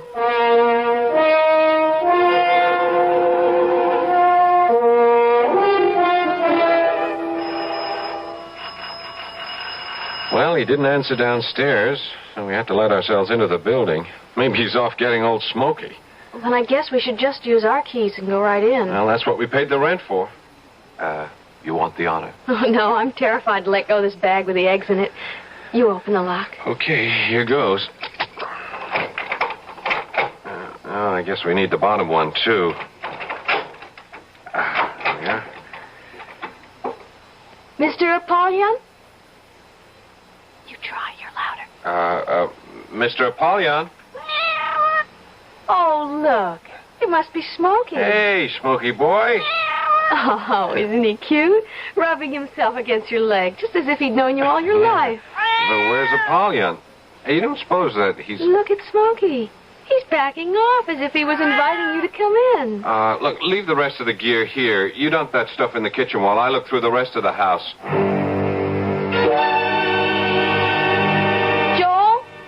Joel? Yeah, Jane, what is it? There's a note on the refrigerator door explaining everything. There's nothing to worry about. Oh, what happened? Darling, you know the oil shortage. They canceled the plane he was to leave on because of too few reservations, but offered him a seat on an earlier plane. Oh. Well, that's a relief. Yeah. What are you getting all head up about? I don't know, Jane. I just had a kind of nutty feeling. I don't know what to call it. Death, I guess. I honestly thought I was going to find that nice old man lying somewhere with a heart attack or something. Yeah, I feel silly enough as it is. Now Smokey's laughing at me. Not him. It's explained on the very detailed note on the fridge. It's Smokey's din-din time. Oh. He's hungry. Look what he gets. Ugh, looks like raw flesh. Well, whatever it is, you can see he loves it. That cat is losing its attraction for me. Oh, don't be a goon. Look how crazy you are for steak tartare. Well, that's different. You give him some mouthwash after he's through. Where are you going? I'm going to bring the rest of our stuff in. Great, just dump it in the bedroom. I'll sort it out later. Oh,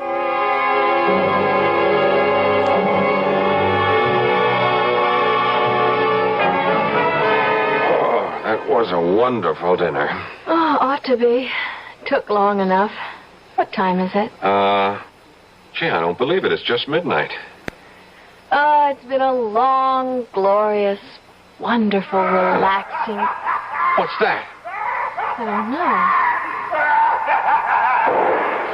Joel, that was a shot. No, don't be silly. She walked out on him and shut the door. She? Or he, someone. Didn't old HSM give us a rundown on our neighbors? Let's see. According to the bulletin he left on the fridge door, upstairs, no problem. A very ancient hermit who winters in Florida and seems to estivate in summer. What's that mean? Oh, advantages of a classical education. If you sleep through the winter, you hibernate. If you sleep through the summer, you estivate, from the Latin estivare. And I thought the Greeks always had a word for it. I'm pulling your leg. I haven't the faintest idea what it is. What's the poop on our other cliff dwellers? Let's see. A, across the hall is a widow who just left on a round-the-world cruise. B, next door is a couple of swingers who never seem to be home at the same time. Yeah. And next door are two young kids he thinks we'll like, who go to the movies and theater a lot. Okay, I'll blame the noise we heard on the swingers. Let's hope that's their last contribution for tonight. Well, we're forgetting the dishes tonight. Oh, good. We're going to bed and pull the covers over our heads. It mightn't be a bad idea. Okay, let's go. Well, what are we standing here for? You're not just standing. I have my arms around you, and I'm loving you, and I'm wondering if maybe I was just the most trusting, gullible dum-dum in the world, and maybe you should fetch me a smart karate chop to the left temple. What are you talking about, my darling idiot? I'm just wishing your darling idiot hadn't taken all our dough and paid it out in cash for security and the first month's rent. How's the bed? Like floating on air. And look a little happier. I'm just remembering I forgot to call Aunt Gertrude. Well, you can't call her now. It's after 1 o'clock. Hey, where are my pajamas? In the old beat-up case on top. Toilet stuff, too. Oh, but before you do that, could you do me a favor? Sure. I forgot my calcium pill. It's with all the vitamins in the kitchen. Okay, I'll be right back. Oh, Lord. Please don't let me have made a terrible mistake. I loved this apartment so at first, but now... Joel? Who's that? No. Please. Oh, Smokey. Oh, what a start you gave me jumping on the bed like that. Oh, you mad at me? Why are you looking at me like that? Did I forget to say goodnight? What is it? You want me to come somewhere? Oh, maybe I should have given you some milk. All right, we'll take care of it. Oh, the kitchen's that way. Not... Where is it you want to go? Joel, come here. I'll be right there. What is it, honey? It's Smokey. Look at him. He came and got me and led me here. He seems desperate to get into this closet. Well, that's the one Apollyon has all his little ghoulish treasures tucked away in. We couldn't open it anyway. It's locked. Try it, just in case. Oh, there may be something of Smokey's that got locked in there by accident. Okay, here goes. Oh. Oh, how terrible. How terrible. And vicious. And unspeakable. And vile. Oh, no wonder that man. Oh, Joel, close it up. Oh, just shut away that horror. Oh, for God's sake, take me to bed and help me forget I ever saw it. Okay, honey, what about Smokey? Whatever it was, he found it and ran. Close that door up. Shut it. Oh, I wish I could think I'll ever be able to shut it out of my mind. No wonder I thought this was all too good to be true.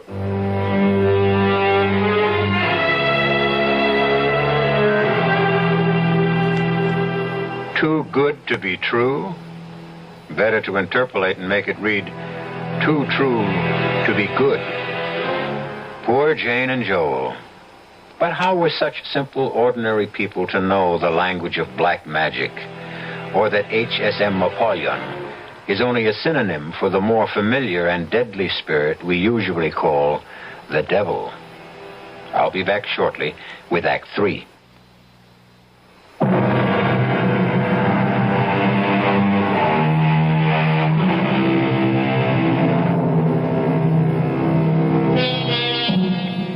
A short and classic definition of tragedy is the downfall of a noble person whose character is flawed by a single weakness which causes him to break a moral law, which leads to his destruction. But how much more tragic is the destruction of the innocent, particularly when they happen to cross the path of someone who makes their disaster equally inevitable. Which brings us back to Joel and Jane Trent. Jane? Yes, darling? You stopped shaking. You think you can sleep now? I'm sorry I was so childish before. I think it's because I'm carrying one. No, you aren't childish. I'm just the same. I got the willies, too. I guess it's just because it's all so strange to us. I think so, too. Well, let's get a good night's sleep, like everyone else's had. Good Lord, what was that? I don't know. It's from upstairs. It must be the old man. What's happened to him? I don't know. Just pay it no attention. Pay it no attention? No one could sleep with that noise going on. I'm going to go up and tell him to stop. Oh, no, please. Don't do that. Please don't go up there. Well, why not? Are you going to be ill? No, it's that up there. You mean our noisy neighbor? I'm I'm scared, Joel. Yeah. I've had about all I can take, and that noise is really driving me up the wall. Yeah, me too. I know what I'll do. I'll call the superintendent. Got his number on the sheet? No. Wouldn't you know it's the one thing he left off? It's just his apartment number, 1A. Oh, yeah. Look, I'll take a run down in the elevator and get him to come back up and see what's going on up there. Will you be all right alone? Yes. No. Oh, Joel, I don't know what's the matter with me. I'm not usually like this. I don't know what's got into me. I do. What? My son and heir. Oh, you male chauvinist. Just because she's carrying a baby doesn't mean a woman has to act like one. I'm sorry. I know, honey. Look, I'll tell you what. I'll just take the elevator up there, and I'll find out what's going on myself. Oh, no, you don't. You don't know what you'd be getting into. Go get the super. His name is Bill Josephs, 1A. All right. Okay. I gotta stop that somehow. Oh, well, here's your protector standing guard by the door. Go on in, Smokey. Keep Mrs. Trent company. I'll be right back.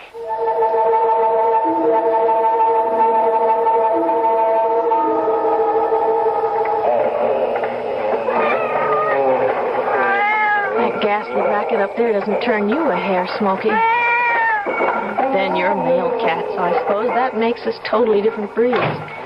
Joel? Yeah, Jane, it's just me. Would you believe it? That damn elevator's out of order. I rang and rang. It just stays in the first floor. That damn racket's still going on. Yep. Only one it doesn't bother is old Smokey here. Joel, are there fire stairs? Yeah, but I'm not going down any 13 flights just to find a locked door. All the doors, even ours, have a safety lock on them. What are we going to do? Well, first off, I'm going upstairs to tell Barnacle Bill, or whatever his name is. It's Nemo. Oh, like Captain Nemo in 20,000 Leagues Under the Sea? I guess. Okay, I'm going to tell Nemo to up anchor and get out of range. Joel, don't get into any fights. With a guy old enough to be my great-grandfather?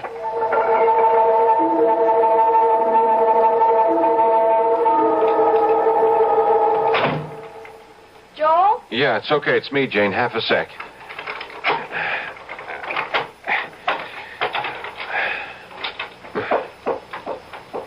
Joel? Yeah, I'm right here. Well, what did he say when you got him to open the door? What was he doing? I don't know. He didn't open the door. Why? Look, I don't know how to tell you this, Jane. Well, just tell me anyway, but tell me. What is it? Well, I took some newspaper with me to wedge the door so I wouldn't get trapped. I fixed ours. Then when I got to the top of the stairs, it was a different kind of door. What do you mean, different? Well, it was, one of those heavy steel fire doors with the big, heavy strap bars you slide home. But why would 14 have a different kind of door from ours? Because... Oh, well, look, Jane, darling, maybe I just try to skip the... Well, you better not, or I don't know what might happen to... Well, all right, take it easy. Just hang on, because I'm going to have to give you a real rocker. Let me have it. It's a different kind of door, because there isn't any 14th floor at all, or 15th, or 20. All that's over us is the roof. Are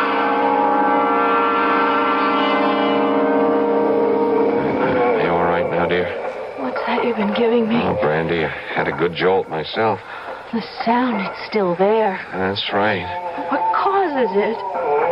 Something loose up there on the roof? No, I searched it thoroughly. It's not coming from the roof. Then where? The neighbors? I checked that out. Whatever other lies Mr. Apollyon told us, there isn't anyone in any of the apartments on this floor. I've done everything but break down the doors to make sure. Then what are we going to do? I can't take this all night, Joel. Nobody could. I am going to call the police. I don't know what we've gotten ourselves into, but we are now getting out. Oh, I'm afraid it's a little too late for that, Mr. Trent. Apollyon, where the devil are you? Sitting right in front of you. In his other form. Smokey. I should have known from the beginning from his eyes. Shine a strong light in a cat's eyes, and what happens? The pupil closes up. Into a long, narrow slit. But in a human being? It closes into a tight, round, dark circle. Like Mr. Smokey. Look as the lamp shines in his eyes. Yes, very observant, Jane. I should have been more careful. But since the illusion serves no function anymore, I might as well resume my Father Christmas skies. Normally, I wouldn't have had to return to it except for you. Why not? Oh, people act in so many strange degrees. Some just go to sleep no matter how strange the noise is. Some trap themselves between floors. Some very hysterical ones try to leap from roof to roof. Some break through the neighbors' doors and meet quite unexpected deaths, since there's nothing but space beyond them. And some sit awake all night, not realizing that morning will never come again. And some are a little troublesome.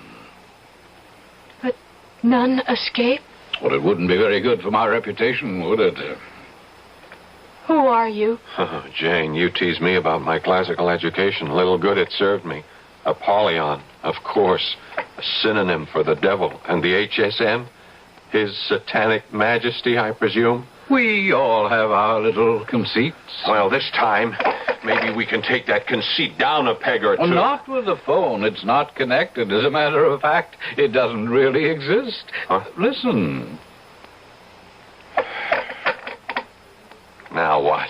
Well, if you will forgive the devil quoting scripture, or to be more exact, the book of common prayer, as it was in the beginning, is now, and ever shall be. You'd kill us? Oh, my dear, as attractive as they are, I have no interest in your corporeal presences. The soul is all I'm after. Well, you won't get ours without a fight. Oh! There was no pain, my dear. You killed him.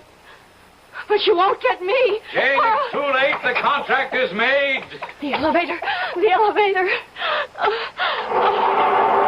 No, don't step in there. The car is...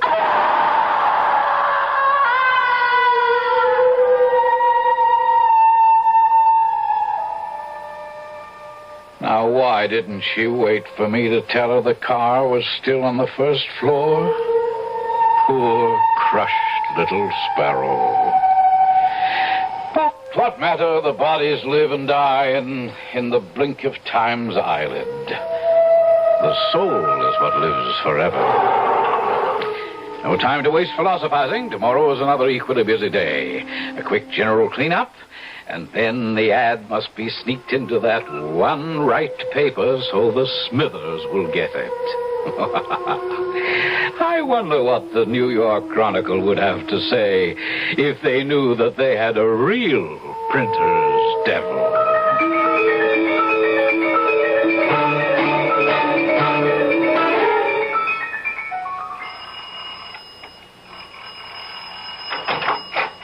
Yeah? Oh, look, my name is Gertrude Conway, and my niece and her husband are renting Mr. Apollyon's apartment. Now, I've been trying to call them ever since last night, and I have now not only been informed by the telephone company that there is no such number, but that there could be no such number. Also, Jane, my niece, she promised to call me if I didn't call her, and even if she thought last night was too late, she would have called this morning. You see, she's going to have a baby. Oh, well, then maybe she went to a hospital. In the middle of her second trimester. Huh? The baby is less than 5 months old. Oh. Still, it doesn't matter anyway. Now, I've checked with all the hospitals, and she has not been admitted. Now, I'm worried something may have happened. I want you, please, to take me up to the apartment with the keys. Oh, what apartment? Mr. H.S.M. Apollyon, who sublet it to them. Lady, we ain't got no Mr. Apollyon on it, or whatever his name is in this building. Oh, certainly you have. This is 27 Southwest 62nd Street, isn't it? Sure, that's right. Oh, very well. It's apartment 13D. 13D? That's right. Well, that solves the whole problem. Oh, good. There ain't no apartment 13D in this building. What? Point of fact, lady, there ain't no 13th floor. You know, like most New York buildings. We go from 12 to 14 and then right up to 30. Are you sure? Look, I've been running this building for 22 years. Oh, my God. I have this terrible feeling there's something awfully wrong. Nothing unusual happened around this building last night or in the neighborhood. No, quiet as a church, ma'am. Not even a mugging.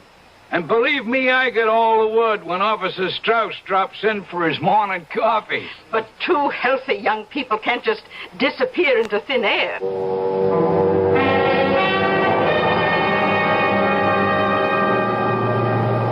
What was the floor, George? 13. Good thing we ain't either of us superstitious, huh? Yeah, not at this rent. Look out for the catch, huh? Don't worry. You just trust me. Aha! I thought I heard the lift. My Anglican background, I should really say English, actually. Elevator, I meant, of course. Are you here to see the flat? Apartment, I mean? Yeah. I'm George Smithers, and this is my wife, Violet. H.S. Apollyon here. Everyone always thinks I'm Navy, but I'm not. It isn't H.M.S., you see. H.S.M. stands for something quite different. Oh, yeah. Well, do come along in. I'm sure you're dying to see the apartment, and I can promise you I won't disappoint you. 2 more sacrificial lambs to the slaughter. Their doom, of course, is sealed. But, as Mr. Joseph says, so many people disappear in a big city every day. Not quite in this way, of course. But I suppose you can never be too careful. The sad trouble is that, as Elizabeth Barrett Browning said, the devil is most devilish when respectable. I'll be back shortly.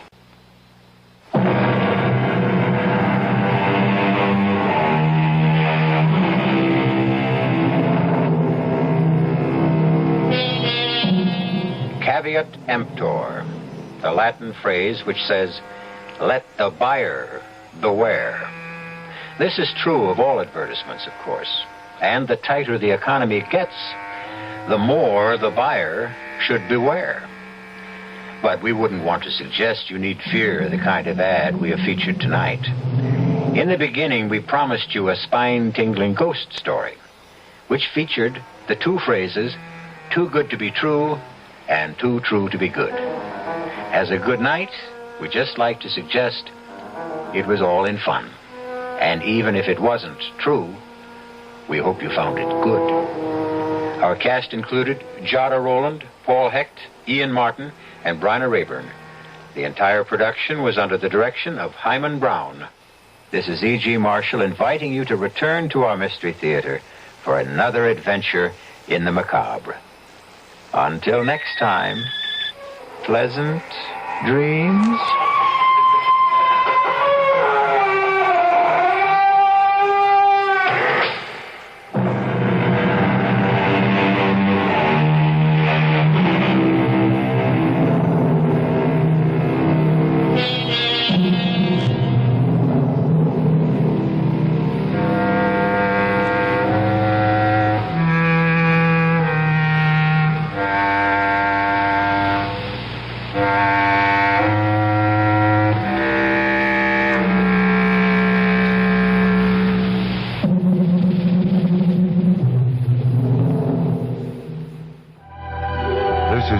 Friendly music station, KIXI, dial 91 AM, Seattle.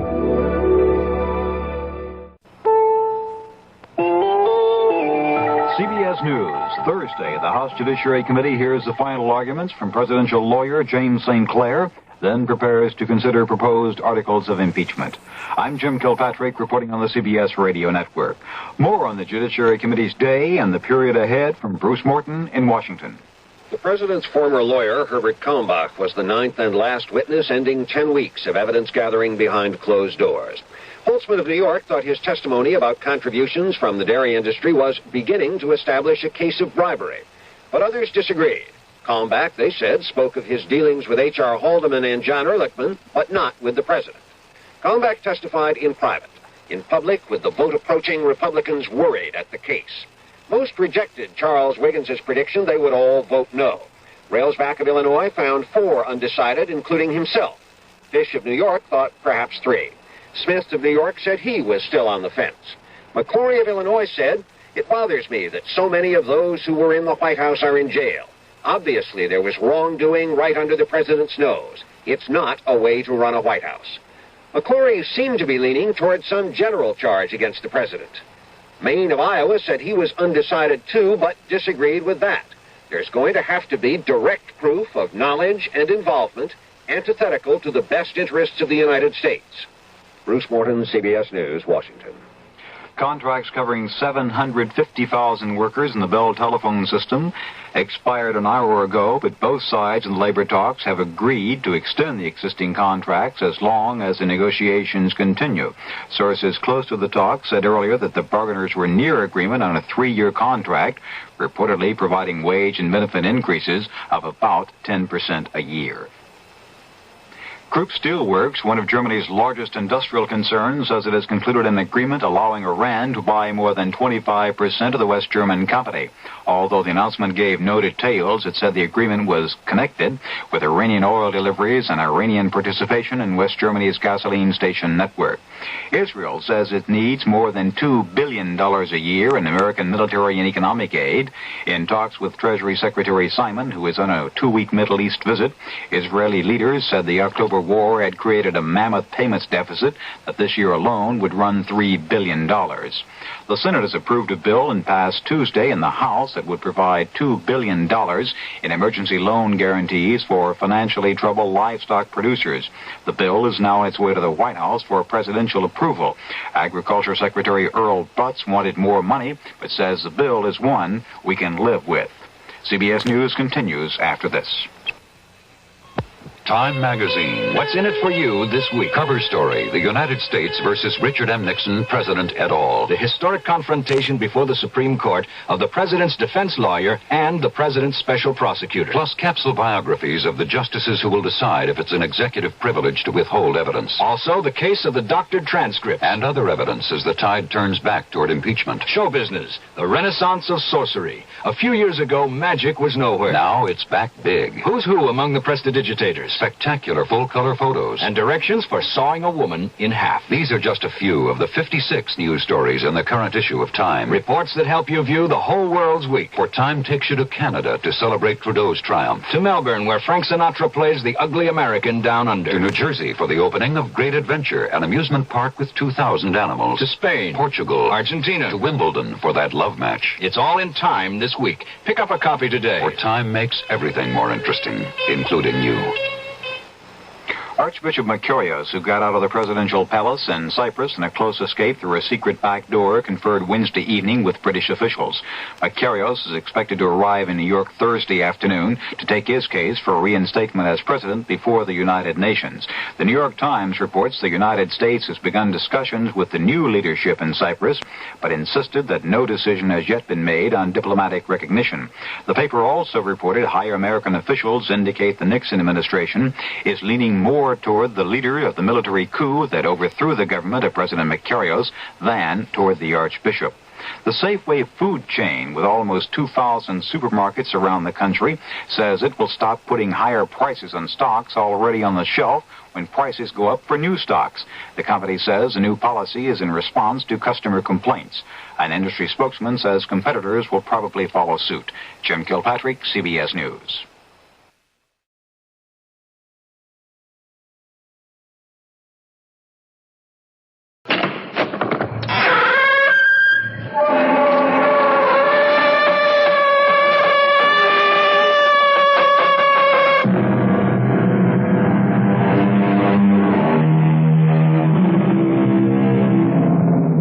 Come in.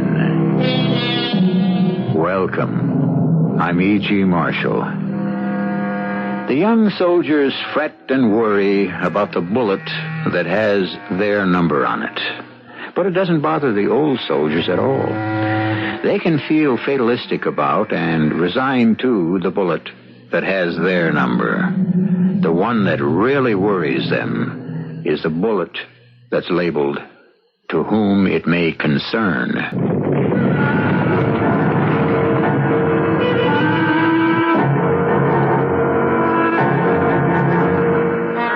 Our mystery drama, To Whom It May Concern, was written especially for the Mystery Theater by Sam Dan and stars Marion Seldes and Ian Martin.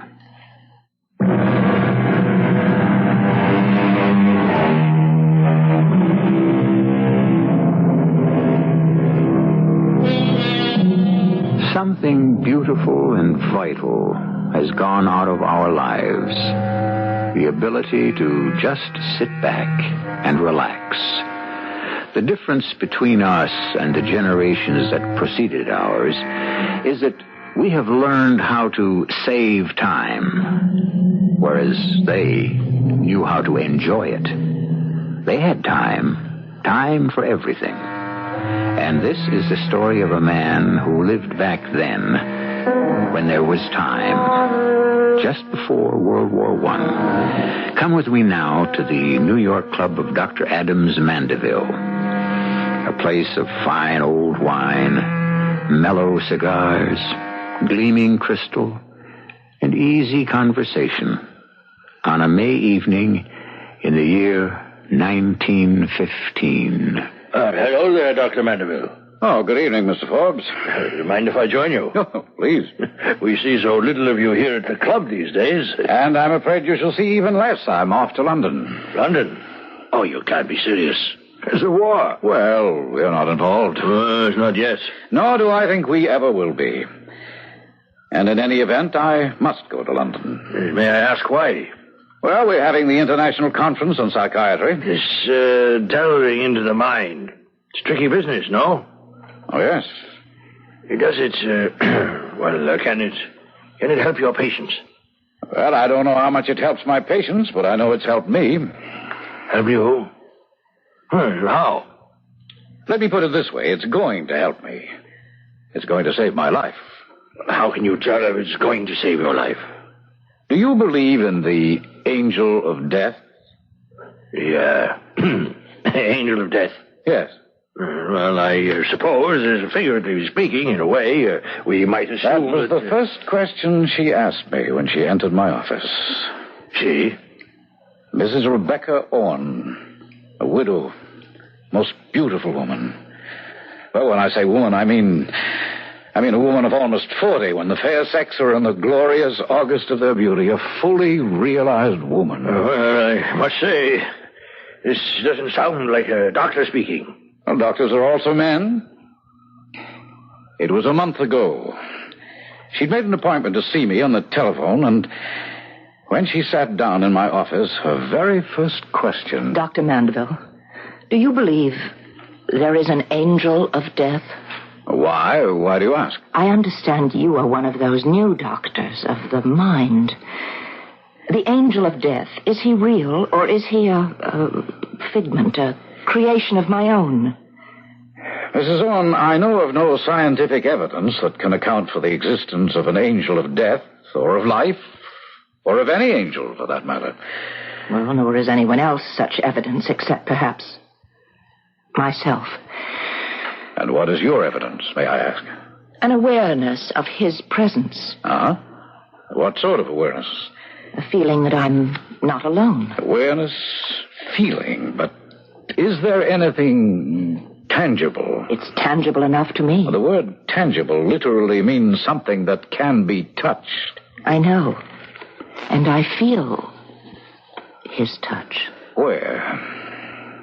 Oh, dear. This may sound indelicate. I feel his touch all over my body. Yes? It feels as if I was suddenly chilled by an icy wind, and my skin seems to burn. It sounds contradictory, I know. Ice and fire. No. Please continue, Mrs. Orne. And I feel as if my hand is being taken. Taken? Taken in someone's grasp. You feel a hand? The fingers of a hand closing on mine. And you see? No one. Nothing. But you feel these fingers? Yes. And how do they feel to the touch? Well, again, fire and ice. Burning fire and cold, cold ice. The icy coldness of death. And then what happens? The fingers of the hand that has closed over mine. It seems to hold me in its firm grasp, and it begins to pull me. I cannot... I have no will to resist. And then?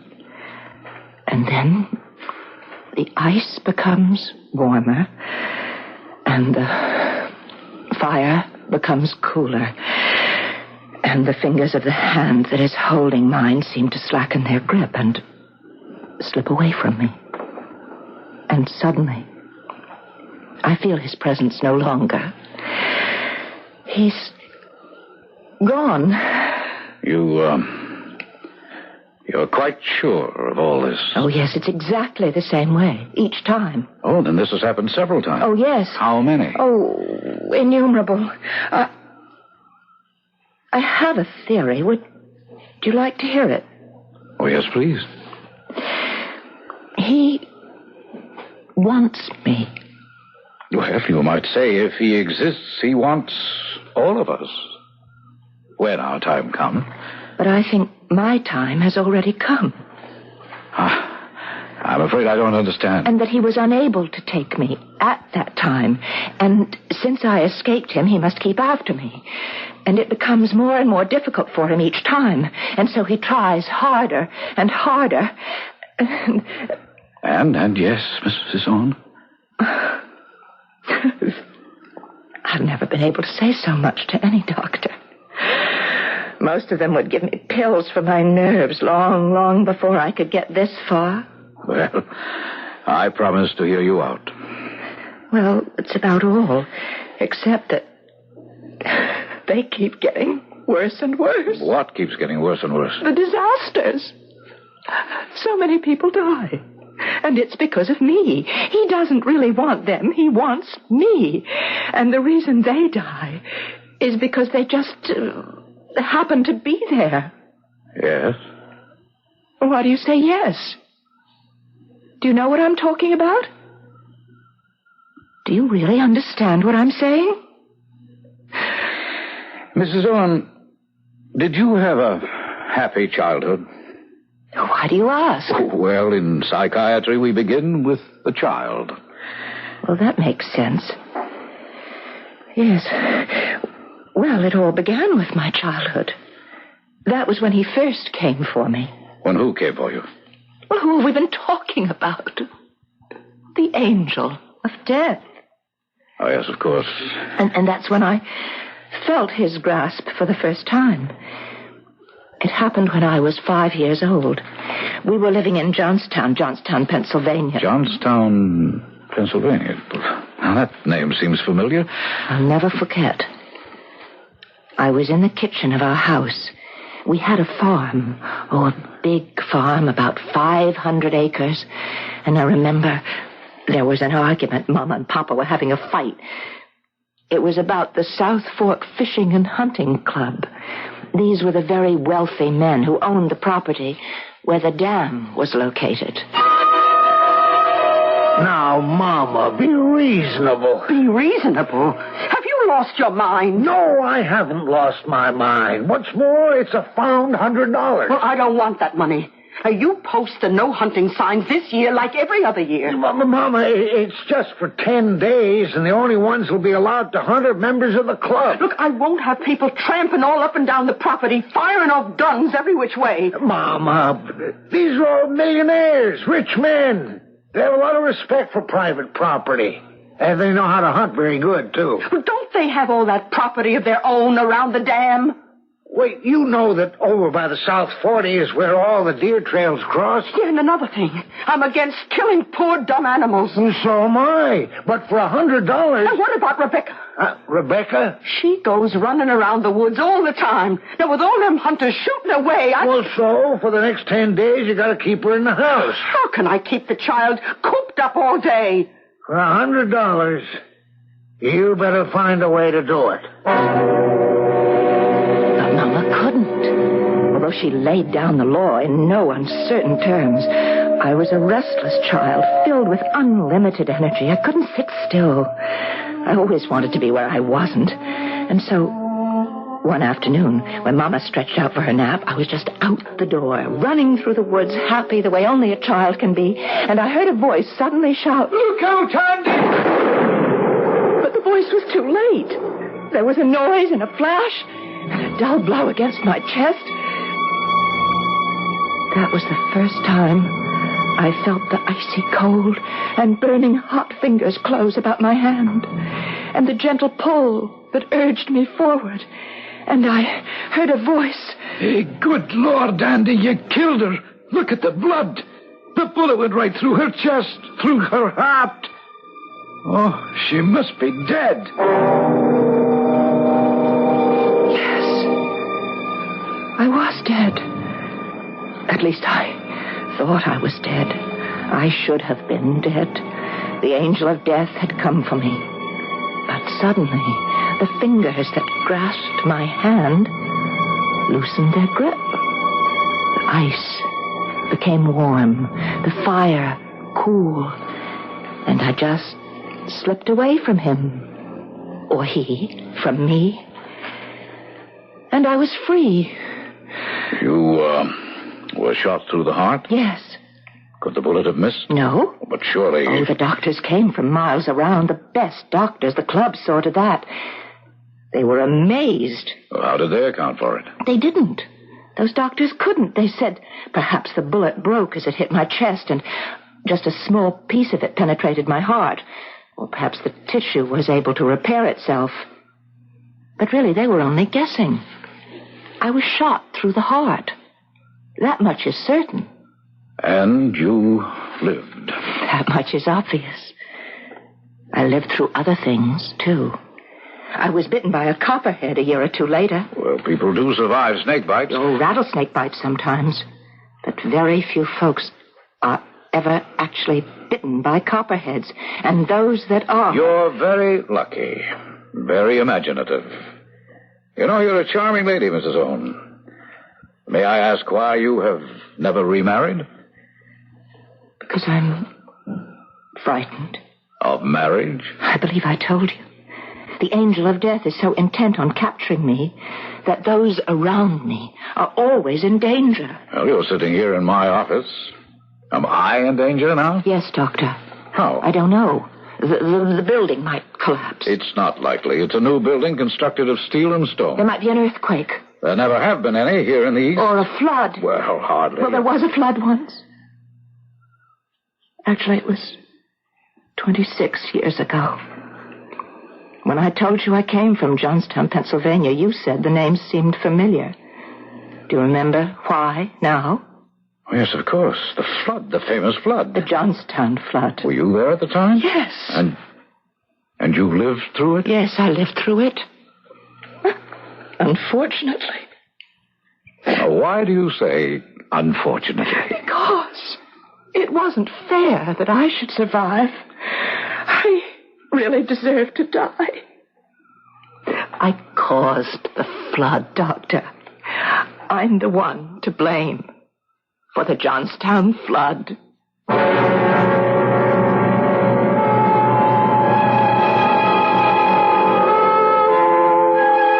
The Johnstown flood, May 31st, 1889. The dam across the Conemaugh River had become obsolete and inadequate. During April and May, 41 inches of rain and snow increased the pressures to the breaking point, and a tidal wave of destruction swept through the valley, killing more than 2,000 people. This is the historical fact. Now, if Mrs. Rebecca Owens has other information, we owe her the courtesy of a hearing in Act 2.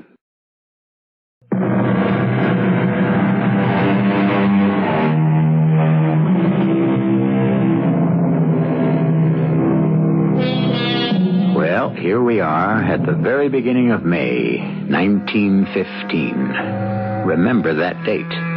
It will be significant.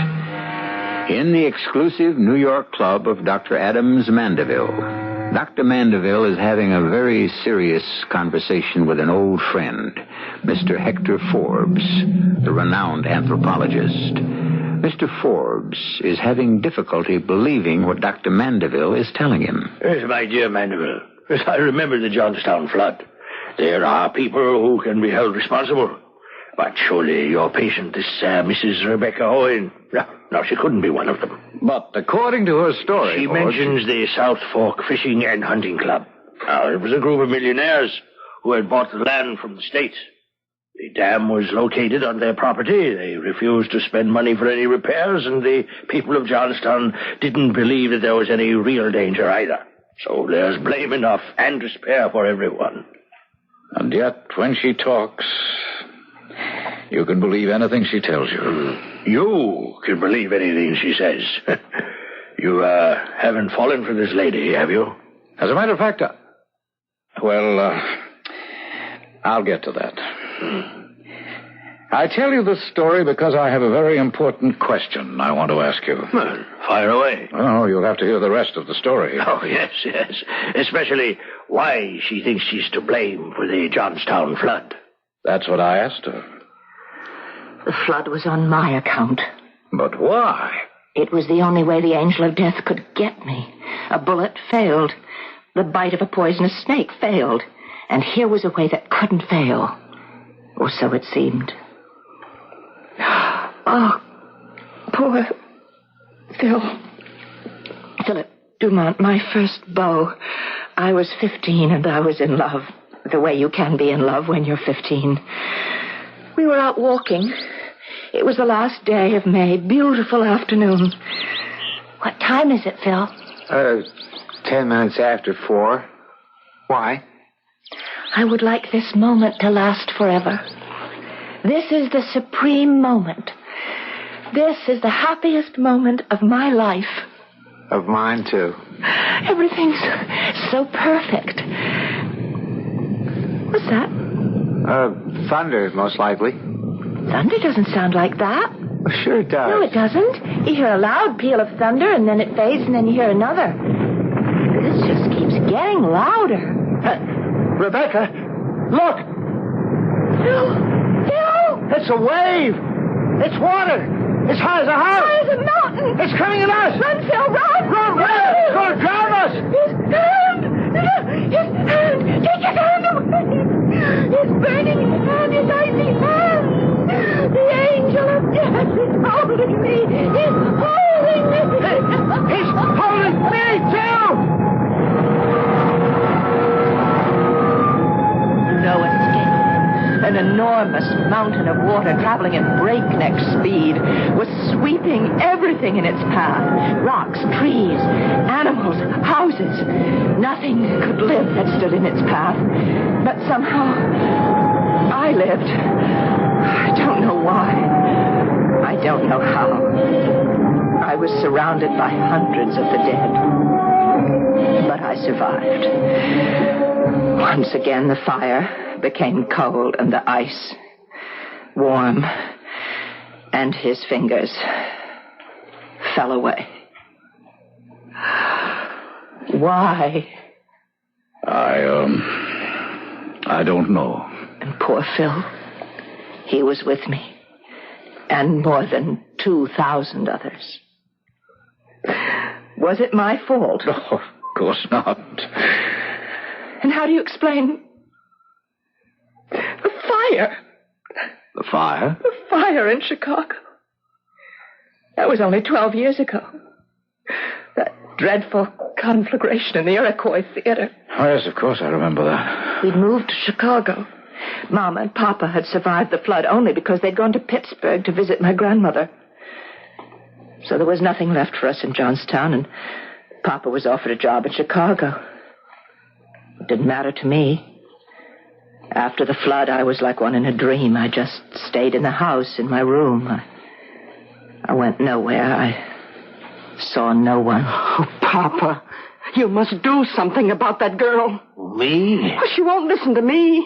Well, then take her to a doctor. Oh, hasn't she seen enough doctors? Well, what do you want? She'll be 28 years old. Make it 30. Oh, that's even worse. She'll spend the rest of her life this way, an old maid. Some girls, they don't get married. It's their fate. Well, it's not going to be her fate. You have to fight it. Get your coat and hat, young lady. Papa, You can't shut out the world forever. We're going to the theater. I don't want to. You know why? Because it's medicine. The pills you get from the doctors don't help, so I know another kind of doctor. His name is Eddie Foy, and his cure is a good laugh. But I'm not in the mood. You're going to turn down a chance to see Eddie Foy and Mr. Bluebeard? Do you know how hard it was to get tickets? Please, Papa, No. Up, out. He was right. The minute I stepped into that theater, a great weight seemed to disappear from my heart. I felt youthful and carefree.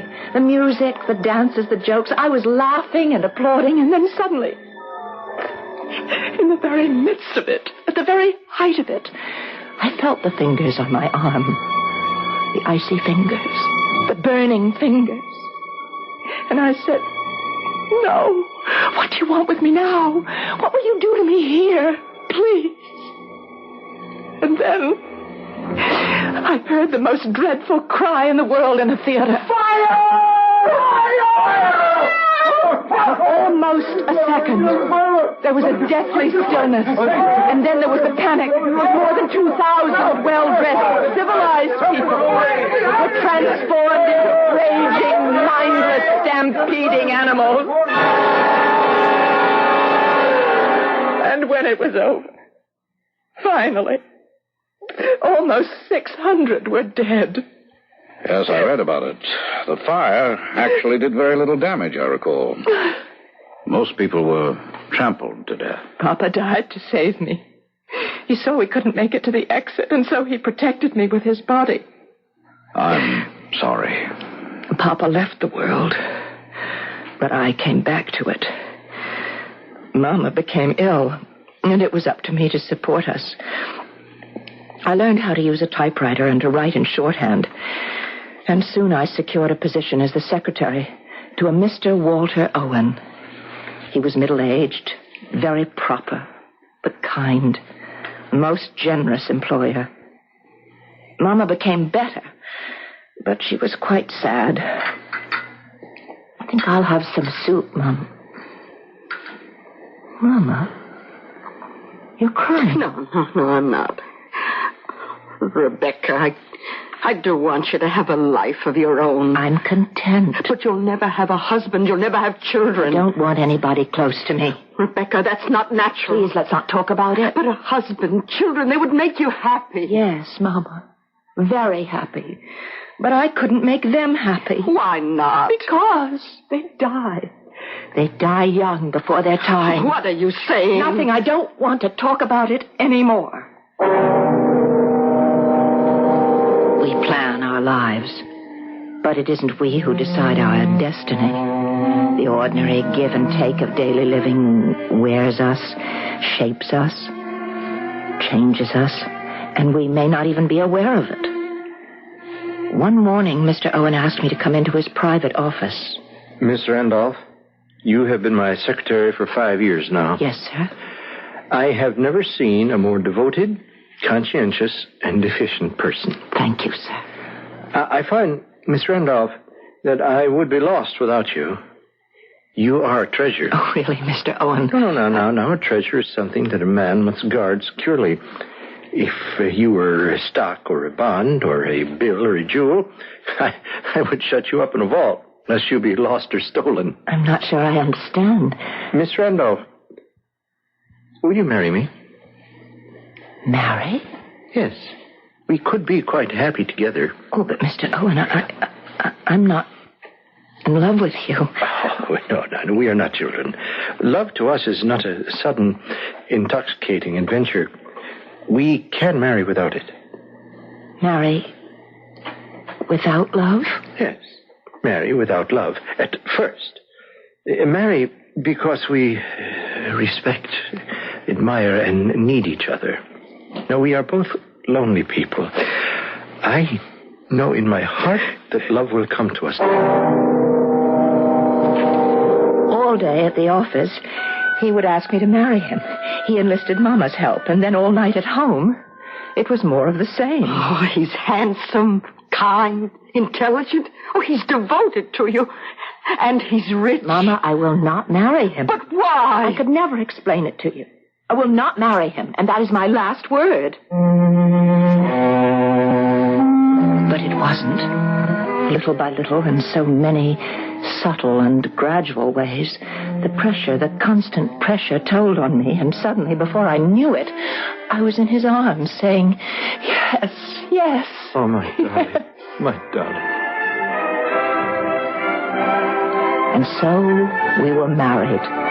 It was the event of the social season of 1911. I knew Walter was rich, but I didn't know how rich.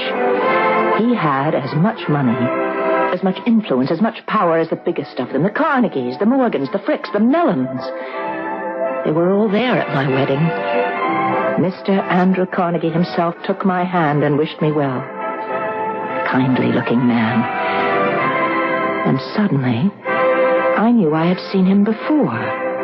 I heard a voice. The same voice I had heard 38 years before when I was a little girl on my father's farm in Johnstown, Pennsylvania. Look out, Andy! Look out! Oh, good Lord, Andy, you killed her! The South Fork Fishing and Hunting Club, the Millionaires Club. All these great men were members of that club. And they might have been out hunting the day the dam burst, when I was 5 years old. Andy, the man who had evoked the warning, the man who had accidentally fired the shot. Andy. Could he have been Andrew Carnegie? I looked into his eyes. I couldn't tell. My dearest, may I present Mr. Andrew Carnegie? I'm honored, Mr. Carnegie. Oh, such a sweet lass, Walter. She's a treasure. Yes, I think so. Hey, do you know, dear Mrs. Owen, it seems to me you look familiar. Do I, sir? Yeah, I have seen you before. Or is it perhaps an old man's reverie? Well, be happy, both of you. No, be happy. Yes, we have met before. On my father's land in Johnstown, Pennsylvania, when I was a little farm girl. But somehow that seemed out of place. And as I looked at Mr. Carnegie, and at Walter, and at all the other giants, I realized I was no longer afraid of anything. I belonged to one of these men. We went to Europe on our honeymoon. We saw palaces in Italy and castles in Spain. We waltzed in Vienna, marveled at the Louvre, and finally decided to come home. I was so happy. Yes, I can imagine. I was happy, but I was also apprehensive.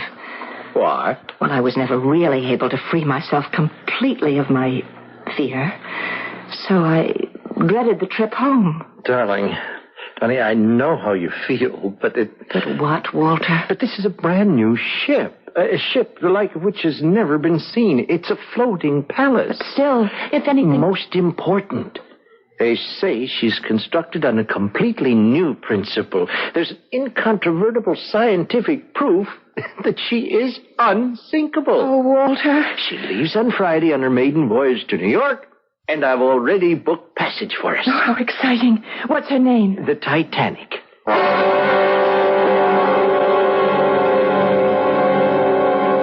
On April 15th, 1912, a minute before midnight, the Titanic struck a killer iceberg, some 2,000 miles from New York, with the loss of some 1,500 lives. Among the casualties... Oh, now I shall have to stop this business of anticipating the story. We still have a third act.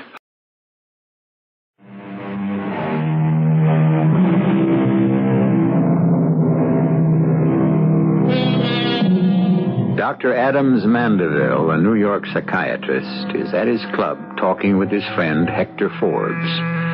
The subject of the discussion is, as you know, his patient, a woman named Mrs. Owen. And what can we say about Mrs. Owen other than she must be the victim of the most extraordinary string of coincidences in history? Are we perhaps, Doctor, in some psychic area? Is it possible She is not a human being. No, she's human, completely human. Human and lovely. She continued to see me over a several-week period. And each time I saw her, I fell more and more deeply in love. Rebecca, darling. No. Oh, please, Doctor. You can't call a man doctor after he calls you darling. I must leave you and never return again. Why? Oh, don't you know why? Oh, it isn't true. Everything you've been telling me about the angel of death. How can you say that? I felt him. I felt his touch. No, darling. You can't convince me. I let poor Walter convince me, and he's dead today. Walter would have died in any event. He died because the angel of death came from me. There is no such being. Oh, you say that to me. To me. I'm 41 years old. And you don't look a day over 25. Be serious. And 5 times in my life, I have felt his presence in my body. 5 times, I have felt his hand on my arm. 5 times he's held me in his grasp. Yes, I know you said that. And the last time was the worst time of all. He was so determined to have me, he destroyed the greatest ship in the world to get me. Oh, I can hear the music. It was such a gay, wonderful party. I was dancing with Walter. Happy, darling? Oh, yes. See, I told you, everything would be all right. I don't know if it's you or the ship, but I feel so safe, so secure. It's both of us, darling. Nothing but happy and wonderful thoughts from now on. Let me get you a glass of champagne. He walked to the refreshment table, and I lost sight of him in the crowd, and I never saw him again. Because at that moment, I felt the fingers, the icy fingers of the angel. The angel of death. And I screamed, no! The music stopped. Everyone turned to look at me. Was I mad? And then there was the most terrible, grinding roar, as if some monstrous animal had ripped the entire bottom out of the boat.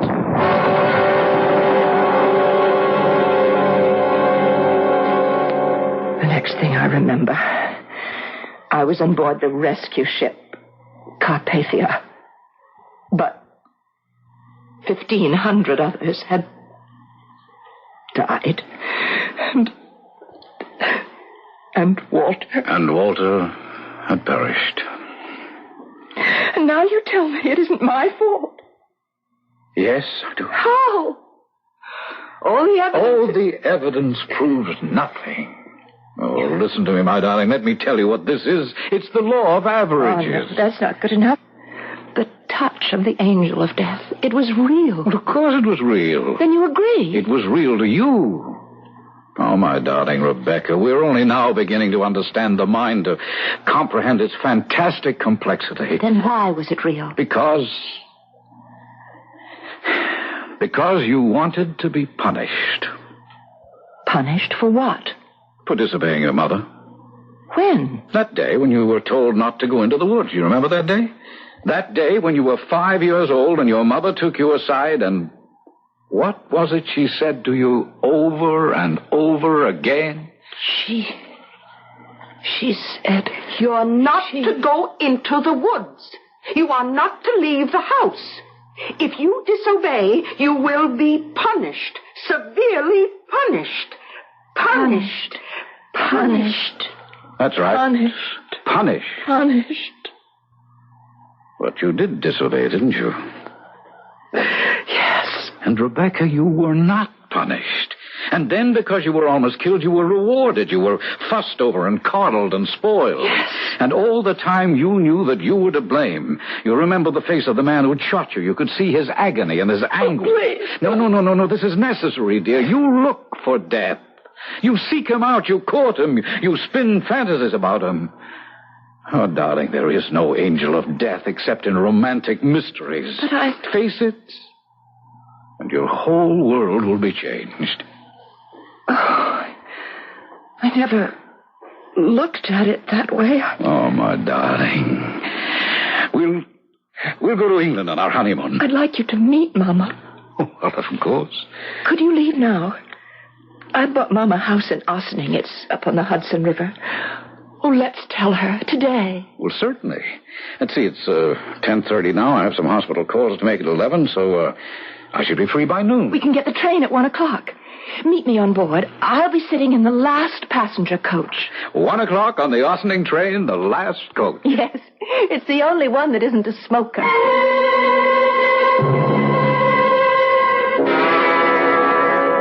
That was 2 weeks ago, Forbes. Well, evidently you made the trip in good shape. I see you're here and none the worse. You don't know what happened 2 weeks ago on the railroad. You see, I was delayed at the hospital, and when I arrived at the station, the train had already pulled out. You missed it, yes? Yes, and the train had traveled some 25 miles to a place called Tarrytown when there was an accident.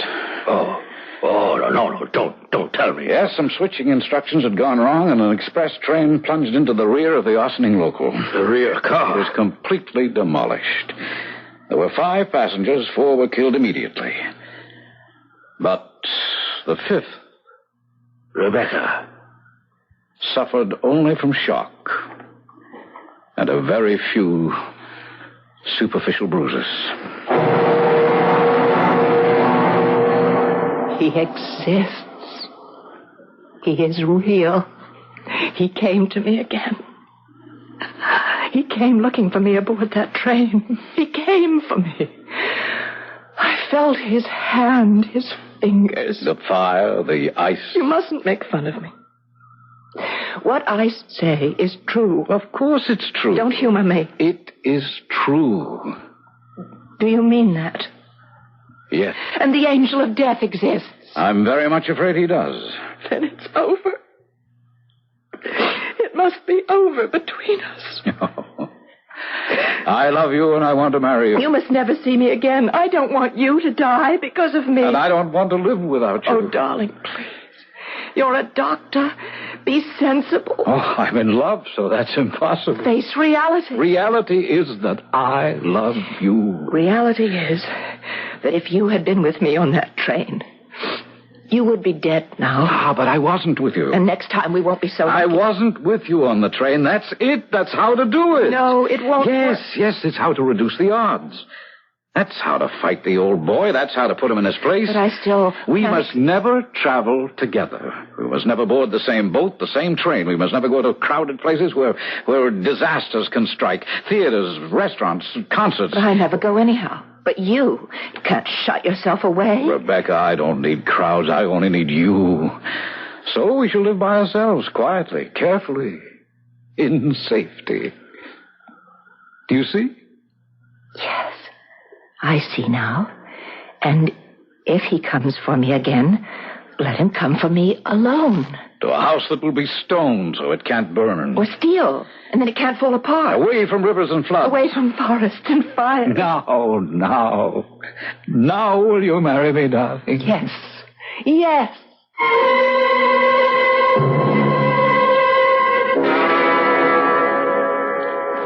Rebecca and I were married the day before yesterday. Well, congratulations.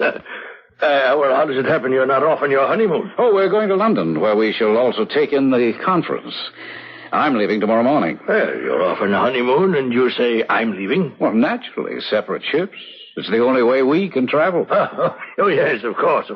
Rebecca sailed this morning on the Imperia, and I had to look around for something at the last moment. Yes, well, on such short notice, you'd be lucky to find a berth on a tramp steamer.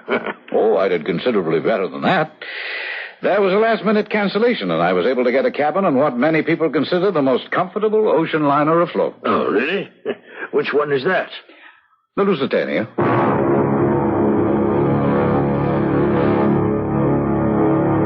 The Lusitania. On May 7th, 1915, at approximately 2 p.m., the German killer submarine, the U-20, fired its torpedoes into the Cunard liner Lusitania. The ship blew up and sank almost immediately. About 2,000 people lost their lives, among them an American physician Dr. Adams Mandeville of New York City. I shall return in just a few moments.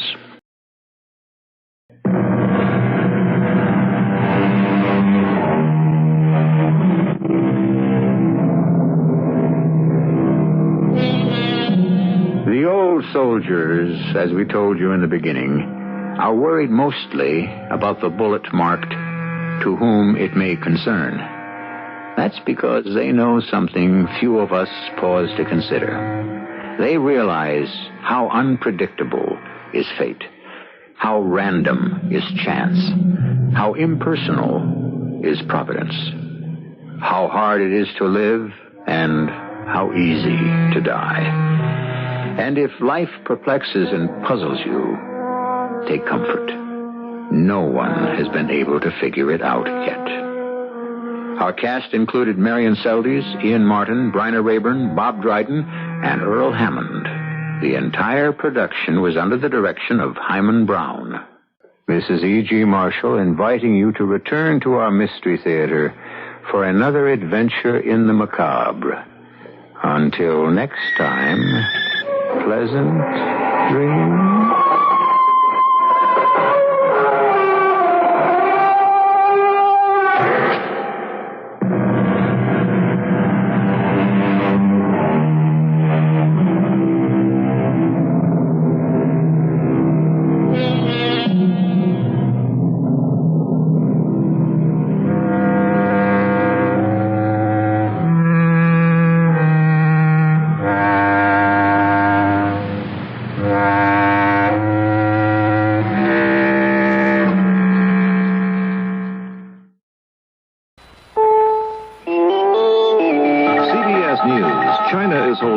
Memorial service for Chairman Mao Zedong. This is Doug Poling reporting on the CBS Radio Network. It's Saturday afternoon in the Chinese capital where a huge rally takes place a short time from now. Barry Kalb has a report from Hong Kong. Foreigners in Peking estimate there will be up to 1 million people in Tiananmen Square, and people all over the nation will be able to watch or listen to an unprecedented live television and radio broadcast. No foreigners will be allowed in the square. They've been told to stay at home and watch the show on television. Guests in Peking's tourist hotels have been ordered to stay inside between 9 a.m. and 6 p.m. The ceremony begins at 3 p.m. and is due to start with a 3-minute period of silence. All over the nation, people are to stand at silent attention while sirens, bells, and whistles blow. There was rioting in Tiananmen Square last April, a sign of the factional power struggle that had already begun to determine Mao's successors. No trouble is expected today, but just to make sure, the people of Peking were warned against any such acts last night. Barry Kalb, CBS News, Hong Kong. More news in a moment. 4 newsmen with the Fresno, California Bee were released Friday night after serving 14 days in jail for refusing to reveal their source in a news story. The judge agreed with testimony at a hearing in which it was claimed the 4 were determined not to reveal the source and that keeping them in jail longer would serve no purpose. One of the 4 who had been jailed, Fresno Bee reporter James Bott, said the newsmen made their point. We have maintained the integrity of our source, and I think that's important to be remembered.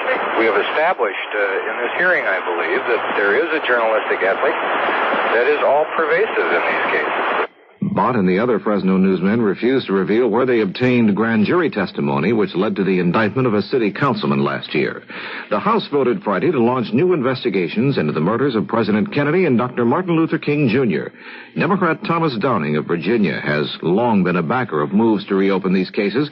Downing says new probes should have taken place before now. I wish that we had had this authority 2 or 3 years ago because the evidence is fast disappearing. But we feel there's still sufficient evidence, there's still sufficient witnesses who we can subpoena and bring here to testify who will, I think, unfold the real story behind the assassination of these 2 men. Downing says he's convinced that in the case of President Kennedy's murder, a conspiracy was involved. The Navy says it will try to recover an F-14 Tomcat, the newest and best of its carrier-based fighter planes. The aircraft is lying on the ocean floor off Scotland. It carries some secret weaponry. The plane rolled into the sea from the flight deck of the carrier John F. Kennedy on Tuesday. There are reports that a Soviet cruiser is in the area, possibly marking the location for a Russian salvage attempt. A spokesman for Secretary of State Kissinger characterized as constructive Kissinger's 5-hour talk in Pretoria with South African Prime Minister John Vorster. More violence broke out Friday as Kissinger arrived in South Africa for a weekend of talks. Reports say as many as 8 blacks were shot by riot control police in the black township of Soweto outside Johannesburg. The coalition government of Finland resigned Friday after failing to reach agreement on a budget. President Urho Kekkonen accepted the resignations but asked current leaders to stay on until a new government is formed. Now this. Hear ye, hear ye. Hear our next big bicentennial weekend special, The World Looks at America. CBS News correspondent Charles Collingwood is anchorman for 30 broadcasts, reporting on the opinions and observations of presidents, prime ministers, educators, editors, and other prominent figures. Learn what they think about us in our next weekend special, The World Looks at America, September 18th and 19th, here on the CBS Radio Network. I'm Charles Osgood, CBS News. Join me on Newsbreak, mornings on most of these CBS Radio Network stations, as we explore this curious world of ours. Some days, I'll pick a major news story to explore in further detail. Other days, it may be a person who did not exactly make the headlines, but whose story is noteworthy in the course of human events. Newsbreak, one of the many broadcasts of news and commentary, along with hourly CBS News, updates to the minute, on most of these CBS Radio Network stations. At Palmdale, California, Rockwell International has unveiled the nation's first commuter space vehicle. The vehicle, half rocket and half airplane, is designed to make more than 100 round trips into space starting in the next decade. It will land on solid ground rather than in the ocean. Doug Poling, CBS News.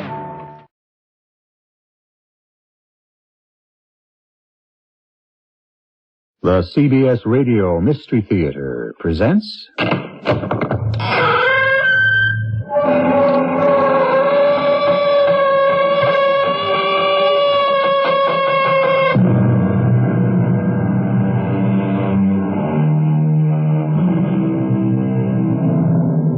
Come in. Welcome. I'm E.G. Marshall. We hear about the changing times. Is it the times that change, or the people within those times? We talk about a need for change, and then don't recognize the change when it comes along. Around 500 BC, a Greek philosopher declared that all is flux, nothing stays still, nothing endures but change. Yet, an old French proverb tells us, the more things change, the more they remain the same. Confusing, isn't it? At least we know that time never stands still.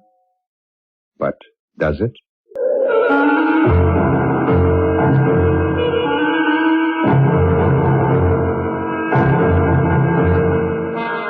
Our mystery drama, Too Early, Too Late, was written especially for the Mystery Theater by Elizabeth Pennell and stars Russell Horton and Marion Seldes.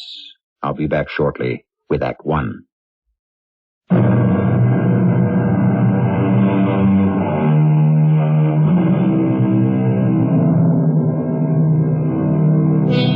Jack and Ruth Peterson felt themselves lucky to inherit a ramshackle old house in Connecticut where his grandparents had once lived.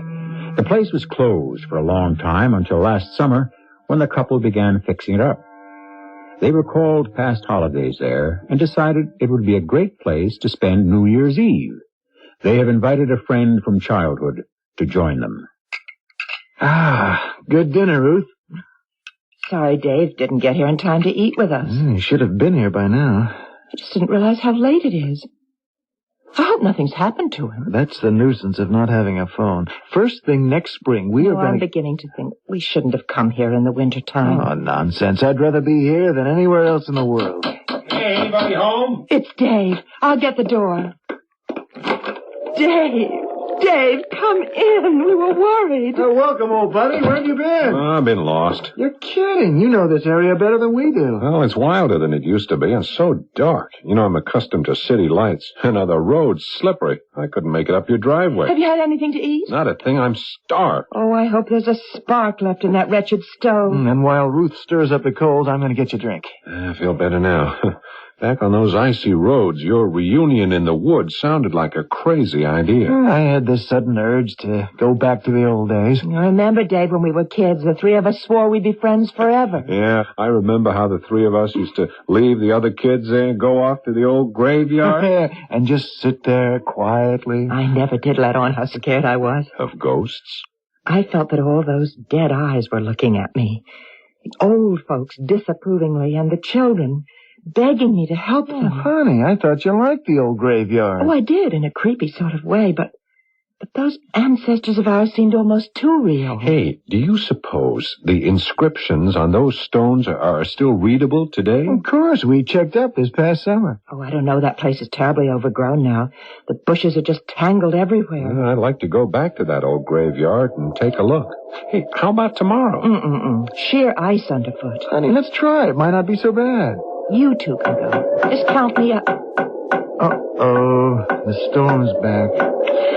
I should have fixed that broken shutter. This house is like a sieve when the wind blows. It just sends chills into every corner. Is it okay if I throw another log on the fire?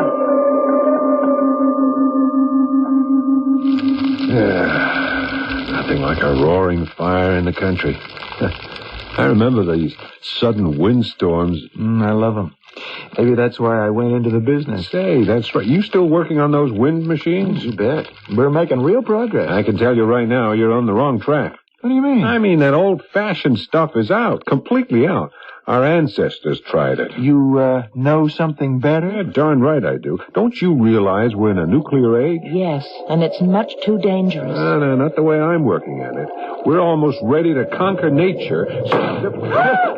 Who needs your nuclear power? That's what the wind can do. Jack, close the door. Oh, Lord, the lights have gone out. That does it. I've got to put a new lock on this door. I knew we shouldn't have come up here in the wintertime. Well, don't you have kerosene lamps? Yeah, there are plenty of lamps in the house, but Jack couldn't find any kerosene. Everyone's bought it up for those fancy new stoves. Is this ever a backward country? Now, just you wait. No, wait, don't panic. We've got plenty of candles. And we don't need a refrigerator. I chipped some ice off the rain spout, and the champagne's been chilling for hours. It's nearly midnight. Time to welcome the new year.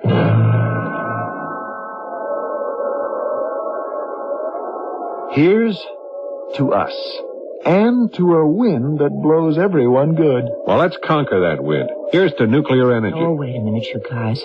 While we're drinking champagne, millions of people are starving. I drink to a better chance for survival. For everyone. Yeah, that's what we all want. A happier new year.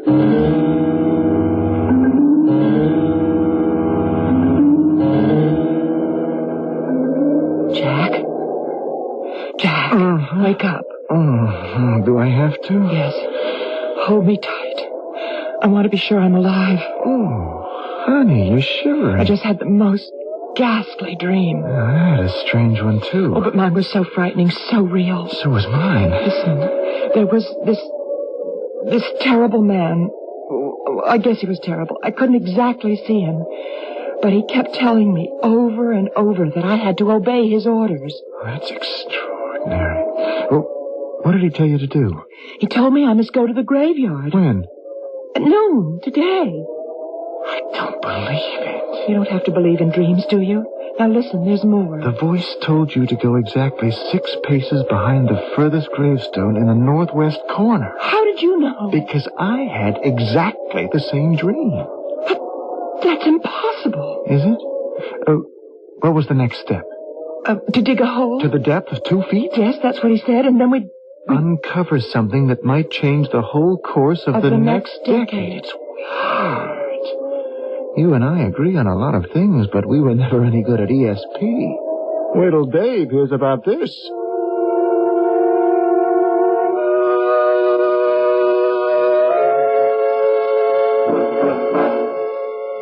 Breakfast will be ready in a minute, I hope. Oh.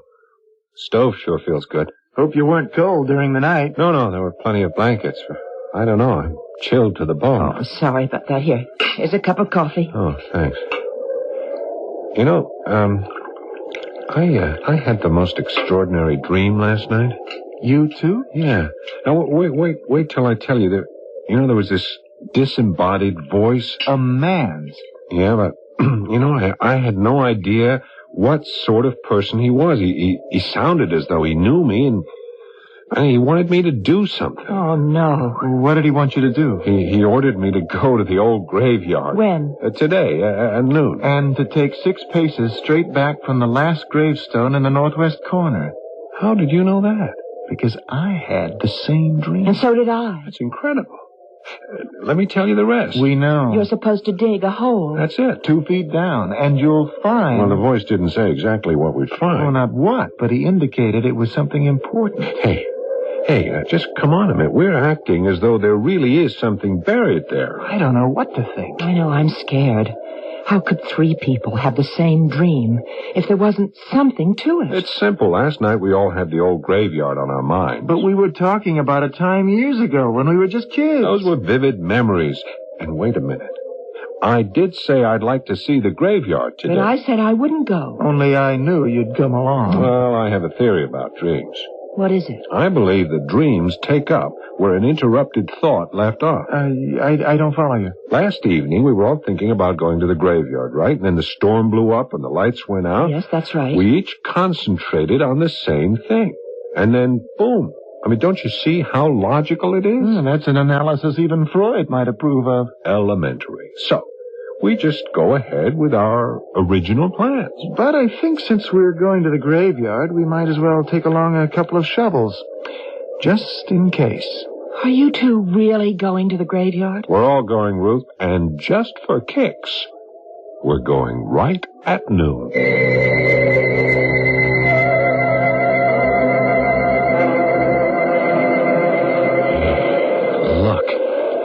I'd forgotten how beautiful it is. We've never been here in the wintertime. It looks like an ice palace. Hey, this one's my great-great-great-grandfather. He lived to a ripe old age. Why did they carve such an awful skull thing with wings? Oh, that's the traditional angel of death. The person who lies under here was drowned in Lake Ontario. How'd you know that? It says so. Hey, listen. Church bell. But there hasn't been a church around here in 100 years. Yes, there's a church over the hill. I know, it's 2 miles away. Well, it's a clear day. The atmosphere and wind are just right for sound to carry. And the dream said noontime, so if it's striking... Do you suppose... I'm getting out of here. No, just a minute, Ruth. I'll tell you one thing.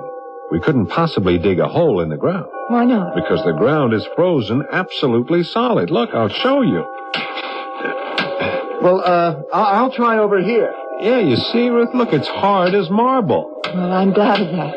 Because anyway, we could get arrested for digging up a grave. Only we're supposed to dig beyond the last tombstone. That's out of the cemetery. Ground will be just as hard over there. Well, at least we can see if there's some sort of marker. Yeah, why not? Here's the last stone. Okay, let's measure off 6 paces. How long is a pace? That's a big step like this. 1, 2, 3, 4, 5, 6. Okay, I'll show you why we can't possibly dig a hole. You try over there, Jack, and don't break the shovel. Okay, here goes. Good Lord. The ground is soft as butter. It can't be. Just one step back and... Look, it's hard as a rock. Come over here and dig.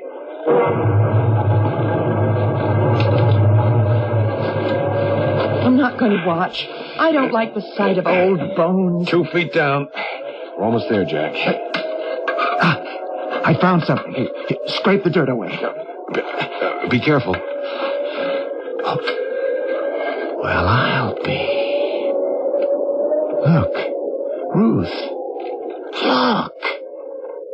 What is it? Oh. Something shiny. I've never seen anything like it. What have they found? Something shiny, Ruth said. Can it be gold? Surely not treasure buried by Captain Kidd. Although there's at least one legend which claims that some of his loot was buried in the foothills of Connecticut. However, that's another story. Our three friends have made a surprising discovery, and the circumstances which surround their findings become more strange by the minute, as you'll learn presently in Act 2.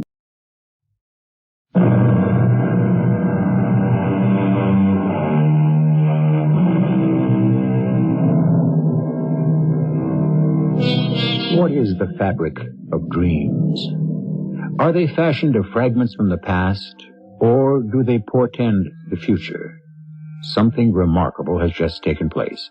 3 people have had the same dream. Moreover, this dream has led them to an old graveyard on the first day of a new year in the 1980s. They have just dug a hole in the ground, roughly coffin-shaped. And what they uncovered has left them stunned.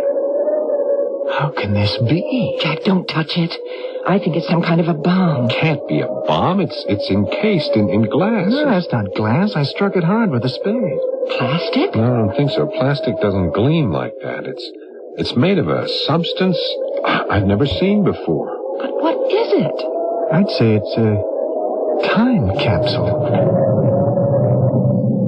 Lord, storm coming. In 1 minute we'll be drenched. There's not a cloud in the sky.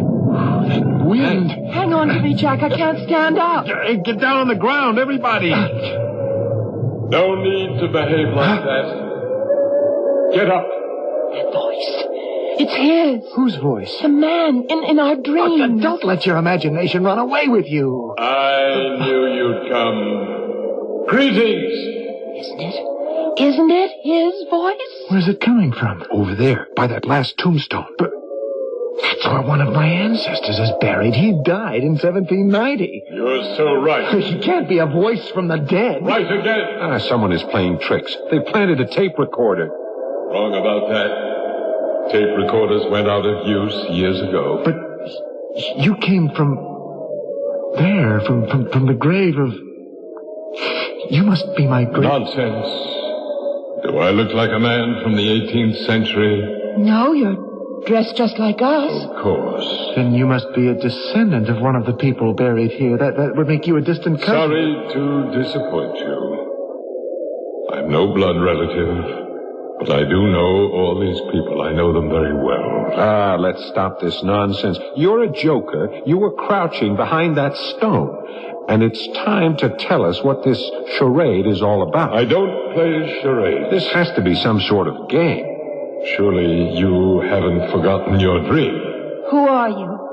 That, dear lady, is of little importance. What does matter is who you are and what you're going to do about it. Would you stop talking in riddles and tell us what you're driving at? In due course. Right now, we must all get down to business. So far, you have obeyed instructions and uncovered what we sent you to find. Tell us what that thing in the ground is. You were right in calling it a time capsule. I suppose, in a way, that's what it is. No ancestor of mine ever buried an object that looks like that. I don't think anyone thought about time capsules back in the 1780s. Exactly. So, if it's just been buried, who wants to open it? We know everything that's going on today. Who said anything about today? This capsule contains the future. Oh, then I'm going to break into it. Not so fast. Here's the spade. Let's dig it up. No need for that. Put the spade down. Okay, then help us get this thing out of the ground. It's very simple. Stand back. The capsule will come out right over there. Do you see what I have in my hand? Well, sure, it's a flashlight. What an antiquated idea. This is a beamer. A what? I focus the beam like this, and... The capsule's coming out of the ground. We'll track it over here where there's space for us all to gather around. Hey, it's bigger than I thought. Must be nearly 4 feet long. The last one we buried was much bigger. We've come a long way in the past century. Well, for Pete's sake, open it. Why don't you do it? It's very easy. Just lift off the shell. Here, Dave, I'll help you. You see how light it is? It's like something out of science fiction. There is no fiction about these scientific instruments. Unbelievable. Computers? Scanners? What strange-looking bottles. Why, that's a miniature space module. Ah, they've put too much in here. I told them there would be only 3. By 3, do you mean Ruth and Dave and me? Are you talking about us? Of course. Why do you think you've been summoned here? We haven't the slightest idea. You'd better find out. How stupid can you be? But no one has explained... I know. And the young lady is shivering. Well, it's the 1st of January. It's cold. I'll fix that. We'll start a fire. Oh, come on. This frozen wood will never burn. Who needs wood? This nuclear pellet will do. Nuclear pellet? You want to blast us all out of this world? Oh, what a lot you have to learn. 1 small pellet from this bottle, and this is just the spot. There. Oh. Let's get away, Jack. There'll be an explosion. There sure is. If this crazy man is really playing around with a neutron. Calm yourselves, my friends. How do we know we can trust you? You have no alternative. We're all here together for a purpose. Look, Mr. Whoever you are, you'd better get to that purpose right now. We've had enough of these magic tricks. Warm yourselves by the fire while I get your material from the capsule. Then I'll give the proper instructions to each of you, 1 at a time.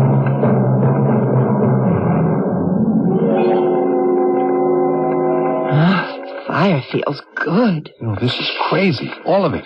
That man's insane. He may well be dangerous. He may be a madman, but by golly, I want to know everything he has to say. And one of the... He's coming back. He's carrying something looks like a big balloon. Your name is Jack, is that right? That's right. And you're the man who's working on energy sources through wind power? Well, I don't know how you know that, but it's true. Hang on to this inflated bag. It's filled with wind power. The bag's so light it can't be filled with anything but wind. Oh, no, you're quite wrong. It contains instruments which weigh at least 100 pounds. Well, how can that be? Pay attention. First, tell me who lies under this stone. That's the grave of my ancestor, Samuel Peterson. Did you know he was one of the first to build a windmill in this part of the country? Oh, that's very interesting. It could have been, but it wasn't. Why? Didn't it work? He tried, but all he ever got was a trickle of water. We offered to help him, but he was too busy to listen. Well, that was 2 centuries ago. If I could just show you what we're doing today... You can show me nothing. Open that bag. Well, these things couldn't have come from that lightweight bag. When will you learn how easy it is to carry heavy objects when they're floated in hydrogen? No, that can't be. The slightest friction and everything would go up in flames. I'd forgotten you've not yet figured how to make hydrogen decombustible. But no matter. I'll give Jack 1 minute to look over the contents of the bag. And there's everything here that I've been working on. Much more. There's a computer. Of course, I have one of those. Not like this one. All these other things. How wonderful. A rotor, the new vertical blades, an electronic driving shaft. All in miniature. I've never seen such perfect scale models. Those are not scale models. Of course they are. Your cumbersome equipment is out of date. That small piece of machinery in your hand can power turbines to light a city or to move a 747. I don't believe it. You will when you learn how. But it's time to open the next bag. I'll get it. He's mad, you know. That stuff is a bunch of junk. But how can I tell without testing it? Your name is Ruth. Yes, I know nothing about machinery. You are concerned that some people don't have enough to eat, right? You have no idea how many people are dying of starvation. Open the bag. It's filled with bottles and seed packets and chemical retorts. Enough there to feed the world many times over. You're joking. Those seeds can be treated to germinate within minutes rather than weeks. Oh, how wonderful if that were to be true. And what are these pills? Each one contains more nutrients than a full-course meal. Then why haven't we heard about them? I try to keep up with all the literature. That's why I'm here, to help you. With a bag full of seed and pills? How do I know these things aren't poison? Is there no trust left in the world? You're a woman with a brain. Use it. The formula is there. Find out for yourself. He's gone for the third bag. This one has to be for you. And your name is David. You consider yourself an expert on nuclear power? On certain aspects of it, yeah. Well, that's the whole point, those aspects. Open the bag. Another bag of tricks. I'm not interested in the scale model of a reactor. Our problem is getting rid of hazardous wastes. We're on the right track. You're darn right we are. We're reprocessing uranium and plutonium, leaving no more than 10% radiation. That's too much. I suppose you know how to get rid of it. Read the instructions and you'll find the way to end all thermal pollution. That'll be the day. It will, if you want it to be. Oh, the fire's going out. It's getting so dark. I think there's going to be a snowstorm. It's only a passing cloud, but I must be on my way. I'll inflate the bag so you can carry your precious materials home. You mean we can keep these things? Only if you make proper use of them. Well, come with us, then. There are a lot of questions I want to ask. Oh, no. No, you're on your own. If you three are doing more for humanity than the people buried under these stones, then prove it. Well, what do you expect us to do? You will use the information I have given you to help solve the problems of a troubled world. That's a big order. We don't expect it to happen overnight, so you will have 1 month in which to make progress. Who's calling the shots? That's out of your hands and mine. But I'll meet you here 1 month from today at noon on February 1st to find out how you're doing. Good luck.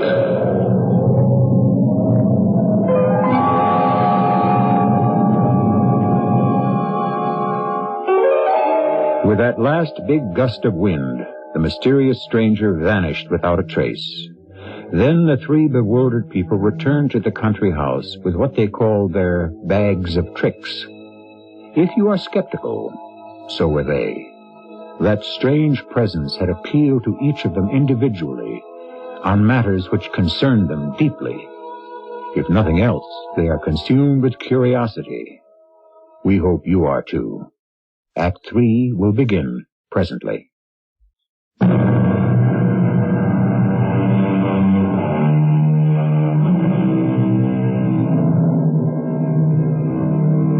Our three friends have spent an extraordinary afternoon with a presence who did not identify himself. They have been challenged to show what progress can be made in important fields of human endeavor. Baffled by the circumstances, they are compelled to examine the materials which have been placed in their hands. Several hours have passed, and their absorption has been complete. It all makes sense, Ruth. Every page of it.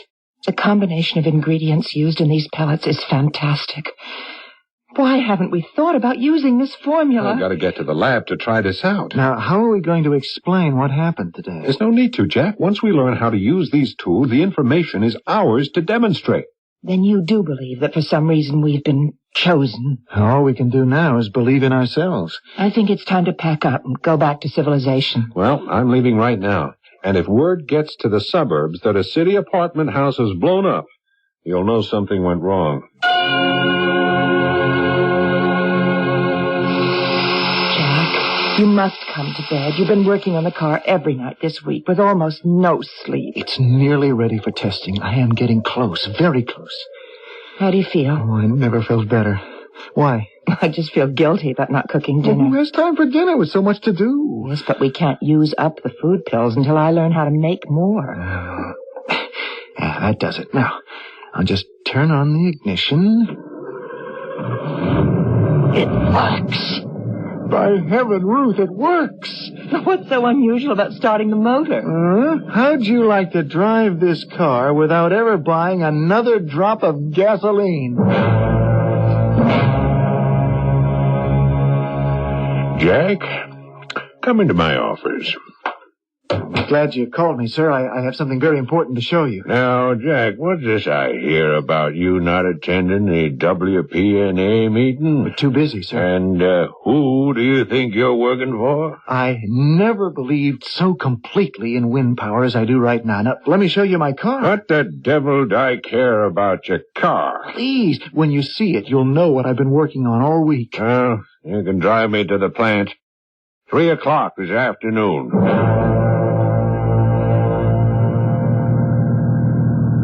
Nice-sounding motor, isn't it? Yeah, sounds okay to me. Mm-hmm. Take a look at the gas gauge. What? Why, you young fool, it's empty.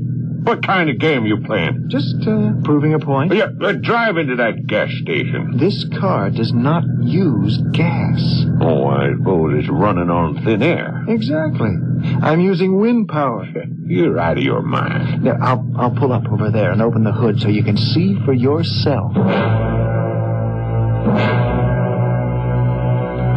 You hooked that tiny vertical bladed motor to the generator. That's right. At what speed? Well, I've only tested it up to 70 miles an hour. How far will it go without being regenerated? I've only driven 250 miles, but it regenerates itself. Jack, drive me back to the office at once. Jack, you must realize we have a tiger by the tail. Now, how many people know about this invention of yours? Well, you're the first one I've come to. Good. So until the details can be worked out, this must be kept an absolute secret. Oh. No, that's not the point. If we go into production immediately, we can lick the energy crisis. Now, first of all, Wind Power Associates must have an exclusive contract. But this is for everybody. We'll take out a patent in your name, of course. And, Jack, from now on, you're a vice president and stockholder in the company. Well, I don't want a patent or a title. All I want is for you to back me up with a public demonstration. Tomorrow. Tomorrow? You're madder than I thought. For your own protection, Jack, I'm not throwing you to the wolves.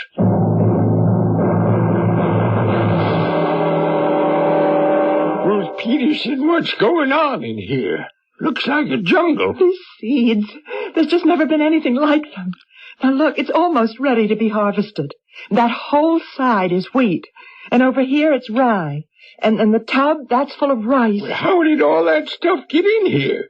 The storeroom was empty just a couple of days ago. That's why I called you. I've been given a formula with which I treated these seeds. And you pour some water in that bowl and I'll just show you what happens. That'd be good. Now, I'll sprinkle some of these seeds in the bowl. Now watch. Well, I'll be a... Well, you're opening up like those magic flower things we had as kids. See? They just start sprouting immediately.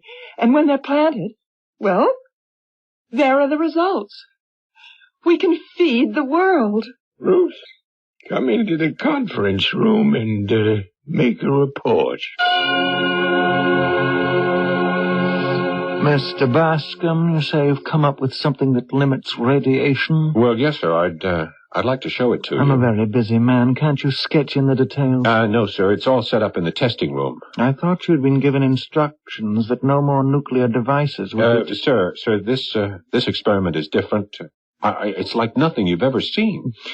Is everything sealed? Yes, sir. Sealed tight. Put on your face mask. The light will be bright. Here goes.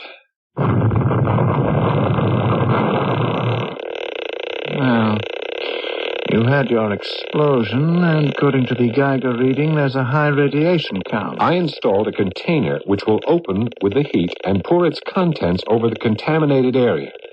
Watch, sir. It's working. By George, the counter is stopped. Yes, sir. That means all contamination has been eliminated. David, if what you've just done can be proved, we must contact the Pentagon immediately.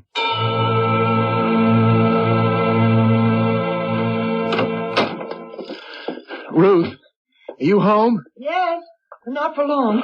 You're going to drive me to the airport. Oh, honey, I'm bushed. Nothing but disappointment all day, all week. What's this about an airport? Well, you know how well my work's been going. They've tested the formula, and they've learned how to make the food pills. Well, so why don't they ship them off to wherever they're needed most? Because if they fell into the wrong hands, they'd never get to the needy. I have the honor of launching the program. They're sending me overseas.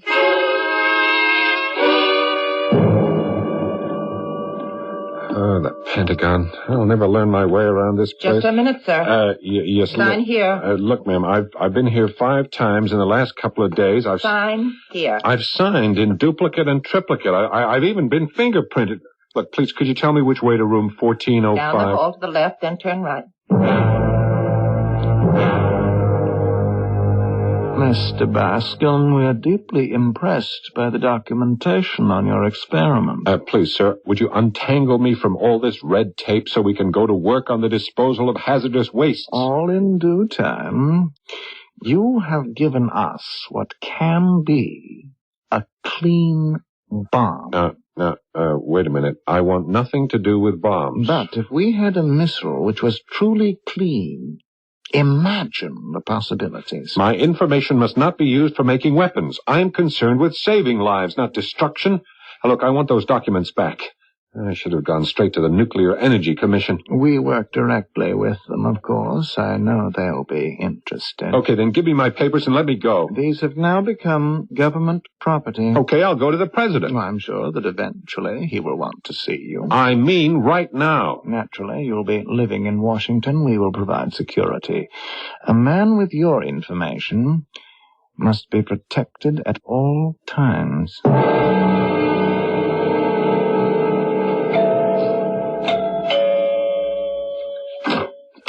Oh, Dave, am I ever glad to see you. That goes for me too, Jack. How you doing? Miserably. Before any damage is done, I must get to the president. How's it going with you? Rotten. I've drawn charts. I filled in forms. The auto industry won't talk to me till their big convention in April. I tried going straight to the press. They think I'm a nut. Yeah, I know what you've been going through. Excuse me. Hello? Hello? Who? Louder, please. This connection is terrible. Hello? Hello? Jack. Ruth, where are you? I'm in jail. What? You're where? They put me in prison. For what reason? For being a spy. You're kidding. Darling, I'm only allowed one phone call. Please, do what you can to get me out of this place. I'm in the... Ruth! What's the matter with this line? What is that? Ruth's been thrown in jail. I have no idea where, and the phone's dead. Well, you know where we're supposed to be 3 days from now. Oh, we can't go without Ruth. Oh, we may have to.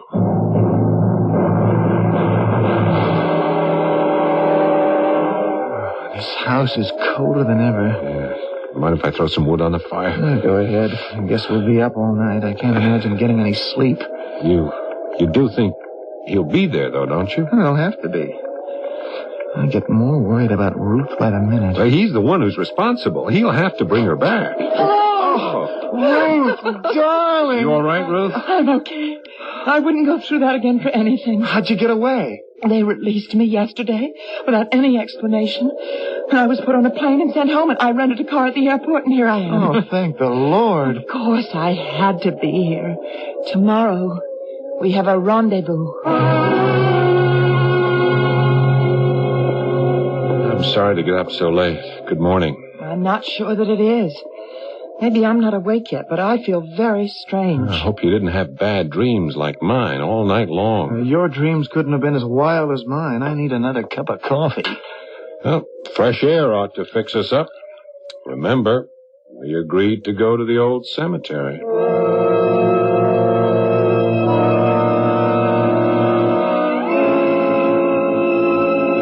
Careful! It's so slippery.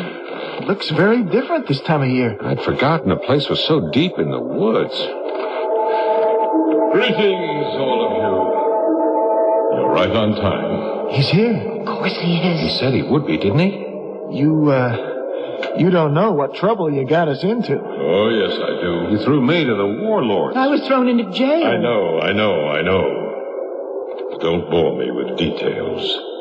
You were given a remarkable opportunity, but not one of you got to first base. Well, it was all so frustrating. Life always is.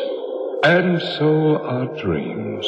Well, how would you handle a situation where everything has to be checked and double-checked? I wouldn't stand for it. Well, you'd have to, unless you were a dictator. Your ancestors under this ground came here to be free. They acted for themselves, did things in their own way. And how many died young? You just read the dates on these gravestones. That's irrelevant. Irrelevant that we've learned to prevent the diseases they died from? If you think it's progress to extend the span of human life, why are you working to wipe out your entire universe in one instant? That's not our intention. It's too early to pass judgment on what we can do in the future. Too late, I'd say. In view of the way you've already bungled things. Yeah, but now with the tools you've given us, we'll get things on the right track. You never had any tools. It was quite clear from the beginning that our experiment would be too much for you to handle. You brought us the capsule. I brought you a time capsule only. Often a very useful tool for stretching the mind. Well, then help us to use it. Oh, no. No, that's up to you. Too early, too late. Anything's possible in the time machine, and right now, it's time to go back.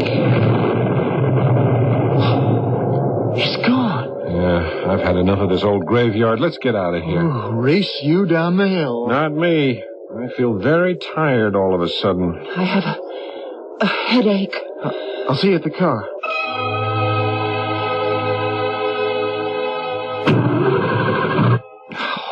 Having car trouble? I thought I'd warm up the motor, but the darn thing won't start. Hey, you'll wreck the battery.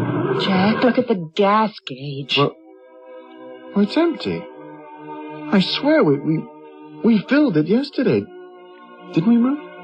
It sounds crazy, but I don't remember. It's quite a hike to the nearest gas station. But the summer station is closed in February. What did you say? I said the station is closed in... I'm all mixed up. What day is today? Well, I'm not working, so it must be a holiday. I feel as though I'd been away for a month. An old graveyard can be a very unsettling place. What time is it? Well, on my watch, it's 2 minutes to 1. We've been here nearly an hour. An hour? But what's the date? Well, my watch says it right here. It's January the 1st. January the 1st? What happened to the whole month of January? But that's not possible. You mean that all that happened to us didn't... Was it a dream? Well, if it was, I'm glad. So am I. Well, then, don't look so gloomy, you two. Happy New Year. All things are possible if it's really just the beginning. Minutes, hours, days, a month. The major events of a lifetime can pass through the human mind within a matter of seconds. And what do we mean by progress? I'm inclined to believe the 1980s are a good deal better than many people say they are. Perhaps, to use Shakespeare's phrase, time is always out of joint. In their struggle for existence, those early American settlers were forced to move slowly. Today, The frightening part about heading into the future is not speed. It's the direction we are taking. I'll be back shortly.